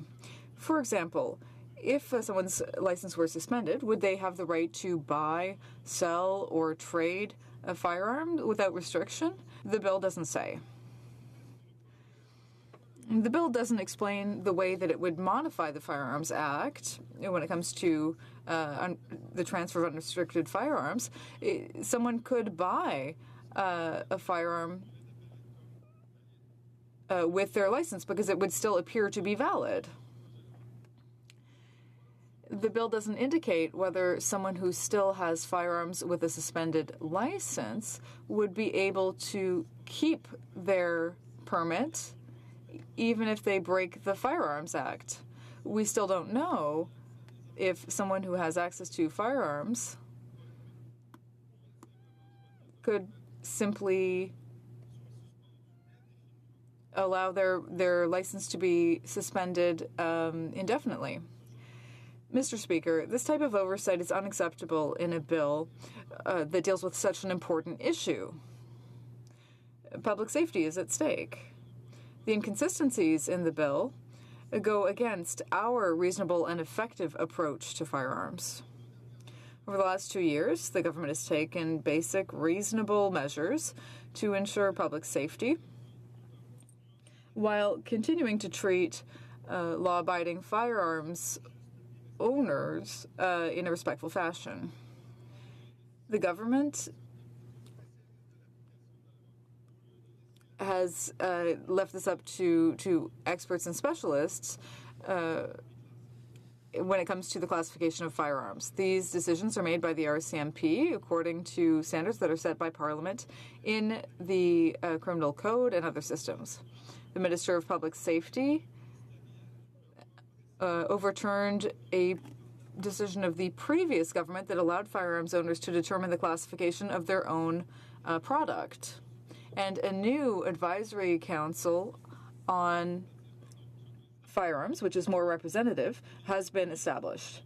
There are women's groups and public safety groups, as well as police and community members who are on this advisory council. This makes sense because decisions about firearms affect us all. So we are focusing on public safety while continuing to respect law-abiding firearms owners. Bill C-346 doesn't focus on public safety. And so I would ask all honourable members to oppose this bill along with me. Thank you, Mr. Speaker. I'll now take questions. Resuming debate, reprise de débat. L'honorable député, the honourable member for Red Deer Lacombe. Well, Mr. Speaker, I would have thought that after all of the debacles that the Liberal Party and the Liberal government has had in the past, that maybe during the debate over something as important as this, when it talks about the rights of law-abiding citizens and their property, that there would have been somebody in the Liberal Party that actually would have known what they were talking about when they got up to speak. Virtually everything that we just heard from the previous member is untrue, and it's unqualified untruth, because it simply shows and reflects a complete lack of knowledge of how the current system actually works. And Mr. Speaker, I'm proud to be a member of a political party, the Conservative Party, part of a previous government under Prime Minister Stephen Harper, and the previous minister who brought into this House in the previous Parliament the Common Sense Firearms Licensing Act. And I can tell you why that was so important, Mr. Speaker, and what my honourable colleague over there does not understand. In no other jurisdiction in Canada do you have to have a license for the privilege of owning property. This has nothing to do with the use of a firearm. It has nothing to do with the deployment or activities pertaining to it. This is a license to possess and acquire only. Mr. Speaker, you and I could go anywhere in Canada and we could buy a car. We can buy a house. We can buy any other piece of property, and we wouldn't need a license to do so.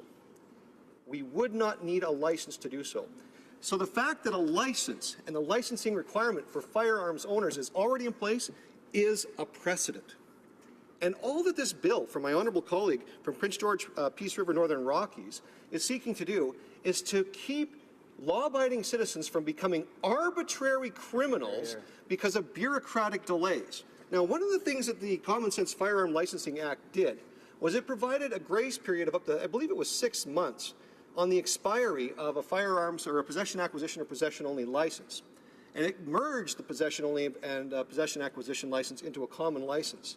It made things more easy for the police when it came to enforcing the laws when it comes to background checks. It made things easier for the police when it comes to authorizations to transport, something that the current Liberal government's already gone back to a paper system when we actually had, through the Canadian Police Information Centre on CPIC, we would have been able to tell digitally, and a police officer would have had the information instantly on an authorization to transport for any restricted firearm that anybody had. But no, we're going to go back to the old ways.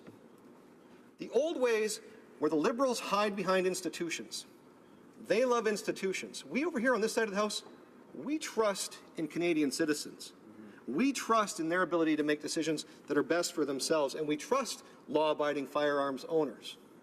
Because virtually every law-abiding firearms owner I know, and I grew up in the country, I grew up in the countryside where if a police officer was in trouble, my friends and neighbors would come to aid the police officer. These are the kinds of people that own firearms in my community.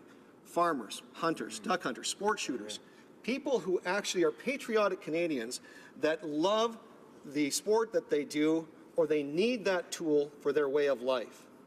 These are not criminals. I've got a big news flash for everybody on the other side of the House. Laws only pertain to law-abiding citizens. And the more onerous you make the laws, and if you create laws that artificially make criminals, you're not doing a justice to anybody. Here is the problem with what the Liberals are doing.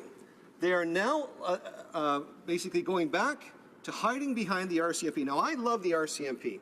What an iconic symbol for our country. I love the men and women on the front lines of the RCMP who serve us and protect us every day. In fact, a police officer today in Abbotsford gave up his life, a member of the Abbotsford Police Force. And these are salt-of-the-earth, hardworking people. And virtually every RCMP officer that I know likes hunting, is a firearms enthusiast, maybe themselves, and most of them would disagree with the opposite side's notion that they should be voting against this piece of legislation, and here's why. A few years ago, I followed what was on the prescripted site for the firearms officer for the firearms site that the RCMP maintains, and it said that if your possession acquisition license is about to expire, you should at least 6 months beforehand fill out a renewal. I had to go through the exact same process to renew my license that I already had gone through in the first place. In that time frame, I was at the whim of the bureaucracy of the RCMP for processing my renewal. And guess what happened? That renewal did not come back within the 6 months. So on my birthday in that particular year, on the very next day, I was automatically a criminal. Automatically a criminal through no fault of my own, following the advice and the recommendations of the RCMP, because I had in my possession firearms and ammunition that I lawfully purchased while I had a valid possession acquisition license, and simply because the bureaucracy did not return my possession acquisition license renewal, I was an automatic criminal. If anything would have happened to me, or if my house would have been robbed, or if I wanted to go hunting and something happened, somebody stole a firearm from my vehicle, I would have been in trouble. I would have been in serious trouble. I would have potentially been in criminal trouble for doing something that I do every year, every season that there's hunting season, every time I go out to the farm to do varmint control on my parents' property, whatever the case might be. I'm a law-abiding Canadian citizen. I have no intent whatsoever to be in violation of the law, but the law made a criminal out of me. This is wrong. This is no different than the Liberals changing their minds and going away from their elected responsibilities as members of Parliament and members of Council, or the executive branch of government, through order in Council. They are now letting the RCMP, again, with the stroke of a pen, change regulations pertaining to firearms in this country, rather than taking the political responsibility and the decision from themselves on the advice from the RCMP. I love this piece of legislation. I love this piece of legislation because it simply suspends someone. This is not a complicated thing to understand. If your license is suspended, your license can no longer be used for what it was prescribed to use, but you don't have to go back and start the process all over again. And simply updating your information every 10 years is no different than providing the same information over again in an application. It's just that you don't have to go through the big rigmarole all over again. Not a complicated concept to figure out at all. And we do it for passports now.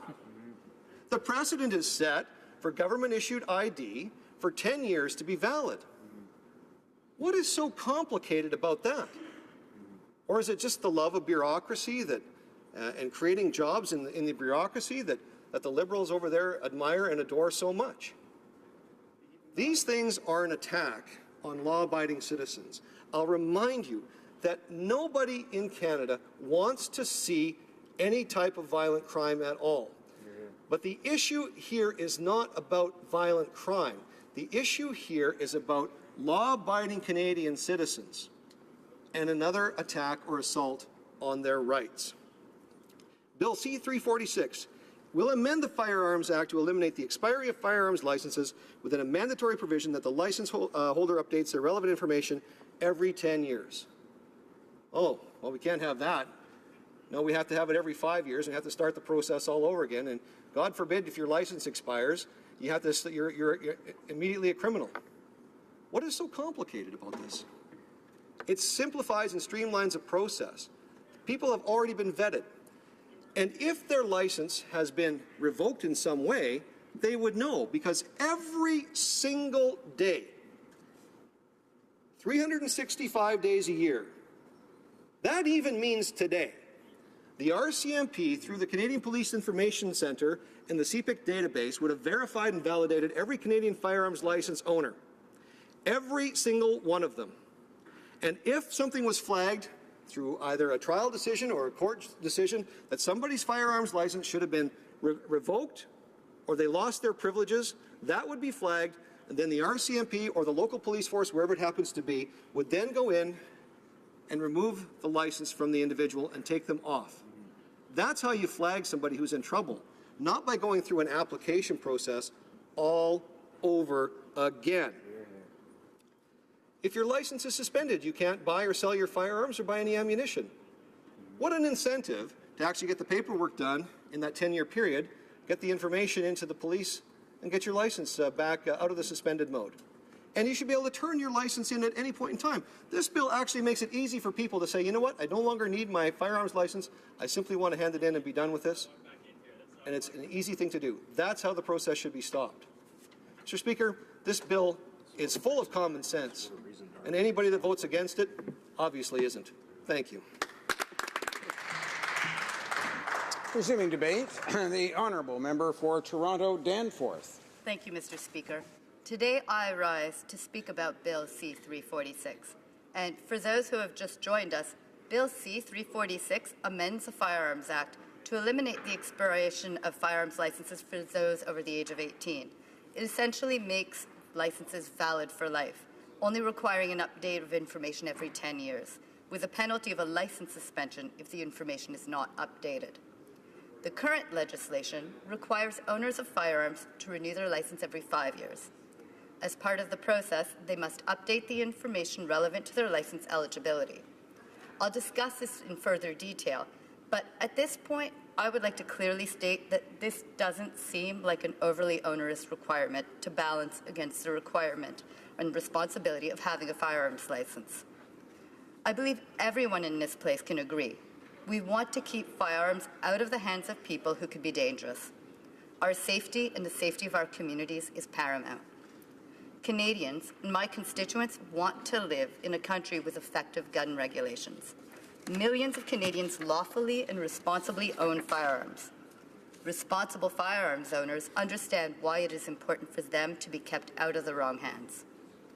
As of Sunday, the Toronto Police showed that 324 shootings had occurred in the city of Toronto this year, including 26 shootings in my community. Canadians understand the importance of doing everything to combat gun crime and keep communities safe. This includes keeping firearms out of the hands of individuals who can be dangerous. But at the heart of this is the fact that whenever we talk about guns, we need to be focusing on responsible gun ownership and the safety of our communities.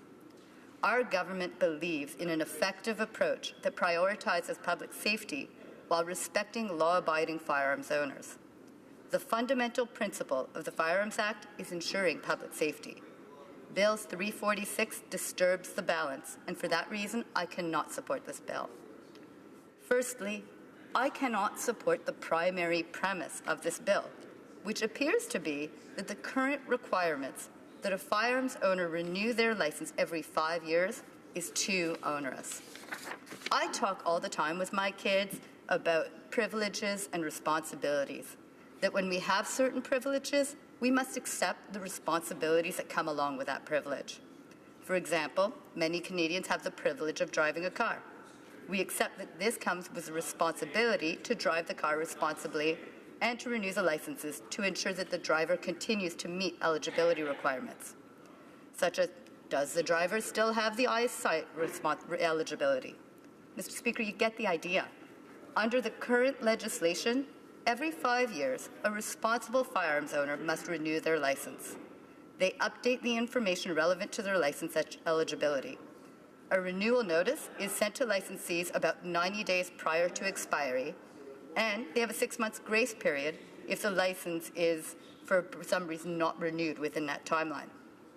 The license renewal forms can be completed online, and the cost is $60 for 5 years. Does this sound too onerous for the responsibility of maintaining and fulfilling your obligations to have the privilege of maintaining lawful firearms ownership? It doesn't to me.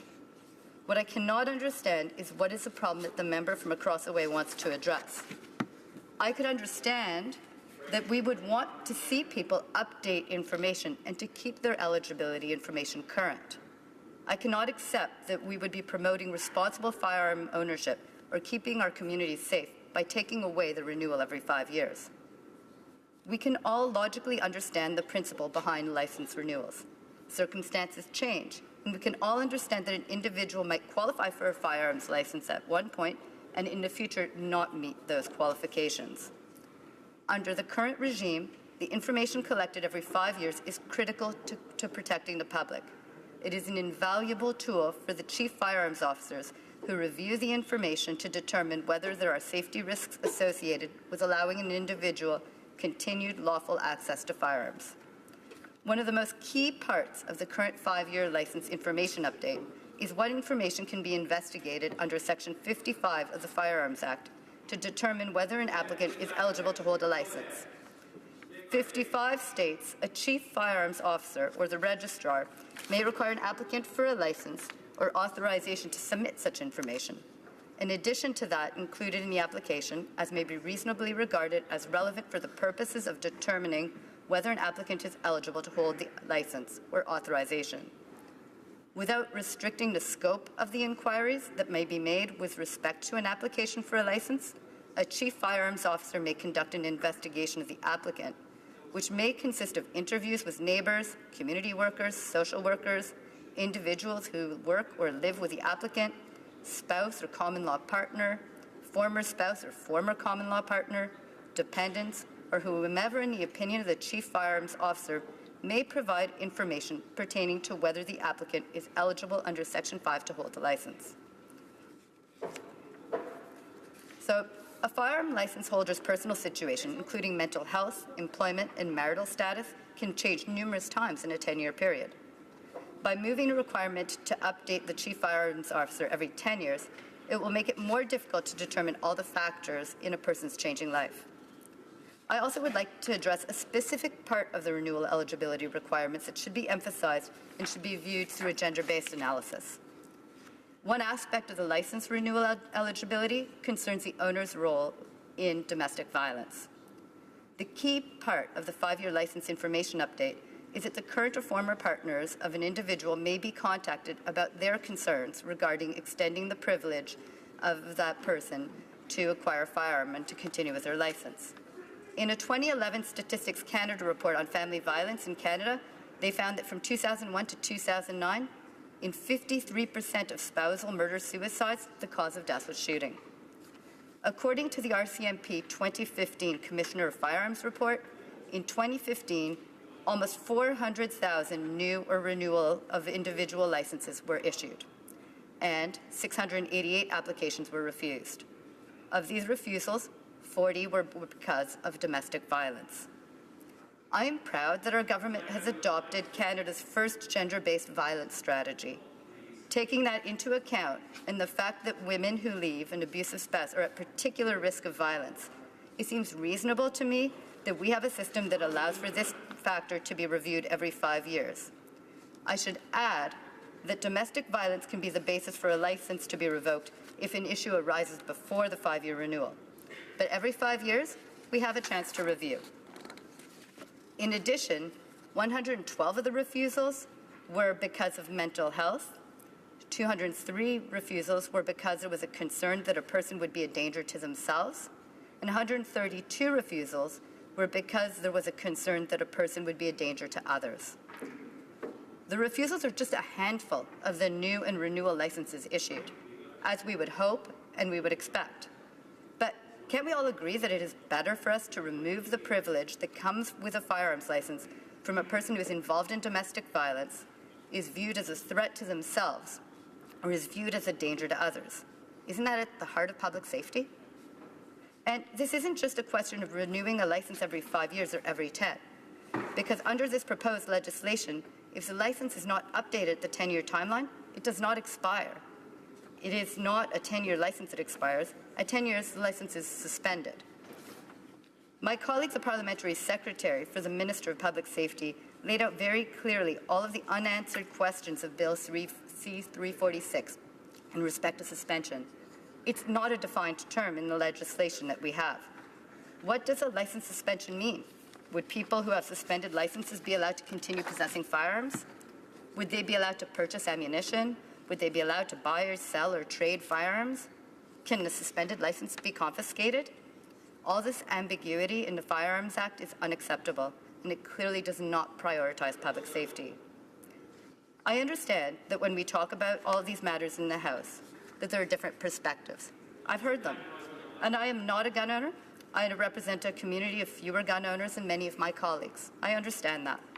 In my community, there are incidents of shootings that make our community feel unsafe.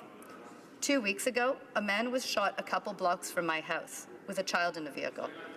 I spoke to constituents recently who have bullet holes and broken windows from a shooting at the beginning of this summer.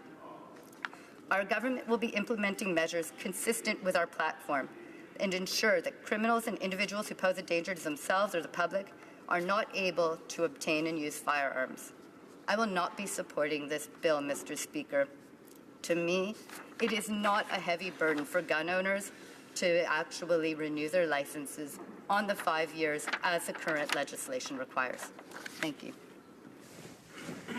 Resuming debate, the honourable member for Bruce Grey, Owen Sound. Well, thank you very much, Mr. Speaker, and it's a pleasure to stand here today. And Mr. Speaker, I have to comment on my two honourable colleagues across the way. I respect them as members of Parliament, but good Lord, when you don't understand a topic like this, you shouldn't be speaking to it. And it's very clear, Mr. Speaker, that neither one of them do. There was comments mentioned in there that has nothing whatsoever to do with this bill. So anyway, it just baffles me, the mindset over there. So I'm very pleased anyway to have the opportunity today to discuss Bill C-346, an act to amend the Firearms Act licenses. And it's a common sense piece of legislation that has been put forward by my honourable colleague from Prince George, Peace River, Northern Rockies, and he knows what this issue is. It's not hard to fix. I wish people on the other side of the hall would get a grasp to it. So to begin, Mr. Speaker, I'd like to commend my colleague for bringing this forward and for the tireless work he does for law-abiding firearms owners in Canada. He truly understands the issues that firearms owners face, and him bringing this legislation forward certainly reflects that. So I'm hopeful that the government will finally stop the attack on law-abiding firearms owners in this country. Mr. Speaker, unfortunately last year I brought forward legislation that could have closed a loophole that allowed the RCMP firearms program to make arbitrary firearms classifications. Like Bill C-346, my bill was a very common sense measure that simply would have given a legal definition of the term variant, a term used close to 100 times in regulations related to firearms. But unfortunately, the government could not bring themselves to side with law-abiding firearms owners and do the right thing. It's my hope that this time around, common sense will prevail. This legislation is certainly very timely. This week, deer hunters across Ontario are gearing up and heading out to their deer stands waiting for the perfect buck to stroll into plain sight. In fact, Mr. Speaker, you know me, and if I weren't here in Ottawa today, I think you know where you'd find me. I can assure the House that law-abiding firearms owners accept that they need to be licensed. That's not an issue. But the last thing that hunters and law-abiding firearms owners want to be thinking about when they're out in the bush is the expiry of their firearms licenses. This legislation will help to ease the minds of law-abiding hunters, anglers, and sport shooters so that they can get back to what they love. This legislation does three key things that will improve Canada's firearms licensing system. First and foremost, Bill C-346 will eliminate the expiry of firearms licenses with a mandatory provision that the license holder must update his or her information every 10 years. This is simply a common sense measure that will solve a problem faced by Canadian firearms owners every day. And, you know, going back to my colleagues across the way, Mr. Speaker, twice they both mentioned the fact that 10 years was too much, 5 years public safety will go to hell in a handbasket. Well, passports, every 10 years they have to be renewed, and I know that the colleagues across the way support that.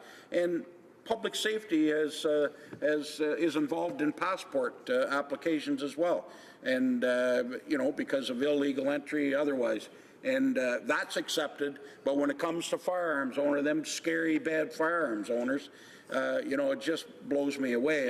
And I really took exception to the last speaker when she came out and basically implied, she didn't imply, she said that basically firearms owners, you know, they're all a risk to go out and start shooting people. And it just shows a clear lack of knowledge and understanding when it comes to this issue. Now, the C-346 will eliminate the expiry of firearms license with a mandatory provision that the license holder must update that information 10 years, as I said. And this is simply common sense measure that will solve a problem faced by us every day, and that's Canadian firearms owners. Furthermore, it reflects the reality of the RCMP's continuous eligibility system. Every single day, the RCMP firearms program verifies, that's right, verifies the validity and conditions of license requirements of license holders across Canada. Second, the bill also proposes to create a mechanism to ensure that updates are in fact provided every 10 years, just like passports. Though Bill C-346, through Bill 346, if an individual does not update their information with the RCMP firearms program after 10 years, their license will be suspended. And a suspension would prohibit the licensee from being able to make purchases, but it would not go as far as to criminalize the licensee for simply an administrative error. Right. The suspension would be lifted as soon as the licensee provided the necessary update.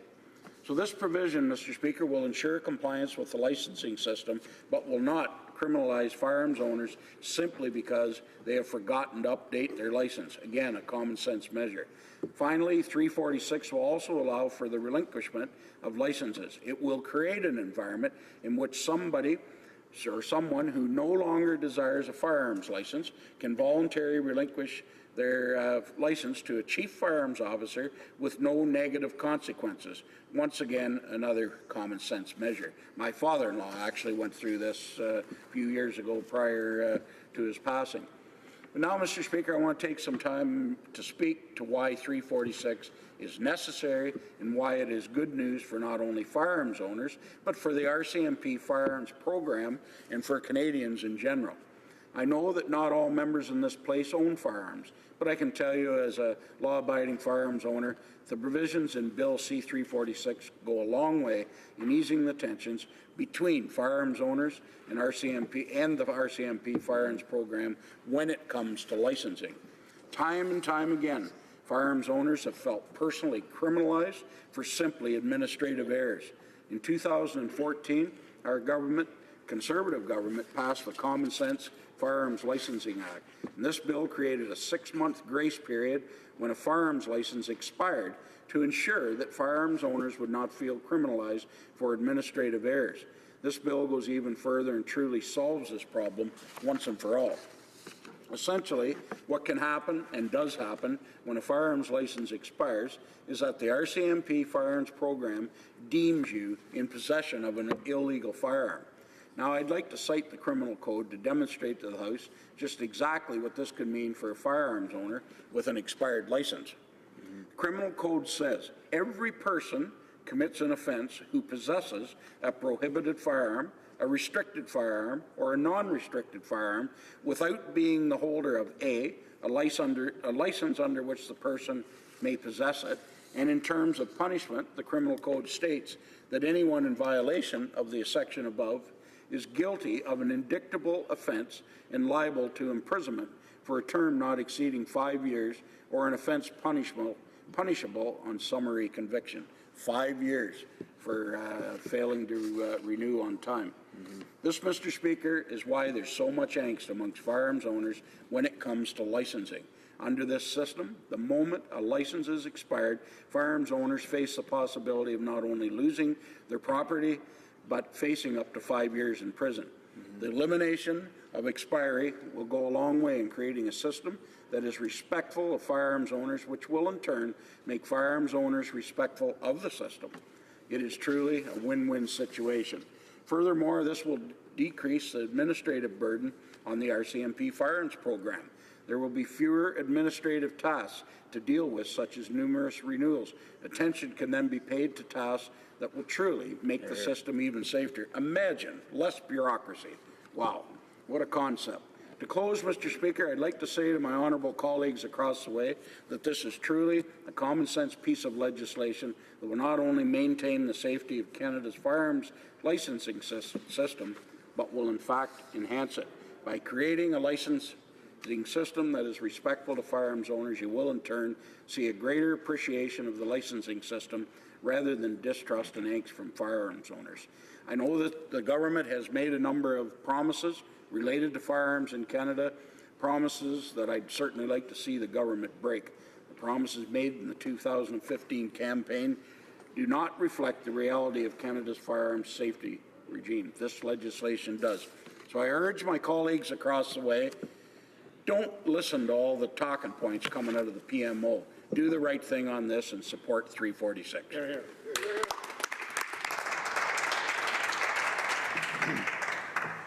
Resuming debate. Reprise de débat. Resuming debate. There's no questions and comments at this particular stage. Resuming debate. Reprise de débat. Trying to discern members who are not wishing to that are not wishing to speak on the motion before the House. Perhaps if they could take their seats. I've some confusion as to which members are wishing to be acknowledged for resuming debate.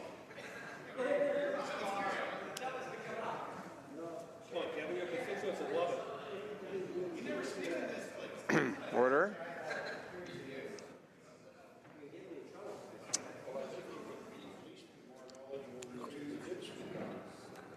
Accordingly, I invite the honourable member for Prince George, Peace River, Northern Rockies for his right of reply. The honourable member has up to 5 minutes. The honourable member for Prince George, Peace River, Northern Rockies. Thank you. Thank you, Mr. Speaker, for that. I just wanted to thank my honourable colleagues for speaking for the bill. Two colleagues that are friends of firearms owners across this country and friends of hunters and anglers and that particular group that's actually quite large in our country. I wanted to especially thank the member for Medgar-Lacombe about perfectly illustrating exactly why this bill was brought forward. And it's that exact example where a firearms owner who did in good faith went through the renewal process of their PAL, which is a firearms license in Canada, did it 6 months prior to the expiration date, and yet still, because of the bureaucracy being slow, especially with firearms licenses in this country, the day that particular license expired, he became a criminal. And that's the way the criminal code is viewing a law-abiding person in good faith who did what they were supposed to do. And again, it perfectly illustrates why we have a need for this kind of legislation in our country. And I guess I just am disappointed that, again, from the other side, that they would go into different parts of a question, I guess, and always throw violence and different kinds of issues at firearms owners in this country. Those of us, I'm a law-abiding firearms owner. I have several firearms at my house, and I know there's a lot of people in this chamber right now that own firearms and do so lawfully. But to equate that entire group across this country, where there's millions, literally, of firearms owners, as bad people that don't obey the law and are somehow more violent and all the rest of it is just, to me, is a stretch. And I struggle with that. And again, this is a reasonable Firearms Act change. We're trying to give firearms owners that do so legally the ability, and I call him Grandpa Joe, is what I've referred to him before in video that I've done. Last thing we want to see is Grandpa Joe go to jail simply because his firearms license didn't come in the mail in time. And that's why I did the bill, and I hope the other side actually reads the bill and understands what they're saying in their debates. Clearly by the debate, they don't know what the bill actually says or the bill is trying to help lawful firearms owners do. And the 10-year licensing amount in terms of renewal for times is in there. It's very similar to what we have now in our passport regime in Canada, 10 years to update. But I think what is evident across the way is a lack of understanding with the continuous eligibility system in Canada, which every firearms owner gets checked every 24 hours. So if there's a flag that's put into the system, maybe somebody shouldn't own a firearm anymore because of violence or some other kind of issue, it's immediately red flagged and the RCMP is tasked to go revoke that firearms license. We already have a system in place that takes care of this. I'm just trying to help that firearms owner from delayed bureaucracy from not being criminalized simply because they're a firearms owner.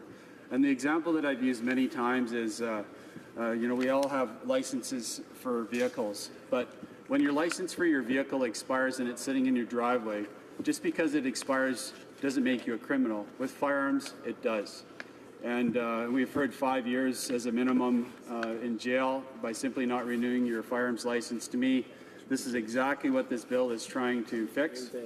And again, lawful firearms owners across this country have supported this bill. It's very straightforward. I just wanted to say, give you one quote. My bill reflects the reality of every firearms license in Canada is reviewed every day by police.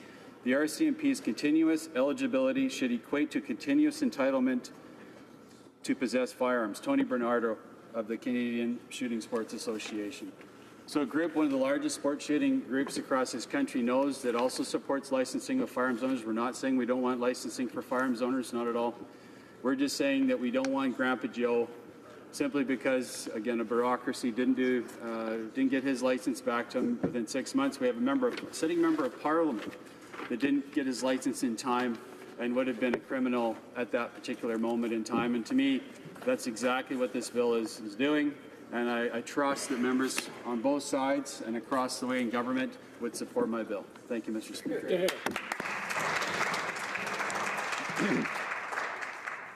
Accordingly, the question is as follows. Mr. Zimmer, seconded by Mr. Maguire, moved that Bill C-346, an act to amend the Firearms Act, licenses, be now read a second time and referred to the Standing Committee on Public Safety and National Security. Is it the pleasure of the House to adopt the motion? All those in favour of the motion will please say yea. Yay. All those opposed will please say nay. Nay. In my opinion, the nays have it. Pursuant to Standing Order 93, the recorded division stands deferred until Wednesday, November 8th, 2017, immediately before the time provided for private members' business. And now, in accordance with Standing Order 38, a motion to adjourn the House is deemed to have been made and seconded at this time. Therefore, the question is that this House do now adjourn. The Honourable Member for Vancouver East. Thank you very much, Mr. Speaker. When I first drew attention to the Minister to the situation facing Inland Refugee Society of BC, IRS BC was facing a 300% increase in its caseload, with much of this a result of the irregular crossing situation. IRS BC offers a unique set of programming for inland claimants who often lack access to services while awaiting decisions to be made on their claims. Unfortunately, as a result of their unique situation, IRSBC does not receive any federal funding. Since I rose in this House in the beginning of June, an additional 271 irregular crossings resulting in asylum claims have occurred in BC up to the end of September. That brings the total from January to September to 564 in British Columbia. I've risen on this broader issue numerous times. The government continues to claim that they are handling the situation well, but the reality on the ground tells a very different story. IRSBC has informed me that the Canadian Red Cross had to step in and help them due to their funding shortfall. The Red Cross in August alone was supporting over 90 individuals in hotel rooms. IRSBC had a number of clients in temporary shelters. They informed me that they were stretched so thin that even the Red Cross assistance was insufficient, and that people were not getting housed. And in some cases, some individuals was rendered homeless. The increase in caseload was forcing IRSBC to turn individuals away, that they do not have the capacity to help these individuals find housing, nor to support them with food or transportation. Irregular border crossers in BC are not being fast-tracked for work permits like those in Quebec, highlighting the government's haphazard one-off measure approach to this situation. Throughout the year, I've also highlighted the underfunding and understaffing of the IRB to this government. To date, the IRB Despite the fact that the government knows about the shortfall in funding for the IRB, the government has continued not provided the necessary resources to the IRB. And the IRB, the Minister, IRCC, and the Parliamentary Secretary have acknowledged that this is increasing processing times for claims, but still no additional resources. The IRB now has a backlog of over 14,000 cases, and this backlog is increasing by 1,400 cases per month. Yet the government still is doing nothing. And beyond saying that they're reviewing the situation and that they're calling for quote-unquote efficiencies. In the meantime, lives are left in limbo. Organizations that provide services to asylum claimants, like IRSBC, are forced to not only provide services to more people, but to provide those services for a longer period of time because of the delays in the hearings. And of course, they don't have additional resources to do that. So my question to the government is this: will the government commit to providing funding to organizations like IRSBC? And when will the government finally address the funding issues at the IRB? The Honourable Parliamentary Secretary to the Minister of National Defence. Mr. Speaker, I'd like to thank the member for her question. First, I'd like to reassure the member that the Government of Canada is committed to ensuring that new arrivals, including refugees, are able to integrate and fully contribute to their communities. The resettlement program of CIC aims to ensure that eligible new arrivals get the information that they need about life in Canada and about the community that they intend to settle in, particularly information about language training, help finding work, and other organizations that help immigrants and Canadians. Because asylum seekers cannot benefit from federal services, settlement services, until their request is approved, they are eligible for some provincial funding. Once their asylum request is deemed admissible and is sent to the IRB, the federal government covers the costs of health services through the Interim Federal Health Program. Once they've made their request, eligible people can also request social assistance from the provinces and territories. CIC offers funding to more than 80 organizations and agencies in BC to ensure that new arrivals, including refugees, can successfully resettle in Canada. As I've said earlier, asylum seekers with whom BC's Inland Refugee Society works are not yet eligible for settlement programs financed by the federal government because they haven't yet received a positive decision from the Immigration Board concerning their status.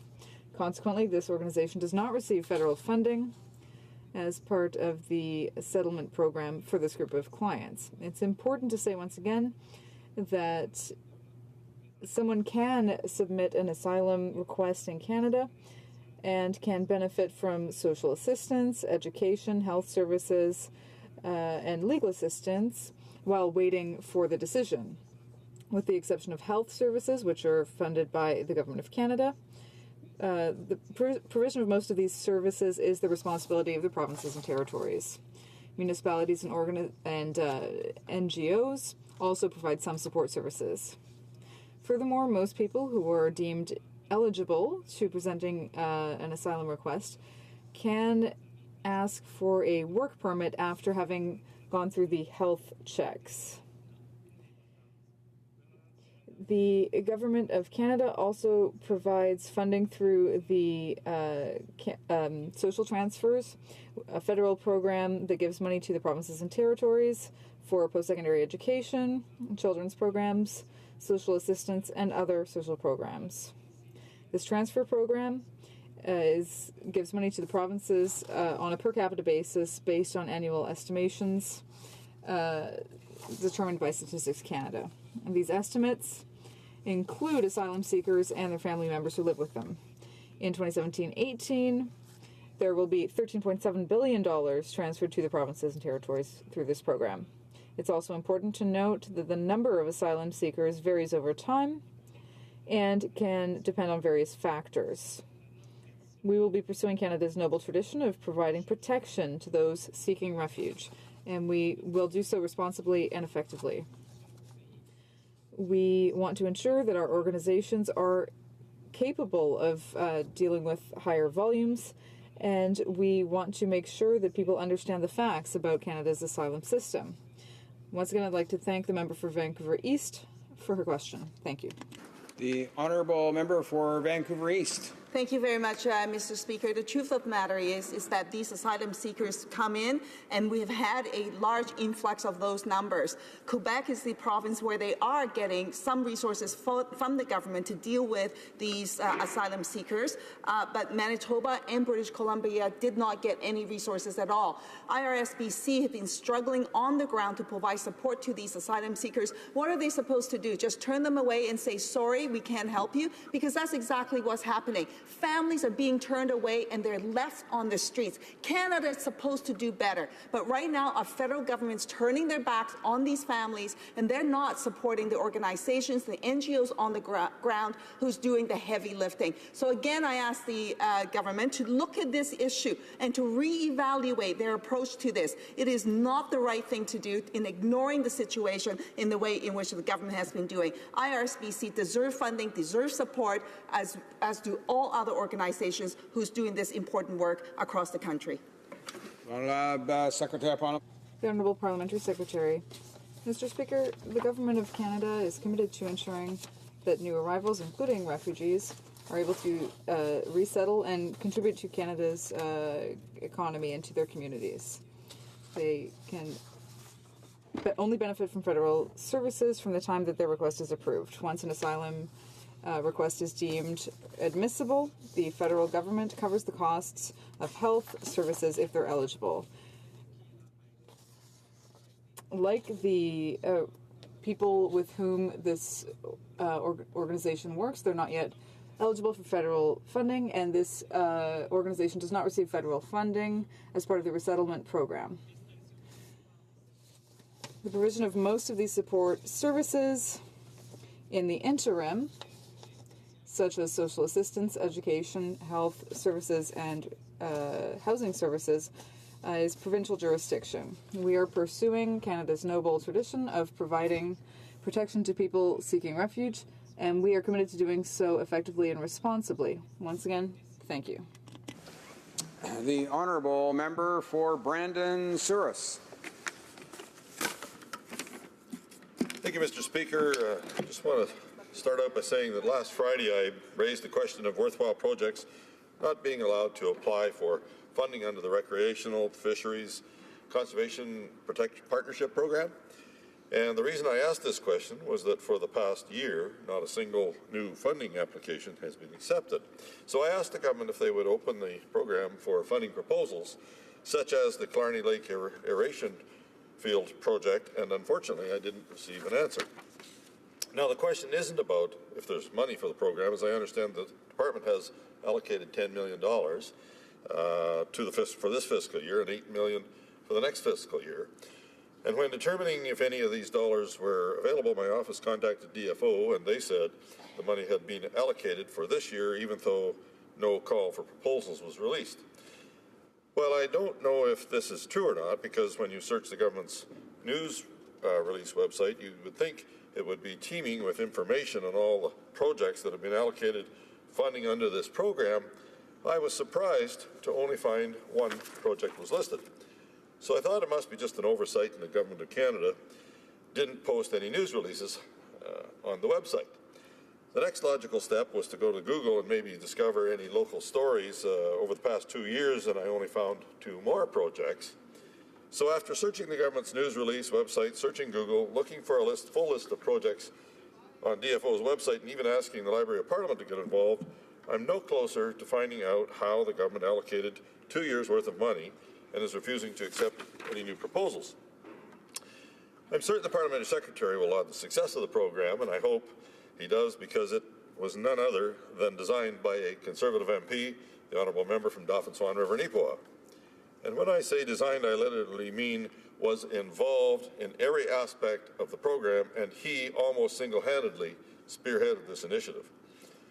There is one specific element of the program that I want to highlight, It is that it was specifically created to fund small and medium-sized projects of the likes of $20,000 to $100,000. So with that evidence in hand, you would suspect that there would be hundreds of projects that would have been allocated on the $10 million from last year and the $20 million that is found in the department's budget this year. Taking the government at its word that all the monies have been allocated for the multi-year projects, there is little evidence to suggest what it's being spent on.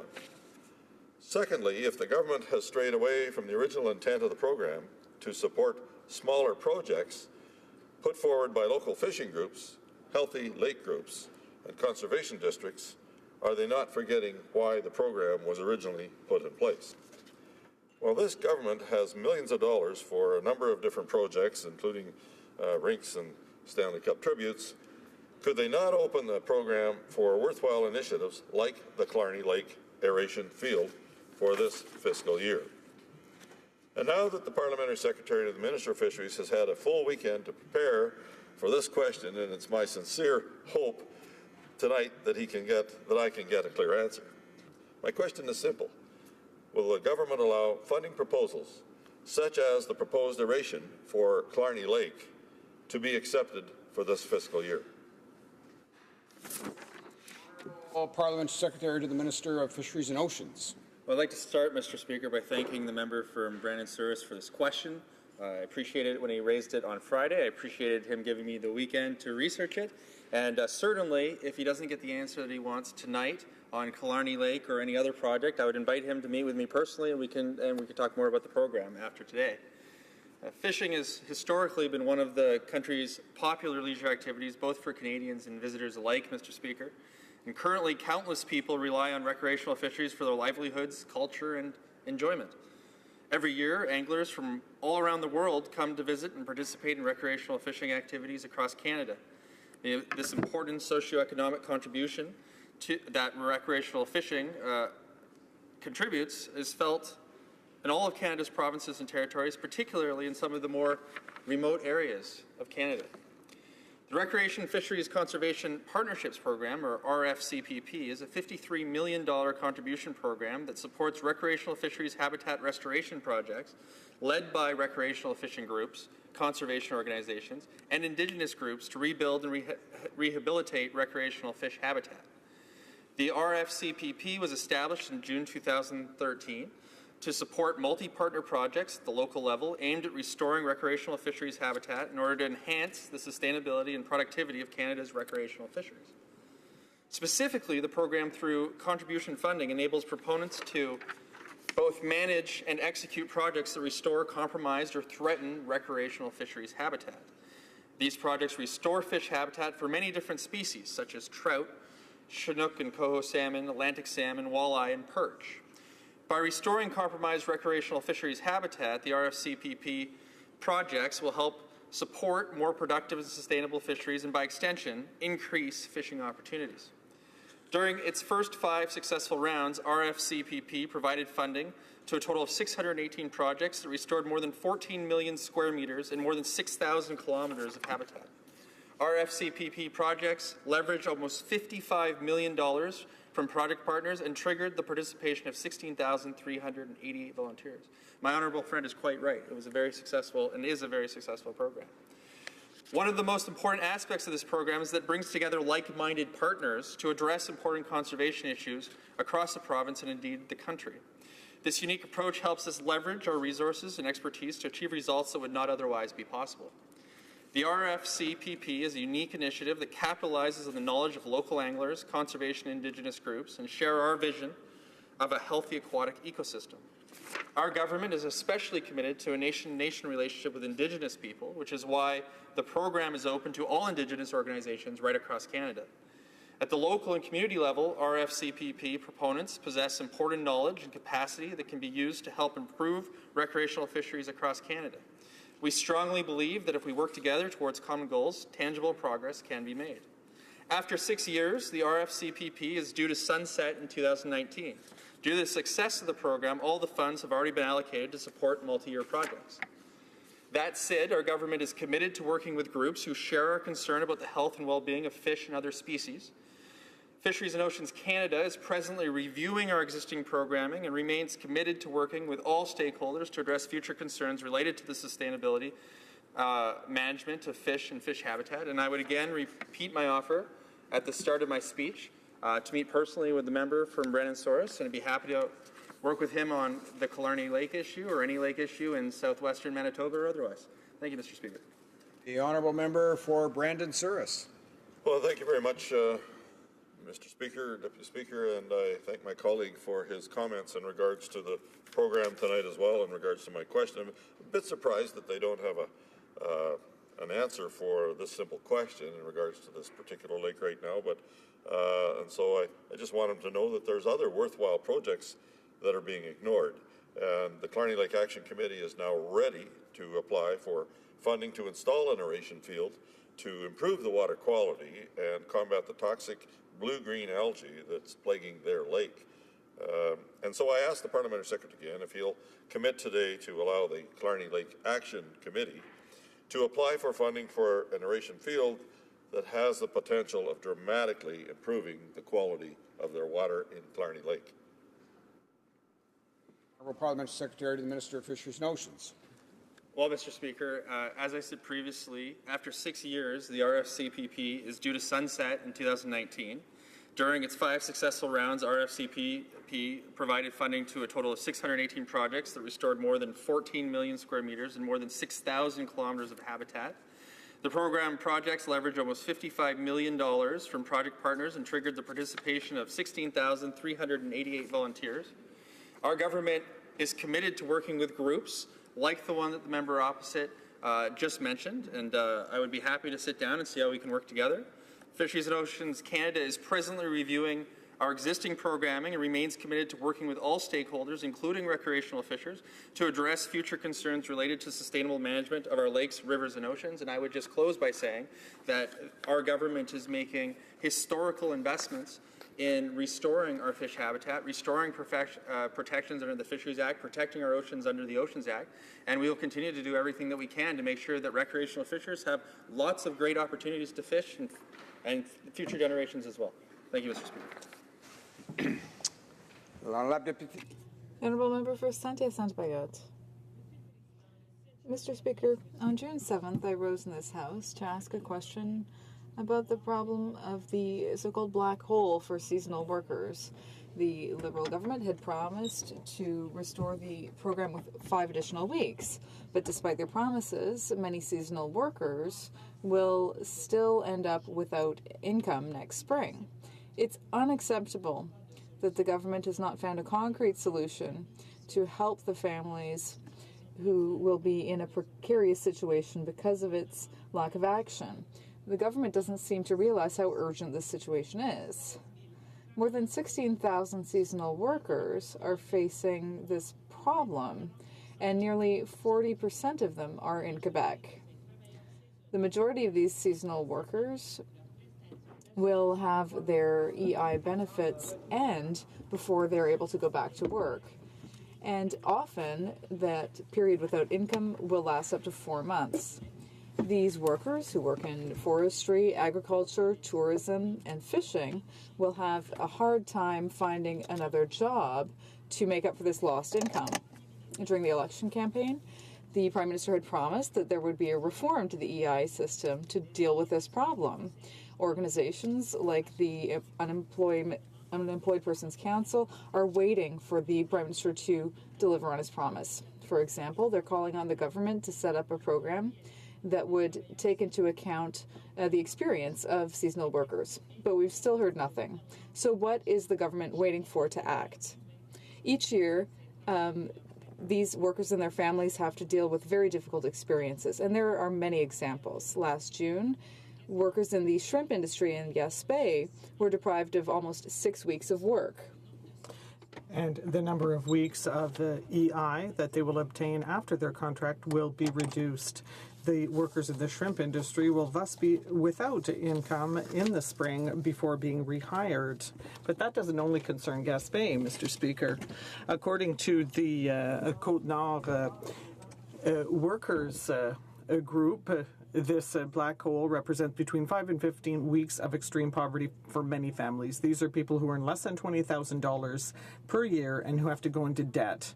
They have to live for 3 or 4 months with no income. That's impossible.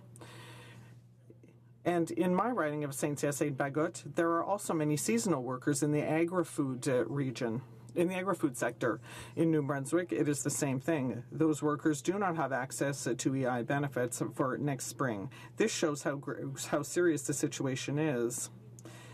The unemployment rate has been going up in these regions, and therefore it changes the formula of the EI formula that is used. Someone who last year had 420 hours of work received 30 weeks of EI benefits, but today we're talking about 490 hours in order to receive 23 benefits of weeks of EI benefits. So that is not logical, Mr. Speaker. When the unemployment rate is low, then seasonal workers should be able to have more work and more weeks. So the seasonal workers in New Brunswick need to work 2 weeks more to have 7 weeks less benefits. And yet the government continues to say that everything is fine and that the solution is to wait for an increase in the unemployment rate. What a joke. This is unacceptable. Seasonal workers are essential to the Canadian economy, and so they deserve to have the government keep its promise with regard to them, and that is so they need to put in the additional 5 weeks. EI is important for everyone, Mr. Speaker, especially for seasonal workers. When will the government finally take the measures required to help seasonal workers and prevent the return of the black hole? The Honourable Parliamentary Secretary to the Minister of Defence. Mr. Speaker, I would like to thank the member for Saint-Hyacinthe-Bagotte providing me with the opportunity to talk about the measures our government is taking to help Canadian workers. We have been consulting Canadians for the past months, and these consultations are very important to identify the needs of Canadians and to determine what the appropriate measures might be to help Canadian families that are facing increasing pressures. We have taken real action to support Canadians. Indeed, our government made a series of improvements to the EI program so that it is better aligned with today's labour market realities and is responsive to the needs of Canadian workers and employers. The improvements that have come into effect include eliminating EI eligibility requirements that restrict access for new entrants and re-entrants to the program, simplifying job search responsibilities, temporarily extending EI benefits in 15 EI economic regions hardest hit by the downturn in commodity prices, introducing a new, more flexible working while on claim pilot project, extending the work-sharing agreements, and shortening the EI waiting period from 2 weeks to 1. And I must add that most of those changes took place in the last year so that more Canadians get the help they need when they need it. A number of these measures specifically benefit seasonal workers, especially the EI Working While on Claim pilot project. This pilot project is a way to help EI claimants stay connected to the labour market and increase their overall income by enabling them to keep receiving a portion of their EI benefits along with all earnings from their job.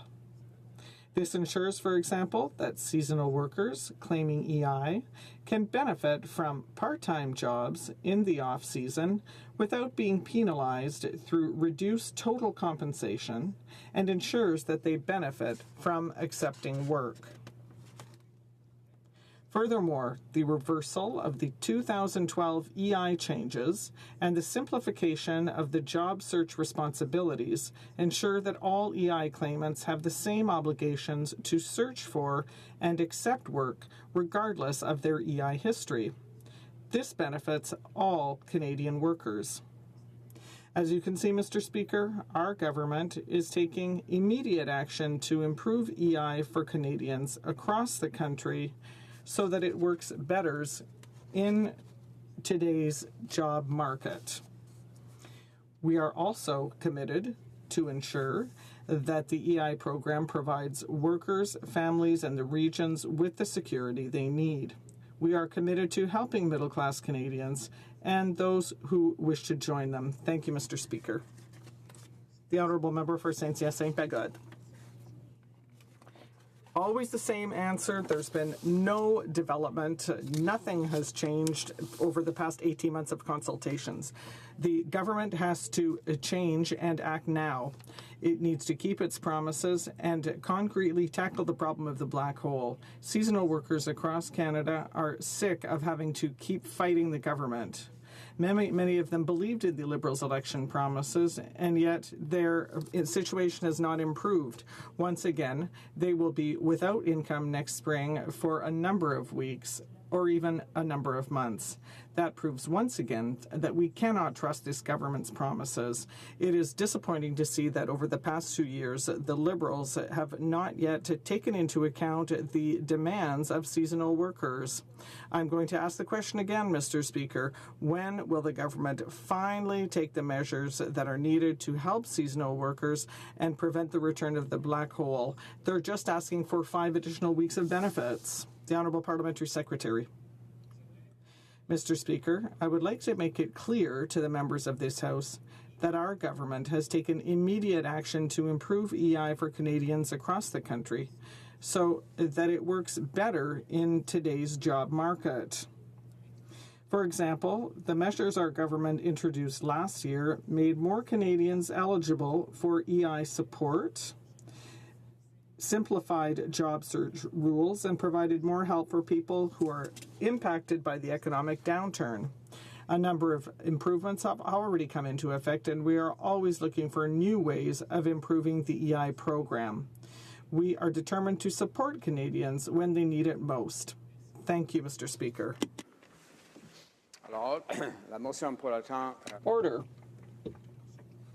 The motion to adjourn the House is now deemed to have been adopted. Accordingly, this House stands adjourned until tomorrow at 2 o'clock pursuant to Standing Order 24-1.